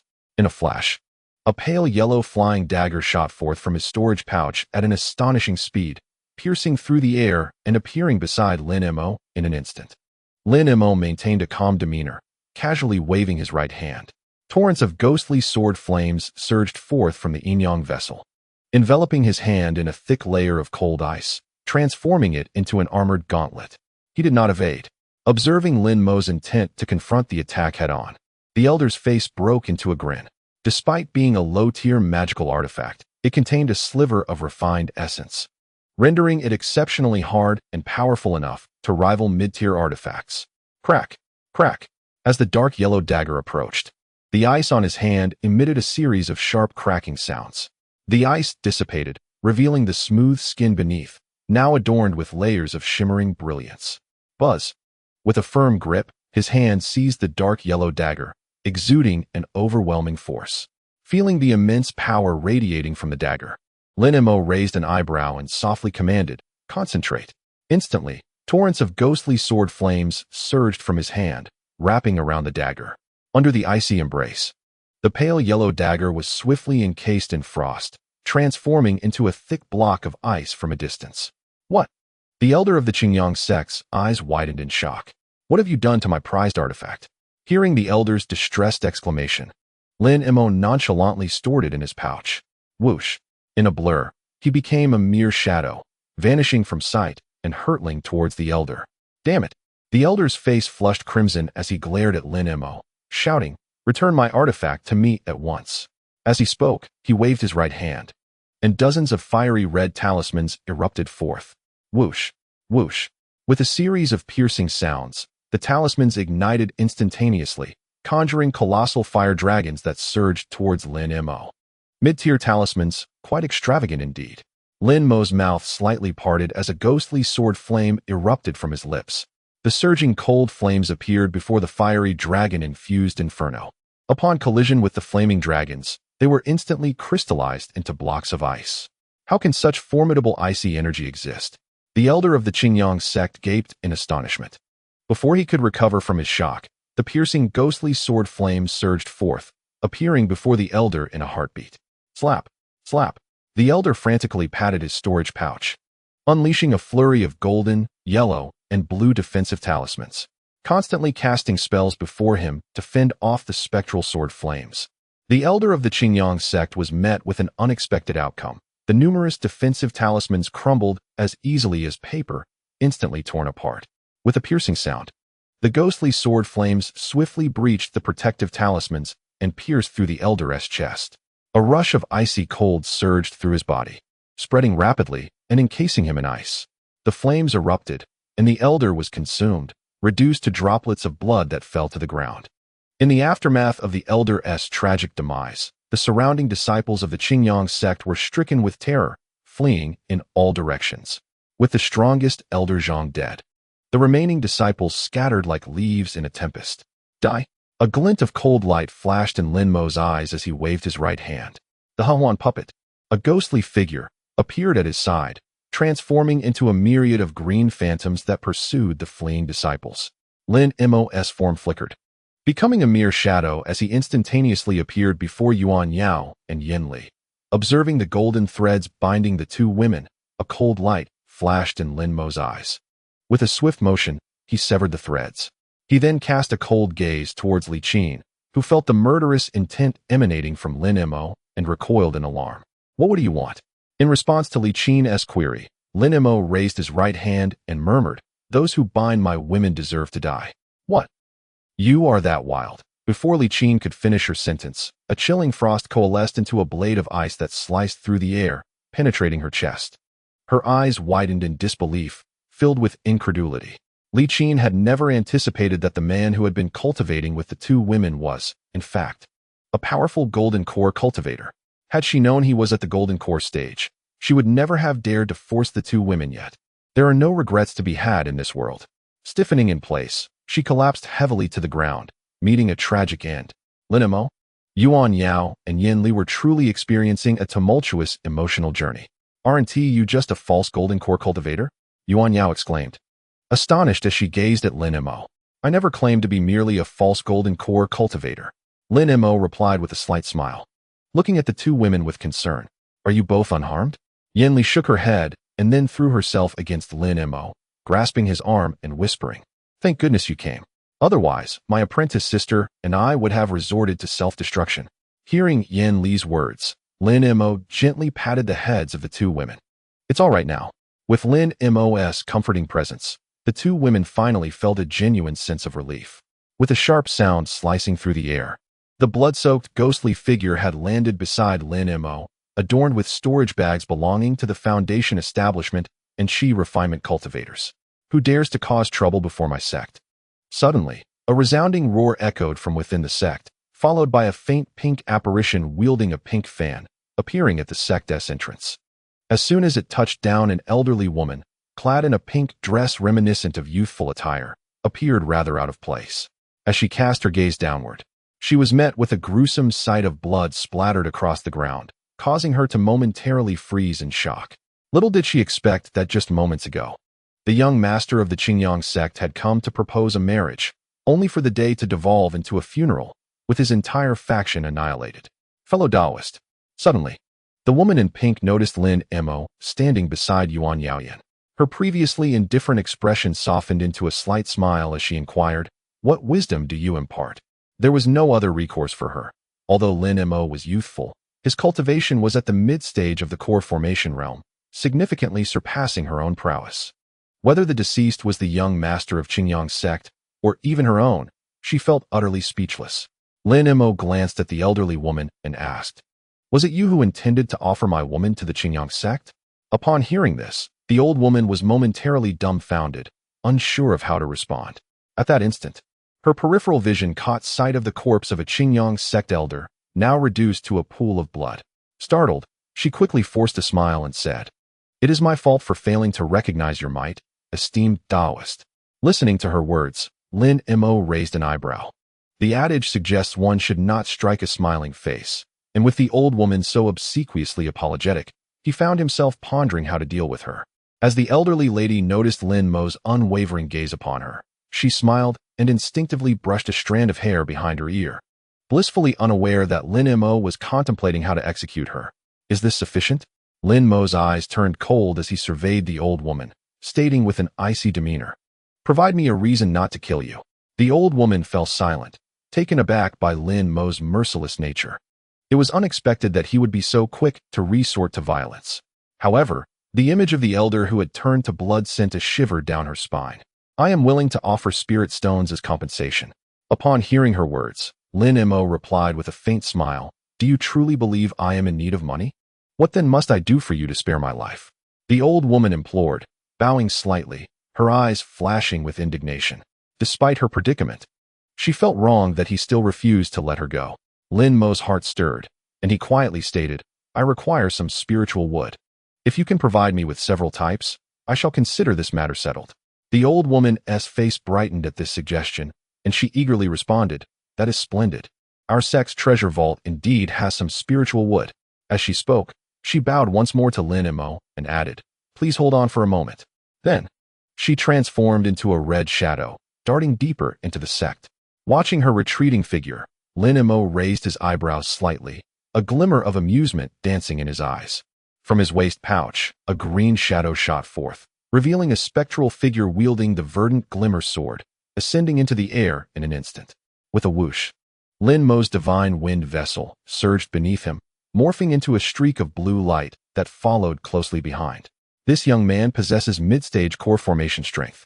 Alone, I cannot contend with him. The old woman's face paled as she thought, "It seems I must summon the Grand Elder of the Qingyang sect. He is a mid-stage core formation cultivator, and with the assistance of another elder, we shall surely be able to eliminate that insufferable brat." However, as she turned to face Lin Mo, her countenance was adorned with a gentle smile, evoking a sense of warmth akin to a spring breeze. Before them stood the treasure pavilion of their sect. The old woman gestured towards a magnificent glazed pagoda ahead, which radiated a soft, ethereal glow. Lin Mo nodded slightly, casting a glance at the two women by his side. Over time, their composure had stabilized. Yuan Yao affirmed, "Indeed, that is the sacred treasure pavilion of our sect. Please wait a moment." The old woman chuckled awkwardly at Lin Mo, and then produced a jade-like token. Instantly, a beam of white light surged forth from the glazed tower, enveloping the old woman in its brilliance. Simultaneously, high above, the spectral maiden, wielding her flying sword, suddenly spotted a crimson jade slip soaring from above the sect. Its speed was astonishing, heading towards the Qingyang sect. As expected, an ancestor capable of treating disciples as mere commodities surely lacked integrity. The spectral maiden's lips parted slightly, a flicker of green light crossing her face as she calmly remarked, "In that case, do not blame me for being impolite." As for the crimson jade slip, she chose not to intercept it. For Lin Mo, it was imperative to eradicate the root of the problem. Having offended the Qingyang sect, the annihilation of their entire sect was inevitable. There were merely 2 core formation practitioners. As for the old woman, who approached Lin Mo with a beaming smile while holding a spirit wood, she had long since met her demise. She held a beautifully crafted storage pouch and slowly advanced. Within this pouch lay 2 pieces of spirit wood, the inferno wood, suitable for crafting fire-based artifacts. One piece, a fiery redwood towering as high as a person, landed gracefully before her, radiating an intense heat, its core filled with searing flames. Observing the smile on Lin Mo's lips, the old woman felt a pang of regret. These two pieces of spirit wood were among the sect's most prized treasures, each capable of serving as a core material for artifacts, painstakingly preserved by their predecessors. Hence her deep sorrow. With a resounding sound of air being split, another piece of spirit wood descended. Unlike the inferno wood, this piece shimmered with a faint golden lightning. It was evidently a divine wood of the lightning attribute. In the chaotic sea of stars, where aquatic beasts roamed, thunder-based techniques and artifacts were indeed in high demand. Naturally, a divine wood of the lightning attribute was no exception. This was the Holi wood. Although it was merely a millennium old, the accumulated lightning energy within it was sufficient to forge a mid-tier artifact. At this point, even the old woman felt a twinge of envy. Having long coveted the Holi wood herself, with a wave of his right hand, Lin Mo swiftly absorbed both pieces of divine wood into the storage pouch. In that case, I shall take my leave for now. Lin Mo bowed respectfully to the old woman, feigning departure. As anticipated, upon witnessing his intent to leave, the old woman hastily called out, "Why not rest here for a few days? I still have matters to discuss." At this point, she appeared quite eager. If Lin Mo were to leave, how could one seek revenge and retrieve him? Hee. Lin Mo let out a cold laugh. "Are you hoping for the arrival of the Qingyang sect?" Upon hearing this, the old woman's expression shifted dramatically.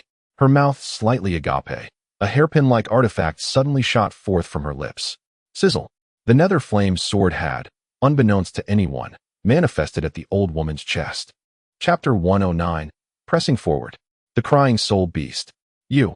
Before the old man could utter another word, he collapsed to the ground, lifeless. Under the scorching flames of the nether sword, his entire body was reduced to a pool of blood.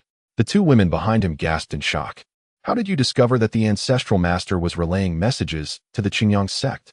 Yuan Yao covered her mouth, her gaze fixed on Lin Mo. Unable to suppress her curiosity, Lin Mo smiled gently, his eyes slowly drifting towards the sky. Whoosh! A verdant figure swiftly descended from the formation above. The spectral maiden, wielding the green radiant sword, landed gracefully before Lin Mo. If the ancestral master cannot even protect her own disciples, what good is she? Lin Mo chuckled lightly and remarked. Thus, I had taken precautions, instructing my puppet to wait aloft. Sure enough, it discovered her surreptitiously transmitting messages to the Qingyang sect. Yuan Yao sighed in relief and murmured, "Thankfully, you caught it. If the Qingyang sect had arrived, it would have been disastrous." Hearing her words, Lin Mo shook his head slightly and replied, "I did not intercept that message." What? Upon hearing this, Yuan Yao's eyes widened in disbelief. After a moment of contemplation, she gazed deeply at Lin Mo and said softly, "Are you intending to lure the two core formation cultivators from the Qingyang sect here, to capture them all at once? Wouldn't that be too perilous?" Yuan Yao was genuinely concerned for Lin Mo and whispered, "After all, although one core formation cultivator has perished, the Qingyang sect still has two core formation elders, one of whom is at the mid-core formation stage." Feeling Yuan Yao's concern, Lin Mo smiled gently and patted her hair. Chuckling softly, "You need not worry. Since I dared to let the message be transmitted, I am certainly not afraid of these mere two-core formation cultivators." Seeing Lin Mo's confidence, Yuan Yao could only nod, refraining from saying more. Whoosh! With a flick of her wrist, she grasped the storage bag from the old woman's blood and retrieved a token resembling jade. As her spiritual energy surged into the token, Lin Mo felt as though he was being drawn toward it. A column of light, akin to jade, suddenly burst forth from the front of the glazed tower. At this sight, Lin Mo immediately grasped the two women. In a moment of disorientation, the three found themselves within the glazed tower. The two women, being disciples of this sect, were undoubtedly more familiar with the secrets of their order than Lin Mo. Lin Mo surveyed his surroundings, realizing they were on the first floor of the glazed tower. Looking up, he noted that there were two more levels above. "So many spirit stones," Yuan Yao exclaimed. Her gaze fixated ahead. Before them lay piles of translucent spirit stones, amassed on the first floor of the glazed tower. All were low-grade spirit stones. Lin Mo estimated there to be no less than tens of thousands. The wealth possessed is rather typical, considering it belongs to a sect. Tens of thousands of spirit stones are indeed quite ordinary. Yunf. With a gentle call from Lin Mo, the Huan puppet, Yunf, swiftly emerged from the storage bag at his waist. Gather all the spirit stones here. Lin Mo gestured towards the spirit stones before him. A thought flickering in his mind. If I could locate the Bailing Island, I would not be lacking in spirit stones. It was there that Han Li acquired a top-grade wood spirit stone, and since he was able to harvest such a precious stone, it stands to reason that there could be a second, or even a third. However, upon further reflection, despite not having unearthed a top-grade wood spirit stone yet, Bayou Island surely harbors a high-tier spirit stone vein. It is likely that there are cultivators from the Chaotic Star Alliance at the Golden Core, or even nascent soul stage present there. Given my current cultivation at the Golden Core stage, venturing there would indeed be perilous. It would be wiser to wait until I break through to the nascent soul stage before attempting to go. Lin Mo shook his head slightly and turned towards the second floor. The second level featured a row of golden and jade bookshelves, adorned with various tomes and jade slips documenting an array of sect techniques. A cursory glance revealed a substantial number of techniques, yet they were predominantly of a rather mundane caliber. In terms of quality, they could not possibly rival those of the Hidden Moon sect. However, this is to be expected, as the most formidable cultivator within the sect is merely at the Golden Core stage. How could they compare to the Hidden Moon sect, which boasts several nascent soul practitioners? Lin Mo shook his head slightly and shifted his gaze to the third floor. Lin Mo, what are these techniques? Yuan Yao asked, momentarily taken aback as she observed Lin Mo dismissing the techniques that the sect's elders valued so dearly. Do you not desire them? Please, choose as you wish. The remainder I shall take to Cultivation Island for sale. Lin Mo replied, shaking his head slightly as he ascended to the third floor. Yuan Yao and Yin Li exchanged smiles at this. What might seem trivial to Lin Mo was indeed invaluable to the two women. The third floor housed the sect's treasury. The first items to catch Lin Mo's eye were two magical treasures, a purple flying sword and a dark yellow brick. Low-tier magical treasures, Lin Mo mused, shaking his head slightly as he stowed the two treasures into his storage bag and ventured deeper within. A pale yellow earth platform drew Lin Mo's attention. A thick, dark yellow wooden pillar, as wide as a person, stood prominently here, with deep yellow glimmers winding around it in an extraordinary manner. How peculiar. Lin Mo raised an eyebrow, a glimmer of curiosity flickering in his eyes as he regarded the dark wood. Could this possibly be the Xianhuang spirit wood? At that moment, a surprised exclamation from Yin Li reached his ears. I have heard our elders speaking of this. It is the sect's foundational treasure. Foundational treasure? Lin Mo raised an eyebrow, intrigued by the notion that this dark yellow spirit wood could serve as a cornerstone of the sect. What is so special about it? The spirit wood contains Xianhuang energy. It is the finest material for forging defensive magical treasures. Yin Li explained, her eyes sparkling with excitement. Yin Li smiled gracefully, stating, it is said that by adding a touch of Xianhuang spirit wood into a magical artifact, one can render it as heavy as a mountain and incredibly resilient. Lin Mo raised an eyebrow slightly, his gaze fixed upon the Xianhuang spirit wood before him. Indeed, its top was riddled with numerous cracks, evidently carved away for the crafting of magical treasures. If one were to forge 72 flying swords from this Xianhuang spirit wood, Lin Mo stroked his chin, a faint smile gracing his lips. Quite splendid indeed. At this thought, the ethereal maiden gracefully flew to his side, wielding the Luhuang sword, and began to excavate. Such precious spirit wood ought to be uprooted entirely. Beyond this, there was little of value on the third tier, merely talismans and magical artifacts. Perhaps it would be prudent to consider establishing a shop in the Chaotic Star Sea. Lin Mo raised an eyebrow, while the thrill of plundering was exhilarating. The accumulation of trinkets could become burdensome if left unattended. After a moment of contemplation, Lin Mo recalled Su Shuang, who had previously sold him Inku wood. Perhaps a collaboration could be advantageous. After all, as an outsider, having Su Shuang's assistance would render the sale of magical materials significantly safer. Whoosh, whoosh, whoosh. With a series of slicing sounds, exquisite storage bags were meticulously arranged before him. These were the spoils from the recent slayings of several core formation cultivators. As for the storage bags belonging to Feng Sanyang and those of the False Dan and Foundation establishment stages, Lin Mo scanned them with his divine sense. They contained nothing of use to him. Only the storage bags of the core formation cultivators piqued his interest. Observing this scene, Yuan Yao and Yin Li exchanged knowing glances. Discreetly retreating, Although the three had engaged in rather negative encounters, their time spent together had been brief, particularly after learning of Lin Mo's status as a core formation cultivator. The two became even more cautious around him, having witnessed the mercilessness of a core formation elder who could effortlessly eliminate a consort. Watching the two retreat, Lin Mo chuckled softly. Those two little ladies. I shall deal with you later. Gazing upon the array of colorful storage bags on the ground, Lin Mo felt a surge of delight. Each time he opened a storage bag, it was akin to unboxing a mystery gift. With a gentle smile, he retrieved Elder Gu's storage bag. As his divine sense surged within, he was first met with 70 or 80 mid-grade spirit stones. Lin Mo favored such cultivators who carried their entire wealth with them. Compared to the materials needing sale, spirit stones were undoubtedly more convenient. As his attention shifted from the mid-grade spirit stones, he was soon captivated by several intriguing items. A magical artifact, the Hunyuan bowl, a small yellow jade bottle, 2 talismans shimmering in blue and gold, a book of techniques, and a sphere radiating blue light. The remainder consisted of various trivial items of little worth. The book, while not remarkable, contained a technique for earth-based cultivation known as the Tuli Ju, which held no value for Lin Mo. As for the 2 blue gold talismans, they were merely talismanic treasures. Lin Mo shook his head slightly before extracting the blue sphere, a 5th-level demon beast's inner core. The moment he withdrew the core, Lin Mo recognized its essence immediately. After all, in the past 2 decades, hundreds of demonic beasts have met their end.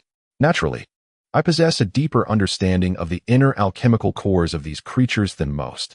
As for the final petite vial, it contains the dust-cleansing pill. With a soft click, I uncorked the bottle, and a rich medicinal fragrance wafted forth. For thumb-sized yellow dust-cleansing pills rested in my palm. Originally, there should have been 5, but I had given one to Hanli. This is truly a remarkable find. A subtle smile graced my lips. Among these treasures, the most valuable is undoubtedly the artifact, the primordial bowl. Elder Meow, I wonder what delightful surprises you have in store for me. With a slight smirk, I opened Elder Meow's storage bag. Familiar with the process, streams of spiritual consciousness flowed back into the bag. Similar to Elder Gu, it contained 60 or 70 mid-tier spirit stones. It must be said that after living together for so long, our habits of storing items are quite alike. In addition, there were an ancient pair of long halberds, 3 talismans radiating a soft glow, and a piece of dark sea beast hide. With a flick of my wrist, I grasped the dark hide. The words Water Vortex Divine Thunder were prominently inscribed upon it. As I examined the hide closely, my pupils contracted slightly, and I murmured, "This is actually a cultivation method for the Water Vortex Divine Thunder." Cultivating this technique is notoriously difficult. Typically, one would require several decades to even begin mastering it through conventional means. Yet, this hide offers an alternative path. By hunting demonic beasts that possess the Water Vortex Divine Thunder's inner cores, one could easily harness its power. What a genius! Gazing at the description on the sea beast hide, I felt a spark of realization and chuckled. If this is the case, it is not the 6-linked palace that seeks to hunt the infant carp beast, but rather Elder Meow himself who desires it. However, all of this has now fallen into my hands. A deep blue infant carp beast inner core was already in my grasp. I then turned my gaze to Wu Chou. As the heir of the extreme Een Island, his wealth surely surpasses that of Elders Meow and Gu combined. A pitch-black storage bag quickly found its way into my hand. Within, there was a high-tier spirit stone and over 100 mid-tier spirit stones. A smile tugged at the corners of my mouth as I swiftly stowed away the more than 100 spirit stones into my own storage bag, then directed my attention toward other treasures. A dark jade slip, a black tiger bone saber, an azure trident-like artifact, 3 beast cores, and several vials exuding a dark aura were among the items I discovered. The remainder consisted of a large collection of mid-tier talismans and a few talismanic treasures. For a foundation establishment cultivator, these might be invaluable treasures. However, to me, they hold little significance. I first retrieved the jade slip and poured my consciousness into it. The Xianin scripture. Within, I found the complete cultivation method for the Xianin scripture. What a delightful surprise it was to obtain a more complete version than the fragment I had received from the Emperor of the Yu. Though the Xianin scripture is indeed splendid, Lin Mo has no intention of cultivating it. He shook his head and turned his gaze towards 2 artifacts, both of which had clashed with him previously. However, they had been injured by the ghostly sword flame, their spiritual light dimmed, and sustaining considerable damage. Among the remaining 3 demon cores, 2 were 5th grade, while the other, about the size of a fist, was a 6th grade core. What might be contained within these porcelain vials? With a wave of his right hand, several porcelain vials descended before him. As soon as they appeared, a bone-chilling aura emanated from within, instantly freezing the ground around them. With a snap, Lin Mo opened a vial, revealing several dark-hued pills, a surge of icy energy assaulting his senses. Such formidable ice energy. Delight flickered across Lin Mo's face as his mouth slightly parted, and the Yin 2 instruments bottle soared from his lips. The dark pills transformed into phantoms and were swiftly absorbed into the bottle. In an instant, the Yin 2 instruments bottle radiated brilliance, melting the dark pills within. Lin Mo drew the bottle into himself and sat cross-legged. In the brief span of a joss stick's burning time, for azure blue ghostly sword flames had coalesced into form, while the Yin 2 instruments bottle still contained nearly half of its chilling essence. Perhaps he could directly break through to the late stage of core formation? A bold thought flickered in Lin Mo's mind. Resolute, he swiftly rummaged through the storage bags of the Qingyang Sect and the old crone. A cursory scan revealed only 2 decent artifacts, while the rest were merely mid-tier spirit stones. With a wave of his hand, he gathered the storage bags into his embrace. Sitting cross-legged, he felt the surging power within him, intending to seize this opportunity for a breakthrough. Simultaneously, Lin Mo slightly parted his lips, and a second nascent soul immediately soared forth, transforming into a green phantom that descended upon the ghostly maiden on the first floor. A glimmer of green light flashed in her eyes, and she swiftly ascended above the glazed pagoda. Translucent little flags flew from her hands, instantly surrounding the pagoda. As a buzzing sound resonated, a transparent protective barrier surged forth from the formation flags, enveloping the entire glazed pagoda. Lin Mo was exceedingly cautious during his seclusion for cultivation. He could not afford any disturbances. Thus, he commanded his second nascent soul to maintain the reversal of the 5 elements formation to prevent interruptions. Meanwhile, as they perused the books, Yuan Yao and Yin Li, witnessing this scene, raised their eyebrows slightly. The two were no fools. Seeing Lin Mo seated in meditation undoubtedly indicated a breakthrough. They obediently remained on the 2nd floor, quietly reading, not daring to interrupt in the slightest. Concurrently, within a pitch-black gorge of the Qingyang Sect, where the air was thick with ominous energy, a middle-aged cultivator arrived at the gorge's mouth and knelt upon the ground. Ancestor, Xuan has been slain. He clutched a crimson jade tablet, his face contorted with anguish and despair, manifesting profound torment. Thunderous roars echoed through the canyon, accompanied by a chorus of lamentations as a chilling wind surged through the gorge. The wails of restless spirits reverberated from within. A pitch-black shroud loomed ominously, obscuring the sun. In an instant, an elderly man clad in a long, dark robe descended before the middle-aged man. The elder's visage was gaunt, with hollow eyes, clearly indicating his advanced age. Etched between his brows was the vivid image of a white scorpion, strikingly eerie in its lifelikeness. This man was none other than Master Qingyang, who had been in seclusion for a decade. In another 100 years, after absorbing the legacy of the Qingyang Sect, he would attain the Yuan Ying stage. According to the original narrative, over a century later, Master Qingyang would re-emerge at the Yuan Ying level of cultivation. He slowly extended his right hand, and the red jade tablet was firmly clasped within the man's grasp. Listening intently to the sounds emanating from the tablet, the elder's pupils narrowed as he murmured, "Is Xuan's life token shattered?" "Yes," the middle-aged man replied, his eyes reddening, his voice heavy with sorrow. Xuan was the man's only son, and though he often displayed a rebellious streak, he had merely taken the lives of some lowly servants. Never had he imagined that someone would dare to kill him. This was truly beyond the comprehension of the Qingyang sect's leader. "I comprehend." The elder snorted coldly, and from beneath his black robe, ominous, terrifying ghostly mist surged forth, lifting him into the air.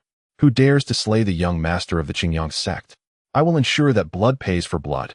Half a day later, beneath the radiant sun outside the Yunxiao sect, dark clouds suddenly gathered. A colossal, pitch-black beast-bone ship hovered ominously above the Yunxiao sect. This eerie transformation startled the disciples within the sect. What has caused this sudden change?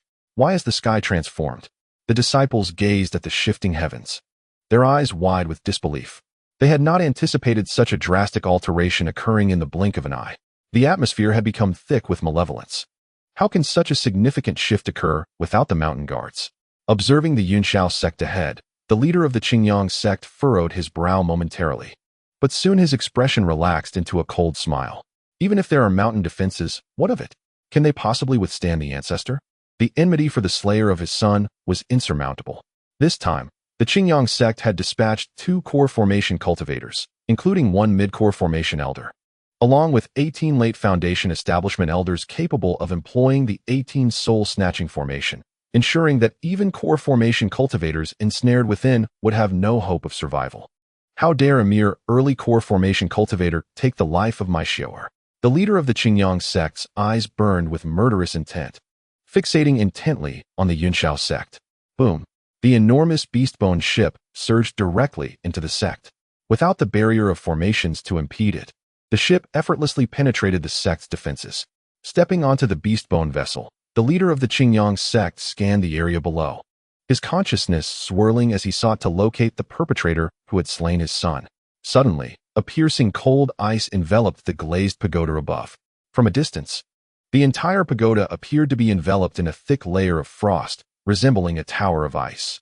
Beneath the piercing cold mist, the surrounding weather underwent a transformation. Flakes of pristine, white snow drifted gracefully from the heavens. The Lioli pagoda radiated with brilliant light as torrents of icy energy surged forth from within.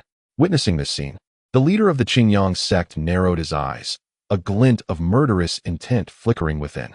From the array, I shall ensure that every member of the Yunxiao sect accompanies my beloved Xiaoer in death. With his command, elders who had ascended to the later stages of foundation establishment emerged from the grand beast-bone airship. They transformed into dark silhouettes, swiftly darting towards the Lioli pagoda. 18 foundation establishment cultivators from the Qingyang sect landed around the pagoda, each producing a black flag adorned with white bones, emanating an ominous aura. Streams of ghostly mist poured forth from the flags, enveloping the area in a suffocating darkness, shrouding the entire Lioli pagoda. Ancestor, the leader of the Qingyang sect, having completed this arrangement, turned and bowed respectfully towards the ship's cabin. As his words faded, 2 ethereal figures soared out from within. Leading them was the frail and emaciated ancestor of the Qingyang sect, marked by a bone imprint on his forehead, accompanied by a young woman of graceful stature. Her waist resembling that of a willow. Clad in revealing attire, she seemed to offer glimpses of her alluring form, both revealing and concealing in a tantalizing manner, inciting the curiosity of those present. Hee. The young woman covered her mouth with a delicate hand, her laughter ringing like chimes. I wonder if the blood of that core formation cultivator is delectable. As she spoke, she licked her crimson tongue, exuding an irresistible allure. The Qingyang ancestor scoffed. If you wish to taste, you may collect it after I have vanquished him. Then I shall thank you, my dear husband. The young woman's cherry lips parted in a continuous melody of laughter. Inside the Lioli pagoda, the 2 women, Yuan Yao and Yin Li, peered through the jade window at the colossal beast-bone vessel outside.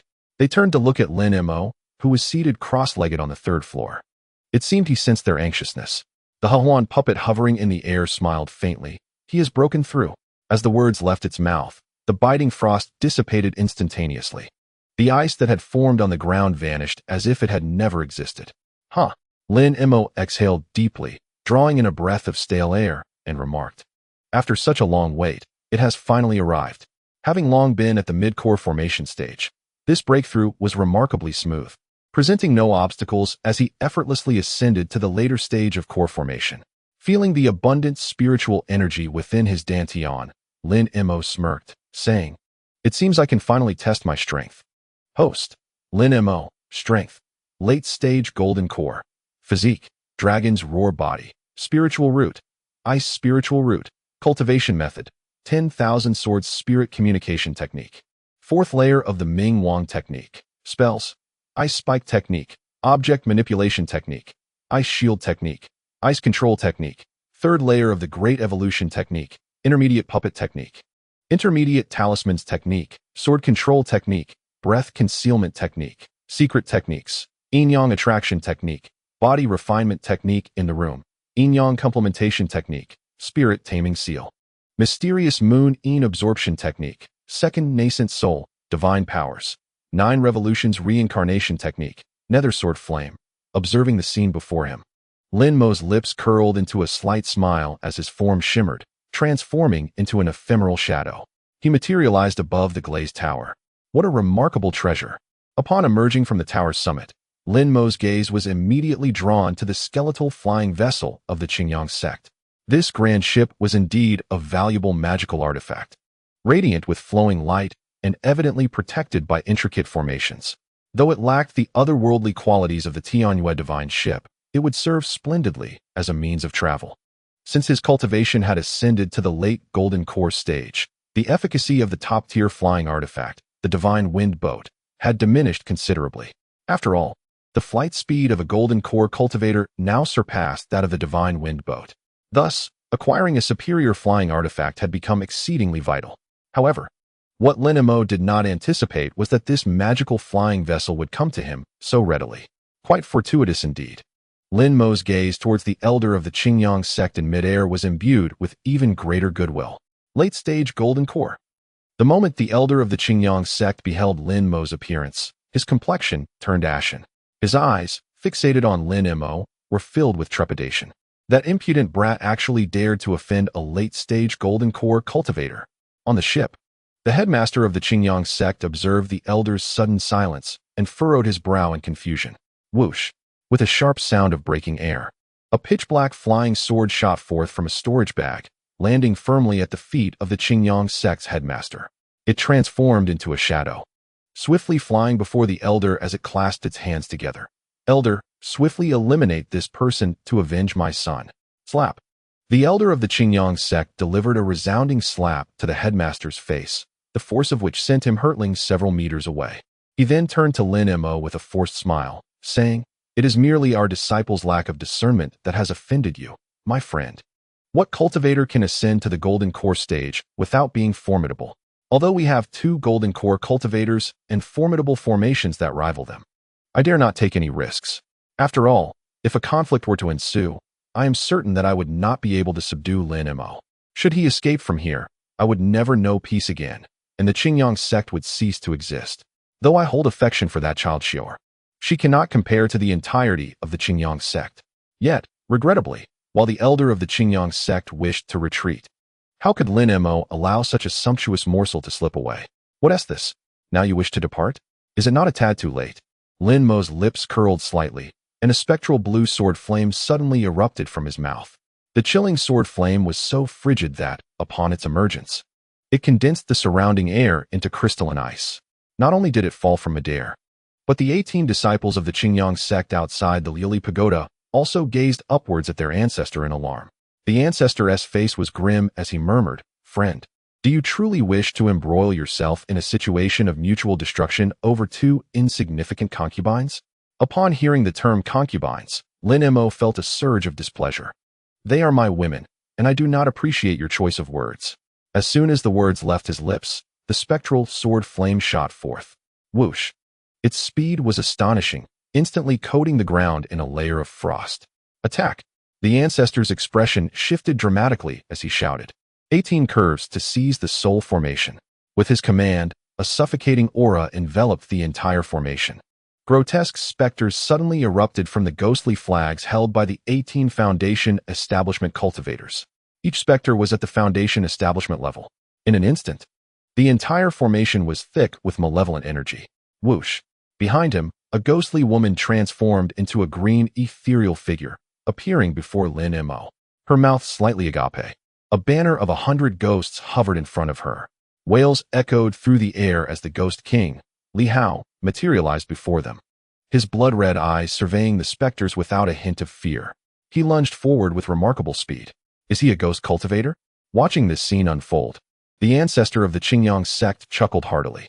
He lifted his loose robe, and a beam of green light shot forth from his sleeve, landing before him in the form of a small, monkey-like spirit beast. This little monkey stood barely a foot tall, its emerald fur faintly glowing.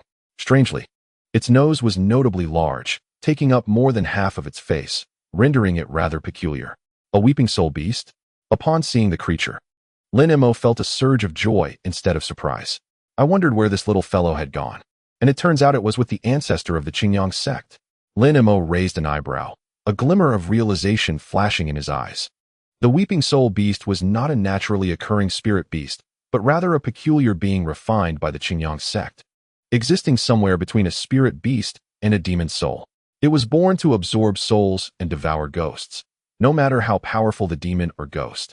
The moment they encountered this beast, a gentle inhalation through its nose would draw them into its belly, where they would be refined into nothingness within a short time. My 9 Nether Soul Banner's Ghost King has finally appeared. A smile flickered in Lin Mo's eyes. After acquiring the forging method for the 9 Nether Soul Banner treasure, he had long been plotting to obtain this weeping soul beast. Is this ghost cultivator out of his mind? Observing Lin Mo's sinister smile, the ancestor of the Qingyang sect furrowed his brow, clearly perplexed as to why Lin Mo would display such a chilling grin. Weeping soul beast. Absorb that ghost king for me. The ancestor of the Qingyang sect cackled, directing his command at the weeping soul beast beside him. Upon hearing the ancestor's words, the beast's large nose wobbled slightly, and a powerful suction force emanated from it. A shroud of inky darkness descended upon Li Hao in an instant. Even the formidable spirit king Li Hao, who had reached the false dance stage, was swiftly engulfed, inhaling the malevolent essence. Upon consuming Li Hao, the soul cry beast elongated its maw and let out a resounding belch, clearly satisfied with its feast. Lin Mo's lips curled into a faint smile, his satisfaction evident at the prowess of the creature. Meanwhile, ghostly figures in the Foundation establishment stage lunged towards him. A glimmer of green flashed in the eyes of the ghostly woman as the green radiance sword was enveloped in shimmering emerald light. With a sharp whoosh, the sword pierced through the ranks of the spectral entities. To his astonishment, there were even helpers in the core formation stage. The moment the ghostly woman appeared, the elder of the Qingyang sect narrowed his eyes, realizing the gravity of the situation. A deep breath escaped him as he sensed the pallor of the enchanting woman beside him. Her gaze fixed on him, she whispered, "My lord, what if we?" Though her words trailed off, the elder understood her unspoken concerns. With a thunderous roar reverberating through the air, the infernal sword flames sliced through the atmosphere, crashing down upon the pitch-black 18-curve soul-snatching formation.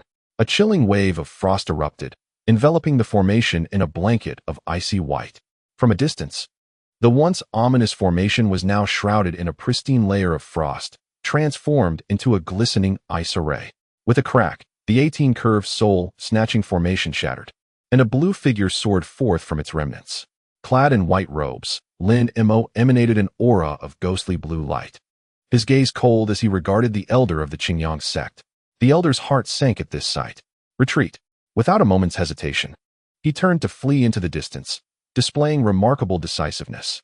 Recognizing the futility of the confrontation, he sought escape. Aware that Lin Mo's late core formation prowess and his peculiar icy techniques were beyond his capabilities, 2 piercing infernal sword flames shot forth from Lin Mo's mouth. The soul cry beast was determined to claim its prize, while the enchanting girl of the core formation stage, noticing Lin Mo's disinterest, turned with delight and fled in the opposite direction. Concurrently, the second nascent soul maneuvered the Xuan puppet to ascend from beneath the glazed tower. The 18 Foundation establishment cultivators had long since perished beneath the green radiance sword. With such prowess, do you think you can hinder me? The enchanting girl cast a cold glance at the Xuan puppet, scoffing derisively. While Lin Mo in the late core formation stage would certainly be a formidable opponent, she felt confident against this early core formation ghostly woman. Meanwhile, Lin Mo had already caught up with the elder of the Qingyang sect. The 2 infernal sword flames trailed him like deathly hooks, relentlessly pursuing their target. Each ethereal sword flame possesses the might of a full-force strike comparable to that of a late-stage core formation. The venerable ancestor of the Qingyang sect dared not pause in his steps. The time had come. At this moment, a faint yet resonant voice echoed. Crack! Striations abruptly appeared upon the ethereal sword flame. A torrent of chilling flames erupted from within, enveloping everything in a bone-chilling frost. Alas, before a wretched scream could escape, the figure was transformed into a mere ice sculpture. With a clatter, the icy flames continued to burn, instantly morphing into streams of crimson liquid cascading to the ground. Spirit Beast Bag. Lin Mo's pupils narrowed as he swiftly grasped the Spirit Beast Bag. As his consciousness surged within, A crying soul beast floated above it. Though the aura it exuded was merely at the foundation establishment stage, its formidable power was undeniable, effortlessly obliterating the false core formation cultivator, Li Hao. This blatant display of strength, akin to slaughtering mere dogs, evoked profound envy within Lin Mo. That skeletal vessel is indeed impressive. A faint smile graced Lin Mo's lips as he mused. It is rightfully mine. The speed of the divine wind boat quickened, transforming into a pale blue apparition as it soared into the distance. The vessel's velocity was astonishing, swiftly bringing him to the sect's entrance. The Xuan puppet, clutching the head of a young woman and bearing a storage bag, approached Lin Mo. Its mouth opened slightly, and a verdant phantom surged forth from within, entering Lin Mo's dantian. Although the Qingyang sect woman possessed considerable strength, she was limited to a single life-bound treasure, rendering her no match for Lin Mo's Xuan puppet. She was subdued with ease. Now, only the sect leader of Qingyang remained on the battlefield, stunned in place, murmuring in a low voice, "It's over. All is lost." Within a single day, he had effectively decimated the entire foundation of the Qingyang sect, eliminating all their core formation and top-tier foundation establishment cultivators. He gazed at Lin Mo, who descended upon the ancient vessel like an immortal swordsman, and a flicker of strange light glimmered in his eyes. Regret was not the entirety of his sentiment, more so. It was a deep-seated resentment. Why had he tolerated his son's reckless behavior, allowing him to offend such a formidable existence? Now, as he beheld the corpses strewn about, he knelt on the ground, devoid of any thoughts of escape. Lin Mo cast a glance at the kneeling sect leader of Qingyang, and with a gentle flick of his right hand, snap, he seized the leader's neck and twisted it, ending his life in an instant. With a wave of his hand, he grasped the storage bag at the leader's waist. Delving into it with his consciousness, he held a lustrous, obsidian token in his palm. Rakshasa boat. Upon seeing the three prominent characters inscribed on the token, Lin Mo's lips curled into a faint smile.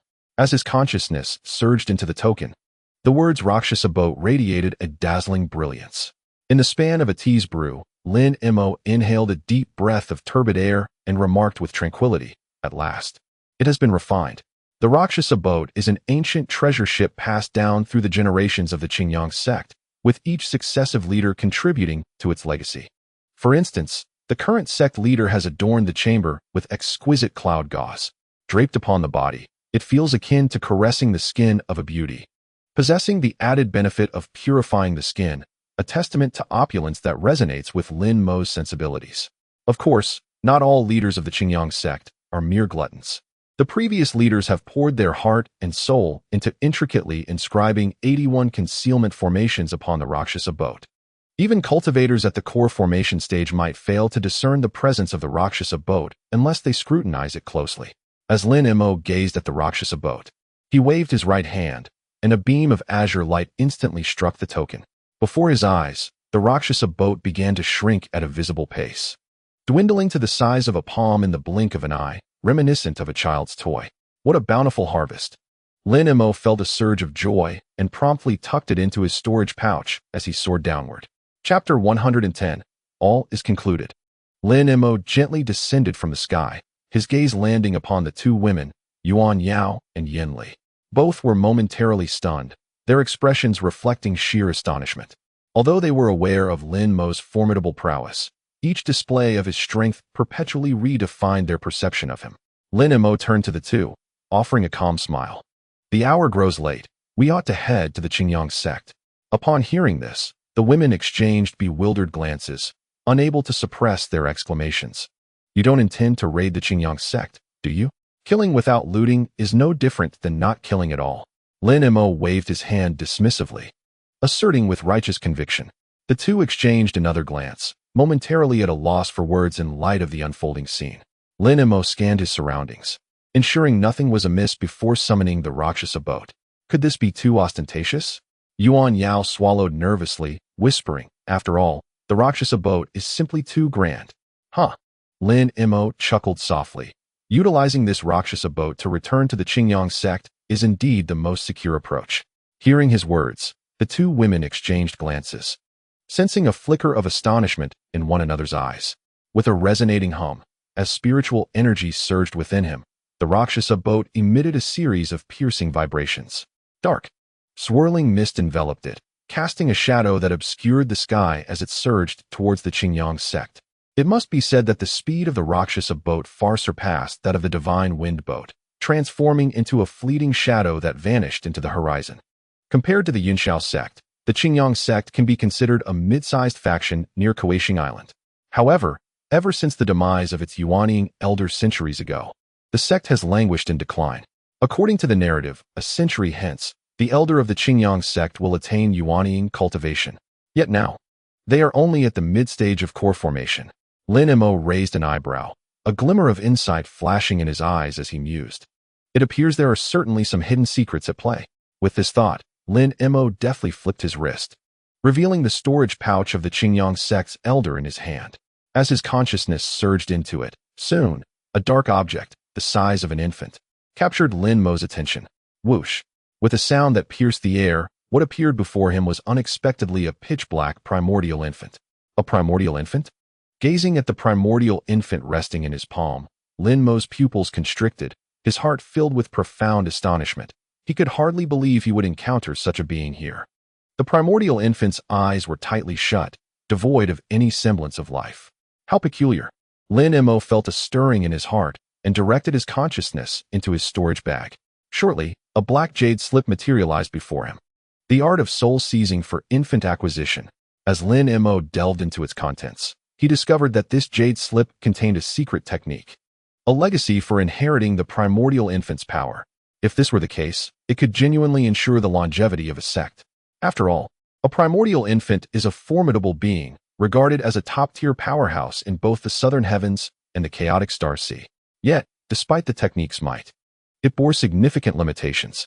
The first condition required both parties to cultivate the same method. This was not overly difficult, as it was entirely normal for many to practice a commendable technique together.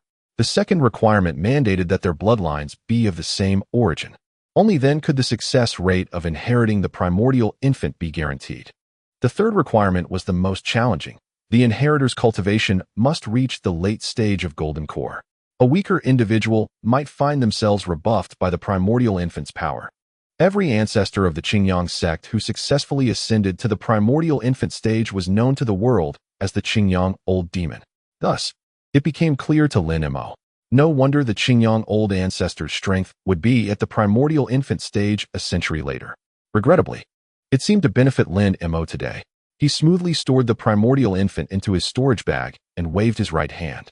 The crying soul beast appeared before him. With the death of the Qingyang Old Ancestor, the mark imprinted upon it dissipated, and it became a creature without an owner. For humans, the crying soul beast held little interest, as ghosts were its preferred sustenance. Observing the crying soul beast before him, Lin Mo slowly extended his right hand. A faint white spiritual imprint surged into the beast's mind in an instant. Whimper! The crying soul beast suddenly whimpered, covering its small head with its hands, emitting a series of heart-wrenching cries. Clearly, the spiritual imprint inflicted considerable pain upon the beast.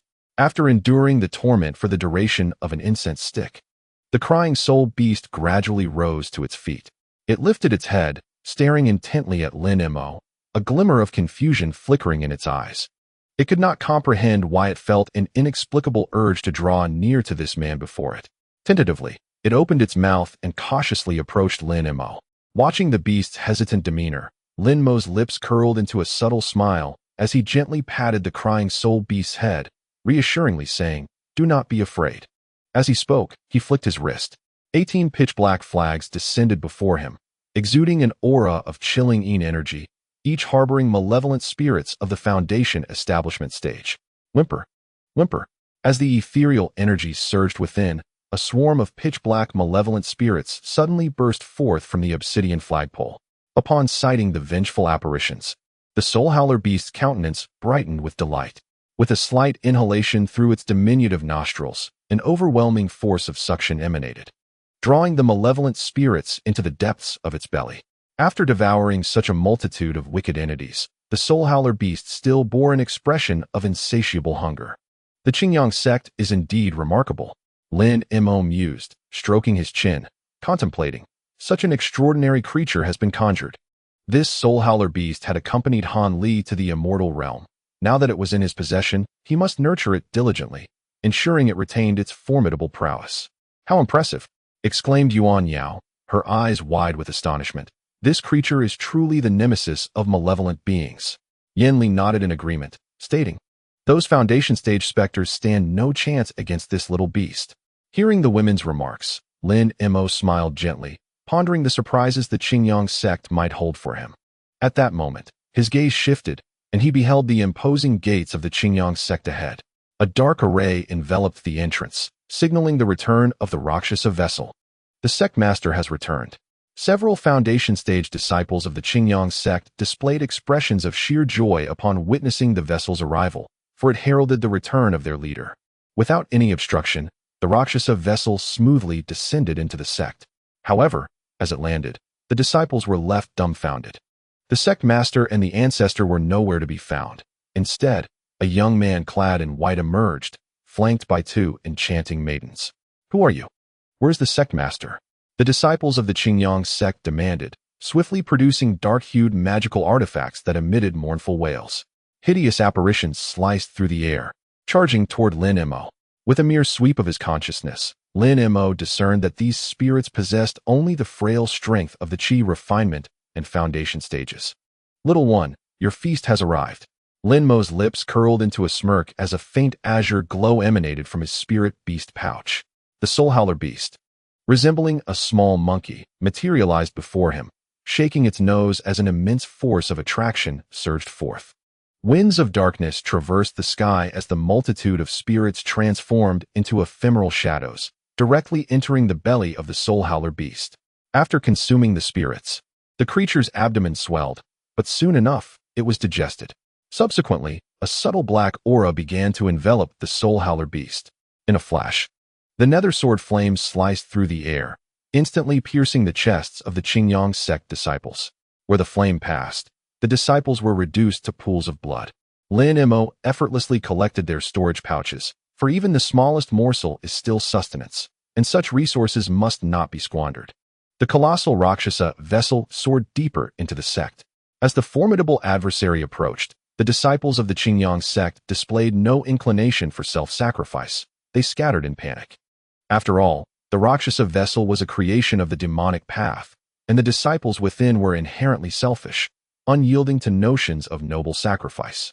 Lin Mo, however, had no intention of pursuing the fleeing qi refinement disciples, as he was captivated by an eerie location. In a secluded gorge deep within the Qingyang sect, darkness enveloped the area, emanating a pungent odor that pervaded the air, accompanied by an indistinct yet oppressive sensation. Something was amiss. Lin Mo frowned slightly while aboard the Rakshasa vessel. Yuan Yao stepped forward, her voice a whisper. "This must be the forbidden ground of the Qingyang sect." "The forbidden ground of the Qingyang sect?" Lin Mo raised an eyebrow, a flicker of confusion crossing his gaze. "I heard it from my master," Yuan Yao nodded, her eyes fixated on the foreboding gorge ahead. "It is said that throughout the generations, the ancestors of Qingyang have concocted ghostly entities within.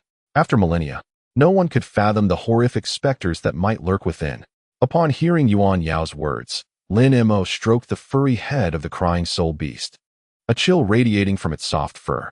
If the ancestors of Qingyang could traverse this place freely, there might be dangers, but with this little creature, the issues would be manageable. Lin Mo turned to the two women and said, "Wait for me aboard the Rakshasa vessel." With that, the divine wind vessel, enveloped in azure light, soared from his storage bag, hovering in midair. "Let us go." Lin Mo leaped forward, landing atop the divine wind vessel with the crying soul beast in tow. A gust of frigid wind swept by, and Lin Mo vanished from the sight of the astonished Yuan Yao. The two women exchanged glances, each reflecting shock and disbelief. "Sister," this Yuan Yao swallowed hard, clearly astonished by the unfolding events. Within a single day, the revelations had shattered over a decade of their beliefs. With a radiant smile, Yanli gazed at the departing figure and exclaimed, "The man you've chosen is remarkable." Upon hearing this, Yuan Yao's cheeks flushed crimson. Unable to suppress a soft murmur, "Not at all." "Hee." Yanli teased, playfully poking Yuan Yao's side. "Who was it that was so vocal that day at the inn?" "Sister, please." "No, I insist. Next time I come, I will capture your beauty with a recording stone." "Sister, how could you be like this? It's mortifying." "Hee. I simply must. Then I shall not be polite." Meanwhile, Lin Mo, accompanied by the crying soul beast, had entered the dark gorge. The chilling winds howled as he soared through the shadows. Not long after, he encountered several ghostly entities at the Foundation establishment stage. Yet before he could strike, they were swiftly consumed by the crying soul beast. As he ventured deeper into the gorge, the obsidian ground underwent a transformation, shifting from inky black to a vivid crimson, accompanied by a palpable scent of blood that filled the air. In this realm, the strength of the spectral entities has reached the late stage of Foundation establishment. Their grotesque visages, with bared fangs and claws, lunged towards Lin Mo, as if declaring, "These are your sustenance." Lin Mo gently patted the head of the wailing soul beast, which immediately understood the cue. With a vigorous flick of its elongated snout, it conjured swirling currents of inky black wind, swiftly engulfing several of the late-stage Foundation specters. The dense, dark mist ahead was instantaneously siphoned away, revealing a vast stone cavern measuring 5 zhang in width. Roars, reminiscent of savage beasts, echoed from within the cavern. Accompanied by a tumultuous surge of shadowy mist, specters at the peak of the core formation stage. Feeling the immense pressure, Lin Mo furrowed his brows but hesitated not a moment. He swiftly darted into the cavern. Upon entering the valley, a blood-red formation materialized before him. There, a shadowy figure, towering at 3 zhang, knelt partially within the array, ensnared by crimson threads. "Release me." The moment the figure caught sight of Lin Mo, it momentarily froze, only to display a countenance of wild joy. "Release me, and the ancestor shall grant you great fortune." Gazing at the malevolent figure, Lin Mo remained composed, slowly advancing towards the bloodied formation. Wisps of faint, dark energy continuously flowed from the surroundings towards the shadow. Lin Mo uttered softly, a flicker of surprise crossing his eyes. Initially believing that the formation confined the shadow, he now discerned that it was absorbing the chilling energy around it, an array for refining spirits. Raising an eyebrow, Lin Mo fixed his gaze upon the shadow and inquired, "Who are you? Why are you trapped here?" Upon hearing Lin Mo's question, the shadow's mouth parted slightly, its bloodshot eyes fixated on Lin Mo. "You must have slain my wretched disciple to arrive here." A voice filled with fury erupted from the shadow. "It was he who imprisoned me here. Release me, and I shall take you as my disciple and impart the secrets to transcendence into the nascent soul." Lin Mo arched an eyebrow, a hint of mockery glimmering in his gaze as he listened to the shadow's words. It seemed that the nascent soul within his storage pouch indeed belonged to this entity. Judging by the tone, this must be the former ancestor of the Qingyang sect, betrayed by his disciple, leading to his demise. His nascent soul captured, his spirit utilized for the crafting of malevolent specters. Lin Mo cast a cold glance at the shadow, scoffing softly. He was no naive newcomer in the realm of cultivation. Those who ascended to the rank of ancestor in the Qingyang sect were undoubtedly ruthless individuals. Should he release it, it would certainly turn against him. As for the so-called method for transcending to the nascent soul stage, it was evidently merely a ploy to absorb that nascent soul. Such a base technique would forever tether him to the nascent soul level. Lin Mo had no desire for it. Devour it. Without a moment's hesitation, Lin Mo directed his gaze towards the wailing soul beast beside him. For the peak core formation specter, this would be a substantial boon for the beast. Perhaps, upon consumption, it could achieve evolution, breaking through to the core formation stage itself. With Lin Mo's command, the wailing soul beast vigorously flicked its snout. A formidable force of malevolent spirits abruptly descended upon the shadowy figure, its colossal form rapidly engulfed by the body of the soul-devouring beast. Strands of blood-red silk ensnared it, binding it into a dark cocoon, offering no resistance whatsoever. "No. Please, let me go. I shall rend you limb from limb," echoed the anguished cries of the shadow, only to be swiftly absorbed into the beast. With a gurgling sound, the soul-devouring beast shook its snout in satisfaction after the consumption.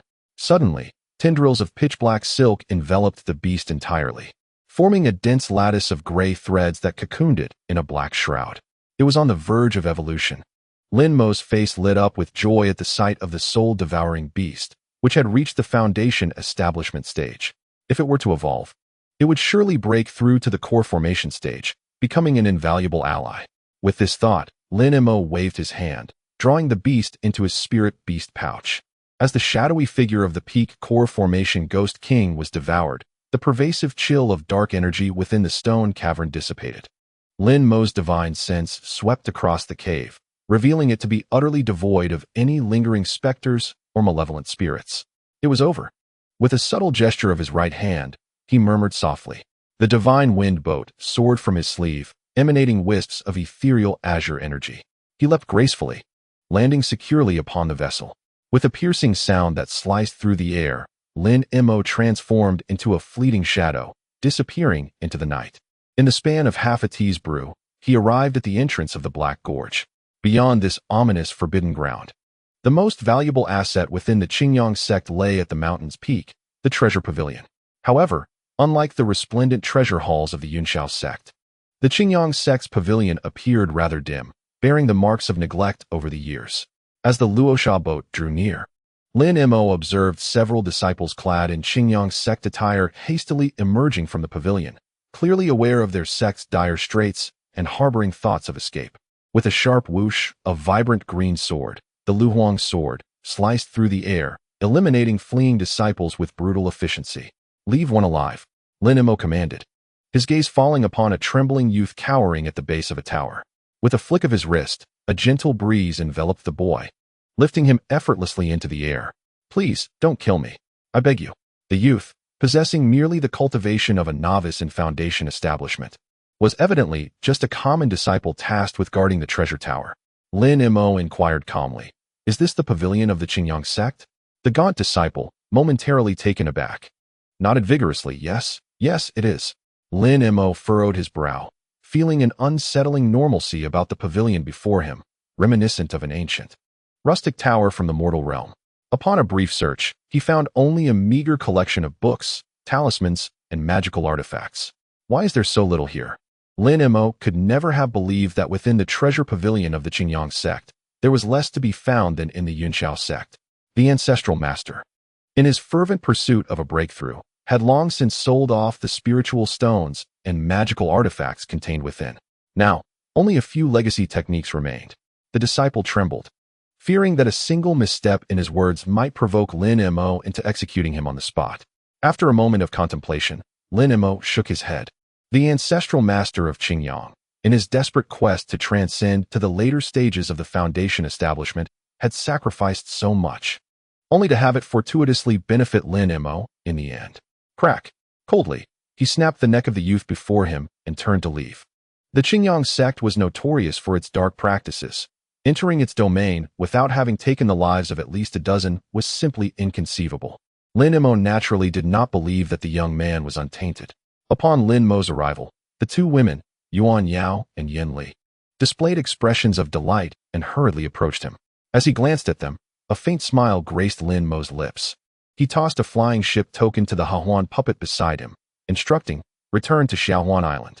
His hands naturally settled on the delicate waists of the two women. Their smooth skin felt cool to the touch, and their lithe forms leaned into Lin Mo's embrace. "Shall we take a look inside?"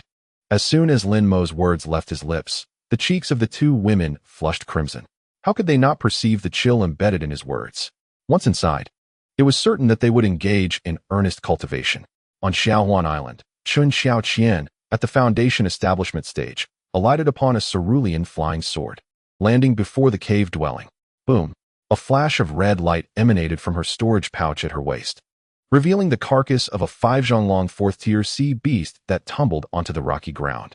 Seeing this, Xiaomei swiftly approached, adeptly preparing to dissect the beast for materials. "How has your young mistress been cultivating lately?" Chun Xiaoqian inquired with a smile, while tidying her hair. "Miss has been in seclusion for quite some time." Xiaomei shook her head. "She has yet to emerge."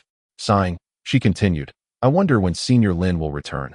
Without spiritual stones, the mother crystal worm cannot possibly hatch. She should be back soon." Chun Xiaoqian replied with a gentle smile, "If it comes to it, we could gather some ice heart fruits to sell. After all, those fruits hold no value for Lin Mo anymore." Just as she finished speaking, Chun Xiaoqian suddenly lifted her gaze towards the outside of Xiaohuan Island, her expression shifting dramatically. Whoosh! She stepped onto her flying sword, cutting through the sky, instantly appearing in midair. Her eyes were fixed on a pitch-black flying ship outside the formation, narrowing in shock as she exclaimed, "What manner of treasure ship is this? What brings it to Xiaohuan Island?" Suddenly, the dark flying ship in midair shrank at an observable speed, transforming into a streak of light that darted into the storage pouch of a young man in white. Lin Mo, as she focused her gaze, Chen Xiaoqian immediately recognized Lin Mo's figure. He has returned. A look of joy spread across her face as she hurried towards the harbor's formation entrance, eager to welcome Lin Mo. As she drew closer, she also glimpsed Lin Mo standing atop the divine wind boat, accompanied by the enchanting Yuan Yao and Yin Li. Chen Xiaoqian pouted her lips and firmly stepped on the flying sword beneath her feet. Xiaoqian. Lin Mo's face lit up with joy as he gazed at the approaching Chen Xiaoqian, who he had dearly missed during their time apart. Lin Mo, did anything happen on your journey? Chen Xiaoqian stowed the flying sword and gracefully landed in Lin Mo's embrace, her large eyes fixed intently on him, inhaling his scent with profound satisfaction. Observing Chen Xiaoqian's affectionate demeanor, Lin Mo gently stroked her silky hair and replied, "Everything went smoothly. I encountered no danger." Meanwhile, behind him, the two women, Yuan Yao and Yin Li, felt a tightening in their hearts upon seeing Chen Xiaoqian. The aura emanating from her was unmistakably akin to Lin Mo's, clearly indicating her status as a formidable nascent soul cultivator. The two women, still at the 10th level of qi refinement and not even reaching foundation establishment, would merely serve as expendable vessels in the presence of those nascent soul ancestors, hardly qualifying as concubines. Exchanging glances, they both recognized the worry reflected in each other's eyes. These two younger sisters are truly beautiful. Chen Xiaoqian, ever gracious, slowly lifted her head from Lin Mo's embrace and turned her gentle gaze towards Yuan Yao and Yin Li. "Husband, why don't you introduce them?" Sensing Chen Xiaoqian's thoughtfulness, Lin Mo gestured towards the sisters with a smile, saying, "These two are Yuan Yao and Yin Li, a pair of sisters who will be accompanying me henceforth." Upon hearing this, Chen Xiaoqian smiled warmly, her gaze softening as she looked at the sisters.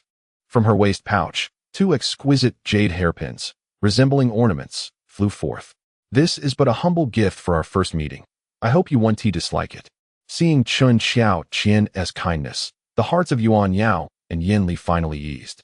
They stepped forward, bowed respectfully to Chen Xiaoqian, and gratefully accepted the magical artifacts, exclaiming in unison, "Thank you, elder sister. Let us be on our way." Chen Xiaoqian then nestled Lin Mo's left arm closer, fully pressing against him. "Husband, I missed you so much." Feeling her affection, Lin Mo's heart stirred, and a smile graced his lips. "It has been too long since we practiced together." As his words fell, the divine wind boat beneath their feet surged forward, enveloped in a swirl of ethereal blue light, swiftly entering the cave dwelling. Senior Lin. Upon seeing Lin Mo return, Xiao Mei's face brightened with joy as she hurriedly approached him. "Did you bring back any spirit stones?" Lin Mo chuckled awkwardly. "I have more than enough spirit stones. I did take some time while I was away, especially in that inn, where I worked diligently and trained hard." With a flourish of his sleeve, dozens of storage pouches were tossed in front of Xiao Mei, containing tens of thousands of spirit stones, all of which were low-grade. As for the mid- and high-grade spirit stones, Lin Mo intended to keep them for his own use, naturally unwilling to let the earth crystal worm mother consume them. "Oh, and these as well. Please help me plant them." With a wave of his right hand, 3 robust spirit trees materialized before him. "What shall we use to water them?" Xiao Mei inquired, her brow furrowing slightly as she gazed at the 3 spirit trees. The blood of the cold dark turtle is effective solely for the ice heart fruit tree. Evidently, it holds no power over the 3 spirit trees. Grind the spirit stones and dissolve them in pure spring water. Infuse it with the essence. Lin Mo smiled faintly. During this period of conflict, there has been an abundance of spirit stones. There are 500 or 600 mid-tier spirit stones and tens of thousands of low-tier ones. In addition, countless medicinal herbs and materials are at hand. Is Yin immersed in her cultivation? Lin Mo's consciousness swept across the cave and discovered Ruyan deeply engrossed in her practice. Chen Xiaoqian nodded. "Yes, she entered seclusion the day after you left. Who knows when she will emerge?" Lin Mo nodded slightly, his gaze fixed on Chen Xiaoqian, and said with a smile, "Come with me." Chen Xiaoqian, well acquainted with Lin Mo, understood his intent with just a single phrase. She jogged alongside him into the hidden chamber. "Ladies, please follow me." Xiao Mei cast a lingering glance at Yuan Yao Yin Li, pouted, and silently mused. Lin Sr. is indeed infatuated. He has only been gone a short while and has returned with 2 striking beauties. No, I must assist the young lady. I cannot let her suffer. Xiao Mei twirled a strand of her hair, contemplating how to win Lin Mo's favor for the young lady. Inside the stone chamber, wisps of white mist slowly emanated from Lin Mo's body. The mist fell to the ground, instantly cloaking the surface in a delicate layer of frost. Chen Xiao Qian gazed deeply at Lin Mo, her jade-like arms wrapping around his neck. Her beautiful eyes fixated on him, presenting an inviting demeanor. Observing the alluring Chen Xiao Qian, Lin Mo's lips curled into a smile as he embraced her tightly. At last, I can give my all. Lin Mo caressed Chen Xiao Qian's face and chuckled softly. Yuan Yao Yin Li's cultivation is merely at the qi refining stage, while Lin Mo is at the core formation stage. It is uncertain whether the two women could absorb spirit energy to enhance their cultivation without risking their lives. Lin Mo sat cross-legged before Chen Xiao Qian as a white phantom drew closer. Outside the window, a lark flapped its wings continuously, pecking a worm into its mouth. The lark, having consumed the worm, appeared exceedingly joyful. 3 days later, Lin Mo departed from the stone chamber. It was time for the second nascent soul to break through to the core formation stage. Lin Mo murmured and returned to his own secluded chamber. Sitting cross-legged on the stone bed, faint green light enveloped him. Surge after surge of verdant spirit energy emanated from his body, continuously being devoured by the second nascent soul, which in turn elevated its cultivation. He directly retrieved a dust-cleansing pill and tossed it into his mouth.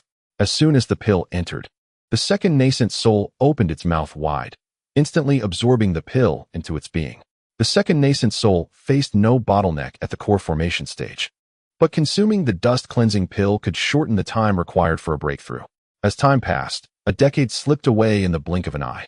One day, 10 years later, dark clouds suddenly loomed over Lin Mo's cave. Silver serpents danced chaotically, and the sky changed dramatically. Simultaneously, the ethereal energies within 100 miles began to converge frantically towards Lin Mo's secluded chamber, forming a visible vortex of spiritual essence. Startled, Chen Xiao Qian and Xuan Ruyan, who were within the chamber, opened their eyes wide, their faces alight with joy. My husband has broken through again. But Yuan Yao and Yin Li wore expressions of confusion. How can someone else be breaking through to the core formation stage? They believed Lin Mo had already achieved that level long ago. Unbeknownst to them, Yuan Yao and Yin Li were not aware that Lin Mo possessed a second nascent soul. Thus, witnessing the scene before them filled them with bewilderment. Many cultivators nearby on Shaohuan Island stood in dazed silence, murmuring to themselves, their expressions a tapestry of emotions, jealousy, confusion, and predominantly, an overwhelming envy. After 10 years, Lin Mo had finally advanced his second nascent soul to the core formation level. Sensing the powerful aura emanating from his second nascent soul, Lin Mo couldn't help but smile. A subtle grin gracing his lips. Second nascent soul, strength, core formation stage, physique, supreme with spirit soul, spiritual root, with spiritual root, technique, 7th layer of Qingyuan sword art, spell, Qingyuan sword art, protective sword shield. Gazing at the attributes of his second nascent soul, Lin Mo's smile broadened as he murmured, "It is time to emerge." With that thought, Lin Mo's figure shimmered and transformed into a fleeting shadow, departing from the chamber. Suddenly, Lin Mo felt a buzzing emanating from the spirit beast pouch at his waist. Tendrils of faint black mist coiled around the storage bag. Lin Mo uttered softly, waving his right hand. A cluster of black cocoons materialized before him. The evolved crying soul beast had undergone a significant transformation. Below its prominent nose, a small cavity had formed between its nostrils, and on its back, a blood-red demonic pattern emerged, resembling a ghostly silhouette. The design was dim, clearly still in its nascent stage, yet the demon depicted bore a single horn and 3 eyes, exuding a menacing and oppressive aura. Punishing beast. At the sight of the demonic image, Lin Mo's heart jolted as he immediately recognized the creature's identity. Crying soul beast, strength, core formation stage, species, half spirit, half demon, bloodline power, devour, true body of the giant ape, possessing the bloodline of the punishing beast. It is a bane to demonic entities. Though the crying soul beast appeared small and adorable, Lin Mo did not dare to underestimate it. Even pure demonic entities at the nascent soul stage would find it challenging to escape unharmed from this evolved creature. A double blessing had arrived. Lin Mo gently patted the head of the crying soul beast, a smile gracing his lips. "Come forth," Lin Mo said, lightly tapping his spirit beast pouch. "It is time to see how the golden devouring worm has developed." In addition to the crying soul beast, the golden devouring worm was another spirit pet Lin Mo had been eagerly anticipating. As he pushed open the door made of jade stones, he was greeted by a sight of numerous golden devouring worms, each the size of a fist, in a tricolor of gold, silver, and black. A cursory glance revealed there were easily over 100 of them. However, the aura emanating from these golden-eating insects has become exponentially stronger than when they were initially cultivated. With the presence of hundreds of these creatures, it may indeed be possible to utilize the spirit beast seal for imprinting one's consciousness. Lin Mo gazed at the fist-sized golden-eating insects before him, donning a jade glove and grasping one in his hand. After the passage of a fragrant incense stick's duration, Lin Mo emerged from the room, his face adorned with a radiant smile. "My lord," accompanied by the melodious sounds of greeting. Chen Xiaoqian and the other 3 women stood before him. "Congratulations on your breakthrough, my lord." Xuan Ruyan stepped forward, her gaze fixed upon Lin Mo. As Lin Mo swept his spiritual awareness around, he noted that over the past decade, the cultivation levels of the 4 had not waned. Xuan Ruyan had advanced to the late foundation establishment stage, just a step away from reaching the core formation stage. Yuan Yao Yanli had also attained the pinnacle of qi refinement and was expected to break through to foundation establishment soon. As for Chen Xiaoqian, she had just recently progressed to the core formation stage, hence her cultivation had not seen any significant advancement. "I intend to venture out soon to hunt some demonic beasts." Lin Mo looked at the 4 women, a hint of tenderness flashing in his eyes. "Why not join me in a bout of cultivation together? What do you think?" Upon hearing this, the 4 women instantly blushed. After all, practicing together as a pair was already fraught with challenges, and the thought of 4 individuals doing so was quite audacious. However, after a decade of seclusion, they had missed Lin Mo immensely, leaving them with no valid reason to decline his proposition. Xuan Ruyan shyly nodded. "It is entirely up to my lord." Chen Xiaoqian huffed playfully. "You only ever think about cultivation. Without proper strength, wouldn't we be at the mercy of others?" Lin Mo beamed with delight and promptly took action. For days later, he looked at the 4 women and patted his storage bag at his waist. 6 artifacts that he had no use for appeared before them. 4 of them were magical tools, while 2 were treasures. These items were too valuable to discard, yet too insipid for his own use. Having been acquired from previously vanquished core formation practitioners, the magical tools were of the highest quality, while the treasures were of a lower grade, items Lin Mo had no need for. "You may divide the magical tools among yourselves." Lin Mo indicated the treasures shimmering with brilliance beside him. "As for these treasures, Xuan Ruyan and Chen Xiaoqian, you may take them." "All of these treasures for us?" Chen Xiaoqian exclaimed, her eyes wide with astonishment. If they were merely magical tools, that would be one thing. But treasures are also beneficial to you. Hearing this, Lin Mo waved his hand in resignation. "I have enough treasures. In terms of quantity, I possess over a dozen, far more than I could ever utilize. It is far more prudent to bestow them upon the 2 of you to bolster your strengths, especially since Chen Xiaoqian and Xuan Ruyan, who is on the brink of core formation, are already capable of becoming my allies. I shall be in seclusion for a while. You all should focus on your cultivation at home." Lin Mo cast a sweeping glance at the 4 women before descending into the depths of the earth. The cold abyss turtle lay on the ground, raising its eyes only upon Lin Mo's arrival. Observing the cold abyss turtle before him, Lin Mo stroked his chin thoughtfully. The 5th-level demon beast, the cold nether turtle, may require the use of the demon refining cauldron to transcend its boundaries. Previously, the essence of the demon beasts hunted to nurture the gold-devouring worm was all bestowed upon it. However, it seems that the essence has lost its efficacy on the worm.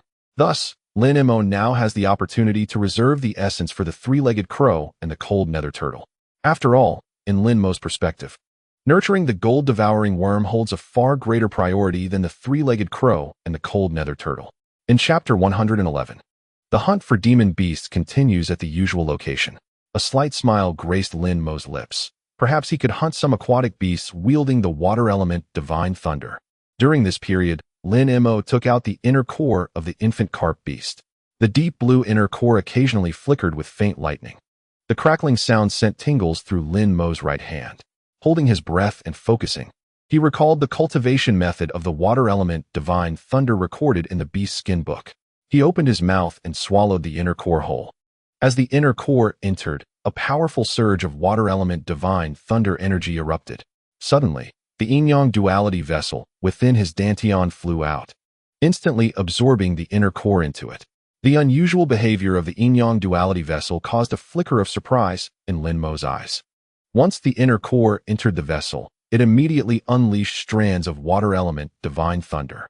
The originally translucent, pure white vessel now displayed faint blue lightning patterns. What transformation is occurring? Lin Mo's eyes widened in astonishment. He never expected that the water element divine thunder would resonate and cause a transformation within his yin-yang duality vessel. A delightful surprise awaited him. Half a month later, when Lin Mo arrived at the desolate island, faint blue lightning entwined around him. With his mouth slightly agape, he held a yin-yang duality vessel, now adorned with delicate blue lightning patterns, in his hand. The once pure white vessel was now covered in these exquisite designs. Spectral flame of the nether. With a gentle call, the cold flame within the yin-yang duality vessel instantly coalesced. In that moment, a deep blue sword flame hovered before him, accentuated by arcs of blue electricity.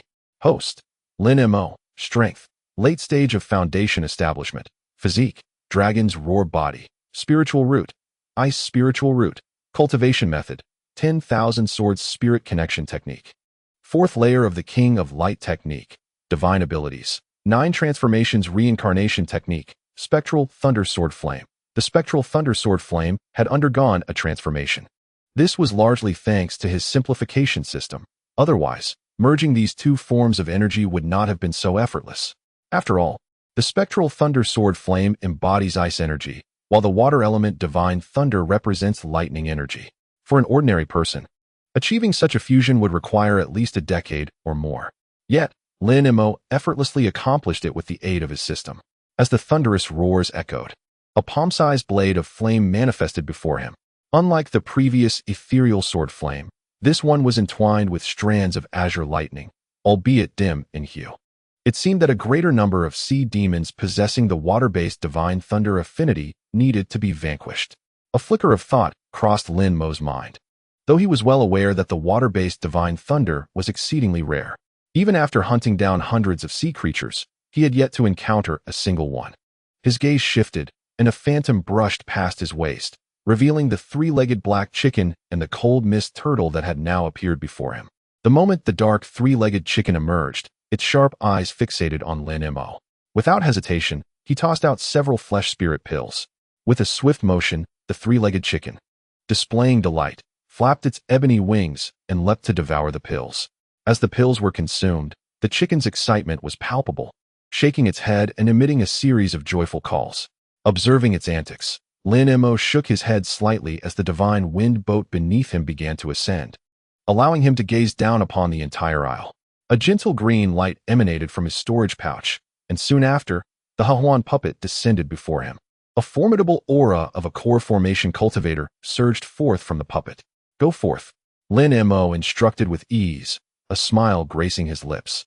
The Xuan puppet nodded slightly, and the verdant sword beneath it was enveloped in a layer of faint green ethereal light, vanishing from the isle in an instant. Lin Mo then patted his storage pouch, unleashing a flurry of array flags that transformed into streaks of radiant light, embedding themselves deeply around the isle. With a resonating hum, transparent array barriers began to rise, intertwining to form a luminous dome that enveloped the entire isle. All that remained was to wait patiently. A smirk appeared on Lin Mo's lips as he settled into a meditative posture. Several hours later, the sky was suddenly awash with swirling hues of dawn, accompanied by the faint sounds of bellowing. They were coming. The divine wind boat surged beneath him, gradually ascending. In the distance, a beast measuring 2 to 3 zhang appeared, its round body adorned with fiery red spikes resembling a colossal sea urchin. Yet, upon closer inspection, its rotund form was covered in dozens of equally sized icy green eyes, which were relentlessly shooting crimson beams toward the fleeing Xuan puppet.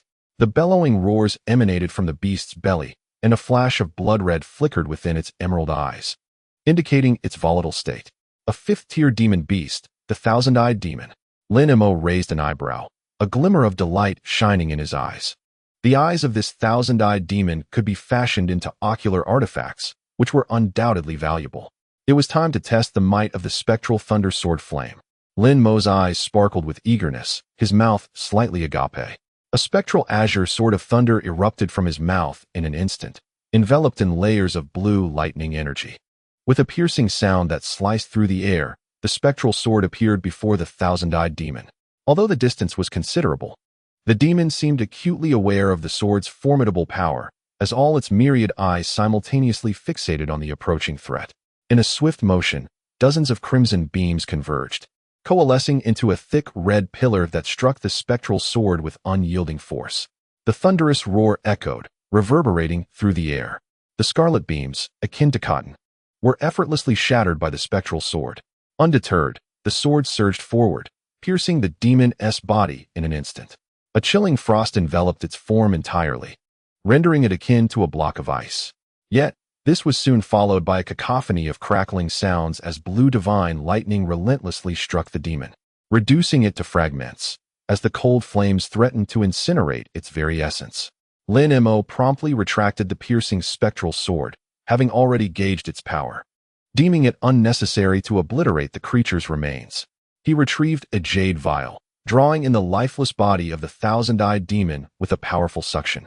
3 years later, holding 2 droplets of 7th-tier beast blood in his hand, Lin Mo reflected on the arduous process that required the remains of several 5th and 6th-tier beasts to achieve this synthesis.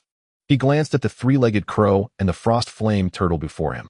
Upon sighting the precious blood, the 2 beasts exhibited palpable excitement, their mouths agape, clearly yearning to consume the droplets. Perhaps they would successfully transcend their current limitations.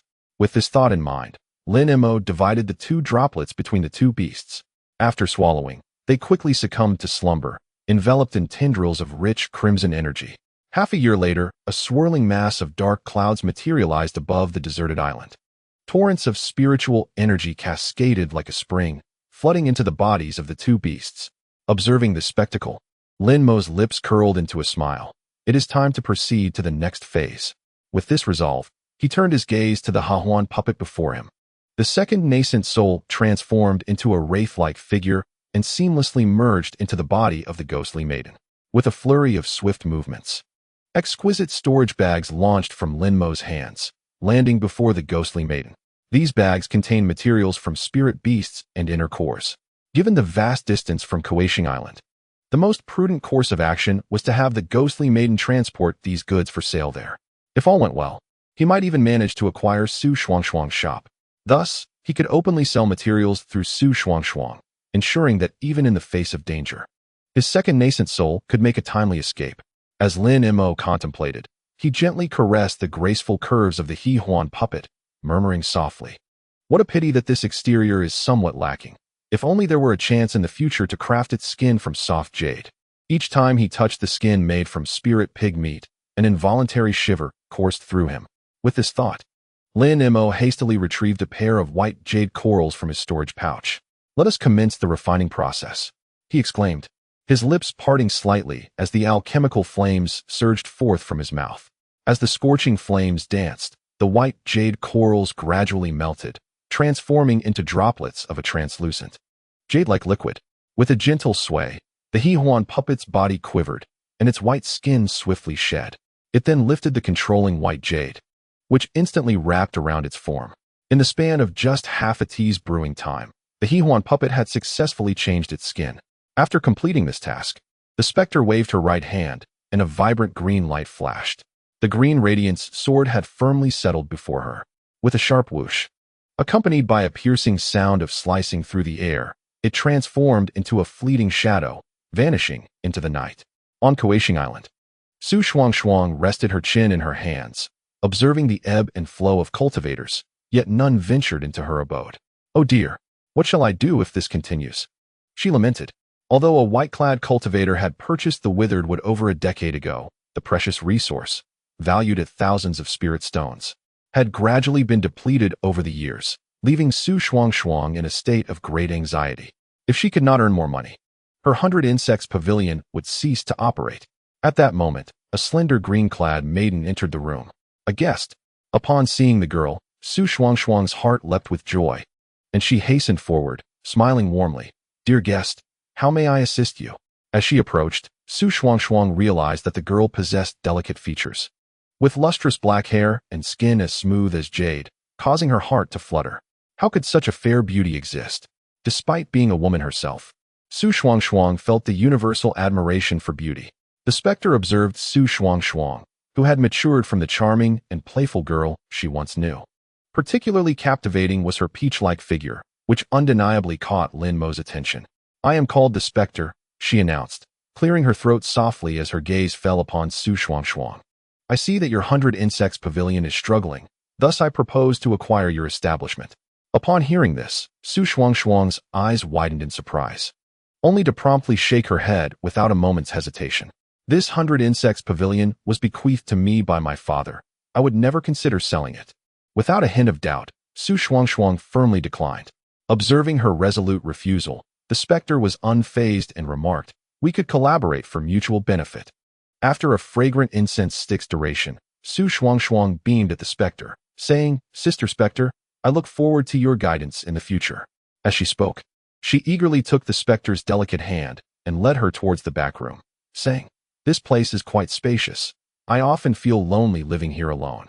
With my ethereal sister here, I can finally feel at ease." As she spoke, Xuan led the ethereal girl through a garden and arrived at a secluded room. "This shall be your sleeping quarters from now on." Xuan indicated the room before her and then pointed to the adjacent one, saying, "And this is where I shall rest. If you find it difficult to sleep, you may come to rest with your sister at night." Feeling the warmth of Xuan's hospitality, the ethereal girl shyly touched her delicate nose, her ruby lips parting as she stammered, "Well, all right then." In the days that followed, the ethereal girl transformed into a delightful little sister in the foundation establishment stage, comfortably residing in Xuan's 100 Insect Pavilion. Xuan had designated a modest loft on the second floor for the ethereal girl to sell materials from magical beasts. However, due to the enchantments laid on the second floor, Xuan was unaware of the grade of the beast materials being sold. Yet, each time she observed the cultivators of foundation establishment and even core formation level bustling about, she felt a sense of helplessness regarding the business of her 100 Insect Pavilion. If not for the substantial rent and spiritual stones that the ethereal girl provided each month, she might have struggled to survive on this street. As night fell, Xuan gently closed the door and watched as the ethereal girl descended from the second floor. Biting her lip, she hesitated for a moment before quickly following suit. "Sister, I have something I wish to ask you." Xuan's cheeks flushed slightly. After all, prying into another's privacy felt somewhat distasteful. The ethereal girl, with Lin Mo within her, frowned slightly, pondering, what is this little girl hesitating about? Xuan gazed at the ethereal girl, unable to resist the urge to inquire. "Could you tell me what you purchase upstairs? I understand this is your secret, and I should not pry." A glimmer of mischief flickered in Xuan's eyes as she added with a smile, "I shall share a secret of my own, if you deem it acceptable. Perhaps you could share yours in return. What do you think?" Hearing her words, Lin Mo raised an eyebrow. "Do go on." The matter of selling materials on the second floor was something Lin Mo had not expected to keep hidden indefinitely. "Come with me." Xuan deftly took the ethereal girl's slender hand, leading her swiftly into the room. She hurried to the bedside, bending down to search eagerly. Lin Mo was momentarily taken aback, unsure how to respond to the scene before her. Xuan tucked a loose strand of hair behind her ear and whispered, "Surely you are aware that I am now 32 years old." Gulp. Lin Mo swallowed, feeling a rush of excitement at this close proximity. At 32, Xuan had devoted herself entirely to the 100 Insect Pavilion, leaving little time to seek a suitable partner. Though a cultivator, she had not yet attained immortality, and thus still possessed the usual emotions and desires. Coughing lightly, Lin Mo quickly returned the conversation to Xuan, forcing a laugh. "They are all materials from magical beasts of level 5 or above." Xuan's face reflected surprise. "How do you possess such precious materials?" "I have a senior brother who is a core formation cultivator. These are all entrusted to me." Upon hearing the term core formation cultivator, Xuan's face expressed envy. "If only I could break through to the core formation stage." However, she quickly shook her head. The resources required to achieve this stage were immense. Moreover, as merely a practitioner with 3 spiritual roots. It seemed unlikely that she would ever reach the core formation stage in her lifetime. In the future, if my sister needs it, I can lend this to you. Suddenly, Su Shuangshuang's words made Lin Mo feel quite awkward. What a joke. 5 years later, on a deserted island, Lin Mo observed the 3-legged crow fluttering its wings, darting across the surface of the sea with remarkable speed. It appeared quite comical. 3-legged crow, strength, level 5, species, crow, bloodline power, crow body, black fiend, true fire. Fire escape. Possessing a trace of the 3-legged golden crow bloodline, its body is incredibly tough, harboring innate demonic fire within. After absorbing the essence blood of a level 7 demon beast, the 3-legged crow successfully advanced to level 5 and mastered the flight technique of fire escape. Originally black in color, the crow, through numerous evolutions, began to exhibit strands of golden threads on its surface, creating an extraordinarily bizarre appearance. If its body turned entirely golden, it would indeed resemble the legendary 3-legged golden crow. Trailing behind the 3-legged crow was a massive serpent-like demon beast, its strength reaching level 7. With a body extending over 10 zhang in length, adorned with sharp horns and bearing vicious fangs, it lunged towards the 3-legged crow. Unfortunately, just as it was about to strike, the crow flapped its wings, enveloped in flames, and instantly retreated hundreds of feet away. The enraged serpent roared, its colossal tail crashing against the water's surface, creating towering waves that threatened to engulf the entire island. A level 7 demon beast, this chicken is doing remarkably well. Lin Mo nodded in satisfaction, his mouth slightly agape. A plume of dark thunder sword flame erupted from his lips.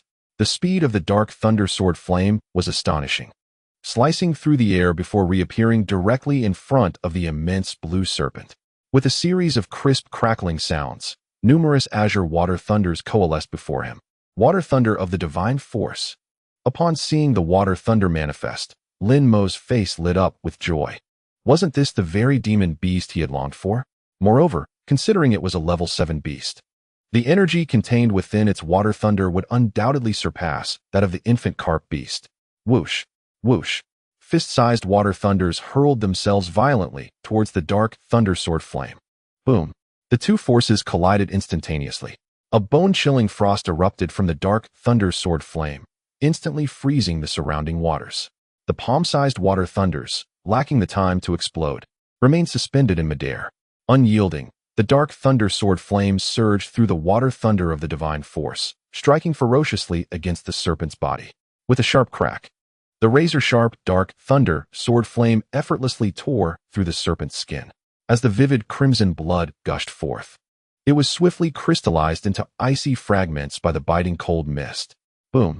Lin Mo preferred swift resolutions and had no desire for protracted confrontations. Seizing the moment when the shadowy thunder sword flames drew near, he detonated them without hesitation. A thunderous roar reverberated through the air. A surging wave of frigid flames erupted first, followed closely by an overwhelming force of thunder. The serpent dragon beast could hardly fathom that it would one day find itself assailed by the water gale divine thunder. Roar. Being a 7th-tier beast, it would not passively await its fate. Suddenly, wisps of blue mist began to emanate from its surface. Where the mist flowed, the icy flames and divine thunder strangely vanished, as if they had never existed. How intriguing. Lin Mo raised an eyebrow slightly, and from the storage pouch at his waist, a piece of Xuan Copper emerged, enveloped in a swirling green light. With a swift whoosh, a brilliant green pillar shot forth, crashing heavily against the serpent dragon beast. Miraculously, the enigmatic blue mist reappeared once more. As the green pillar met the mist, a series of crackling sounds erupted. Though the mist managed to neutralize the relentless assaults, its hue dulled significantly. Observing this scene, Lin Mo understood fully. Buzzing sounds filled the air as spiritual energy surged into the Xuan Copper. A green pillar, several times thicker than before, burst forth, striking down upon the dragon's head. The familiar blue mist reemerged. Boom. The green pillar and blue mist dissipated simultaneously into the void. Now, it was time to conclude this battle. Two shadowy thunder sword flames launched again towards the serpent dragon below, sensing the formidable pressure emanating from the flames. The dragon glared fiercely at Lin Mo and, with a powerful slap of its tail against the water's surface, transformed into a blue phantom that lunged toward him. The human form seemed as fragile as a mere gourd. Chapter 112. The Beloved Clam Maiden. As the colossal serpent appeared before him in the blink of an eye, a flicker of coldness crossed Lin Mo's gaze. He raised his right hand, which shimmered with a glass-like luster. Whoosh! The ethereal blue flames surged and coiled around him, enveloping him entirely in an instant. To the distant observer, he resembled a divine general clad in ice armor. Crack! The gigantic claws of the serpent descended forcefully. Lin Mo clenched his fist and struck fiercely towards the approaching assault. Whoosh! The piercing cold mist erupted from within Lin Mo, completely engulfing both combatants. This person is remarkably resilient. Soon, the serpent dragon beast discerned the anomaly. Its claws, capable of shattering even 6th-tier turtle beasts, were unable to crush the seemingly frail human before it. Is this all the strength it possesses? A glimmer of frostiness flickered in Lin Mo's eyes as he struck the serpent dragon beast's cheek with tremendous force. The sheer power contorted its face. Over the years, he had continuously applied the blood of the cold dark turtle. The physical prowess of Lin Mo has experienced a remarkable enhancement. Coupled with the assistance of the phantom thundersword flame, he is now capable of contending with a 7th-level demon beast. A deafening roar erupts from the 7th-level flood dragon as it bares its razor-sharp fangs, lunging towards Lin Mo. It is over. A subtle smile graces Lin Mo's lips as a wisp of phantom thundersword flame shoots forth from his mouth, seamlessly piercing into the body of the flood dragon. In an instant, the demon beast finds itself enveloped in a frigid shroud. The icy mist first encases its head, then its neck, torso, and finally its tail, rendering it entirely into a solid block of ice. With a sharp slice, the keen phantom thundersword flame cleaves through the dragon's form. A deep blue inner core, the size of a fist, gradually emerges from within the flood dragon's body. Lin Mo, seizing the inner core, glances at the 3-legged black chicken nearby. Its eyes gleaming with avarice, and with a slight smirk, he declares, "This 7th-level demon beast shall be used to refine its essence." As he speaks, Lin Mo wields the cold jade sword, meticulously severing the materials from the flood dragon's carcass. He then shakes the demon refining pod in his hand, and the enormous body of the flood dragon is swiftly absorbed into the vessel. After all, it is a creature of 7th-level strength, and the essence extracted from it may yield extraordinary results. Meanwhile, in a distant, profound oceanic expanse, a furious voice resonates. "Who has slain my progeny?" A golden apparition bursts forth from the water's surface. This demon, with the head of a dragon and the body of a human, wields a golden spear, its surface shimmering with silver arcs as a slender electric serpent dances along its shaft, unmistakably a treasure of exceptional quality. The golden armor it wears is composed of overlapping golden scales, each etched with faint, intricate runes that exude an eerie demonic aura. Upon its emergence, its dragon-like eyes emit a blinding light as a formidable consciousness envelopes the surrounding waters. Swiftly following are 3 8th-level demon beasts, each with distinct appearances, humans with animal heads. 8th-level demon beasts rival the human nascent soul cultivators. At all costs, find the one responsible for my child's death. The golden flood dragon king casts a cold glance at the 3 demon beasts behind it, commanding them. Upon hearing these words, the 3 sea demons acknowledge and instantly dissolve into fleeting shadows, vanishing from sight. At this moment, Lin Mo remains oblivious to the encroaching danger. Observing the demon refining pod in his hand, he lets out a soft exclamation. After a period of refinement, a wisp of golden blood materializes within the pot. Intriguing. Lin Mo eagerly pops open the lid of the demon refining pot. Gazing inside, he is greeted first by a crystalline pool of 7th-level demon beast essence. Additionally, a strand of golden blood glimmers at the edge of the pot. What kind of blood is this? As he beholds the elusive golden blood. Though it is scant, the potent aura it radiates far surpasses that of the accompanying 7th-level demon beast essence. Quite peculiar, Lin Mo murmurs to himself, promptly retrieving a jade vial, and with a single gesture, he captures the strand of golden blood within it. "Come forth, little ones." The spirit pouch at my waist emitted a soft glow. 2 white jade spiders gracefully descended before me. With a flick of my hand, I divided the essence blood of the 7th-tier demon beast, allowing it to flow into the mouths of the 2 white jade spiders. As the essence entered, tendrils of crimson mist enveloped the spiders, and their auras began to shift and transform. Swiftly, I steadied myself above the island, holding the inner core of the 7th-tier demon beast in my hand. A faint blue lightning energy surged through it, and even as I grasped the core, I could feel the currents of the water essence divine thunder coursing through my fingers. Without hesitation, the Yin-Yang 2 instrument's bottle soared from my mouth, catching the wind and swiftly hovering before me. A powerful suction emanated from the bottle, drawing the dragon inner core into its depths. As soon as the core entered, it crackled with explosive sounds, and strands of ethereal blue lightning coiled around the bottle. Compared to the absorption of the infant carp beast's inner core, the power unleashed by this 7th-tier demon beast's core was even more formidable. While I meditated in a cross-legged position, a faint blue silhouette darted across the distance. The figure flickered before swiftly halting outside the formation. Squinting, I recognized a familiar figure materializing outside the array, Xiao Qian. A smile graced my lips as I beckoned. Come in. With the operation of the formation, a gap in the inverted 5 elements array opened. Xiao Qian transformed into a wisp of shadow and landed before me. She gazed at the battle scars across the island, particularly the remnants of mountains and stones ravaged by the 7th-tier demon beasts. What kind of powerful beasts have you been battling? She wondered, swallowing hard, her heart filled with astonishment. Xiao Qian, what brings you here? I inquired, smiling gently at her presence. I wish to refine my life treasure. She tucked a stray strand of hair behind her ear, smiling brightly. I need some materials from sea clams and sea beasts. A life treasure? Upon hearing this, I raised an eyebrow, unable to contain my curiosity. What kind of treasure? The life treasure is of paramount importance for a core formation cultivator.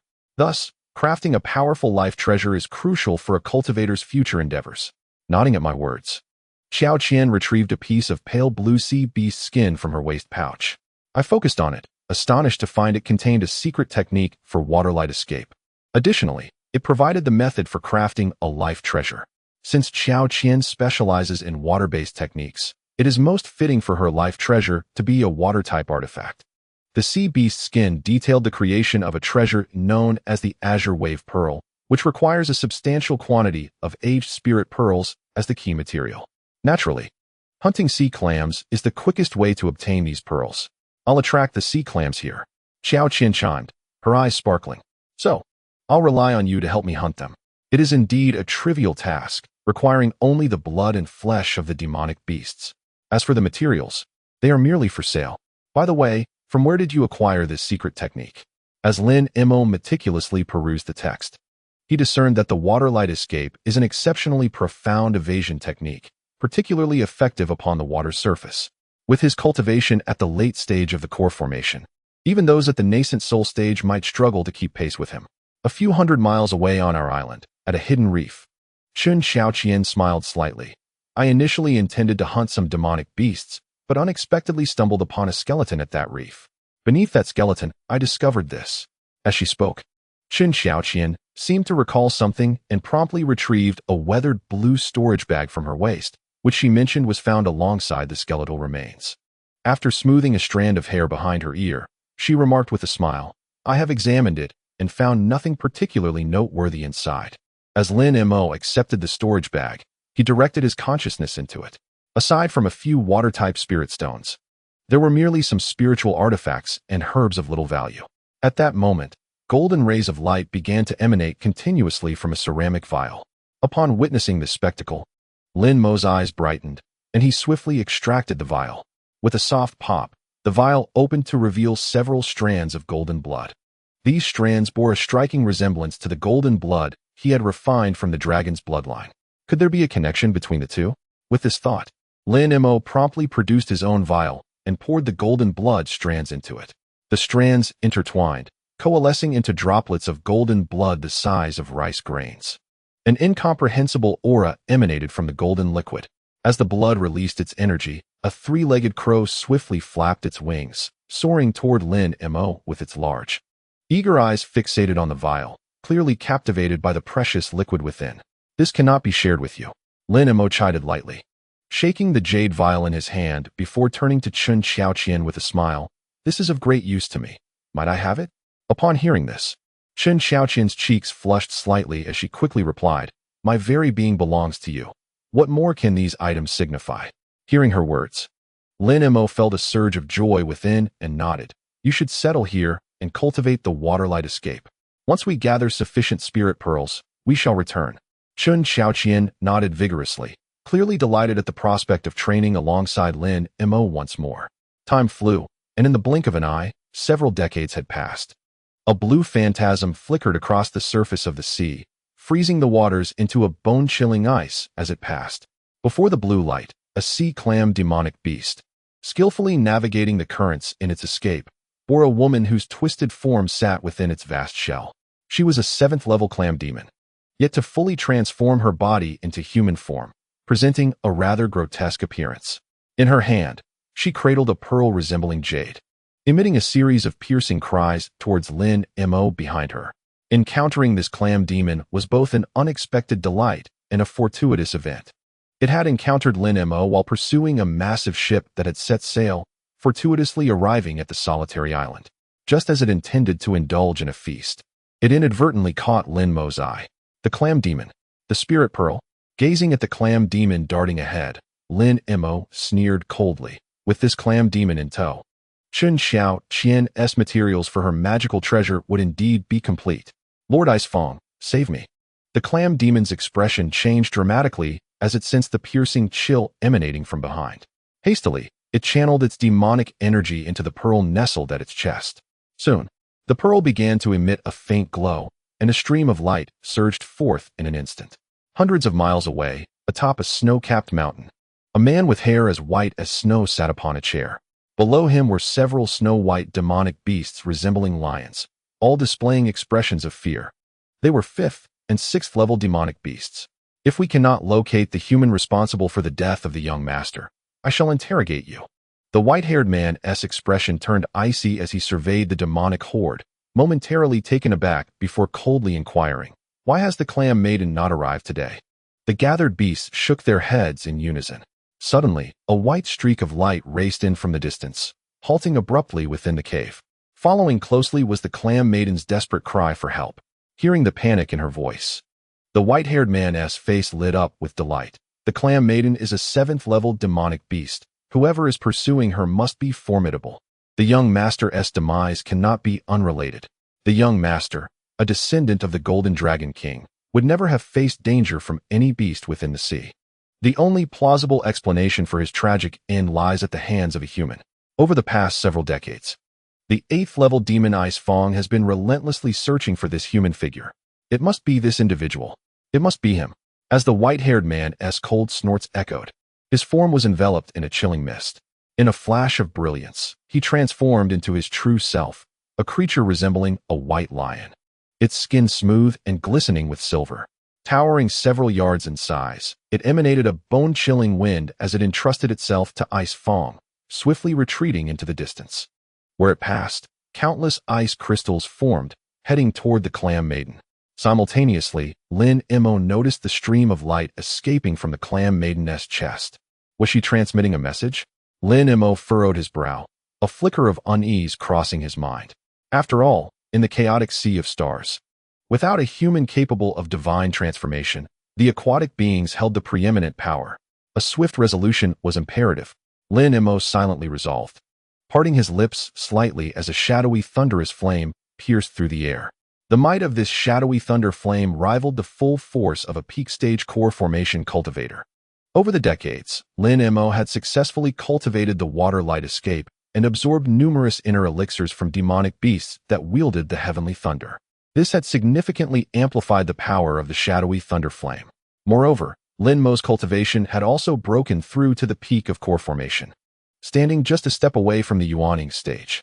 For decades, Lin Mo diligently applied the blood of the cold underworld turtle, rapidly advancing his cultivation of the Ming Wang Ju, ultimately breaking through to the 5th level. His physical prowess rivaled that of an intermediate magical artifact, and when enhanced by the spectral sword flames, only an 8th-level demon beast could hope to withstand his might. Host: Lin Mo. Strength: peak of the golden core stage. Physique: dragon's cry body. Spiritual root: ice spirit root. Cultivation technique: 10,000 swords spirit connection technique. 5th level of Ming Wang Ju. Spells: water light escape. 3rd level of great transformation technique. advanced puppet technique, intermediate talismans technique, sword control technique, breath concealment technique, secret techniques, yin-yang attraction technique, body refinement technique in the chamber, yin-yang complementation technique, spirit taming seal, mysterious moon absorption technique. Second, nascent soul, demonic powers, 9 revolutions reincarnation technique, spectral sword flames. Regrettably, after reaching the 5th level of the Ming Wang Ju, the blood of the cold underworld turtle ceased to be effective for him. Lin Mo surmised that perhaps only the dragon scale fruit could enhance his cultivation speed further. It was over. As he gazed at the approaching figure of the clam maiden, enveloped in a soft blue cold light, Lin Mo vanished in an instant. When he reappeared, he stood directly before her. Lin Mo's sudden appearance startled the clam maiden, but her expression soon twisted into a fierce snarl as she bared her sharp fangs and lunged at him. You were careless to think you could match our sea demons in physical prowess. The clam maiden was exhilarated, having believed she would have no chance of survival today. To her surprise, this human was far too overconfident. Though she lived within a clam and her physique was not as formidable as other sea beasts, she was certain that she was not to be underestimated by this mere human. As the clam maiden charged at him, Lin Mo raised an eyebrow and slowly lifted his right hand. Crack! That hand, as flawless as jade, pierced through the clam maiden's chest with the strength of unyielding steel. Crimson blood gushed forth from her wound. The clam maiden's eyes widened in shock as she desperately clawed at Lin Mo's chest. Flash! Flash! To her despair, no matter how fiercely she struck, she could only leave a shallow mark on her own chest, with no further effect. Lin Mo regarded her coldly, preparing to extinguish her life when suddenly, a series of howls echoed from a distance. A silver-white beast resembling a white tiger raced toward them at great speed. An 8th-level demon beast. Sensing the formidable aura from the creature, the clam maiden's face lit up with joy as she cried out, "Lord Bing Nyang, save me, Bing Nyang." Lin Mo felt a flicker of recognition toward this being. Surely it is you who killed the direct descendant of our golden flood dragon king. As the chilling presence of the ice beast approached, the clam girl felt a slight sense of relief, her gaze fixed upon Lin Mo as she coldly sneered. If you release me now, I might still plead with Lord Ice Beast for your chance at reincarnation. Lin Mo tilted his head slightly, observing the clam girl's incessant taunts. With a swift motion, a formidable force descended upon her, snapping her neck with a resounding crack. I detest being threatened, he declared, and with a flick of his right hand, he absorbed the clam girl's lifeless body into his storage pouch. With his left hand, he conjured a sphere of seawater, suspending it before him, and gently washed his blood-stained right hand within it. For an ordinary Peak Foundation establishment cultivator, facing an 8th-grade demon beast with the strength of a nascent soul would undoubtedly prompt a hasty retreat. However, Lin Mo was no mere Peak Foundation establishment cultivator. He possessed 4 times that strength and had cultivated the Ming Wang Sutra. Thus, he held no fear of the ice beast before him. You dare to kill the clam girl in front of me? The ice beast roared in fury. For the clam girl was not only one of its subordinates, but also its beloved. Unlike other female ice beasts, the clam girl's soft form captivated it, and her alluring voice excited it during their mating rituals. You shall pay for this. In a fit of rage, the ice beast transformed into a streak of white cold light, lunging toward Lin Mo. Yet, Lin Mo remained remarkably composed, his figure blurring as he transformed into a blue phantom, darting toward the nearest island. Utilizing the full power of his water escape technique, he moved even faster than the ice beast. With a whoosh, a series of small flags flew from his waist, firmly embedding themselves around the island. Mystical Copper Formation. Lin Mo tapped his storage pouch, producing a verdant mystical copper formation that he swiftly turned to face the oncoming threat, patiently awaiting the ice beast's arrival. Spiritual energy surged into the formation, its green light flickering. Do you think a mere formation can hinder me? The ice beast scoffed, effortlessly discerning the formation's power, realizing it was only effective against lesser beasts. As it entered the formation's perimeter, the surrounding flags emitted a soft white glow, their brilliance intensifying as a protective barrier slowly rose, enveloping the entire island. Buzzing, a beam of emerald light shot forth from the mystical copper formation, racing toward the ice beast with astonishing speed. The ice beast opened its mouth, unleashing a wave of frigid mist that crystallized the emerald beam into an ice column, which plummeted to the ground. Whoosh, whoosh. Whoosh! A gust of icy wind swept through the air, and suddenly, a blizzard descended upon the island. A snow-white pearl gradually floated from the ice beast's mouth, its form transforming in that very moment. He unexpectedly transformed into a youthful figure with a mane of white hair. His hands raised, cradling a luminous white orb. Typically, low-level demonic beasts engage in combat using their own physical forms as weapons. However, once these creatures undergo metamorphosis, they start to resemble humans, seeking rare treasures of heaven and earth to nurture within their bodies. Living in remote areas, the treasures cultivated by these demonic beasts are often far more precious than those possessed by humans. As the ice wolf summoned the white orb, the temperature around plummeted dramatically. Even from several hundred meters away, Lin Mo felt the ground beneath him freeze over. Such formidable icy energy, if absorbed, might allow my Yin-Yang 2 instruments to undergo a transformation. Watching the ice wolf in the distance, Lin Mo sneered. In that case, I shall not hold back. In an instant, Lin Mo flickered, becoming a mere shadow that vanished from sight. When he reappeared, he was already behind the ice wolf, wielding 2 ghostly thundersword flames, and fiercely thrusting them towards the beast. Chapter 113, Fatal Move. Miaoyin Sect. Ziling. Confronted with the piercing, ghostly thundersword flames, the ice wolf let out a sinister laugh.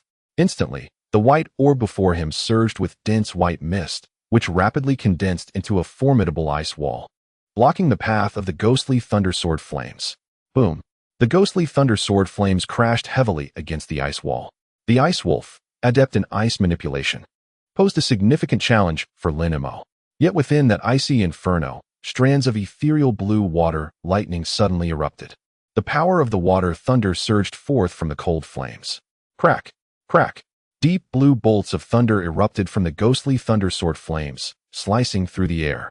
The resounding cracks echoed continuously as the water thunder acted like sharp blades, incessantly slicing through the thick ice barrier before them. In an instant, the entire mass of ice became entwined with ethereal blue lightning. Water thunder. The ice wolf's eyes widened, filled with disbelief. This was an exceedingly rare divine technique among the aquatic tribes, and he could hardly fathom how this human could wield it. Moreover, the depth of that divine thunder clearly indicated its immense power. Crack! Crack! Massive chunks of ice began to tumble from the ice wall before him.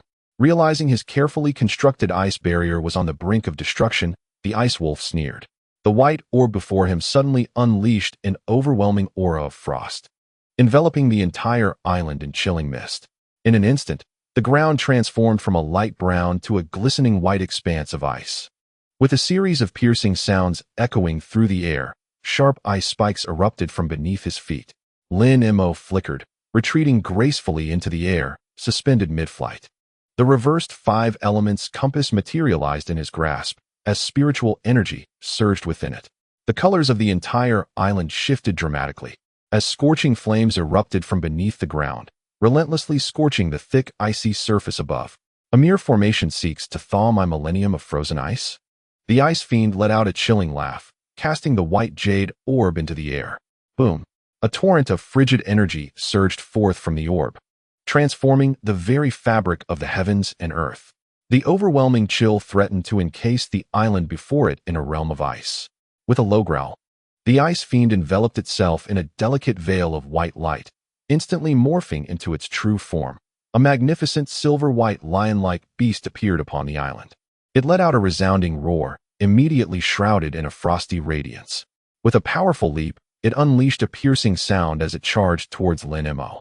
Empowered by the white jade orb, the ice fiend's strength was far beyond that of an ordinary 8th-tier beast.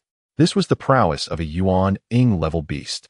Lin Mo gazed at the spectacle before him, his mouth slightly agape, and remarked, "Then it remains to be seen who shall emerge alive from this encounter."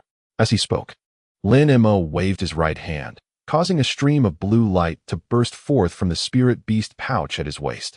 Following this were countless 3-colored devouring gold insects, numbering in the hundreds, each the size of a fist, swarming towards the distant ice fiend.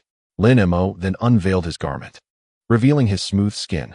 Streams of glass-like light flowed across his surface as the ghostly thunder sword flames surged from his mouth and nose, enveloping his skin in a thick layer of ghostly blue ice armor. Whoosh! Whoosh! Whoosh! Following closely were 3 ghostly thunder sword flames suspended around him, while above his head hovered a mysterious bronze mirror, shimmering with green light. A verdant beam of light launched the first assault. Faced with the Yuan Ing level Ice Fiend, there was no need to employ lower-tier magical artifacts. It was more prudent to conserve spiritual energy and utilize the bronze mirror for multiple strikes. Meanwhile, the devouring gold insects engaged the Ice Fiend. Hundreds of them bared their sharp fangs and swiftly descended upon the Ice Fiend's silver-white form. A swarm of ants. The Ice Fiend growled, and the white jade orb erupted with a piercing cold light. As the icy beams descended, the devouring gold insects were instantly encased in ice, falling from the sky as frozen spheres. However, the vitality of the devouring gold insects was extraordinarily robust. Such mere ice could not extinguish them. Yet, their current power was still relatively weak, unable to withstand the cold, and thus became encased. Following this, the green beam of light erupted from the bronze mirror, launching a simultaneous attack alongside the 3 ghostly thunder sword flames, each possessing the explosive power equivalent to that of 3 late-stage core formation cultivators. Whoosh! Witnessing his prized orb perform flawlessly, the Ice Fiend was filled with confidence, casting the orb forward. Boom! Lin Mo's expression shifted, and he shouted. As soon as the words left his lips, the 3 ghostly sword flames detonated, and a torrent of icy brilliance enveloped the white jade orb. It was as if the entire world had transformed into a realm of ice. In an instant, the precious orb was encased within a vast, ethereal blue crystal of ice. What a fortunate turn of events! Upon seeing the orb trapped within the icy prison, Lin Mo's face lit up with joy. His innate treasure, the Enyang 2 instrument's vase, was summoned forth in an instant. As the vase approached, the frozen blocks swiftly transformed into wisps of sword flames, which were immediately absorbed into the Enyang 2 instrument's vase. With a commanding gesture, Lin Mo directed the vase towards the white jade orb. An overwhelming force of attraction surged forth, swiftly drawing the orb into its depths. What? The late-arriving Ice Fiend widened its eyes in astonishment as it watched its treasured orb being consumed by the vase. How dare you seize my orb? Hearing the Ice Fiend's words, Lin Mo merely smiled faintly and raised his right hand. The distant Enyang 2 instrument's vase gracefully descended into his palm. With a cold chuckle, Lin Mo remarked, "What do you mean, your orb? Call for it, and see if it answers to you." Orb.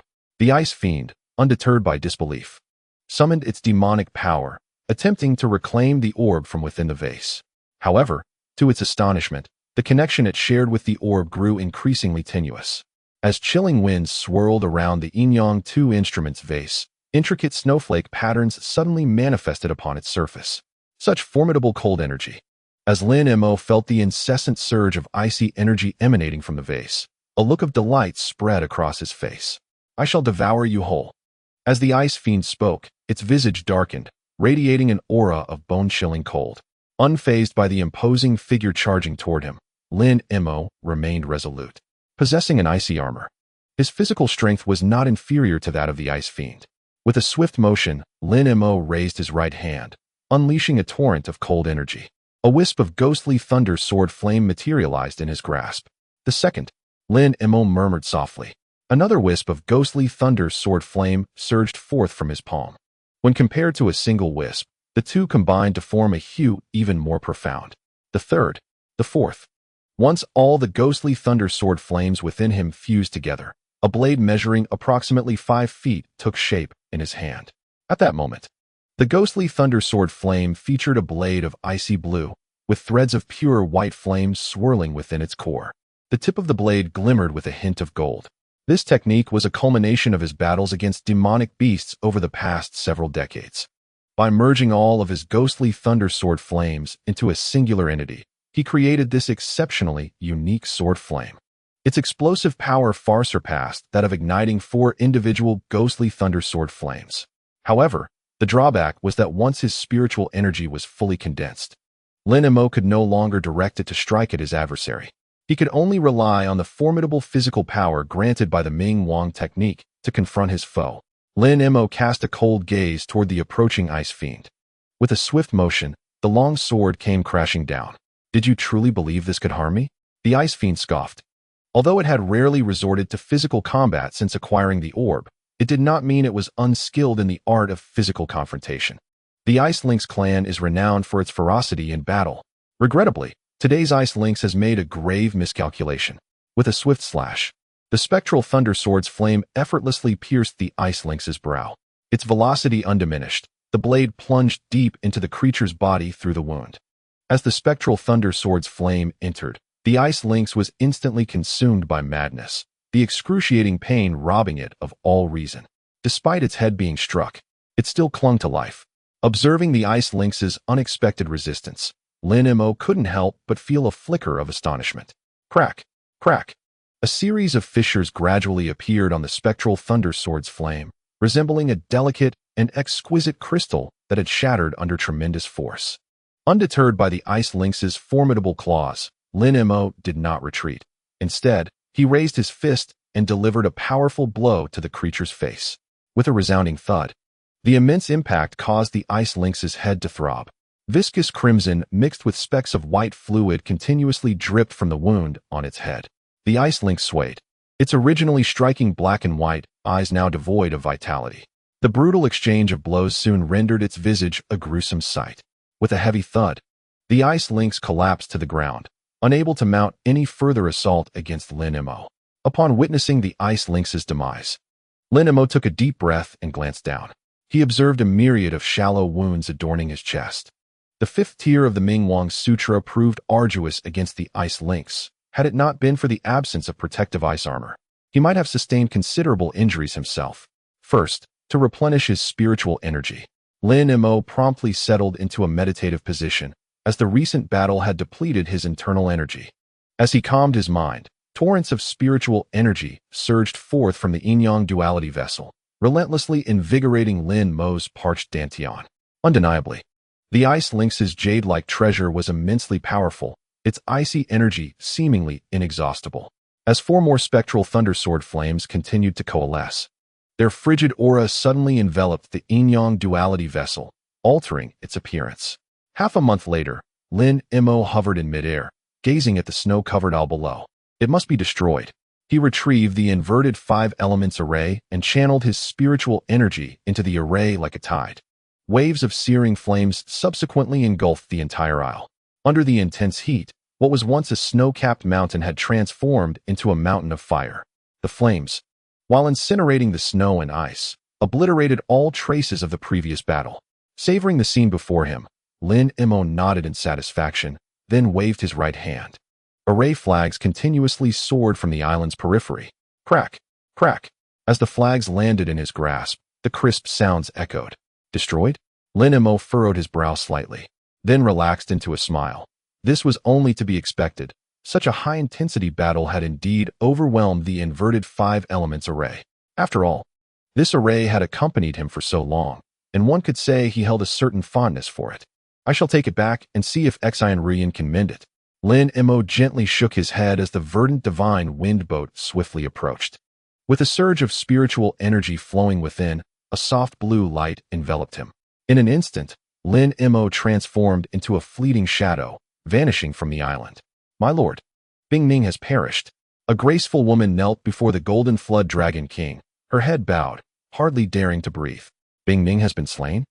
The Golden Flood Dragon King's pupils constricted upon hearing this news. Bing Ning was an 8th-tier beast, and with the presence of that precious orb, even a 9th-tier beast might struggle to vanquish it. It seems someone dares to oppose me. The Golden Flood Dragon King snorted coldly. It appears I must take matters into my own hands.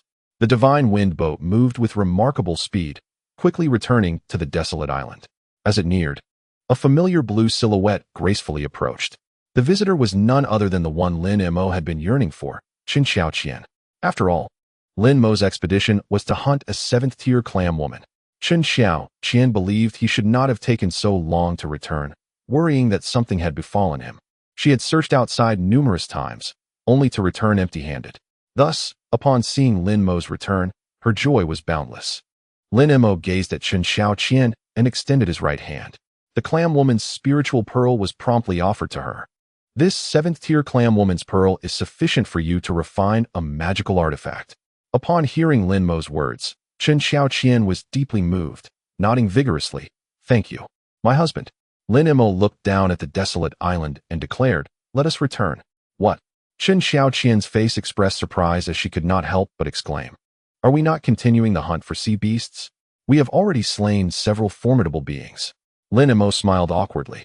His keen perception was aware that behind Bing Ning loomed another powerful entity, the beast with the bloodline of a dragon.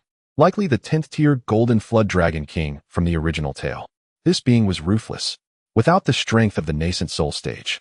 It was evident he could not contend with it, unless he could cultivate the Ming Wang Ju to the 7th level. However, the blood of the cold dark turtle was no longer effective for him. He needed to devise a new strategy for enhancing his physique. Thus, it seemed prudent to halt the plan to hunt sea beasts. Seated cross-legged upon the divine wind boat, Lin Mo closed his eyes. After such an extended period, the Yin-Yang 2 instrument's vase had completed its transformation. Compared to before, the difference was not stark. The snowflakes that formed when he absorbed the pearl now adorned the vase's surface, each flake seemingly imbued with boundless frost power. Lin Mo could distinctly feel that under the nurturing of the Yin-Yang 2 instrument's vase, the frosty essence within his ghost thunder sword flame had also undergone a transformation. This was only natural, as the white jade pearl was a pure ice treasure. Its absorption had reasonably enhanced the ice power of the ghost thunder sword flame. He needed to find an opportunity to assess the extent of the power increase. Lin Mo smiled faintly, then took out Bing Ning's inner core. The inner core of an 8th-tier beast was extraordinarily precious, whether for absorption by the Yin-Yang 2 instrument's vase or for alchemical refinement. The Yin-Yang duality vessel has only just absorbed the ice pearl, undergoing a remarkable transformation. Even if it were to absorb the inner core of an 8th-level demon beast, it is unlikely to experience any further enhancement. Thus, it seems wiser to keep it close at hand. Should a day come when my spiritual energy is depleted, it could serve as an invaluable elixir to replenish my strength.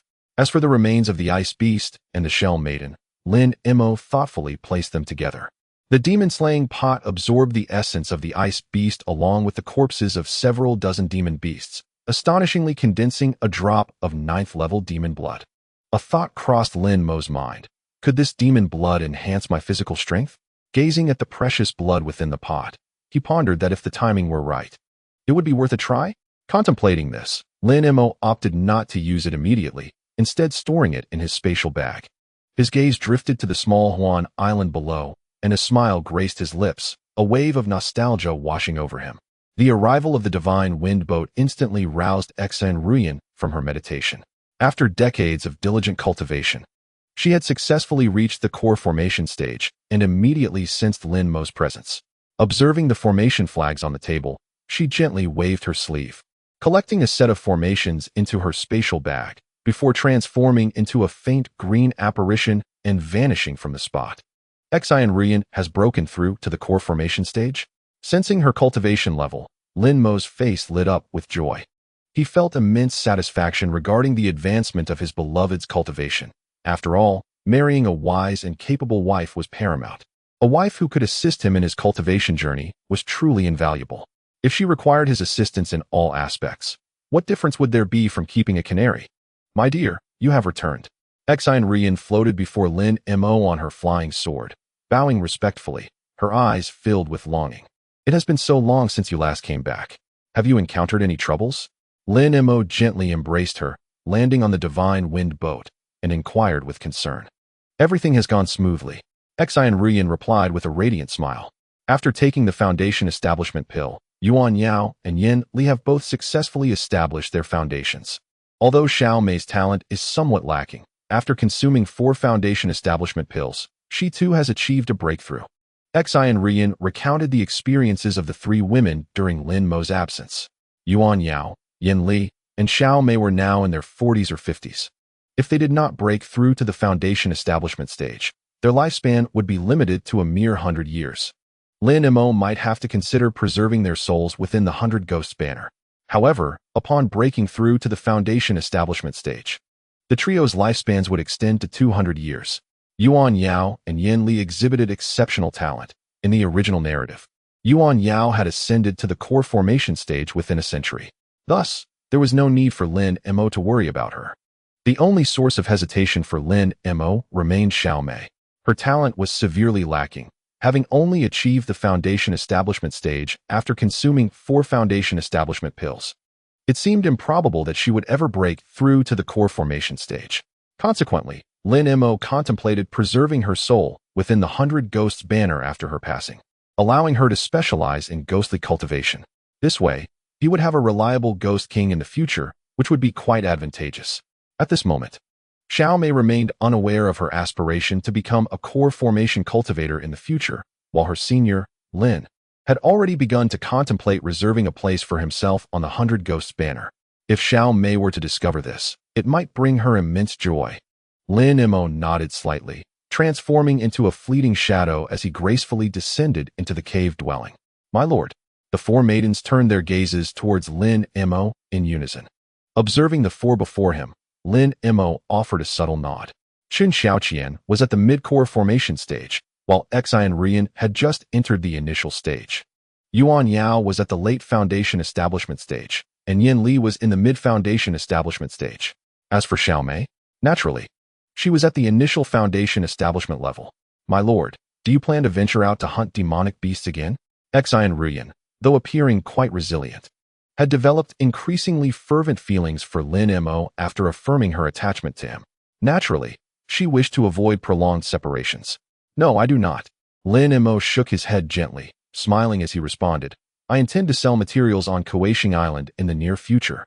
The number of demonic beasts I have hunted over the past decades is simply overwhelming. I estimate that selling them could last for a century. This was not mere bravado on Lin Mo's part. Materials from level 5, 6, and 7 demonic beasts each held a value of several thousand spirit stones. Lin Mo possessed over 1,000 pieces of such materials, as each demonic beast contributed 3 or 4 items. In total, he had dispatched approximately 500 to 600 demonic beasts in recent years. Fortunately, the spectral lady had assisted him in selling the materials, or else it would have been uncertain when he would manage to sell such a vast quantity. As for selling them on a grand scale, that was hardly a feasible approach. After all, he had only attained the core formation stage. Attracting the attention of an infant transformation cultivator could lead to dire consequences. Although he currently possessed strength rivaling that of an early infant transformation practitioner, humans were considerably more troublesome than demonic beasts. It was prudent to focus on his own development and await the discovery of Bayou Island, where plans might be laid in advance. With a spirit stone mine rich in top-tier spirit stones, employing a spirit gathering formation could effortlessly enable him to reach the 9th turn of core formation. The prospect of breaking through to the infant transformation stage filled Lin Mo with yearning as he murmured, "These aspirations are still too distant. For now, I must first secure my innate magical treasure for my 2nd infant transformation." In the following days, Lin Mo devoted himself entirely to the company of the 4 maidens, remaining inseparable from them. When Lin Mo emerged from the stone chamber, satiated, 2 blood jade spiders leaped before him. White jade spider, strength, level 4, species, spider, bloodline power. White jade silk, resilient body. The strength of the 2 white jade spiders had increased steadily. While focusing his energy on nurturing the 3-legged black chicken and the cold underworld turtle, any surplus demonic beast essence was naturally not wasted, but rather bestowed upon the 2 little creatures. Consequently, their strength had successfully ascended to level 4. Come here, my little ones. With a flick of his wrist, Lin Mo presented 2 translucent meat spirit pills. As his prowess in hunting marine beasts grew, the quality of these pills improved correspondingly. The 2 white jade spiders, upon consuming the meat spirit pills, exhibited remarkable excitement. A pair of large, captivating eyes fixed intently on Lin Mo, as if eagerly awaiting further offerings. The energy contained within the flesh spirit pills was substantial, thus one must not be greedy. Lin Mo smiled subtly and proceeded deeper into the cave. Soon, he found himself in the dark, damp depths of the underground. Lin Mo summoned the cold underworld turtle. Having lost its usefulness after its blood no longer served him, Lin Mo had no intention of continuing its cultivation. After all, this cold underworld turtle was Han Ling Sha's destined spirit beast. You shall remain here and be well taken care of, Lin Mo assured with a gentle smile. There will be plenty of flesh spirit pills for you. Hearing Lin Mo's words, the cold underworld turtle nodded eagerly, clearly satisfied with the humid environment. After settling the cold underworld turtle, Lin Mo left the three-legged crow in the cave. As for the golden devouring insect, he opted to carry it with him. There was no other choice. The three-legged crow was far too noisy. It even crowed every morning, which could undoubtedly attract trouble if it were to cry out on Cultivation Island. After bidding farewell to the four maidens, Lin Mo embarked alone on the divine wind vessel, flying towards Cultivation Island. Observing the harbor bustling with boats, Lin Mo's lips curled into a smile reminiscent of days gone by. Upon producing his identification token, he smoothly entered the city. Within the 100 Worms Pavilion, the spectral maiden rested her chin in her hand, her gaze directed towards the enchanting Su Xuan before her. Su Xuan had experienced fortunate circumstances. 20 years ago, she invested heavily in a foundation establishment pill and successfully established her foundation. Now, she possessed mid-foundation stage cultivation. However, despite this, the passage of time had left its marks upon her visage. Yet to Lin Mo, this only added to her allure. I must request several youth-preserving pills from Hanli. Lin Mo mused, stroking his chin. The recipe for the youth-preserving pill was not difficult to find, but the herbs required were rare and precious. It could be said to have been entirely crafted for Hanli. Lin Mo was too lazy to concoct it himself. He would simply ask Hanli for the pills when the time was right, which would save him trouble. "Oh, spectral maiden, how I envy you," Su Xuan remarked, gazing enviously at the spectral maiden's porcelain-like complexion. "Is it because I've been too frequent in breaking time with the jade rod?" Upon hearing Su Xuan's words, the spectral maiden offered an awkward smile. Although Su Xuan appeared innocent and charming, there was a stark contrast between her exterior and her true nature. With her foundation establishment stage cultivation and living next door, the sounds at night were unmistakably clear. There were even times when Su Xuan had actively invited her to join in. To grind tofu? Truly, it is a sin. This left Lin Mo feeling utterly perplexed. "Where is your senior brother? Why hasn't he come yet?" Su Xuan, accustomed to the spectral maiden's silence, shifted her inquiries towards Lin Mo. A brief moment. The spectral maiden glanced at Su Xuan, her second green nascent soul within her shaking its head. Sigh. Su Xuan, feeling bored, began to adjust her makeup and could not help but say, "Why does senior brother Gu from Ruyan Sect not take a liking to me?" The spectral maiden looked at Su Xuan, remaining silent. "If only my senior brother could take notice of me, I would readily accept it." As Lin Mo walked down the path, he couldn't help but shiver at Su Xuan's incessant chatter. When the specter first arrived, living with an enchanting woman was quite delightful. However, after several decades, Lin Mo felt no romantic inclinations toward her, only a deep-rooted friendship. Setting aside matters of love, Su Xuan proved to be an excellent companion, uncomplicated, and, during their time on Cultivation Island, she had received considerable care. "Sister Xuan, is it true that the Miaoying sect was attacked?" The specter gazed at Su Xuan, unable to contain her curiosity. "Of course it is true," Su Xuan exclaimed, thumping her chest. "This information comes from one of my cousins in the Miaoying sect. If it weren't for her good fortune in avoiding that calamity, she might have perished." Hearing Su Xuan's words, the specter nodded in satisfaction. Now, it was simply a matter of waiting for Xiao Xiling to appear. Lin Mo's visit was not solely to sell the materials he possessed. His primary objective was to acquire Xiling and the divine bamboo of the Miaoying sect. This bamboo served as the principal material for forging his 72 Qingzhu Fengyun swords.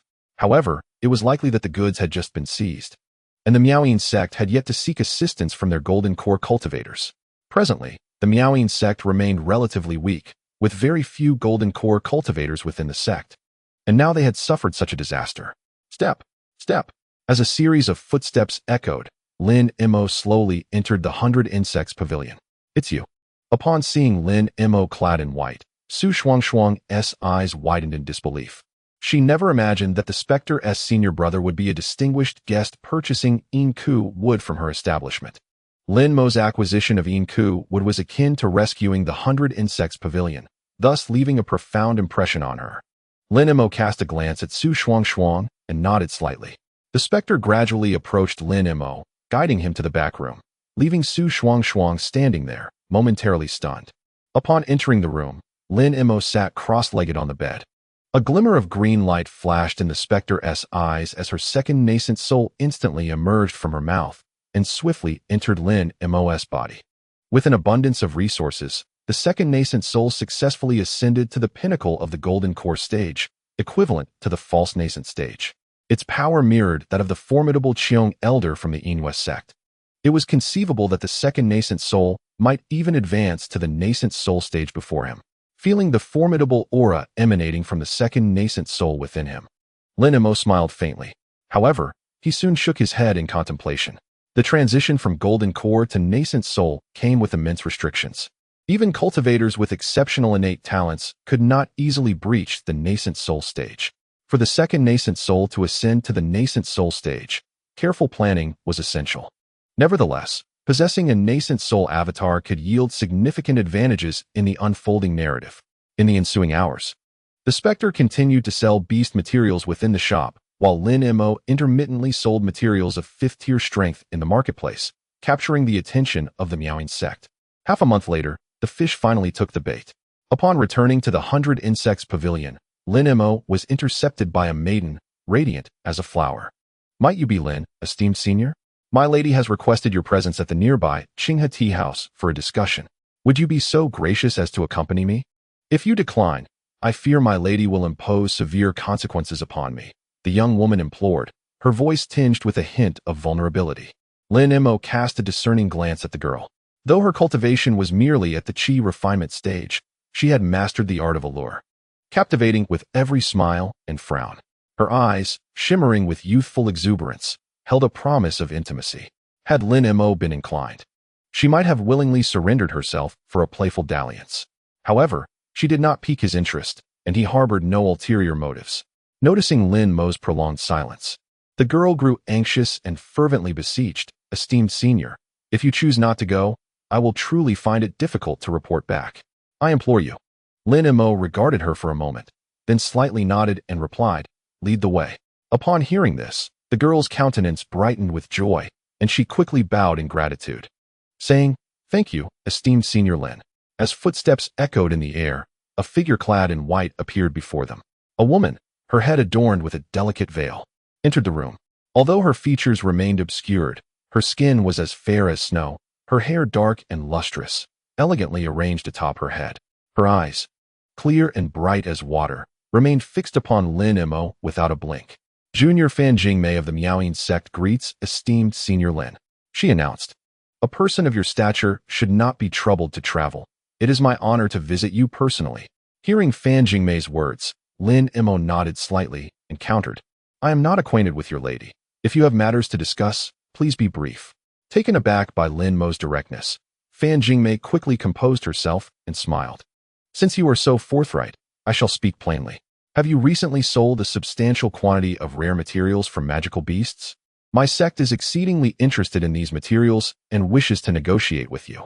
Lin Mo regarded Fan Jingmei with a penetrating gaze and remarked, "This place is crowded and noisy. Do you have somewhere more secluded?" Understanding the underlying narrative, Lin Mo recognized this could likely be a ruse, ostensibly seeking to purchase materials. They were likely in pursuit of a hired hand instead. The ability to sell such a large quantity of materials from 5th or 6th grade magical beasts suggested that the hunters possessed considerable strength, which was the true reason for their interest in him. Upon hearing Lin Mo's words, Fan Jingmei's face lit up with delight as she promptly bowed to him, sweetly saying, "Please, esteemed senior, accompany me." As she led the way, Lin Mo felt a surge of spiritual energy coursing through him. A verdant glow emanated from his second nascent soul, with deep green light flowing within him. To an outsider, he would appear to be a skilled cultivator at the early stage of the core formation realm. However, he refrained from displaying his true prowess at the pinnacle of core formation, instead employing a technique to conceal his aura, presenting himself as a mere practitioner at the early stage. This feigned strength would prevent the Meowing sect from feeling threatened and avert any potential complications. "Thank you for your graciousness, esteemed senior. Please, this way." The woman's eyes sparkled with a hint of joy, prompting her to take a step forward with graceful strides, while the young girl followed behind, dejected and downcast. Although Fan Jingmei led the way, she could not resist glancing back at Lin Mo. As she turned her head, her gaze met his, causing her heart to flutter. Hastily, she beckoned the girl named Lian to her side, and then turned away. However, from Lin Mo's vantage point, he could discern a blush rising at the back of Fan Jingmei's ears. A slight smile tugged at the corners of his mouth, revealing a playful expression. Mastering the art of temptation and retreat, she certainly knew how to play the game. After traversing a short distance with Fan Jingmei, they finally halted before a tea house, where a large banner emblazoned with the character for tea fluttered prominently beneath the eaves. The interior was sparsely populated, save for a middle-aged man seated at the entrance, leisurely savoring his tea. Upon noticing the arrival of Fan Jingmei and Lin Mo, the man promptly rose and saluted her with a respectful gesture. "Master, the room has been prepared. You may enter with your guest now." Fan Jingmei glanced at the middle-aged man and nodded. "Very well, please wait outside." Under the man's guidance, the two women and Lin Mo ascended to the second floor. In stark contrast to the first, the second floor housed a charming private room. A gentle waft of sandalwood fragrance filled the air. An elderly gentleman in gray was leisurely brewing a pot of steaming tea, not bothering to look up as they entered. "Elder Zhao, I apologize for the wait. This is Lin Xinbei, the owner of the batch of monster materials," Fan Jingmei declared as she respectfully saluted the gray-clad elder upon entering the room. "Oh, Lin Daoyu, please take a seat. I have just brewed a pot of ice cloud spirit tea for you to sample," the elder said, lifting his gaze to regard Lin Mo with a placid expression. Though his cultivation was merely at the initial stage of the golden core, his cheeks were remarkably flushed, lending an air of peculiarity to him. Lin Mo took a seat directly behind the elder and straightforwardly stated, "Let us dispense with pleasantries. If you require materials, it would hardly warrant the involvement of a golden core cultivator from the Miaoying Sect." In response to Lin Mo's words, the elder smiled faintly and poured himself a cup of warm tea. "Lin Xinbei, I come on behalf of the Miaoying Sect not only to purchase all of your remaining monster materials, but also to make an unusual request." At this juncture, Fan Jingmei took a seat beside Lin Mo. Her lips parted slightly as she continued. "Over a month ago, our Miaoying Sect undertook a substantial business venture, one that could equate to a decade's worth of spirit stone income for us. Thus, once we gathered a significant shipment, Master Wang led a majority of our adept cultivators to escort the delivery. However, along the way, we were ambushed by a group of enigmatic cultivators, among whom were 5 or 6 golden core practitioners, each possessing formidable dark arts, while the remaining members were also adept at collaborative techniques. Outnumbered, our master fell in battle, and the storage bags containing our goods were seized. Had it not been for the desperate measures taken by 2 elders within our sect to diminish their cultivation levels to activate a secret technique, we would have likely been completely annihilated, and none would have been the wiser." As she recounted this, her voice grew somber, and her face was etched with sorrow. Lin Mo maintained a composed demeanor, fully aware that this was a scheme devised by the extreme In Island. Observing Lin Mo's unwavering calmness and lack of reaction, Fan Jingmei subtly suppressed her sorrowful expression and continued to explain. "Among this batch of goods, the most precious item is a segment of thunder bamboo, originally a treasured possession of a minor sect. However, this sect has fallen into dire straits, leaving only one successor. Recently, they sold this item to our Tianjin sect, and our sect leader had intended to auction it in Tianjin City after concluding a significant transaction, but unexpectedly, it was seized by these cultivators. If you, esteemed senior, are willing to lend your assistance, I can represent the Tianjin sect and present this thunder bamboo to you." Upon hearing this, Lin Mo's heart soared with delight. Aside from Ziling, this thunder bamboo was the primary goal of his journey. A smile crept upon his lips as he replied, "Certainly." Upon receiving his affirmation, Fan Jingmei's face lit up with surprise, never anticipating that the matter would be settled so effortlessly. It is well known that these core formation elders are quite protective of their lives. Previously, she had approached several core formation cultivators, none of whom were willing to wade into such murky waters. The elder in the gray robe, observing Lin Mo's agreement, cast a penetrating glance at him, seemingly attempting to discern his true nature. "By the way, there may be quite a few materials involved." Lin Mo produced a storage pouch and casually tossed it before Fan Jingmei. This pouch contained over 100 pieces of monster materials. Given the rarity of a buyer capable of accommodating such a substantial quantity, Lin Mo felt no hesitation. Fan Jingmei, unable to conceal her joy, expressed her gratitude profusely as she took hold of the storage pouch. As she examined its contents with her spiritual sense, her eyes widened in astonishment.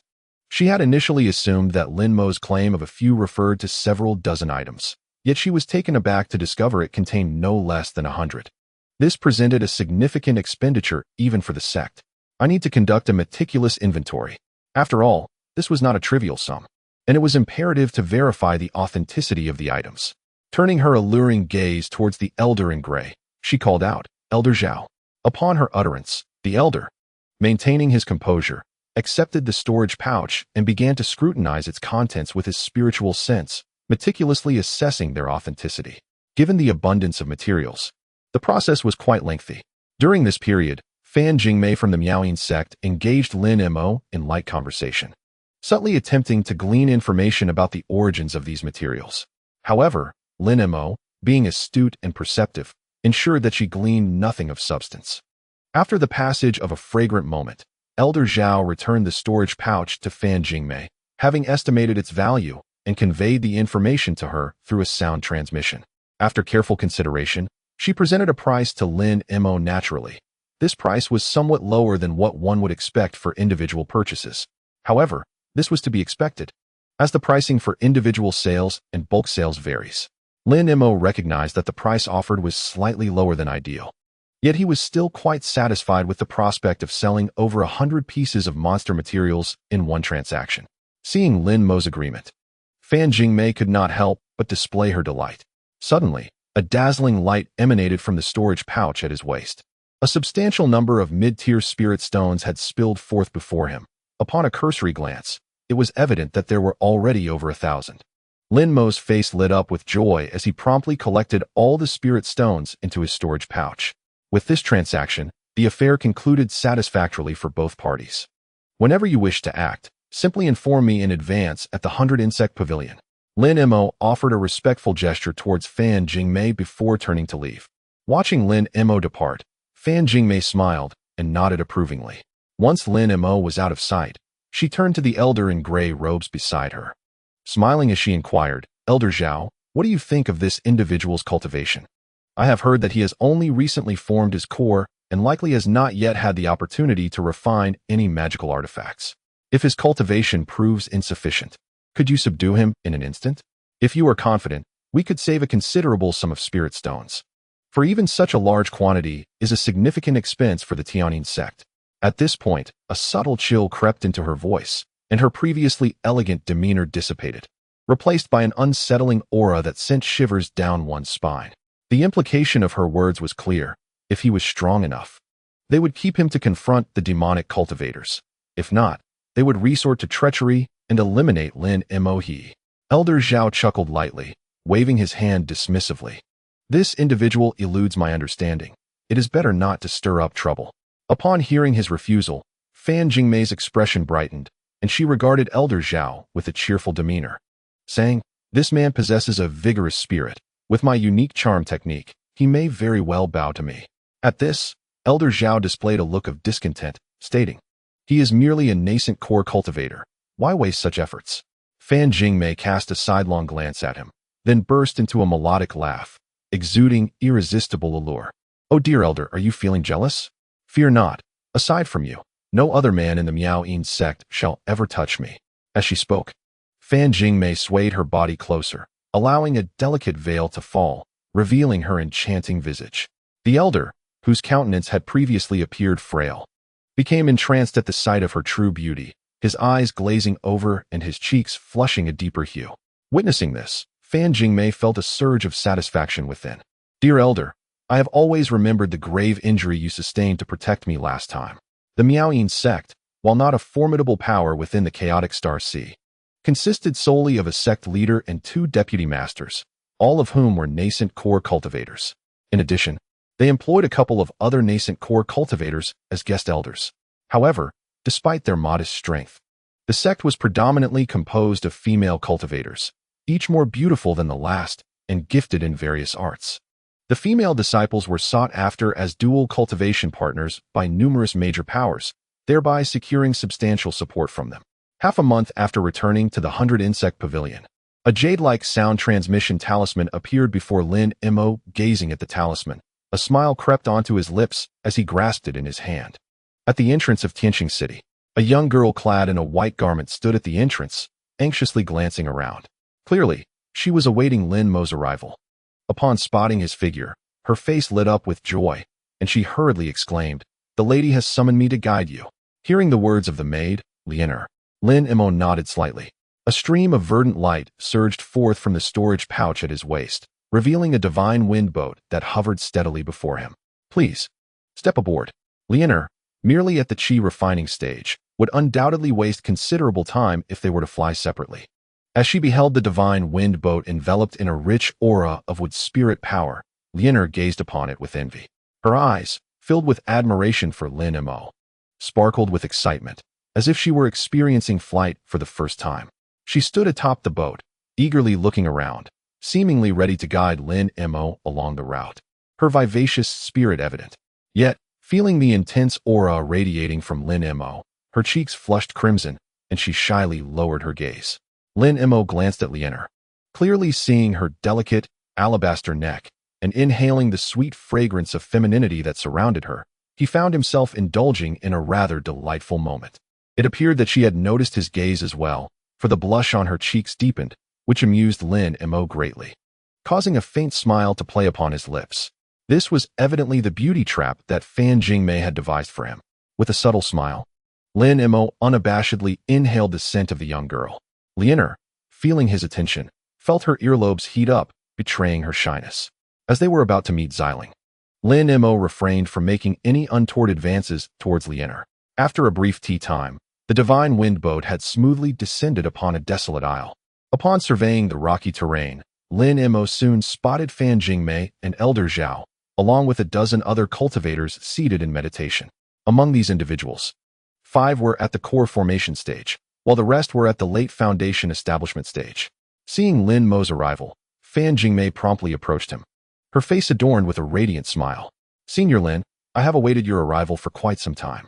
As she spoke, she stepped closer, saying, "Allow me to introduce you to everyone."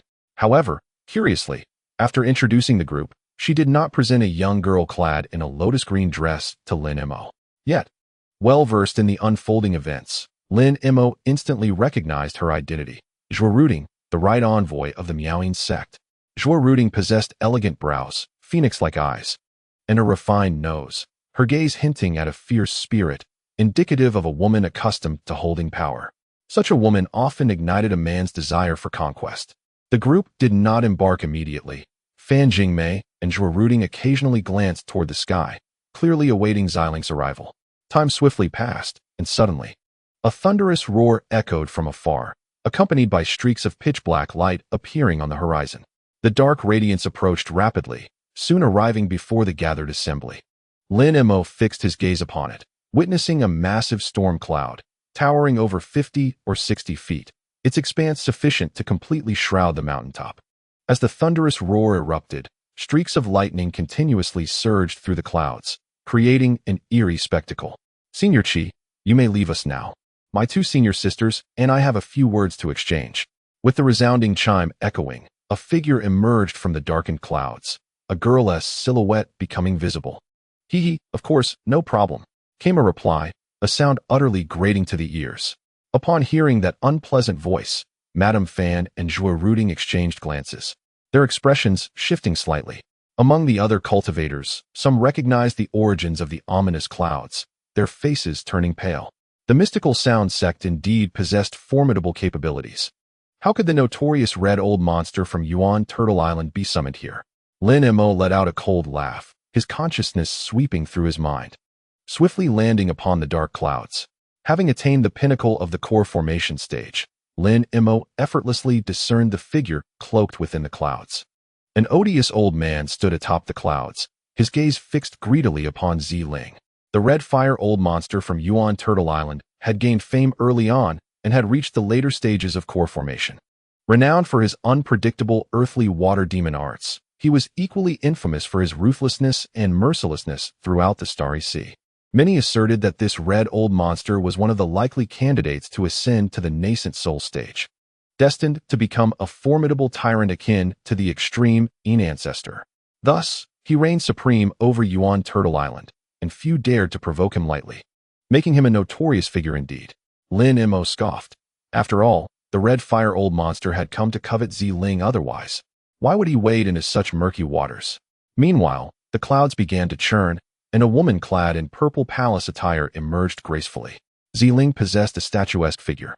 Her movements light and elegant, though a faint purple aura veiled her visage, obscuring her true appearance. Upon seeing Ziling, Fan Jingmei and Zhuo Ruding immediately approached her. "Sister Wang, why has the red old monster come here?" Zhuo Ruding inquired softly, her brows furrowing. "Did you summon him? But that seems unnecessary."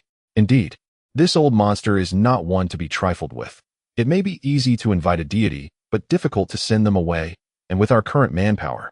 "We are more than sufficient," Madame Fan replied, her expression grave, subtly revealing her dissatisfaction. Did the two senior sisters truly believe that the cultivators who ambushed them last time were the entirety of their adversaries? Ziling cast a glance at the two women and calmly stated, "Sister, what do you mean? Are there other formidable individuals on their side?" Startled, Fan Jingmei quickly responded, while Zhuo Ruding's expression mirrored her surprise. "I received word that there is a late-stage core formation cultivator in their stronghold. Relying solely on the help summoned by the two senior sisters might prove inadequate, which is why I ventured to Yuan Turtle Island to persuade the red fire old monster to act." The woman in purple spoke nonchalantly, though the cost in spirit stones was considerable. Upon hearing this, Madame Fan and the two sisters exchanged doubtful glances, falling silent. Clearly, they understood that to persuade such a malevolent figure as the red fire old monster to intervene, the price paid by their junior sister must have been substantial. However, this was not the time for such discussions. They could only wait until matters here were resolved before considering other concerns. At this moment, the enchanting gaze of the woman in purple had surveyed the other cultivators atop the mountain, nodding in apparent satisfaction. The number of core formation practitioners invited by the two elder sisters exceeded my initial expectations. With the formidable assistance of the elder Qihua, we are bound to eradicate this batch of malevolent cultivators, avenging the death of my mother. The voice of the woman in purple turned icy, imbued with an overwhelming sense of lethal intent. "Rest assured, we shall exact vengeance on behalf of our sect leader." Zhuo Ruding gently brushed her lustrous black hair and spoke slowly. "Indeed, our sect leader has bestowed great grace upon us, even if it costs us our lives. We will annihilate the enemy." Fan Jingmei echoed solemnly.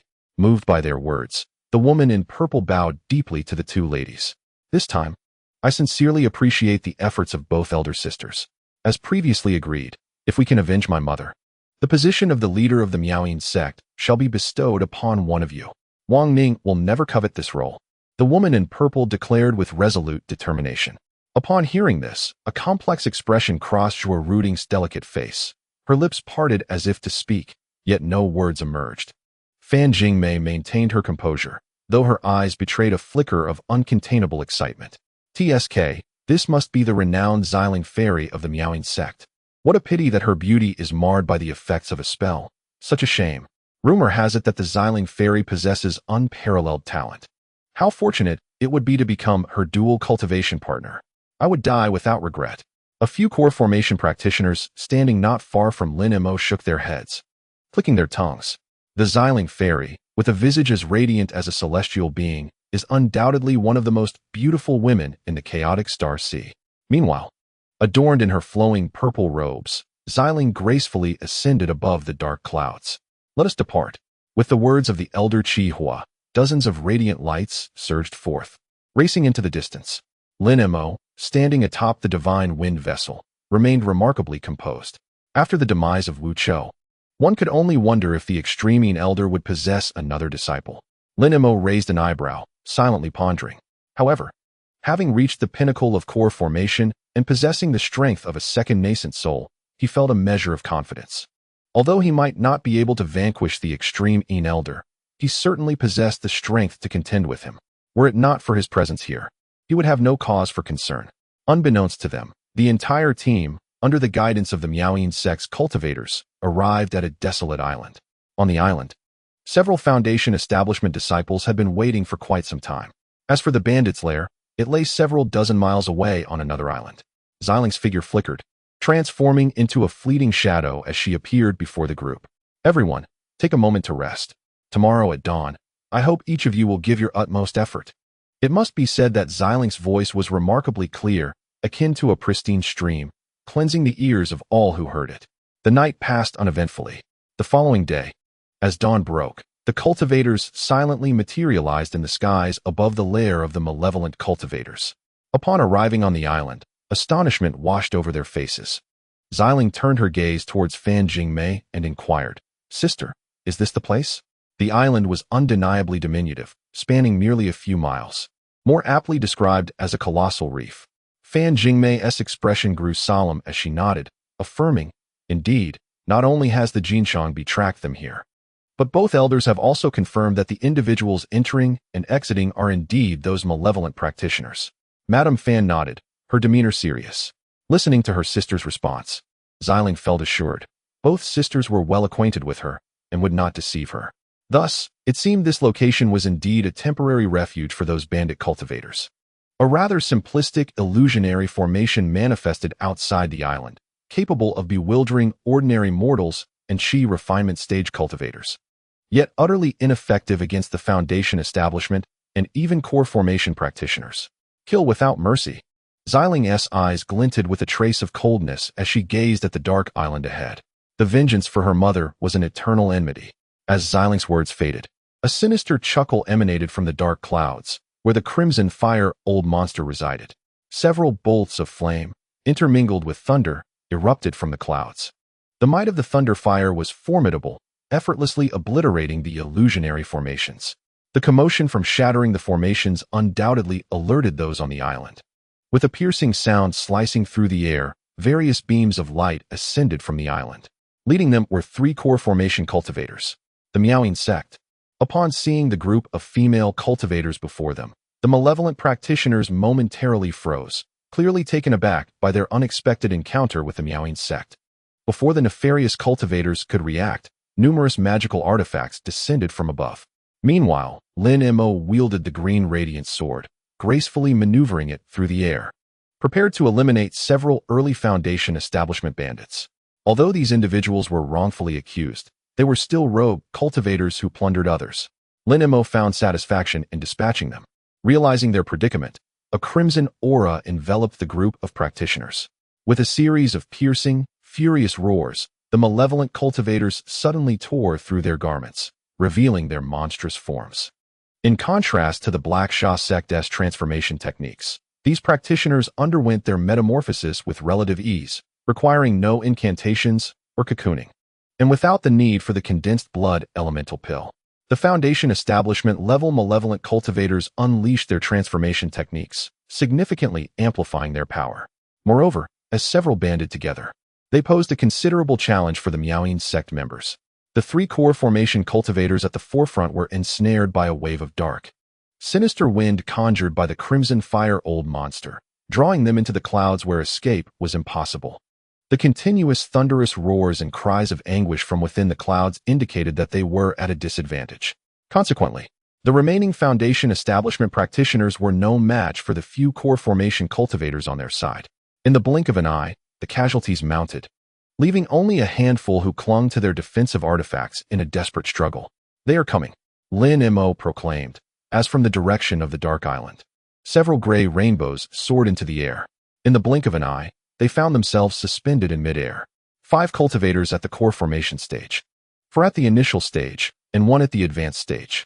Lin Mo cast a brief glance and immediately discerned the cultivation levels of this group. The leader, a middle-aged man with a fierce countenance and a sallow face, glared intently at the corpses below. "Who are you to dare slaughter the disciples of our hidden death sect? I shall make you pay blood for blood." The middle-aged man's expression darkened as he surveyed the few remaining disciples. Upon hearing his words, the others were momentarily taken aback. How could this bandit exhibit such a brazen demeanor, showing no awareness of the consequences of his actions? Some astute individuals began to hesitate, casting furtive glances at the leading figure, Fairy Xiling, and the others, including Fan Jingmei. A hint of doubt flickered in Fairy Xiling's clear, beautiful eyes. And just as she opened her mouth to speak, a voice thundered from the crowd. "Enough of this nonsense. You all deserve to die." Suddenly, Elder Zhao soared into the air, his right hand sweeping forth to unleash a fireball over 10 feet long. The flames blazed with an intense heat, crackling through the air as they passed. Witnessing this spectacle, the middle-aged man from the hidden death sect's expression drastically changed. A torrent of howling energy surged around him, swiftly coalescing into a massive, grayish-white demonic visage. As this monstrous face emerged, it opened its gaping maw and lunged forward ferociously. Elder Zhao's fireball struck directly into the demon's mouth, vanishing in an instant without having the slightest effect. Undeterred, the demonic face continued its relentless assault, transforming into a white phantom that charged towards Elder Zhao. Sensing the imminent danger, Elder Zhao was filled with dread and hastily retreated, shouting, "Everyone, attack together. This creature is a late-stage core formation cultivator. We stand no chance in a one-on-one fight." Before he could finish, Lin Mo's figure flickered and suddenly appeared before Elder Zhao, raising his right hand to deliver a powerful strike. The overwhelming force enveloped his hand. With a thunderous crash, Elder Zhao was sent crashing to the ground. Witnessing Lin Mo's abrupt aggression towards their ally, the members of the Miao-yin sect exchanged wary glances, their expressions laced with skepticism. Cultivation was no easy feat, and none wished to meet a needless demise, especially those who had reached the core formation stage, centenarians who were particularly averse to losing their lives. "Hold your actions. Something is amiss here." Fairy Xiling discerned the anomaly and coldly admonished the disciples of the Miao-yin sect. With a forceful sweep of his right hand, Lin Mo discarded Elder Zhao like a lifeless dog, tossing him before Fairy Xiling. "Fairy Xiling, this individual is suspicious." Lin Mo gradually descended beside her, whispering, "Perhaps the death of your mother is unrelated to these malevolent cultivators." Upon hearing this, Fairy Xiling's expression shifted slightly, and she swiftly took to the skies. The middle-aged cultivator opposite was no fool either, having recognized the peculiarities of the situation. After a brief moment of astonishment, he decisively gestured to the ghastly figure, which let out a chilling shriek and swiftly flew to his side. "But you have slain the master of the Miao-yin sect and plundered our goods." Xiling fixed her gaze upon the middle-aged cultivator ahead, seemingly attempting to discern whether he was lying. "Nonsense. Although our hidden kill sect seldom engages with outsiders, we would never stoop to such despicable acts," the middle-aged man retorted, his face darkening with anger. Upon hearing this, Xiling's countenance turned cold, a hint of frost glimmering in her beautiful eyes. The disciples of the Miao-yin sect behind her exchanged glances, their expressions a mixture of concern and confusion. Elder Zhao lay motionless on the ground, and with a face full of helplessness, he slowly remarked, "It appears we have fallen into someone's trap." After all, considerable resources had been expended to win over Elder Zhao, including multiple sacrifices of her own vitality. The realization that he might be a traitor to their sect left Fan Jingmei utterly devastated. "Humph, it is you who have been ensnared, not us," the middle-aged man replied, his voice as cold as ice. He had devoted years to cultivating his disciples, only to see them obliterated in an instant. How could he not harbor a deep-seated hatred towards those present? Were it not for the overwhelming number of golden core cultivators on the opposing side, and the uncertainty of dealing with the enigmatic figure hidden in the clouds, he would have unleashed his full strength to decimate them, even at the risk of grievous injury. The woman in purple, upon hearing this, remained icy, while Madame Fan could only force a smile in anticipation. "Elder Zhao, Elder Fu, shouldn't you both provide us with an explanation?"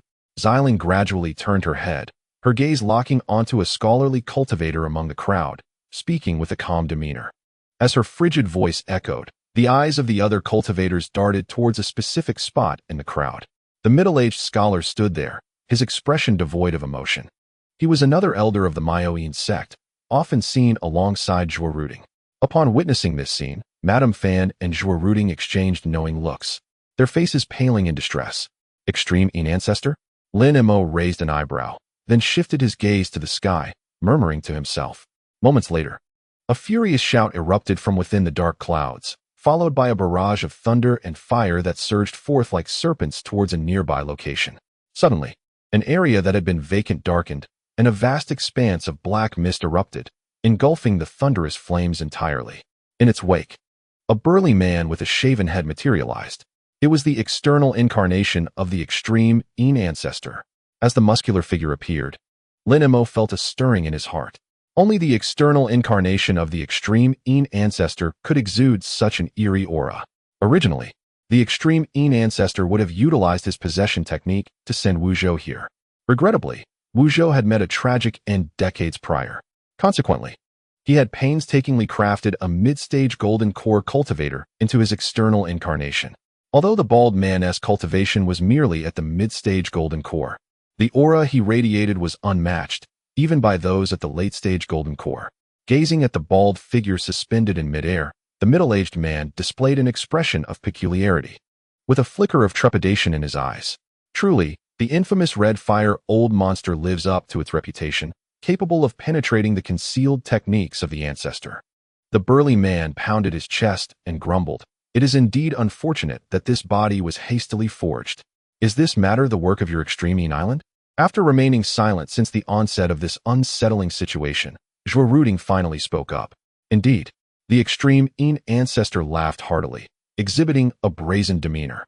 "The goods of your Miaoyan sect were seized by my island's people, and I instructed the two elders to frame the hidden kill sect." His audacious nature was laid bare, with no attempt at concealment. As he smirked and fully acknowledged his actions, his gaze lewdly fixated on the purple-clad woman. Xiling maintained her usual icy demeanor, coldly regarding the extreme ancestor without uttering a word. "Prepare for retreat. Since they dare to set such a trap, they undoubtedly have further schemes. Let us escape this calamity first." Upon hearing Xiling's words, the disciples of the Miaoyan sect fell silent, clearly recognizing the dire circumstances. "Oh, truly remarkable is the enchanting Xiling fairy. The ancestor has long admired her." The extreme ancestor leered, his eyes lingering on Xiling's magically concealed visage. "As fortune would have it, I find myself in need of a few furnace cauldrons. Might the Xiling fairy indulge me in some pleasures?" At that moment, a scholar cultivator soared into the air, attempting to confront the extreme ancestor. "You think to leave unscathed?" Lin Mo's form flickered, transforming into a shadow that appeared before the scholar. The sharp green radiance sword swiftly pierced through the scholar's body, crimson blood gushing forth from his chest. A surge of formidable energy emanated from within. Mid-stage core formation, late-stage core formation, pinnacle of core formation. Sensing the overwhelming aura radiating from Lin Mo, the extreme ancestor's expression turned chilly. "I did not expect that your Miaoyan sect still possesses some means. You have even managed to summon a false infant stage cultivator." As he felt Lin Mo's formidable strength, the extreme ancestor sneered. "Yet, do you truly believe you can escape from my grasp?" Observing the powerful aura emanating from Lin Mo, Xiling's face lit up with joy, fully aware that their survival today hinged upon Lin Mo's prowess. Meanwhile, the red cloud old monster remained ensconced within the dark clouds, utterly still. "Senior Lin, if you can rescue the Miaoyan sect, I shall agree to any of your conditions." At this critical juncture for her sect, Xiling had no better alternatives.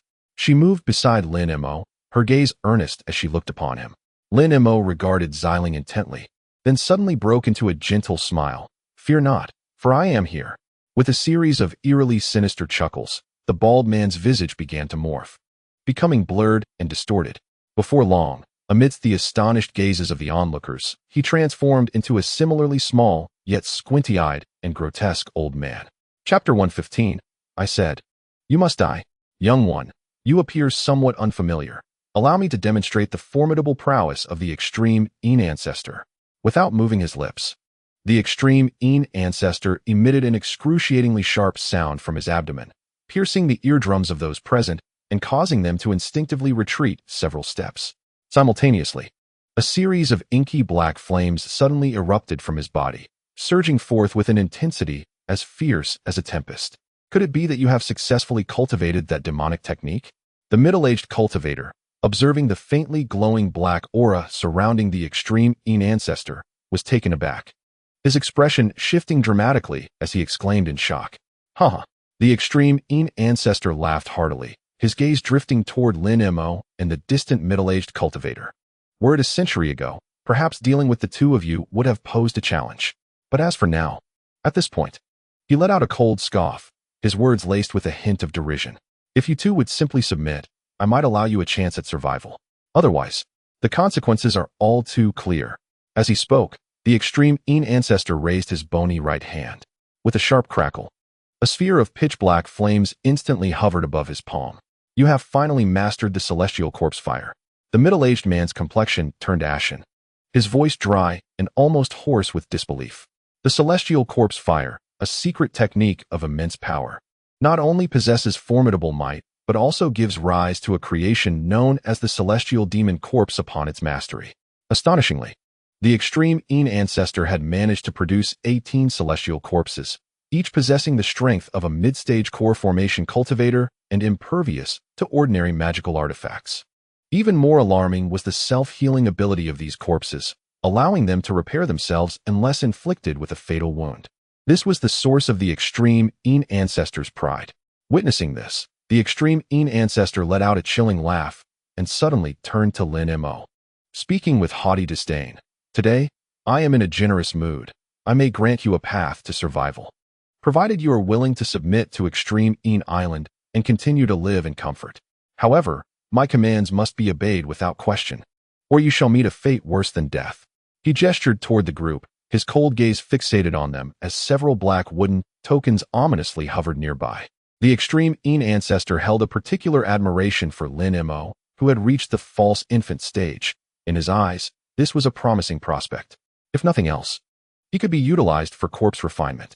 Suddenly, a cultivator with a hooked nose from the core formation stage, standing behind Ruyan, transformed into a streak of yellow light and shot upward into the sky. As he fled, he called out, "I foam. Have no desire to oppose the ancestor nor to be controlled by anyone. I shall take my leave first." In mere moments, the yellow light had soared several dozen feet away. Foolishness leads to demise. Lin Mo shook his head slightly. The saying goes that the first bird to stick its head out is the one that gets shot, and this cultivator foam was clearly lacking in wisdom. As anticipated, upon witnessing an attempt to escape, a fierce glint flashed in the extreme Yin ancestor's eyes. With a forceful wave of his withered hand, trailing black flames, he prepared to act. A black fireball was unleashed, instantly transforming into a slender arc of dark light before vanishing from sight. Suddenly, piercing screams echoed from afar, punctuating the air with a chilling resonance. Amidst the distant yellow glow, a cry of agony pierced through the atmosphere. With a resounding puff, it morphed into a mesmerizing swirl of black radiance, swiftly contracting and disappearing. The entire form subsequently dissipated into thin air, reduced to a pile of ash. Only a small dagger-shaped artifact fell from the void. Truly, it exemplified the might of the heavenly capital's corpse fire. Lin Mo raised an eyebrow, silently contemplating. It remains to be seen which is superior, my ghost thundersword flame or this. Senior Lin, I wonder if you can hold off the extreme Yin ancestor. The chief fire ancestor, shrouded within the dark clouds, may have already fled in Xiling's eyes. Thus, she could only place her hopes on Lin Mo. Lin Mo gently nodded towards Xiling, signaling her not to worry. A faint green phantom then coursed through his body, slowly ascending into the air. The extreme Yin ancestor displayed a look of astonishment, not anticipating that after witnessing his own deployment of the heavenly capital's corpse fire, which had swiftly annihilated a core formation cultivator, Lin Mo would dare to confront him. "You seek death." The extreme Yin ancestor coldly regarded Lin Mo and murmured, "Then I shall send you on your way." As he spoke, he gradually raised his right hand, a sphere of pitch-black flame enveloping it. The air crackled with an ear-piercing sound, reminiscent of scorching flames. Lin Mo cast a glance at the middle-aged man nearby, who, upon witnessing the extreme Yin ancestor's dark, demonic fire, squinted his eyes, seemingly deep in thought. "You deal with the chief fire ancestor, that old wretch. I shall take care of this." Lin Mo's aura surged, and a Xuan Copper mirror instantly soared from his storage pouch. The chief fire ancestor? The middle-aged man, hearing this, displayed a flicker of skepticism in his eyes as he gazed at the dark cloud above. He then turned to Lin Mo, cautioning, "This old fiend is possessing another's body. His new divine abilities can only be utilized a limited number of times. Otherwise, the host will self-destruct." Upon hearing the middle-aged cultivator's words, the extreme Yin ancestor chuckled coldly. He clasped his hands together, then slowly spread them apart. Two spheres of pitch-black fire materialized above his palms. "Go." Lin Mo's gaze sharpened, and the green radiant sword before him instantly transformed into a vibrant green phantom, darting towards the extreme Yin ancestor. The extreme Yin ancestor regarded it with indifference, a cold smile gracing his lips. The two black fireballs were released from his hands, morphing into slender, serpent-like shapes. With a swift hiss, they struck the green radiant sword. Bang! As a cacophony of deafening explosions erupted, the black flames consumed the green radiant sword, reducing it to fragments of verdant debris that cascaded from the air. Witnessing Lin Mo's artifact shatter upon impact, Xiling gasped in shock, her eyes brimming with concern. After all, Lin Mo possessed the highest cultivation level among them. If even Lin Mo cannot stand against the extreme Yin ancestor, does that not signify that the rest have no hope of survival? His power is indeed formidable. In stark contrast to Xiling's panic, Lin Mo remained remarkably composed, slightly raising an eyebrow and parting his lips. A chilling blue radiance surged forth from his mouth in an instant. The glimmer of the cold light shone brilliantly as the ghost thunder sword flame soared into the heavens. The extreme Yin ancestor laughed heartily. How many more treasures do you possess that I can obliterate? However, his expression soon shifted. A flicker of astonishment flashing in his eyes. He discerned the surging cold radiance within the ghost thunder sword flame. The heavenly capital corpse fire could only be subdued by techniques of extreme Yin and extreme cold. Yet, Lin Mo's ghost thunder sword flame embodies both the essence of extreme Yin and cold, augmented by the vast power of the water vortex divine thunder. It possesses an exceptionally potent suppressive effect against the heavenly capital corpse fire. Since that is the case, there's no need for you to conceal anything. Chihua. The extreme Yin ancestor directed his gaze towards the dark clouds above, speaking coldly.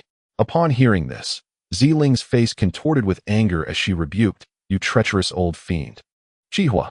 To this, the old fiend Chihua merely let out a disdainful chuckle, offering no reply.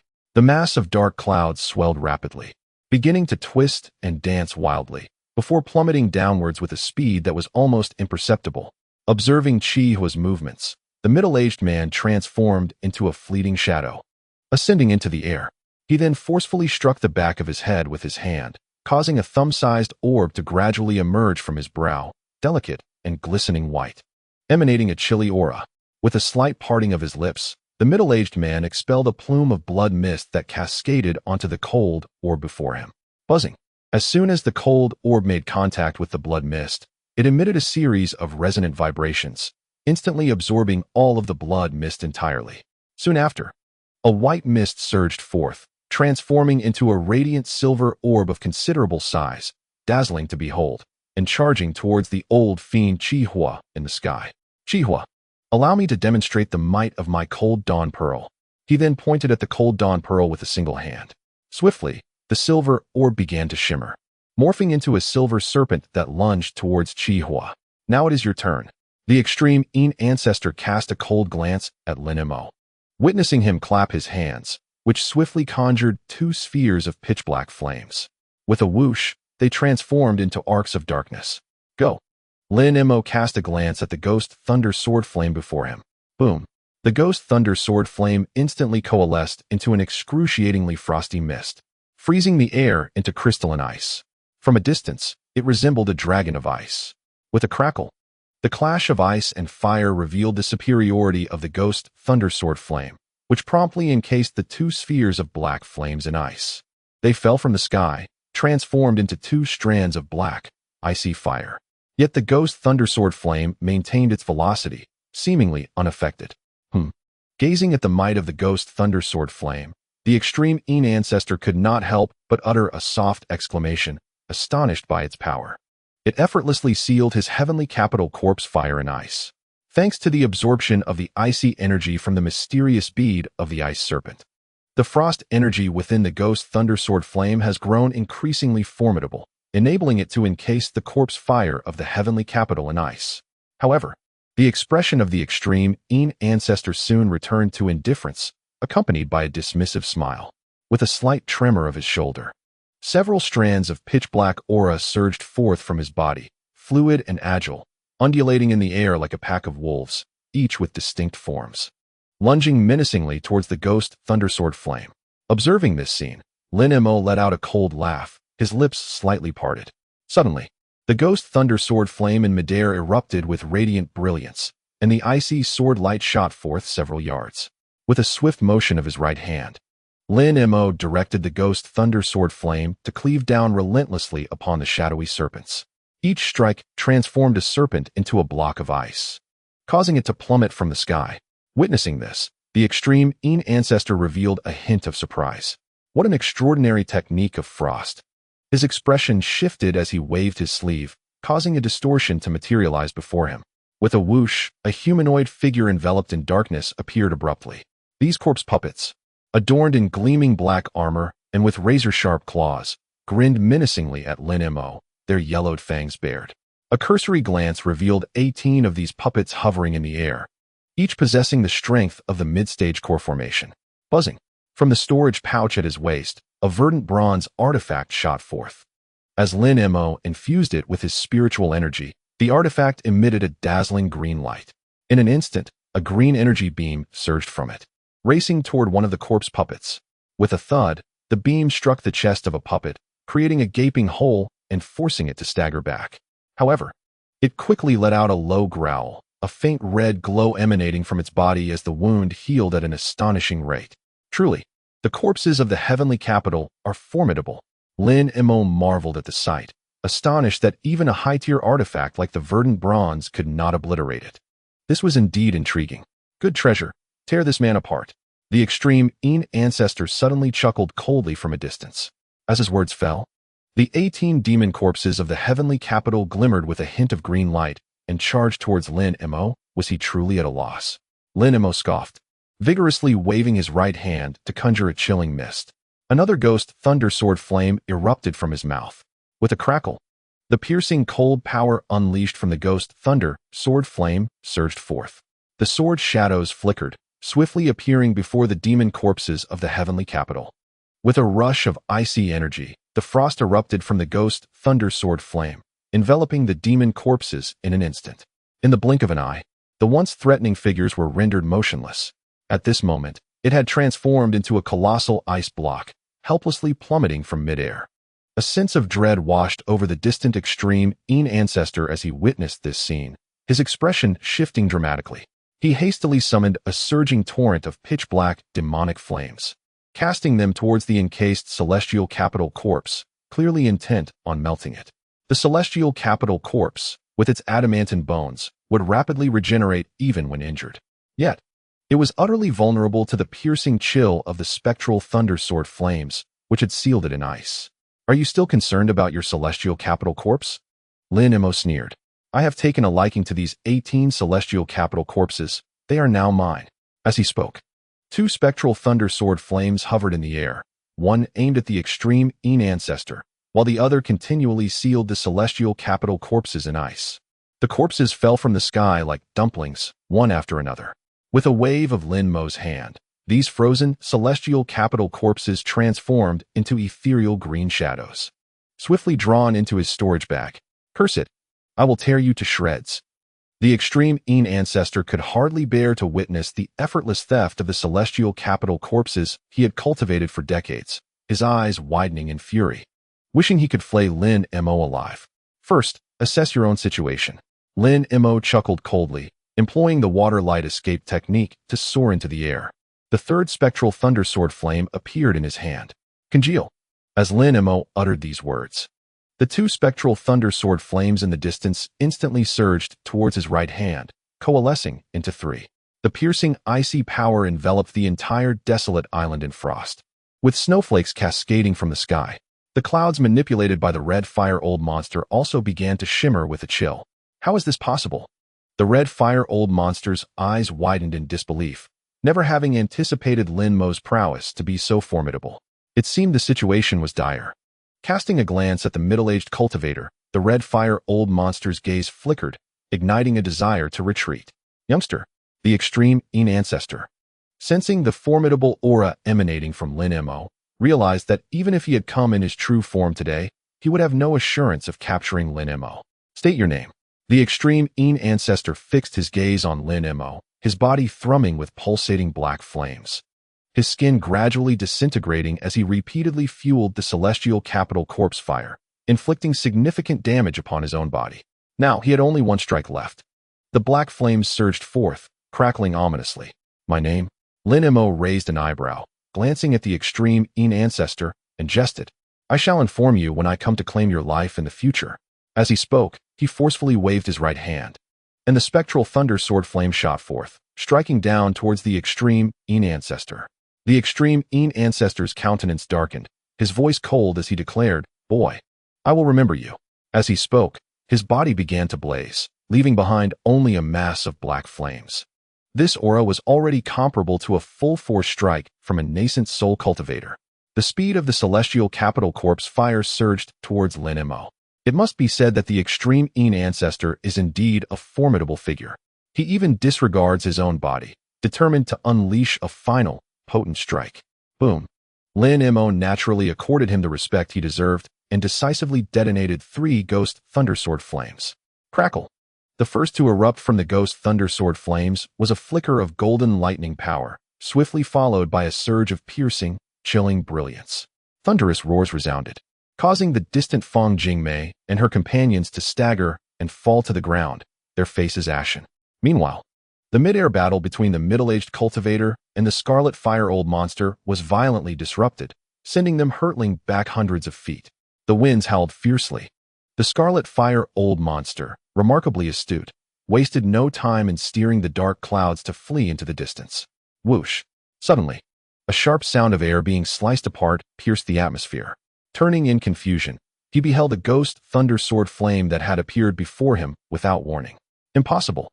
The scarlet fire old monster's eyes widened in disbelief, completely astonished that this young man clad in white could be so terrifying. Even while facing the full force of a nascent soul cultivator, he still had the strength to contend with him. However, this astonishment was short-lived.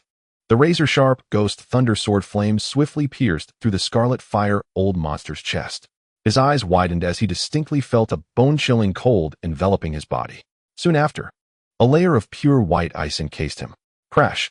The icy flames contained within the ghost thunder sword flame instantly engulfed him, reducing him to a stream of icy water, meeting his demise on the spot. Whoosh! The ghost thunder sword flame flickered and deftly lifted the storage bag beside the corpse, transforming into a fleeting shadow that vanished from sight. The middle-aged cultivator remained, standing in stark contrast to the fallen scarlet fire old monster. This man was unfathomable. Observing the scene, the middle-aged cultivator slowly glided toward Lin Mo. Lin Mo hovered in the air, his gaze directed into the distance. A massive ice crystal flower, spanning several dozen feet, floated before him. Dark flames danced around it, continuously enveloping the crystalline bloom. Drip, drip, drops of cold water incessantly fell from the ice crystal. Indeed, Lin Mo nodded slightly, thoroughly pleased with the unfolding scene. Watching the melting ice crystal in the distance, a smile graced his lips. It seemed that his ghost thundersword flame could effectively counter the extreme Yin ancestor's heavenly corpse fire. It appeared he could afford to be a bit bolder moving forward. Lin Mo stroked his chin, contemplating the balance of risk and reward. To attain the greatest benefits, one must be willing to pay a price. This was acceptable. Suddenly, Lin Mo let out a soft exclamation, his gaze drawn to a palm-sized, jet-black storage bag resting among the ashes of the extreme Yin ancestor. Perhaps there were treasures within. With a flick of his right hand, he summoned the storage bag into his grasp. Thank you, fellow cultivator. At that moment, the middle-aged cultivator descended slowly before Lin Mo, clasping his hands in gratitude. I am Gunyan of the Insha Sect. Were it not for your assistance, I would have faced certain death today. The profound gratitude I owe is indelible. Henceforth, should you require my assistance, I shall not hesitate to comply. Hearing Gunyan's words, Lin Mo's lips curled into a subtle smile. He glanced at Gunyan and remarked, the Hanli pearl you possess is indeed extraordinary. Upon hearing this, Gunyan's heart skipped a beat, fully comprehending the underlying implication in Lin Mo's words. This is the Hanli pearl, crafted from the enigmatic crystals of the deep sea. With a flourish of his right hand, he produced a snow-white pearl, now firmly in his grasp. If you do not mind, I would like to bestow this Hanli pearl upon you. As he spoke, Gunyan slowly extended the pearl towards Lin Mo. Though the Hanli pearl was not Gunyan's most cherished treasure, it was nonetheless a highly valued mid-tier artifact. To offer it to Lin Mo was indeed a generous gesture. Lin Mo accepted it without hesitation, casting a meaningful glance at Gunyan. That item you possess is something the extreme Yin ancestor covets. Having received a favor, I feel compelled to forewarn you. Once the extreme Yin old demon cultivates the celestial corpse fire, he will undoubtedly seek you out. If I were in your position, I would consider relinquishing it to preserve my life. Gunyan's expression reflected his inner conflict. He was acutely aware that as long as he wielded the remnants of the Void Heaven map, the extreme ancestor would not relent. However, the lure of wealth often leads to peril, and Gunyin was reluctant to forfeit this opportunity. Thank you for the warning, my friend. I am duly informed. He clasped his hands in gratitude towards Lin Mo, then turned his gaze towards the unconscious disciples in the distance. With a sweeping gesture, he roused them from their stupor. Let us depart. Upon witnessing their leader's retreat, the disciples swiftly followed suit, not daring to linger. As the Insha sect departed, Lin Mo waved his sleeve, gently descending to the ground. Thank you, esteemed elder. Xiling approached with haste, exclaiming, had it not been for your timely intervention, I might have perished. Lin Mo smiled slightly in response. We cannot linger here. Let us return to the city. Xiling's beautiful eyes rested upon Lin Mo, and she nodded earnestly. Sighing softly, she turned to gaze upon the remnants scattered across the ground, a flicker of sorrow crossing her features. She had intended to avenge her mother. Yet unforeseen complications arose with the involvement of a Yuanying-level foe. This posed a formidable challenge for the Miaoing sect. In her quest to seek the assistance of the Red Fire Old Monster, she had sacrificed 10 female disciples as offerings. Furthermore, the numerous Jidon stage experts invited had thoroughly drained the sect's resources. Even more tragically, 2 Jidon elders within the sect had betrayed their own, meeting a grim fate here. Now, the sect was left bereft of even a single Jidon cultivator. With so many suitable female disciples for dual cultivation, the Miaoing sect had become a highly sought-after prize in the chaotic Star Sea. What shall become of them in the future? Buzzing, the divine wind boat descended before them, radiating a soft, blue spiritual energy. Lin Mo stepped confidently onto the vessel. Whoosh! With a piercing sound that shattered the air, the divine wind boat transformed into a fleeting shadow, vanishing from sight. This journey had yielded considerable rewards, prompting Lin Mo to take a moment to appreciate his gains before seeking Xiling to acquire the thunder bamboo and further strategize. With great haste, Lin Mo soon arrived at a desolate island. Whoosh! Whoosh! A series of formation flags continuously erupted from his storage bag, transforming into streaks of flowing light that deeply embedded themselves around the island. In an instant, a transparent barrier of formation light surged forth, completely enveloping the island. Lin Mo landed steadily, and with a flick of his right hand, the Hanli Pearl floated before him. A glimmer of cold light flashed as the yin-yang vessel manifested as a phantom, firmly settling in front of him. A chilling wind swept by, and the Hanli Pearl was swiftly absorbed into the yin-yang vessel. This pearl contained a tumultuous energy of ice. Should he fully absorb it, it might significantly enhance the power of his yin-yang vessel. After incorporating the vessel into his body, Lin Mo waved his right hand again, causing 4 storage bags to levitate before him. 2 of these belonged to the core formation elders of the Miaoing sect, while the other 2 belonged to the notorious Qihua and the extreme Yin ancestor. Naturally, the more valuable items would be opened last. Lin Mo first retrieved the storage bags of the 2 Miaoing elders. As his consciousness scanned through, he discovered over 100 mid-tier spirit stones, alongside various materials and elixirs suitable for core formation practitioners. To Lin Mo, they held little value. Additionally, there were 2 low-tier magical artifacts, the personal treasures of the 2 elders. Lin Mo had executed his actions so swiftly that he had left no time for the 2 to react. Consequently, the artifacts remained intact and could later be sold, which was quite favorable. After stowing away the 2 storage bags, Lin Mo turned his attention to the bag belonging to the Qihua. This notorious figure was well known, with a master who was a Yuanying stage expert. Therefore, Lin Mo had certain expectations regarding the contents of this storage bag. As his consciousness surged within, the first sight that greeted him was a substantial pile of spirit stones, over 100 mid-tier ones, along with 3 high-tier spirit stones. The high-tier fire spirit stones were as crimson as flames, while the high-tier wood spirit stones were verdant. 2 were of the wood attribute, and 1 of the fire attribute. Lin Mo shook his head slightly, effortlessly absorbing the spirit stones into his storage bag. Next, he encountered a crimson fan. Its vibrant hue radiated heat, adorned with golden images of birds and beasts. A mid-tier magical artifact. Lin Mo grasped the fan, allowing his internal spiritual energy to flow into it gradually. Whoosh! Whoosh! With a gentle wave of his right hand, radiant red light burst forth from the fan, and fiery red birds began to emerge, soaring into the air. They burned through the atmosphere, creating a cacophony of crackling sounds. The firebirds alighted upon a massive stone of the island. Boom! The sound of sizzling filled the air as the island rock was swiftly consumed by flames, leaving only ash behind. Though the power was somewhat diminished, the sheer number of firebirds compensated for it. Lin Mo shook his head slightly, directly returning the magical fan to his storage bag before continuing his search.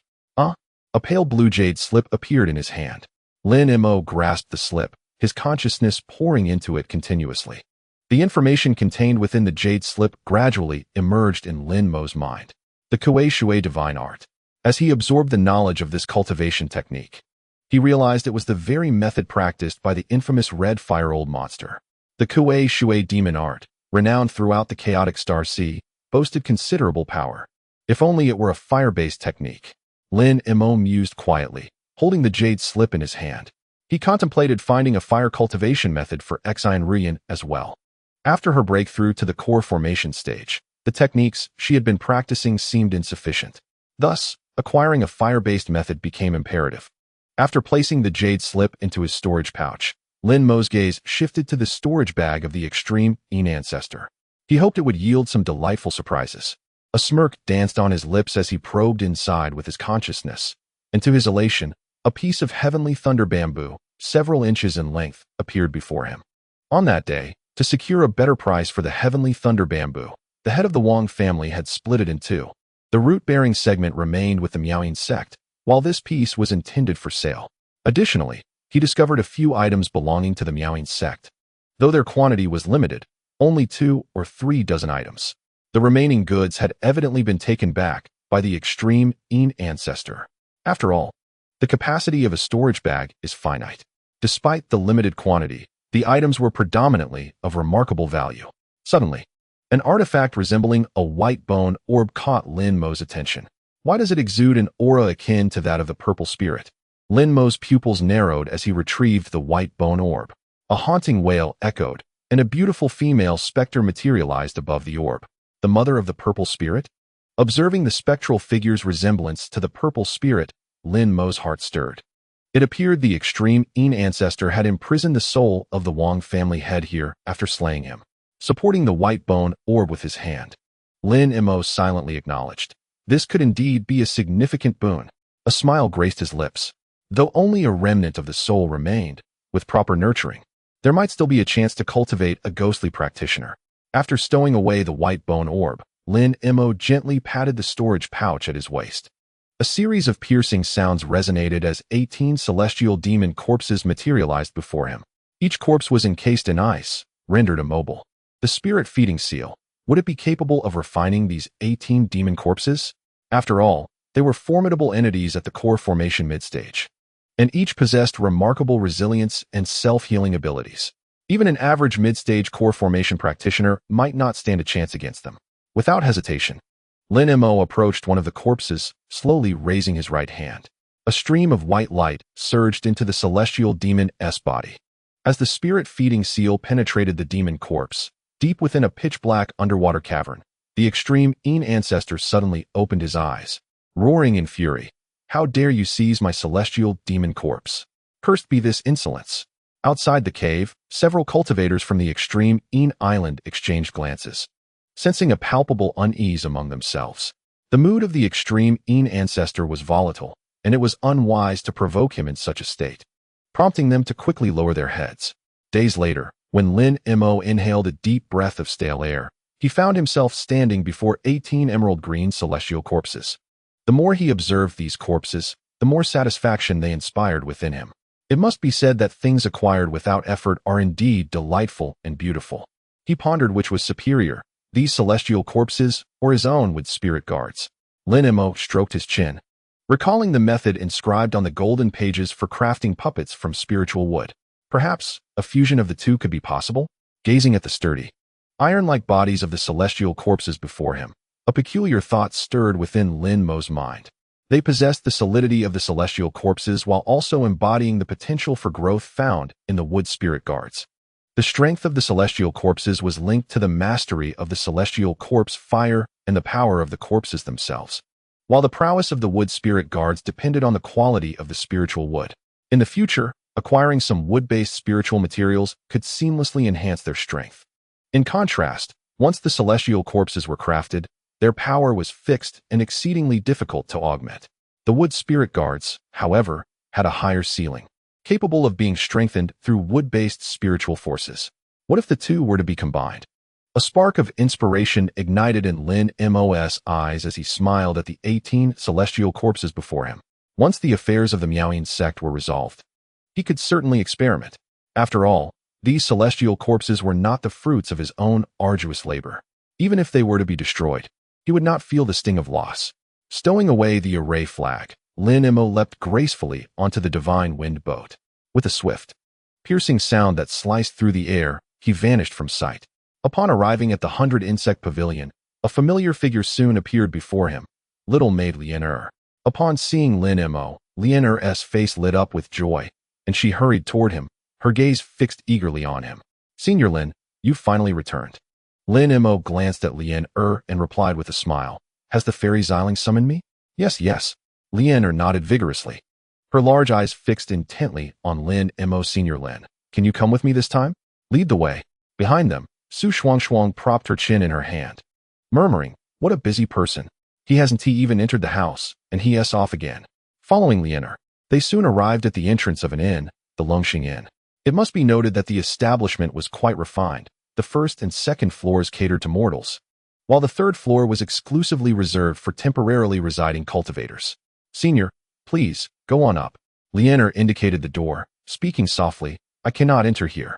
Hearing Lian's words, Lin Mo nodded slightly, observing the white light at the door, clearly a restriction set by Fairy Xiling for security. With a decisive push, Lin Mo entered the room, stepping inside slowly. The interior was very simply adorned, containing only a redwood table and a few antiquated rattan chairs. In the center of the room stood a solitary woman, her demeanor exuding a languid air. Today, Xiling donned a yellow garment, her complexion as pristine as white jade, and her pair of bright, large eyes sparkled with clarity as she gazed upon herself with a faint smile. Though her features were delicate and charming, they fell short of the renowned beauty spoken of in whispers. Clearly still harboring some reservations about revealing her true self, she seemed to sense Lin Mo's indifference. With a playful blink, Xiling remarked, "Is it that Wang Ning's beauty has left you somewhat disappointed, Senior Lin?" At this juncture, she added with a mischievous grin, regrettably, "This indeed is my true visage." Lin Mo was well aware that Xiling's actions were primarily for her own protection. With the complete annihilation of the Jindan cultivators from the Miaoyan sect, the sect had suffered considerable losses in resources for the sake of that grand contract. Should she reveal her true appearance, it would be one thing if Lin Mo harbored noble intentions, yet if malice were to take root, the torment she might endure could be worse than death itself. "Why is it only you here?"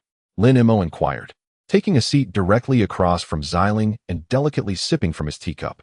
Xiling, momentarily taken aback, softly explained, "Both of my senior sisters have gone to the market to procure some items and are also seeking to acquire a cave residence in Tianqing City for long-term habitation."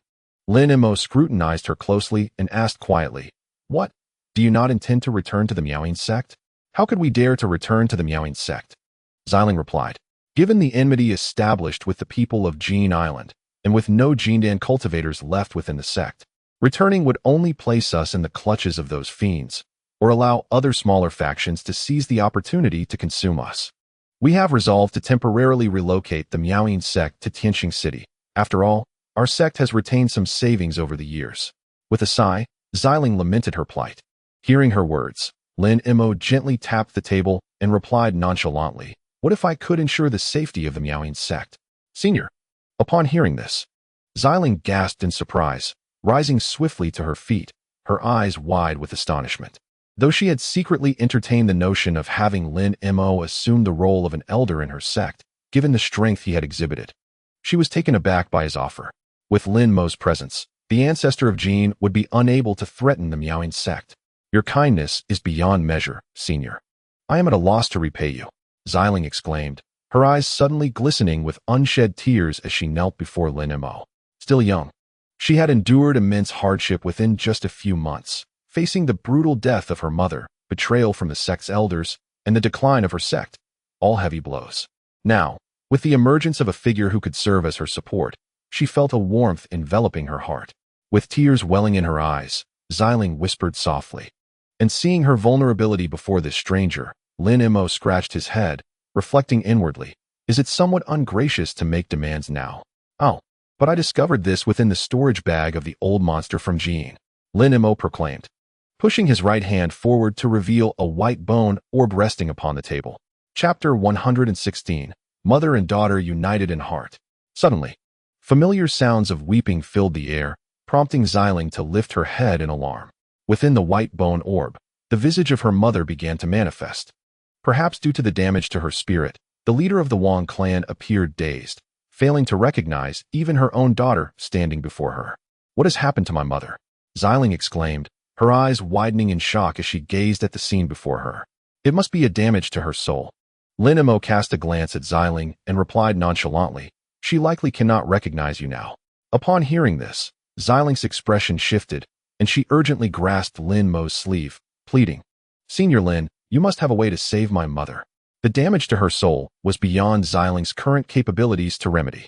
After a moment of contemplation, Lin Mo realized that there was indeed a method to revive Xiling's mother.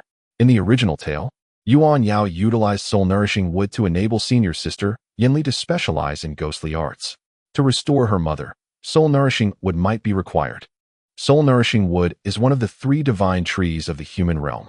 When worn, it can nourish the soul and spirit, gradually enhancing one's consciousness and providing a refuge for the soul, preserving mental clarity. Upon hearing the term soul-nourishing wood, Xiling's expression darkened. Being one of the 3 divine trees, she was aware of its significance. However, given her abilities, acquiring it seemed nearly impossible. With this thought, Xiling quickly turned her gaze back to Lin Mo. Senior Lin. I trust that you will find a way, she implored. If you can assist me, I am willing to give everything. As she spoke, her features transformed continuously. Her skin was as smooth as jade, and her silky black hair cascaded down her shoulders, framing her exquisite beauty. Her radiant presence was captivating, with a gaze that could mesmerize. Yet, the tribulations she had faced recently rendered her frail, her complexion pale and devoid of color, resembling an ethereal being untouched by the mortal realm, almost dreamlike. Senior Lin, your kindness to me is immeasurable. Xiling gazed earnestly at Lin Mo, declaring, if you can save my mother, I am willing to offer myself. Caught off guard by Xiling's sincere expression, Lin Mo felt a stirring within. He could not deny that among all the women he had encountered, Xiling was indeed the most beautiful. Taking a deep breath, he looked at her and said, Fairy Xiling, I do know of a place where soul-nourishing wood exists. Really? Xiling's demeanor shifted as she eagerly inquired, Senior Lin, do you truly possess soul-nourishing wood? I do not have it. Lin Mo waved his hand dismissively, smiling lightly, but I know where to find it. The soul-nourishing wood is located in the Shutian Palace, which opens once every 300 years. Coincidentally, I need soul-nourishing wood to forge a magical artifact. Lin Mo smiled slightly. The soul-nourishing wood can restore your mother's consciousness. But to solidify her ghostly form, my artifact may also be required. At that moment, Xiling placed complete trust in Lin Mo and nodded without hesitation. I will follow Senior Lin's guidance. Lin Mo's gaze shifted as he asked Xiling, I obtained half of the heavenly thunder bamboo from the extreme Yin ancestor. Is the remaining half with you? Yes. Xiling nodded, explaining, initially, our Miaoying sect acquired not just one section of heavenly thunder bamboo from that small sect's heir, but 2. However, to maximize its value, my mother split the bamboo in half. We only took the upper portion, leaving the section containing the roots with me. Upon reaching this point, Xiling made a decisive move, promptly producing an unusual box from her person and placing it upon the table. The box was quite peculiar, neither crafted from wood nor metal, nor resembling jade or similar materials. It possessed a semi-transparent hue, adorned with a faint layer of azure mist. This was not jade, but rather a substance known as guyu, which transcended the 5 elemental categories. Only this object could preserve the Tianlei bamboo for an extended period without the fear of spiritual energy leakage. Listening to Xiling's words, Lin Mo nodded slightly and reached out to grasp the guyu. With a flick of his finger, a beam of emerald light descended upon the guyu. With a crack, the ethereal glow enveloping the box gradually dissipated, revealing a short segment of ordinary withered bamboo, merely 2 inches long and the thickness of a small finger. still bearing remnants of shriveled roots. Lin Mo extended his right hand, slowly approaching the Tianlei bamboo. Just as he was about to make contact, a series of crackling sounds erupted, and slender arcs of electricity instantly struck his right hand, sending a tingling sensation coursing through his body. This was the Tianlei bamboo of 1,000 years. If it were of 10,000 years, its potency would surely be significantly enhanced. Lin Mo stroked his chin, contemplating. It seems I shall have to enlist Han Li's assistance. Senior Lin, I have a rather reluctant request. Xiling slowly lifted her gaze to Lin Mo. Might you consider taking on the role of the sect leader for our Miaoying sect? Sect leader? Upon hearing the title, Lin Mo furrowed his brow slightly. While he was aware that Xiling wished for him to assume a position in the Miaoying sect for its protection, he deemed it suitable to be merely an elder at most. How could the leadership of the Miaoying sect be entrusted to him? Let us forego the role of sect leader. Lin Mo gently waved his hand, stating nonchalantly, perhaps I could serve as an elder instead. Assuming the position of sect leader would inevitably bring forth responsibilities, and Lin Mo was not inclined to undertake such troublesome matters. Seeing Lin Mo's insistence, Xiling nodded, and with a flick of her wrist, presented him with a waist token resembling jade. Gazing at the token before him, Lin Mo accepted it without hesitation, sweeping his sleeve to stow it away in his storage pouch. Senior Lin, we shall depart for the Miaoying sect in half a month. Xiling looked at Lin Mo and quietly inquired, is there anything you require assistance with? I shall return to gather my things. Lin Mo cast a glance at Xiling and smiled faintly. After all, there were several women still on Xiaohuan Island. Naturally, he intended to bring them along to the Miaoying sect. Comparatively, the Miaoying sect boasted far richer resources than Xiaohuan Island, and certain trivial matters could be delegated to the female disciples within the sect. Quite agreeable indeed. Not long after Lin Mo's departure, Fan Jingmei and Zhuo Ruding returned to the inn. Upon hearing of Lin Mo's appointment as an elder within the Miaoying sect, the two exchanged glances, contemplating in silence for a moment. Having witnessed Lin Mo's formidable prowess, they harbored no significant objections to his new role. Fan Jingmei slowly lifted her head to look at Xiling, softly asking, Junior sister, what of the position of sect leader? Xiling regarded Fan Jingmei with a profound gaze and resolutely replied, matters within the sect will be handled collectively by the three of us. For the time being, we shall refrain from appointing a sect leader.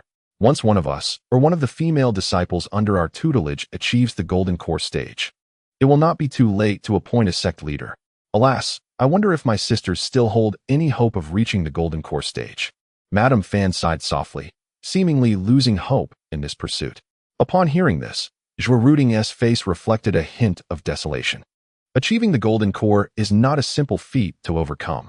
Instead of heading directly to the Little Huan Island, they made their way to the 100 Insect Pavilion. Sister Xuan, I must take my leave. Lin Mo's eyes glinted with a trace of green.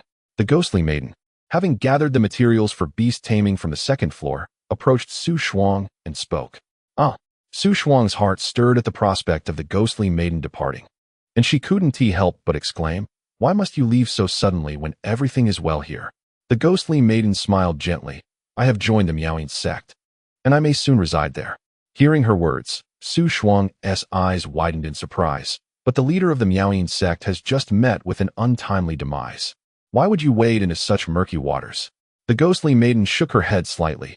Thank you for your concern, Xuan. I have made my decision, and we shall have the opportunity to meet again in the future. After exchanging a few casual pleasantries, the ghostly maiden departed with Lin Mo from the 100 Insect Pavilion. Guided by the divine wind vessel, Lin Mo transformed into a verdant specter, soaring in the opposite direction towards the Little Huan Island. Sitting cross-legged upon the divine wind vessel, Lin Mo contemplated the heavenly thunder bamboo within his storage pouch. Heavenly thunder bamboo under 2,000 years can only unleash ordinary white lightning. After 5,000 years, the lightning turns blue and its might increases considerably. When it reaches over 10,000 years, the lightning takes on a pale golden hue. At this stage, its power becomes unfathomable and possesses remarkable efficacy against various malevolent techniques, earning it the title of the exorcising thunder. This is the oldest known heavenly thunder bamboo in the cultivation world, often referred to as the golden thunder bamboo. It is rumored that this golden thunder bamboo appeared once in the chaotic star sea, its origins unknown, and only a small fragment remained. Consequently, This object incited a bloodbath in the chaotic star sea for decades, with numerous factions vying for it, passing through the hands of countless cultivators. Let us return to the Little Xuan Island first. Lin Mo's speed was remarkable, and he soon arrived at the Little Xuan Island. The divine wind vessel transformed into a fleeting shadow, seamlessly entering the island's harbor. Upon gazing at the cave dwelling cloaked in formations, Lin Mo smiled faintly. This journey didn't consume too much time. Senior Lin. As soon as he entered the cave, Xiao Mei rushed forward and bowed respectfully. Lin Mo glanced at Xiao Mei and inquired, "Where's the spirit wood I entrusted to you? Please follow me, Senior Lin." Xiao Mei nodded and led Lin Mo to a gorge at the back of the cave. There, 3 spirit woods were thriving: the fiery red flame wood, the thunderous Haolei wood, and the enigmatic Xianhuang spirit wood intertwined with a mysterious aura. Among these, the flame wood and Haolei wood were relatively rare, while the Xianhuang spirit wood, though slightly inferior to the 3 legendary woods, held its own significance. If these 3 types of spiritual wood were nurtured for a sufficient number of years, the results might be optimal. With this thought in mind, Lin Mo turned to Xiao Mei beside him and smiled. "Prepare to take these spiritual woods with us." "Are we leaving here?" Xiao Mei asked, her face displaying surprise. "Next, we shall head to the Miaoying Sect." Lin Mo nodded, casting a glance at Xiao Mei as he added, "We will be living there from now on." "The Miaoying Sect?" Xiao Mei furrowed her delicate brows, a flicker of confusion crossing her eyes. "What kind of sect is that?" "You will understand when we arrive," Lin Mo replied, waving his hand before returning to the stone chamber. Time passed swiftly, and in the blink of an eye, half a month had elapsed. A colossal Rakshasa ship hovered in midair, rumbling ominously, with wisps of faint black light emanating from it. Several women stood behind Lin Mo, their beautiful eyes gazing curiously at the distant celestial mountains. Although the Miaoying Sect was not a large sect, its lineage was undeniably profound. The Miaoying Sect was founded by the Wang family, the lords of the 72 islands, and has boasted a history of over 1,000 years. While it can be classified as a sect, it could also be regarded as a commercial alliance. When the founder established the Miaoying Sect, her intention was to shelter low-tier female cultivators from the chaotic starry sea, bringing them together under one banner. With the protection of a sect, they could marry higher-tier cultivators and avoid being bullied. However, the current Miaoying Sect has clearly strayed far from its original purpose. It has come to regard its disciples merely as tools for profit, a truly lamentable and pitiable state of affairs. Before Lin Mo appeared an island shrouded in white spiritual mist. Standing atop the Rakshasa ship, he observed that the island was quite expansive, comparable in size to several smaller celestial islands. It was enveloped by a subtle defensive array that encompassed the entire landmass. With a whoosh, as the Rakshasa ship approached, several pink phantoms emerged from the island. Lin Mo focused his gaze and saw that they were 4 disciples of the Miaoying Sect. A sweep of his consciousness revealed that the leader was at the mid-stage of foundation establishment, while the 3 accompanying disciples were merely at the early stage. "May I inquire who you are and the purpose of your visit to our Miaoying Sect?" The leading female cultivator, sensing Lin Mo's unfathomable strength, did not dare to offend him lightly and quickly clasped her hands in greeting. Hearing her words, Lin Mo lightly patted the storage bag at his waist.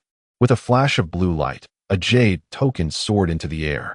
The female cultivator received the token, her brows knitting together as she exclaimed, "An elder's token?"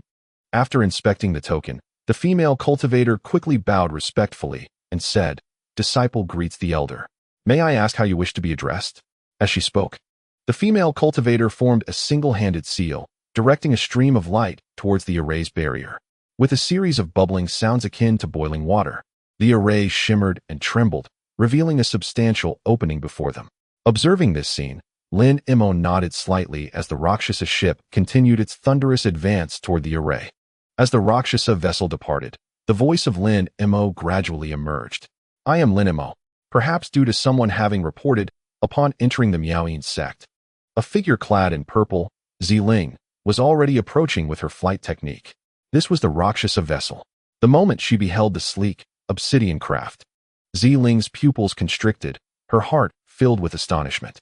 As the junior master of the Miaoying Sect, she was well acquainted with the various sects within the chaotic sea of stars. This Rakshasa vessel was a treasured relic of the Qingyang sect. How could it now be in the hands of Elder Lin? Furthermore, recalling the recent news that the Qingyang sect had been annihilated by a mysterious cultivator. It became clear that this enigmatic figure was none other than Elder Lin himself. Wow! The spiritual energy on this celestial island is far more abundant than that of Shaohuan Island. Chun Xiao Qian exclaimed, feeling the surging spiritual energy surrounding her. Xian Ruyan nodded. If I were to deploy the spirit gathering array, our cultivation speed could double compared to Shaohuan Island.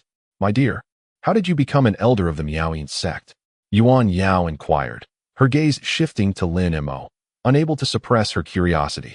The Miaoyin sect is renowned in the chaotic sea of stars as a sanctuary for female cultivators. Yin Li beside her nodded, a hint of jealousy in her tone. The female cultivators here are all exceptionally beautiful and talented, making them the most sought-after companions among the male cultivators of the chaotic sea. It is said that Ziling, the fairy of the Miaoyin sect, is the most beautiful woman in our chaotic sea. Yuan Yao, with her sparkling eyes, fixed her gaze on Lin Mo and teased. My dear, now that you are an elder of the Miaoyin sect, have you seen the true visage of the fairy Ziling? Hearing the two women's slightly envious remarks, Lin Mo smiled faintly. Indeed, I have seen her. Is she truly that captivating? Chun Xiaoqian and Xian Ruyan both displayed curiosity. Lin Mo nodded slightly, laughing heartily, yet refrained from answering directly. In terms of beauty, Ziling was undoubtedly the most stunning he had ever encountered. However, discussing such matters in front of the ladies felt rather inappropriate. Elder Lin, at that moment, Ziling had already flown to him, landing gracefully atop the Rakshasa vessel. She bowed respectfully to Lin Mo and gestured towards the four majestic peaks below, introducing. These four peaks are named Qiansheng Peak, Ziyun Peak, Jixian Peak, and Yunlong Peak. Among them, Ziyun Peak is rich in spiritual energy, while Yunlong Peak boasts a spiritual spring. May I inquire where Elder Lin wishes to settle? Yunlong Peak, please, Lin Mo replied, his interest piqued by the spiritual spring rather than the spiritual energy itself. After all, he needed to refine the wood spirit guards, making the cultivation of some spiritual wood essential. The spiritual spring would play a crucial role in this process. With a swift motion of his right hand, Lin Mo enveloped the Rakshasa vessel in a faint azure glow. In an instant, it transformed into a blue phantom, vanishing from sight. Its speed far exceeded that of ordinary sword flight. Upon landing on Yunlong Peak, Lin Mo was greeted by dozens of slender, graceful young women, all possessing striking features. A cursory glance revealed that these maidens were all at the late stage of qi refinement. At the forefront stood a woman of slightly more advanced age, her cultivation having reached the initial stage of foundation establishment. This was Elder Lin, known as Feng Hui. Ziling gracefully floated before the robed figure, stating with a calm demeanor, "You must attend to Elder Lin with utmost diligence. Should there be any negligence, do not blame me for my ruthlessness." Noticing Ziling's evident regard for Lin Mo, Feng Hui dared not be remiss. She promptly approached, cupping her hands in a gesture of respect. "I am Feng Hui, a junior, here to pay my respects to Elder Lin." Lin Mo nodded slightly and inquired directly, "Where is the spiritual spring located on the mountain?" Feng Hui was momentarily taken aback, never expecting such straightforwardness from Lin Mo. Immediately seeking guidance from Ziling, she was met with a dismissive wave of the hand. "Do not forget to lead the elder." Feng Hui, seeing this, nodded earnestly. "Please follow me, esteemed elder." As she spoke, Feng Hui led Lin Mo and the five women to the rear of Yunlong Peak. Before them appeared a narrow, elongated canyon, above which floated a mist of ethereal white spirit fog. Upon drawing near, a dense cloud of spiritual mist enveloped them, and a mere whiff elicited a system notification. Spiritual power 100. Spiritual power 100. Venturing deeper into the canyon, a pool of emerald green spiritual spring came into view. Wisps of white mist continuously billowing from its surface, rising majestically above the canyon. It was evidently a locale for nurturing spiritual plants. Lin Mo nodded in satisfaction and turned to Ziling with a smile. "Ziling, I may need to trouble you to procure 16 spirit woods for me. Ideally, they should meet the standards for magical materials. Also, I have some materials from demon beasts. You may take them to exchange for spiritual stones." As he spoke, Lin Mo presented her with a storage bag. The resources of Miaoyin sect were nearly depleted, and the continuous losses had left the sect on the brink of collapse. Yet, he felt it necessary to provide the spiritual stones owed. Hearing Lin Mo's words, Ziling shook her head repeatedly, a gentle smile gracing her lips. Though Miaoying Sect is not what it once was, I can still manage to procure those 16 spirit woods. Observing Ziling's insistence, Lin Mo refrained from further objections. Suddenly, a thought struck him, and he asked, "By the way, what of that person's news?" "Rest assured, esteemed elder, as soon as I have any information regarding that individual, I will inform you immediately," Ziling replied with a slight smile, offering a respectful bow. The person in question was naturally Han Li. As Lin Mo still required his assistance in nurturing the heavenly thunder bamboo and the spirit woods. Subsequently, Ziling did not linger long, hastily imparting a few words to Feng Hui before departing. Left with Lin Mo and the 5 women, they gazed at the grandiose Yunlong Hall, feeling somewhat at a loss. "Feel free to select some rooms." Lin Mo encouraged the 4 women with a smile. "I shall reside here from now on." With the opening of the virtual heaven hall not far off, even if he could not advance to the nascent soul stage, he must ensure that his second nascent soul reaches that threshold. Otherwise, with only his current pseudo-nascent strength, entering the virtual heaven hall would render him merely an onlooker, a mere opportunist. Lin Mo was determined not to follow the path of Han Li as depicted in the original narrative. As he gazed at the departing 4 maidens, Lin Mo flicked his wrist. The 3-legged black chicken, the white jade spider, and the cold dark turtle all materialized in the canyon. "Xiaomei, I shall rely on you to handle these 4 creatures," Lin Mo remarked with a smile at Xiaomei, who stood beside him, awaiting instructions. Subsequently, Lin Mo directly planted the 3 spiritual saplings beside the spiritual spring. To his astonishment, as soon as they took root, the saplings began to flourish, sprouting vibrant leaves of various hues, exuding vitality. Satisfied, Lin Mo nodded in approval. Buzzing sounds erupted as he lightly tapped the spirit beast pouch at his waist. And in an instant, hundreds of gold-devouring insects appeared before him. "You shall feast on this half-section of thunder bamboo," Lin Mo declared, retrieving the half-segment of thunder bamboo and casting it before the swarm of insects. This fragment, only a millennium old, had a mere average potency for crafting treasures. It would be better to allow these insects to consume it and see if any mutations would occur. Crunch, crunch, with the crisp sounds of biting resonating. The few inches of thunder bamboo were swiftly devoured by the multitude of gold-devouring insects.